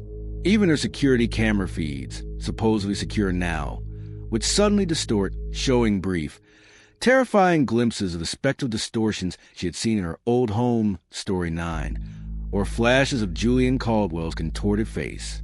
This was designed to drive her back into utter isolation, to dismantle her new support system, and to plunge her back into the psychological despair she had fought so hard to escape. Amidst this relentless psychological onslaught, a direct, chilling message cut through the chaos. It wasn't Elias Thorne's voice. It was a new voice, equally commanding, equally devoid of warmth, but with a terrifyingly precise, almost melodic quality. The voice of the new conductor, the puppet master. It resonated through a hacked secure line, bypassing all of Daniel Hayes' old protocols, appearing directly on a scrambled screen Eleanor used for her secure communications. The voice expressed absolute control, its enjoyment of her suffering palpable. It vowed determination to make her regret her defiance, to break her utterly. It reminded her of her lost anchors, her shattered past, her futile rebellion. "You thought you broke the symphony, Eleanor?" The chilling voice purred. "You only changed the key. Your loved ones are the instruments now. Listen to their music." Eleanor was pushed to her absolute breaking point. The guilt over Chloe's agonizing regression, the crippling fear for her parents, her distant relatives, her remaining friends, and the insidious recreation of her past torments combined to create an immense, unbearable psychological strain. She felt the heavy weight of responsibility for the suffering of those she cared about. She questioned her fight was worth the horrifying cost of those she loved, those who were now being pulled into her nightmare. This was the ultimate test of her resolve, a cruel, impossible choice presented by the puppet master. Now, let's step into the cold, precise pages of the new lead watcher's journal. Imagine the entry, filled with grim satisfaction and chilling analysis. Operational log, unit conductor, new name/designation, targeted personal retaliation, and subject RE conditioning. Objective, break subject Alpha's will. Forced capitulation or reintegration. Methodology, deployment of psychological triggers against subject SS1, Chloe Miller for regression. Activation of collateral damage protocols against subject Alpha's familial network. Unit designations. Parent 1, Parent 2, extended kin units via psychological manipulation, induced paranoia, systemic misfortune. Recursive conditioning initiated, replicating subject Alpha's prior conditioning sequences, auditory, visual anomalies across new environmental vectors. Direct vocal communication to subject Alpha via secure channel. Analysis. Subject Alpha exhibits profound emotional breakdown, acute guilt, significant tactical hesitation. Efficacy, optimal. Subject Alpha's defiance is being dismantled. The cost of resistance is being quantified in blood and sanity. Preparations for direct engagement, either for resubjugation or final termination, are underway. The symphony awaits its true conclusion. The cold precision of that entry, the chilling reduction of human suffering to optimal efficacy and regression is truly sickening. It confirms the Watcher's terrifying understanding of human psychology, their utter ruthlessness, and their absolute confidence in their ability to break Eleanor's will. A desperate, agonizing conflict tore at Eleanor's soul. She considered surrendering, retreating, to save her loved ones, to end their suffering. But then, the faces of Daniel Hayes and Chloe Miller flashed in her mind. Daniel's ultimate sacrifice, Chloe's silent plea, her vacant eyes. She remembered the faces of the countless subjects in the Omega Ledger, their lives twisted, their destinies stolen. Surrendering wasn't an option. It would mean their suffering was in vain. It would mean the Order won. She realized, with a horrifying clarity, that her loved ones were forever vulnerable as long as the Order existed. Their only chance for true safety lay in the Order's absolute destruction. This profound realization, coupled with the Watcher's direct, personal psychological assault, solidified a new, desperate, almost suicidal decision. She had to find a new Watcher's personal headquarters, their direct operating center, for a final one-on-one confrontation. To end it all, even if it meant sacrificing herself. This sets up the ultimate, desperate infiltration, leading directly into the next terrifying stage of her torment. You absolutely won't want to miss that. Story 45, The Conductor's Sanctum, A Final Gambit. All right, everyone. If you've been with Eleanor Vance through this relentless, shattering journey, you know she's been pushed beyond any conceivable limit. Last time, in the Puppet Master's grip, the new, high-ranking Watcher unleashed a brutal, intensely personal retaliation. Chloe's fragile recovery was manipulated. Eleanor's remaining loved ones were psychologically tormented, and her past horrors were recreated in a horrifying symphony of despair, all designed to break her spirit utterly. Eleanor was pushed to her absolute breaking point, consumed by guilt and the crushing weight of responsibility for those she loved. But in that abyss of despair, she forged a desperate, almost suicidal decision. She would find a new Watcher's personal headquarters, their direct operating center, for a final one-on-one confrontation. This was it, her ultimate sacrifice, her final gambit to end the torment, even if it meant sacrificing herself. Eleanor existed in a state of grim, terrifying clarity. The Puppet Master's grip was absolute, squeezing the life out of her, using her loved ones as instruments of torture. She understood, with a chilling certainty, that as long as the order existed, as long as this new conductor pulled the strings, no one she cared about would ever truly be safe. Her decision was not born of hope, but a profound, desperate necessity. It was a one-way trip, a final, desperate act of defiance. She was leaving everything behind, not just her life, but the very notion of a future, for the chance to strike at the heart of the beast.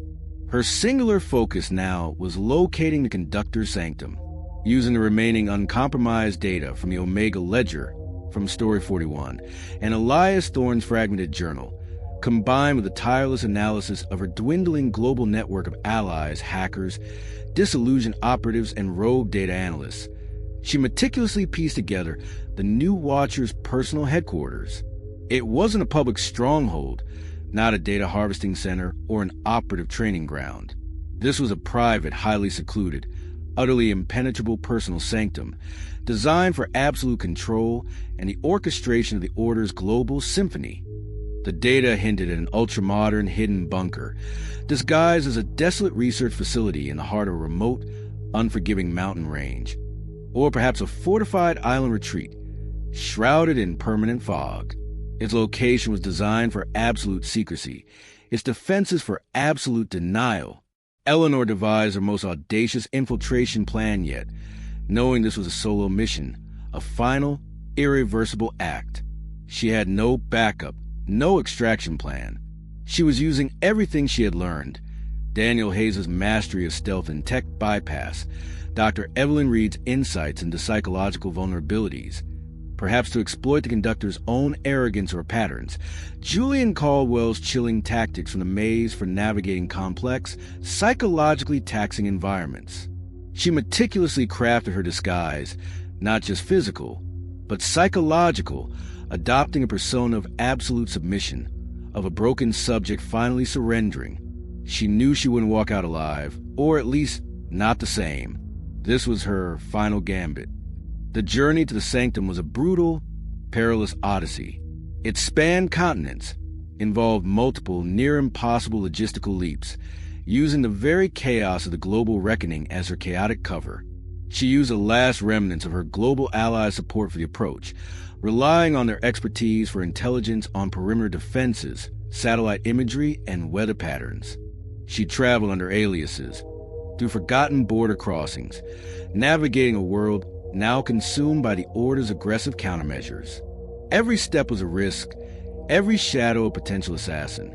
She faced extreme weather, treacherous terrain, and constant reminders of the Watcher's pervasive power, sudden, localized internet blackouts, automated drones patrolling desolate skies, the chilling echo of the conductor's voice through remote communication towers, taunting her.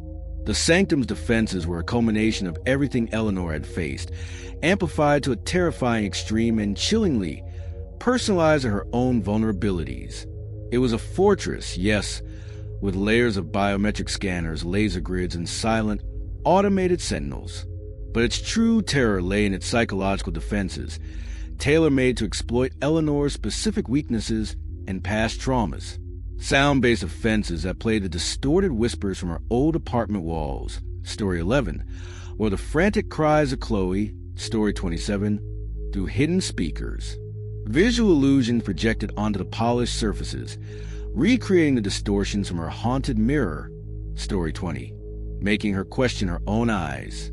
Automated voice systems, activated by her very presence, spoke with the conductor's cold, commanding tone, or most cruelly, mimicked Chloe's fragile voice, begging her to stop, to surrender.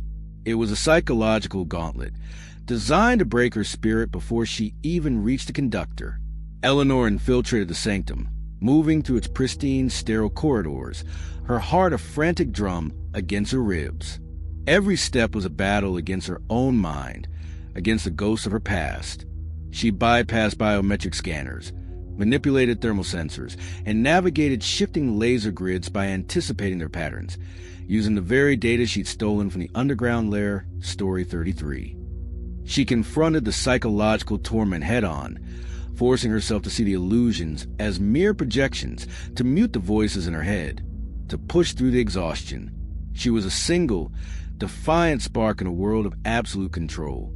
Finally, after what felt like an eternity of agonizing progress, Eleanor reached the heart of the sanctum. It was a vast, circular chamber, bathed in the cool, blue glow of thousands of interconnected screens. This was the ultimate command center, a nerve hub where the new watcher pulled the strings, orchestrating the global symphony of control. Global data streams flowed across the screens, flashing with real-time surveillance, financial transactions, political maneuvers. It was terrifyingly vast, a terrifyingly beautiful display of absolute power. And there, in the center of the chamber, seated on a minimalist, almost ethereal throne, was a new conductor. Eleanor finally faced him, and the identity was a shocking twist, one she never could have anticipated. It wasn't Elias Thorne resurrected. It wasn't a familiar face from her past. It was Dr. Evelyn Reed, the renowned psychiatrist, her last desperate lifeline, the one who was supposed to be helping her fight for her sanity, Story 29. Her calm, empathetic demeanor, her profound understanding of psychological trauma and dissociation. It had all been a lie. She was the ultimate puppet master, Elias Thorne's direct successor, a true genius of psychological warfare, hiding in plain sight, using her profession as the ultimate cover. Her eyes, now cold and utterly detached, held a chilling familiarity. The confrontation began. It wasn't a physical fight, not initially. It was a final, profound psychological confrontation, a battle of wills. Dr. Reed, the conductor, smiled, a chillingly serene expression. "Welcome, Eleanor," she purred, her voice the calm, empathetic tone Eleanor had once trusted, now laced with an unbearable cruelty. "You've proven to be the most resilient subject alpha we've ever encountered. Your journey has been illuminating." She explained her true purpose, her grand design, her personal interest in Eleanor, beyond just her subject status. She was not just a watcher. She was a creator, a sculptor of minds. She revealed that she had personally orchestrated Eleanor's entire torment, from the earliest notes, through Julian's obsession, Arthur's betrayal, Elias's philosophical teachings, to Chloe's conditioning, all to refine Eleanor, to perfect her. She believed Eleanor possessed a unique capacity for pattern recognition and system disruption, a latent talent the Order needed. She offered Eleanor a choice: surrender, embrace her destiny, join them, or face absolute, horrifying obliteration, not just of her body, but of her legacy, her memory, her very existence. Eleanor was utterly devastated. The betrayal, the depth of the manipulation, ripped through her. Dr. Reed, the one she trusted, the one who was supposed to heal her. It was a cruel, sickening twist of the knife, designed to break her utterly.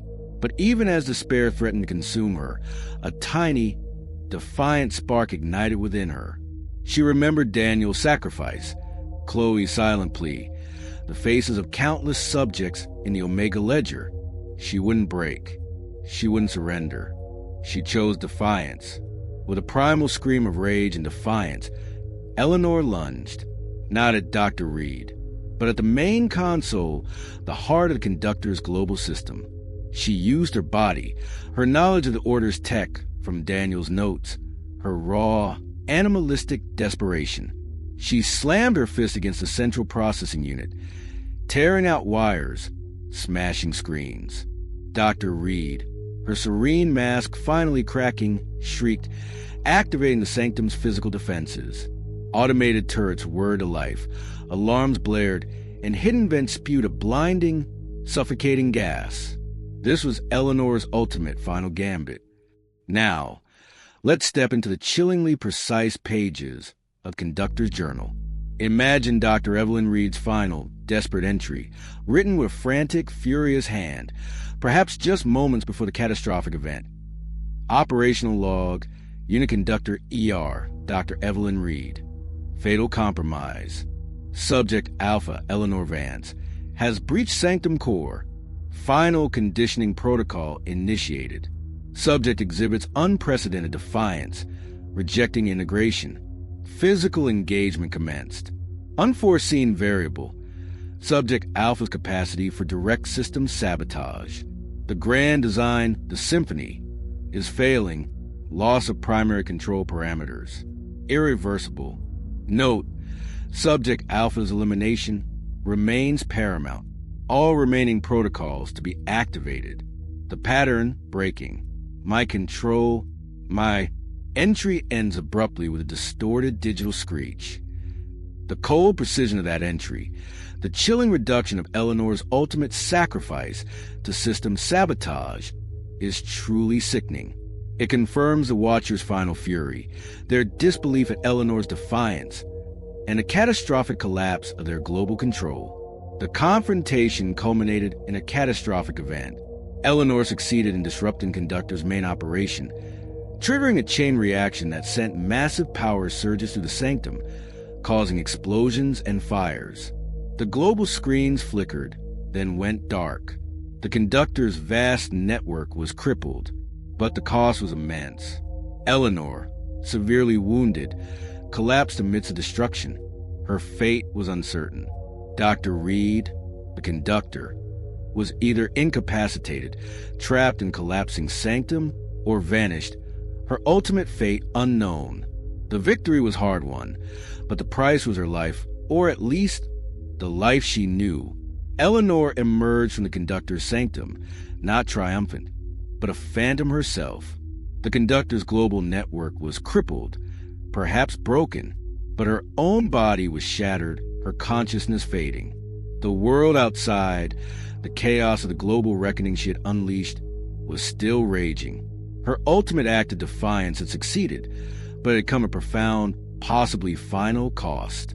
This sets up the lingering questions for the very final stories. Was it enough? Was the Order truly destroyed? And what became of Eleanor Vance, the woman who dared to break the symphony of control? You absolutely won't want to miss that.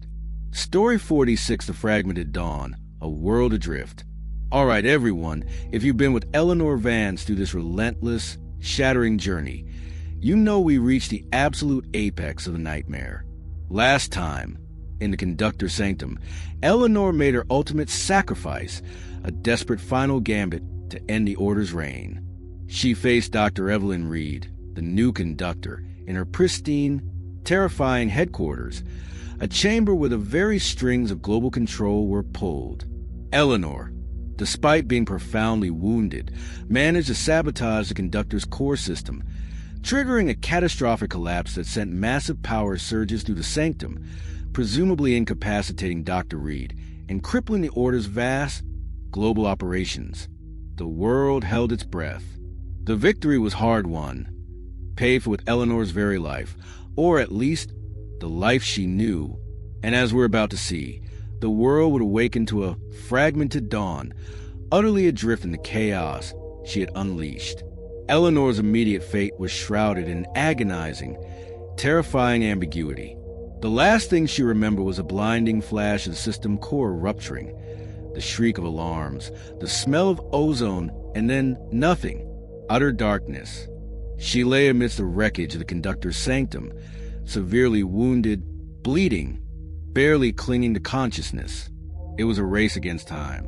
Miraculously, she was found, not by the Order, not by authorities, but by a small, dedicated team from her global resistance network, rogue agents and tech specialists who had anticipated the final confrontation and had planned a desperate, last-ditch extraction, risking everything to pull their leader from the brink. They found her, a broken, barely breathing silhouette amidst the ruins of Conductor's shattered throne. They pulled her from the collapsing sanctum, a silent, grim victory. The moment the Conductor's core system collapsed, the Order's symphony of control was abruptly silenced, its intricate global network severed.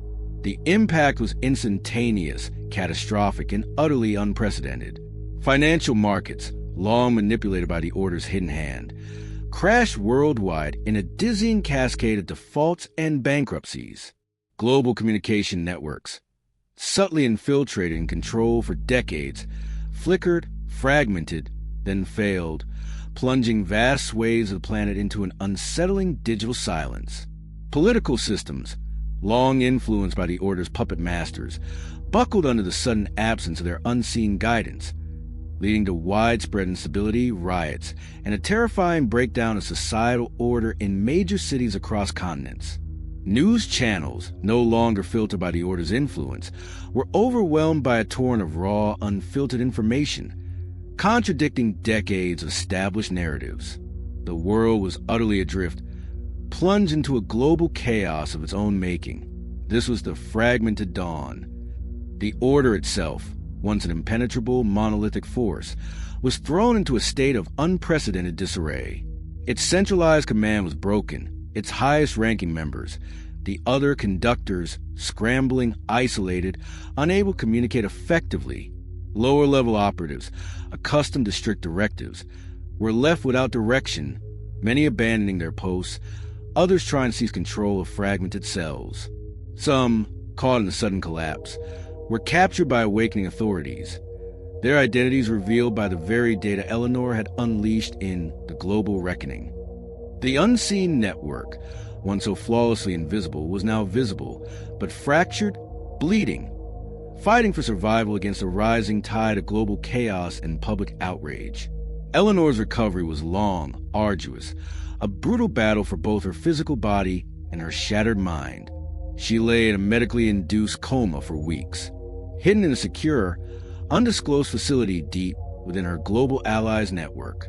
Her body, severely wounded from the explosion and the confrontation, slowly began to mend, but her mind struggled to process the immense trauma, the vastness of the chaos she had personally unleashed upon the world.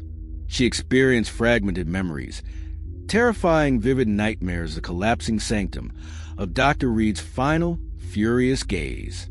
She drifted in a deep delirium, a form of temporary dissociation, her subconscious grappling with the profound consequences of her final gambit. Amidst this, a fragile update came regarding Chloe Miller, the collapse of the conductor system. The severing of the Order's direct psychological manipulation had a profound effect on Chloe's catatonic state. Slowly, agonizingly, she began to show signs of further recovery. The vacant look in her eyes softened, replaced by flickers of recognition. She began to respond to stimuli, to whisper names, Eleanor's, Daniel's. It was an agonizingly slow process, but a profound victory. The puppet strings, at least for Chloe, had been cut. The world grappled with the terrifying truth Eleanor had exposed. The Order's existence was now undeniable, its scale, its motives, overwhelming to the public consciousness. Governments, infiltrated for decades, grappled with internal purges and profound distrust. Conspiracy theories, once relegated to fringe, became chilling reality. Society was fragmented, adrift in a new, terrifying landscape of truth, struggling to comprehend the centuries of manipulation, the extent of the symphony of control that had quietly guided their lives. The initial shock gave way to fear, then anger, then a profound sense of disorientation. But the order was not completely destroyed. Like a hydra, cutting off one head, Dr. Reed did not kill the beast entirely. Fragmented cells or rogue operatives, particularly those fanatically driven by Elias Thorne's or Dr. Reed's extreme philosophies of destiny and control, still existed. They scattered, went deeper underground, regrouped in the shadows, clinging to their twisted beliefs. They pose a lingering, insidious threat, some undoubtedly seeking revenge on Eleanor, others attempting to seize the remnants of the Order's shattered power, trying to rebuild their broken symphony. Now, let's look into the frantic, almost incoherent pages of a new Watcher's Journal entry. This wouldn't be from a high-ranking conductor, but perhaps from a lower-level operative or even a rogue faction leader desperately trying to make sense of the chaos. Imagine it. Operational log, unit new designation. Global system collapse. Conductor ER Dr. Reed, status. Unknown. Central command. Silent. Data flow. Severed. Unforeseen systemic failure caused by subject Alpha. The grand design is compromised. Chaos protocols initiated. Losses. Immense. Objectives. Regroup, secure remaining assets, contain global fallout. Analysis. Subject Alpha's resilience and capacity for systemic disruption are unprecedented. Note, target A. Eleanor Vance remains primary threat. She must be neutralized. All resources to tracking and elimination. The symphony is silenced, but the echoes remain. We will rebuild. We will restore the pattern. The hunt continues. This entry reflects a profound disarray within the Order, their desperation, and their unwavering determination to survive and retaliate against Eleanor. Eleanor slowly awakened to the new, terrifying world she had created. The sheer scale of the chaos, the collapse of societal order, the raw, unfiltered truth now exposed for all to see. It weighed heavily on her. Her initial drive was to expose. Now, she was responsible for the aftermath. She had broken the Order's control, but the world was now adrift, a ship without a rudder. She was just one person, wounded, exhausted, but with a terrifying knowledge and a burning sense of purpose.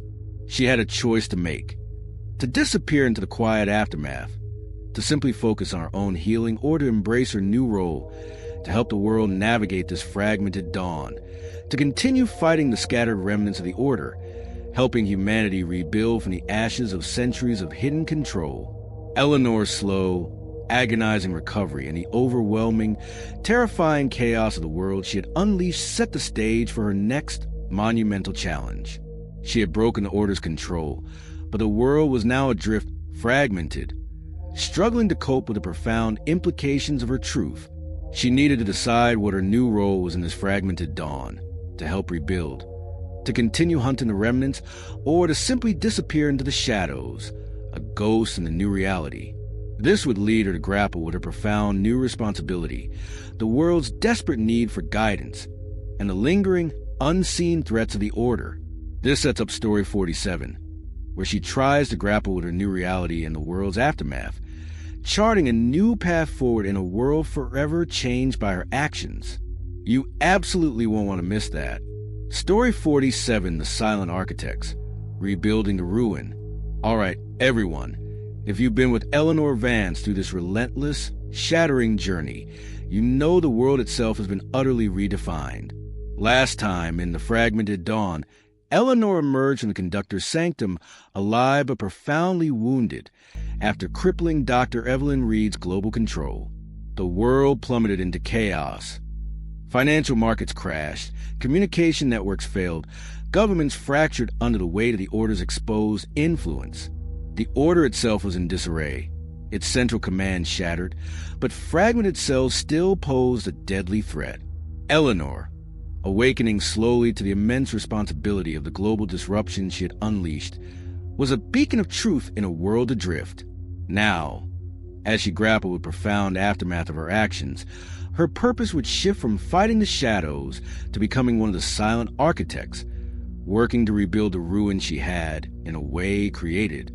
Eleanor's recovery was a long, agonizing battle, far from over. Her body was a roadmap of scars, physical reminders of the brutal confrontation in the sanctum. Her mind, though no longer tormented by direct psychic attacks, was still a fragile landscape, haunted by the images of Dr. Reed's cold fury, the echoes of the Omega Ledger's chilling truths. She recuperated in a secure, hidden facility, deep within the protective embrace of her global resistance network. The allies who had pulled her from the wreckage, the hackers, the former intelligence operatives, the truth-seeking journalists, they became her new family, her unwavering shield against the lingering threats. She was physically and mentally scarred, yes, but alive. And with life came an overwhelming, undeniable responsibility. The chaos she had unleashed upon the world was immense, overwhelming in its sheer scale. News reports, filtered through fragmented communication channels, painted a grim picture. Economies in freefall, social unrest rampant, a profound distrust in institutions that had secretly been manipulated for centuries. Governments struggled to regain control, facing public outrage and internal purges. Eleanor grappled with the profound responsibility of being the catalyst for this global disruption. Guilt gnawed at her, a bitter acid in her stomach. Had she simply traded one form of chaos for another? Had her desperate fight for freedom merely broken the world instead of healing it? But then, she remembered Daniel Hayes' sacrifice, Chloe Miller's agonizing journey towards recovery. She remembered the countless subjects listed in the Omega Ledger, their lives twisted, their destinies stolen. This wasn't about guilt anymore. It was about honoring their sacrifices, about building a world where such manipulation could never happen again. Her purpose shifted. Her drive moved beyond just fighting the shadows. She would become one of the silent architects, dedicate herself to rebuilding the ruin, piece by agonizing piece. Her first tool was the very thing that brought the order down, the Omega Ledger. It wasn't just a record of their crimes. It was a comprehensive blueprint of their intricate, global understanding of societal systems. It detailed the complex web of financial manipulations, the precise point of control in communication networks, the subtle psychological triggers used to influence populations. Eleanor and her growing network of allies, now including disillusioned economists, ethical technologists, and former civil servants, began to use this data for constructive efforts. They identified key vulnerabilities in global markets, guiding efforts to stabilize collapsing economies. They helped rebuild communication networks, exposing the order's hidden backdoors and building new, secure, decentralized systems. They worked tirelessly to expose remaining order infiltrations in governments, corporations, and media, guiding authorities in rooting out the corruption. She became an unseen force, a whispered legend, a silent architect of the new world's foundations. But the challenges of rebuilding were immense. The world was deeply, profoundly adrift, caught in a maelstrom of distrust and chaos. There was no central authority, only competing factions vying for power in the vacuum left by the order's collapse. Lingering paranoia permeated society, making people distrust even genuine efforts at reconstruction. Eleanor faced immense skepticism, threats from those who sought to exploit the chaos for their own gain, and, crucially continued, insidious threats from the order's remnants. Chloe Miller continued her slow, agonizing recovery. The severing of the order's direct psychological manipulation had indeed sparked a profound shift in her catatonic state. She was showing signs of significant progress. Her eyes now held a flicker of recognition. She could utter fragments of speech. Her journey became a powerful symbol of hope, a living testament to the order's cruelty and the possibility of healing. Eleanor would visit her frequently, holding her hand, sharing her plans for rebuilding. Chloe, though still fragile, represented the future Eleanor was fighting for. The lingering shadow of the order, though fractured, was still very real. Fragmented cells, particularly those fanatically loyal to Elias Thorne's extreme philosophy of absolute control, or Dr. Evelyn Reed's chilling belief in psychological perfection, actively tried to hinder rebuilding efforts. They operated in the new chaos, sowing discord, undermining trust, attempting revenge on Eleanor. They were the silent architects of ruin. Their actions, small, precise, designed to amplify the global disarray. They would launch targeted cyber attacks on nascent communication networks, spread insidious disinformation campaigns to fuel paranoia, and even attempt to seize control of local pockets of power. Now, let's step into frantic, tactical pages of a fragmented orders journal. This wouldn't be from a single conductor, but perhaps from a collective of surviving, high-ranking operatives struggling to maintain coherence. Operational log, unit fragmented command designate, reconsolidation phase. Global system collapse confirmed. Primary objective: re-establish local command structures, exploit societal chaos for resource acquisition. Analysis: Subject Alpha, Eleanor Vance, has initiated reconstruction protocol, exhibits leadership capabilities and tactical efficacy in counter-operations. Threat level: extreme. Objective: neutralize Subject Alpha to prevent systemic restoration. Note: disruption of Subject Alpha's reconstruction protocol is paramount, deploying psychological attrition against Subject Alpha's allies. The symphony is silenced, but the discordant notes of chaos must be maintained. We adapt, we rebuild. The hunt continues. This entry reflects a profound disarray within the Order, their desperate struggle for survival, and their unwavering determination to prevent Eleanor from fully rebuilding the world they sought to control. Eleanor's leadership was unconventional. She wasn't a political figure, wasn't seeking power in the traditional sense. She was a hidden force, a whispered legend, operating from the shadows, guiding her network. Her allies grew, attracting disillusioned experts, ethical leaders, and millions of ordinary citizens fighting for genuine freedom and a better future. She became a symbol, a whispered name of hope in chaos. But the fight continued to take its toll. Eleanor carried the immense burden of the world's chaos, the lives lost, the sacrifices made. She was constantly hunted, her identity a target for the Order's desperate remnants. She had new, deep scars, not just physical, but psychological. This phase highlighted her profound strength, her unwavering resolve, but also the agonizing, ongoing cost of her war. She was rebuilding the world, but she was also constantly fighting for her own soul. Eleanor's work in rebuilding the ruin began to show fragile signs of progress, but also revealed deeper, more insidious elements of the Order's long-term planning that went beyond just controlling the present.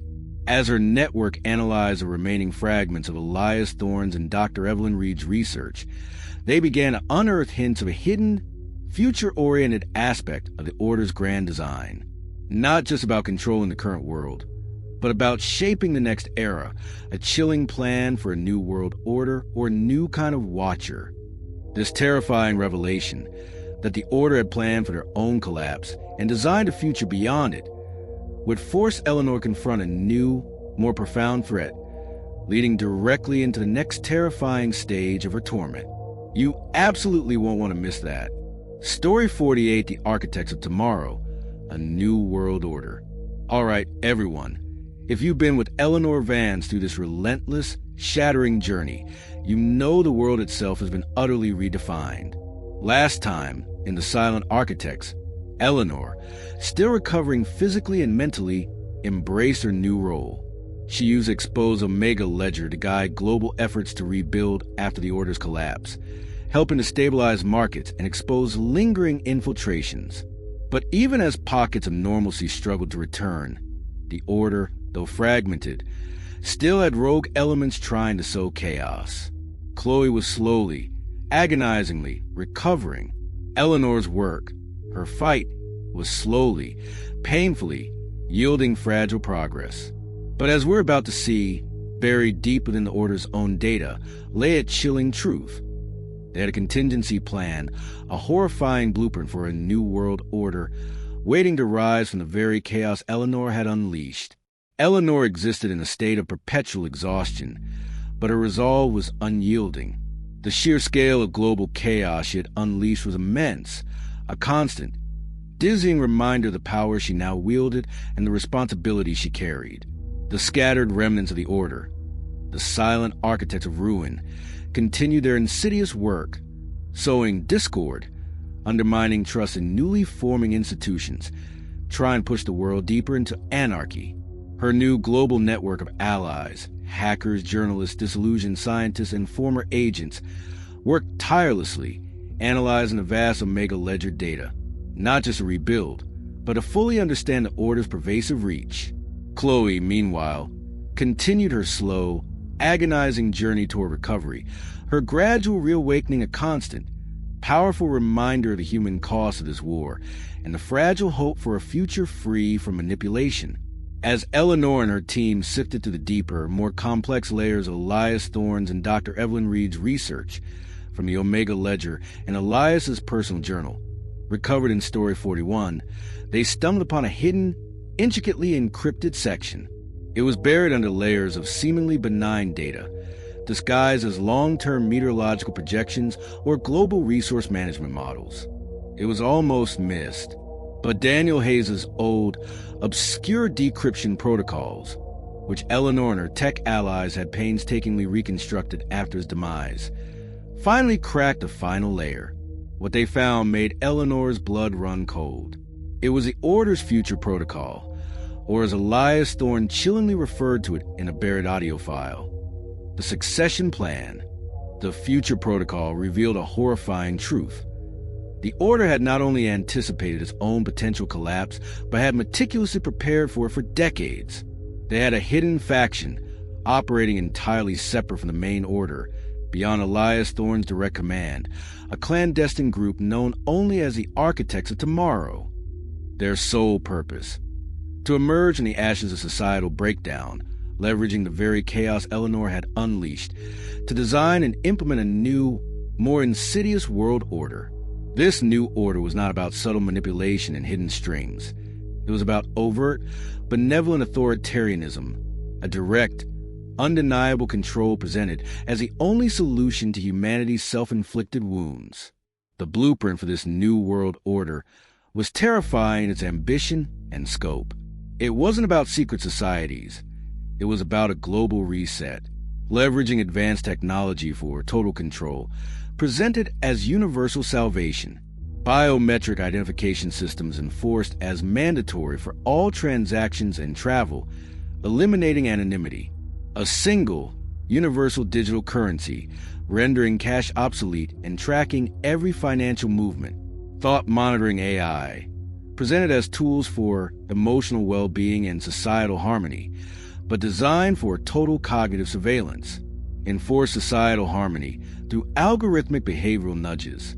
The architects believed they were saving humanity from its own chaotic nature, ushering in an era of absolute peace and stability, at the cost of all freedom, all individuality. They saw the global chaos as a necessary pruning, a prelude to a perfect control garden. The data also revealed the identities of the leaders of these architects of tomorrow. They were not the old, philosophical watchers, steeped in ancient texts and hidden rituals. They were young, brilliant, charismatic figures, often celebrated public figures in tech, science, and philanthropy, who had quietly risen to prominence during the global chaos, publicly advocating for revolutionary solutions to the world's problems. Some were even figures Eleanor's network had tentatively begun to trust, individuals who had publicly denounced the old order in the wake of Eleanor's exposé. This was a shocking, soul-crushing betrayal. They were the new conductors, planning to consolidate power by presenting themselves as humanity's saviors, ready to rise from the very chaos Eleanor had fought so hard to expose. This new threat was fundamentally different. It wasn't about shadows and whispers anymore. It was about overt control, presented as the only path to global salvation. They were exploiting the current global chaos, the public's profound desperation for stability and order, to push their terrifying agenda. They were dangerous precisely because they appeared to be saviors, offering a seductive promise of peace and security in a world adrift. They were building their new prison with the bricks of humanity's fear. Now, let's step into the chillingly precise pages of the Architect of Tomorrow's own journal, a section found within Elias Thorne's vast archive, written by one of these new young conductors. Operational log, unit conductor, new designation G, the Architect, phase Gamma, ascension protocol, global chaos trajectory, optimal, old order dissolution, successful, aided by subject alpha's catalytic actions. Objective, consolidate influence, present the grand solution. Methodology, public advocacy for unified biometric systems, universal digital currency, cognitive harmony AI. Note, human desperation provides unparalleled leverage for rapid systemic integration. Subject Alpha's exposure was a necessary catalyst for the Great Reset. Her rebellion served our ultimate purpose. Elias Thorne's vision was too subtle. Our control will be absolute, undeniable. The era of the unseen network is over. The era of the overseen network begins. Subject Alpha's final function, an unintended martyr for the new dawn. The chilling sense of purpose, the disdain for the old order's inefficient methods, and the terrifying perception of Eleanor as a necessary catalyst for their Great Reset is truly sickening. It confirms they view Eleanor's entire struggle as merely a step in their larger, more horrifying plan. The discovery was a crushing blow to Eleanor. Her hard-won victory in collapsing the old order might have just paved the way for a worse, more overt tyranny. She grappled with immense, terrifying irony. Had she, in her fight for freedom, inadvertently opened the door for a new, far more pervasive form of control? Her purpose shifted again, from rebuilding to actively fighting this new, more insidious threat. The weight of this new burden was immense. Eleanor and her global network knew they had to race against time. The Architects of Tomorrow were moving swiftly, exploiting the world's desperation for order. They had to expose these new leaders, these saviors, before they consolidated power and established their new world order under the guise of global salvation. This was a desperate, high-stakes race, a fight for the very soul of humanity. The revelation of the Order's future protocol and the chilling rise of the Architects of Tomorrow transformed the war into something far more daunting. Eleanor's mission now was to prevent this new, overt tyranny. This would lead her to the ultimate confrontation, a desperate gambit to prevent humanity from willingly entering a new, technologically enforced prison. She would have to find a way to dismantle their public personas, to expose their true, sinister motives using the very chaos they sought to exploit. This sets up the ultimate confrontation, a final, desperate battle for humanity's future, where Eleanor must rally the scattered remnants of humanity against a seductive, terrifying new enemy. You absolutely won't want to miss that. Story 49, The Last Broadcast, A Call to Arms. All right, everyone. If you've been with Eleanor Vance through this relentless, shattering journey, you know we've reached the ultimate precipice. Last time, in The Architects of Tomorrow, Eleanor unearthed the Order's most chilling secret. Their future protocol, a horrifying blueprint for a new, overt authoritarian world order, led by a new faction known as the Architects of Tomorrow. These new leaders, brilliant, charismatic public figures, were exploiting the global chaos Eleanor had unleashed to present their terrifying vision as humanity's salvation. Eleanor faced a desperate race against time to expose them before they consolidated power. The Architect's own journal had chillingly revealed their view of Eleanor as a necessary catalyst for their Great Reset. Now, pushed to the absolute limits, Eleanor knew this was her final gambit, her ultimate act of defiance. A global broadcast, a raw, unfiltered call to arms, to awaken the world before it willingly embraced its own enslavement. Eleanor existed in a state of hyper-focused desperation. The Architects were gaining influence at an alarming rate, their smooth, charismatic leaders appearing on fragmented global news feeds, offering seductive promises of stability, order, and prosperity in a world drowning in chaos. They presented their solutions, biometric ID systems, universal digital currency, thought-monitoring AIs, as the only path to a harmonious future, subtly leveraging humanity's profound fear and exhaustion. Eleanor and a fragmented global network were fighting against overwhelming odds, their resources stretched thin, their allies constantly hunted.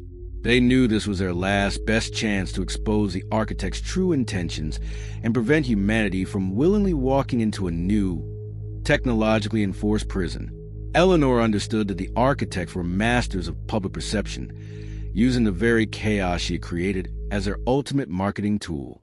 Her strategy, then, had to be to counter their narrative directly, to expose their true intentions and the horrifying nature of their new world order in a way that resonated with a traumatized, desperate public.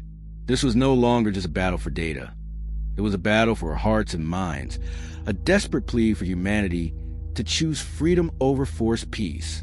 Eleanor and her core team, the surviving hackers from Daniel Hayes' network, the most courageous investigative journalists, and a few disillusioned former Order operatives who had turned against the architect's radical vision, pored over the recovered journals and plans of the architects.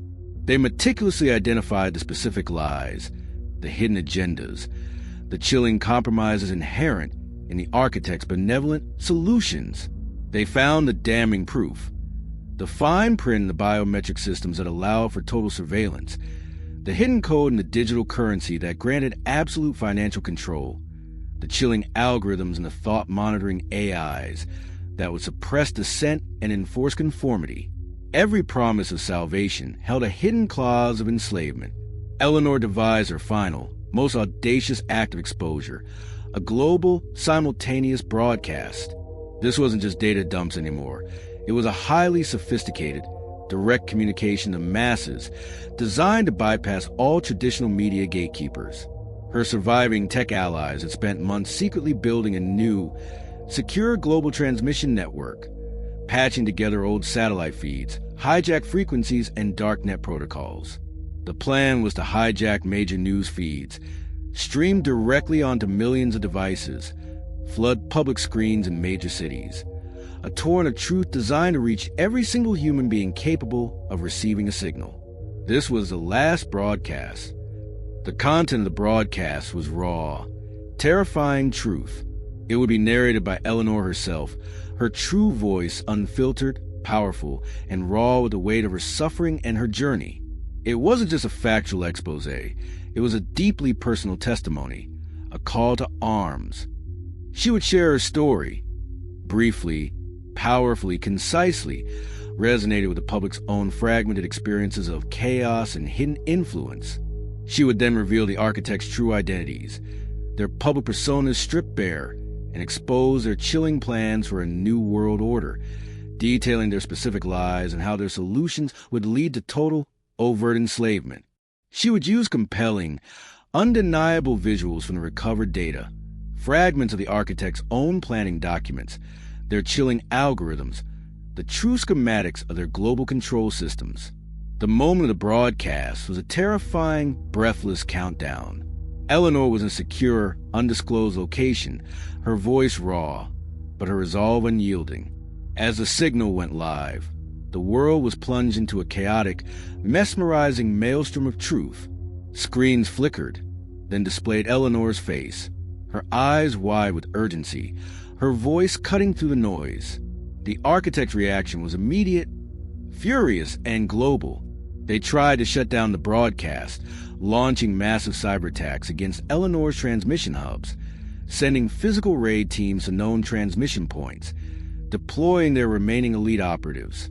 Their charismatic leaders, still maintaining their public personas, instantly appeared on hijacked channels, issuing furious counter-narratives, labeling Eleanor as a deranged terrorist, a madwoman, a dangerous extremist seeking to plunge the world back into chaos, a threat to humanity's very salvation.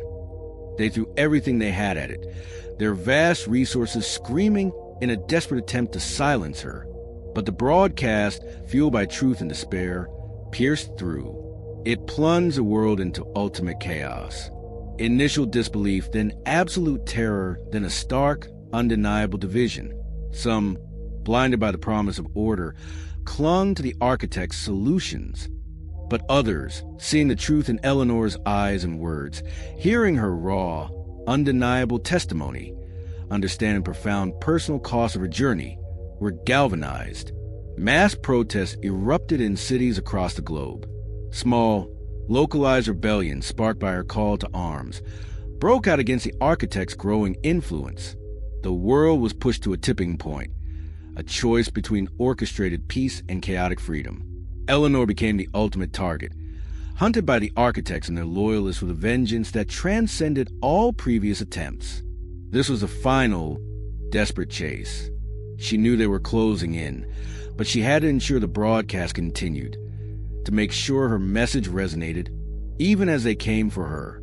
Now, let's step into the chillingly precise pages of Conductor's, Architect's Leader, journal. Imagine his final entry, written in furious, fragmented prose, betraying a rare, terrified desperation. Operational log, Unit Conductor, new designation, catastrophe, global narrative compromise. Subject Alpha, Eleanor Vance, has initiated final broadcast. Unforeseen tactical efficacy of personal testimony. Global awakening metrics. Unacceptable. Immediate implementation of total suppression protocols initiated.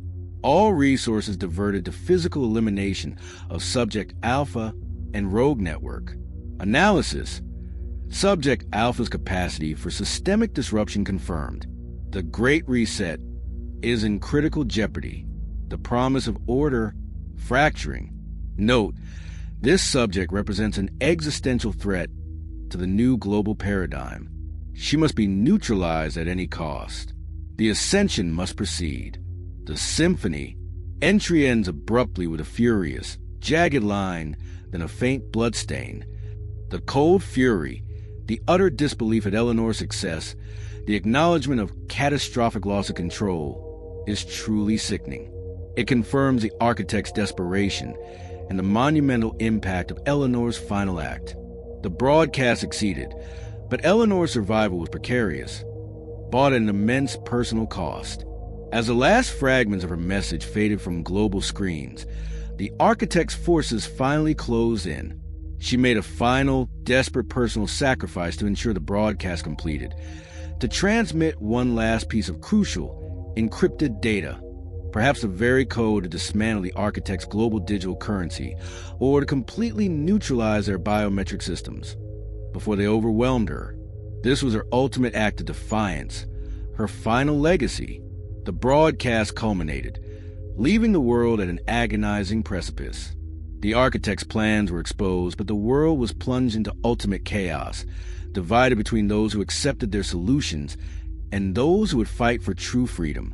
Eleanor's fate was uncertain, her body battered, her consciousness fading. But her message, her raw, defiant truth, had resonated, inspiring a desperate global fight. This sets up the very final story, where we explore the sprawling aftermath of the global conflict she ignited, the lingering questions about humanity's future, and Eleanor's ultimate legacy in a world forever changed by her impossible courage. You absolutely won't want to miss what happens next. Story 50, The Inherited Dawn. A New Legacy. All right, everyone, if you've been with Eleanor Vance through this relentless, shattering, and utterly unforgettable journey, you know we've reached the very end of her story. Last time, in the last broadcast, Eleanor launched her ultimate act of defiance, her call to arms, exposing the architects of tomorrow and their chilling New World Order plans to the entire globe. She used her true voice, raw and powerful, amplified by stolen data, to scream the truth into a divided world. The architects, furious, threw everything they had at her, attempting to suppress the broadcast. Eleanor made a final, personal sacrifice, a desperate, valiant act to ensure her message completed its terrifying journey. Her fate, as the world watched, was left uncertain, hanging in the balance. The architect's final journal entry screamed of rage and catastrophic loss of control, but also hinted at their enduring, desperate fight.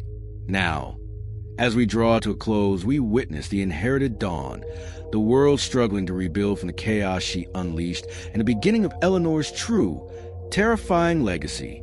The immediate aftermath of the broadcast was a blur of chaos and near oblivion for Eleanor. The immense power surge, the explosions, the collapsing structure of the conductor's sanctum. It all swallowed her in a terrifying vortex of light and sound. Her body, already battered and pushed beyond its limits, crumpled amidst the ruins. She lay there unconscious, barely clinging to life, a whisper away from finality. Miraculously, she was found, not by the architects, whose forces were scattered and in disarray, but by a small, determined team from her global resistance network. They were the ones she'd rallied, the ones who believed. They risked everything, navigating the collapsing structure, pulling her from the rubble, a silent extraction from the heart of the enemy. She was severely wounded, her body ravaged, her consciousness fading in and out, but she was alive. Barely. Eleanor entered a long, arduous, and mostly silent recovery. Her physical wounds, though deep, slowly began to mend. But the scars on her mind were profound, invisible, and far more complex. She drifted in and out of consciousness, experiencing vivid, fragmented nightmares of the collapsing sanctum, of Dr. Evelyn Reed's final, furious gaze, of the screams of a world pushed to the brink. She was a ghost in her own recovery, her body mending, but her spirit struggling to grapple with the new reality she had single-handedly forged. The world she slowly, painfully awakened to was no longer the one she had fought for. It was utterly new, chaotic, but also subtly, profoundly changed by her actions. She was now a legend, a whispered name, a symbol of defiance for millions. Even she remained hidden, protected by her network. The global landscape was a testament to the colossal disruption she had caused. The architects' plans for an overt authoritarian world order were in ruins, their leadership fractured, their network crippled. But the chaos of the old order's collapse from Story 46, combined with the sudden vacuum of power, was still profound. Society was deeply divided. Open warfare erupted between those fighting for true freedom and the fragmented, desperate elements of the order and the architects who desperately sought to regain control. Financial markets remained volatile. Communication networks, though slowly rebuilding, were still vulnerable. Governments, exposed as infiltrated, grappled with deep distrust from their citizens, struggling to establish new, legitimate forms of governance. Trust was shattered. It was a new dawn, yes, but it was inherited chaos, a world adrift in the aftermath of centuries of hidden control. The order and the architects, as centralized, monolithic entities, were crippled, possibly destroyed. Their grand symphony had crashed. However, the malignant ideology, the philosophy of control, was harder to kill. Isolated, fanatical cells or individual watchers, particularly those driven by Elias Thorne's chilling belief in guiding destiny, or Dr. Evelyn Reed's cold, scientific psychological perfection, still existed. They scattered, went deeper underground, operating in the shadows, tried to rebuild, to regain influence, or simply to survive. Their watchers' journal entries, now fragmented, sporadic, and often desperate, reflected their disarray. They detailed desperate attempts to sow chaos, to rebuild local cells, and their continued, unwavering obsession with neutralizing Eleanor as the ultimate symbol of their downfall.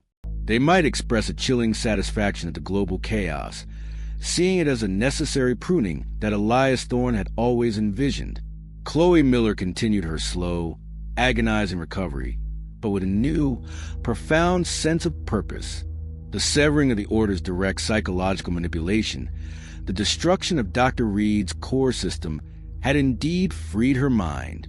She emerged from her catatonia, regaining her faculties, but forever changed by her ordeal. She became a powerful, living symbol of hope and resilience, her story a poignant testament to the order's cruelty and the possibility of healing. She would later become a key figure in the rebuilding efforts, advocating for mental health awareness in the post-order world, using her unique perspective to help others heal from psychological trauma. Daniel Hayes's work and sacrifice, though tragic, became foundational for the New World. His research, his methods, his network, all meticulously preserved by Eleanor's allies, became the bedrock for new, decentralized, freedom-oriented information systems, secure encrypted communication networks, transparent data sharing protocols, and citizen-led surveillance countermeasures were developed based on his legacy. His memory lived on, a silent sentinel for freedom. Eleanor could not return to a normal life. She was too famous, too hunted, too profoundly changed by her journey. Her body, her mind, bore the indelible marks of the Order's torture. Her role was now to be a silent watcher for humanity, but for freedom, she used her unparalleled insights into the Order's methods, her global network, and the invaluable remnants of the Omega Ledger to safeguard the New World. She monitored for emerging threats, for subtle signs of new manipulation, for any attempts to establish control. She guided the resistance in the shadows, a whispered legend, ensuring no new order, no new architects could ever rise again. She taught others how to discern truth from manipulation, how to protect their minds, how to build resilience against unseen forces. The series concludes with Eleanor, now hidden from the world, starting her own Watcher's Journal. But this journal is different. It's not a tool for control, but a record of vigilance. Its pages are not filled with cold observations of subjects or conditioning trajectories, but with analyses of new threats, strategies for freedom, and reflections on the cost of eternal vigilance. Her first entry might reflect on the immense pain of the past, the fragile hope for the future, and the eternal, quiet battle that must be fought to maintain true freedom. The story ends with questions, poignant and profound. Is the Order truly gone? Can humanity ever be truly free? Has Eleanor sacrificed too much, lost too much of herself in the fight? The victory is incomplete, reflecting the ongoing, eternal struggle for freedom and truth against the insidious nature of control. It's a new legacy, born from immense pain and unimaginable courage, a testament to the power of one individual to change the course of human destiny. Finally, let's reflect on Eleanor's journey. From a quiet graphic designer haunted by a note, to a global leader fighting an ancient conspiracy, her story is a testament to resilience, to the unyielding human spirit. It reminds us that freedom isn't just given. It's fought for constantly in both visible and invisible wars. It makes you wonder, doesn't it? In our own connected world, with all its hidden algorithms and unseen influences, who truly holds the strings? And are we, perhaps, unknowingly part of a larger symphony, waiting for our own call to arms? Eleanor's story teaches us that the Watcher might not just be out there, but perhaps the capacity to observe, to choose, to fight, to protect freedom resides within all of us, and that in itself is a powerful and terrifying inheritance.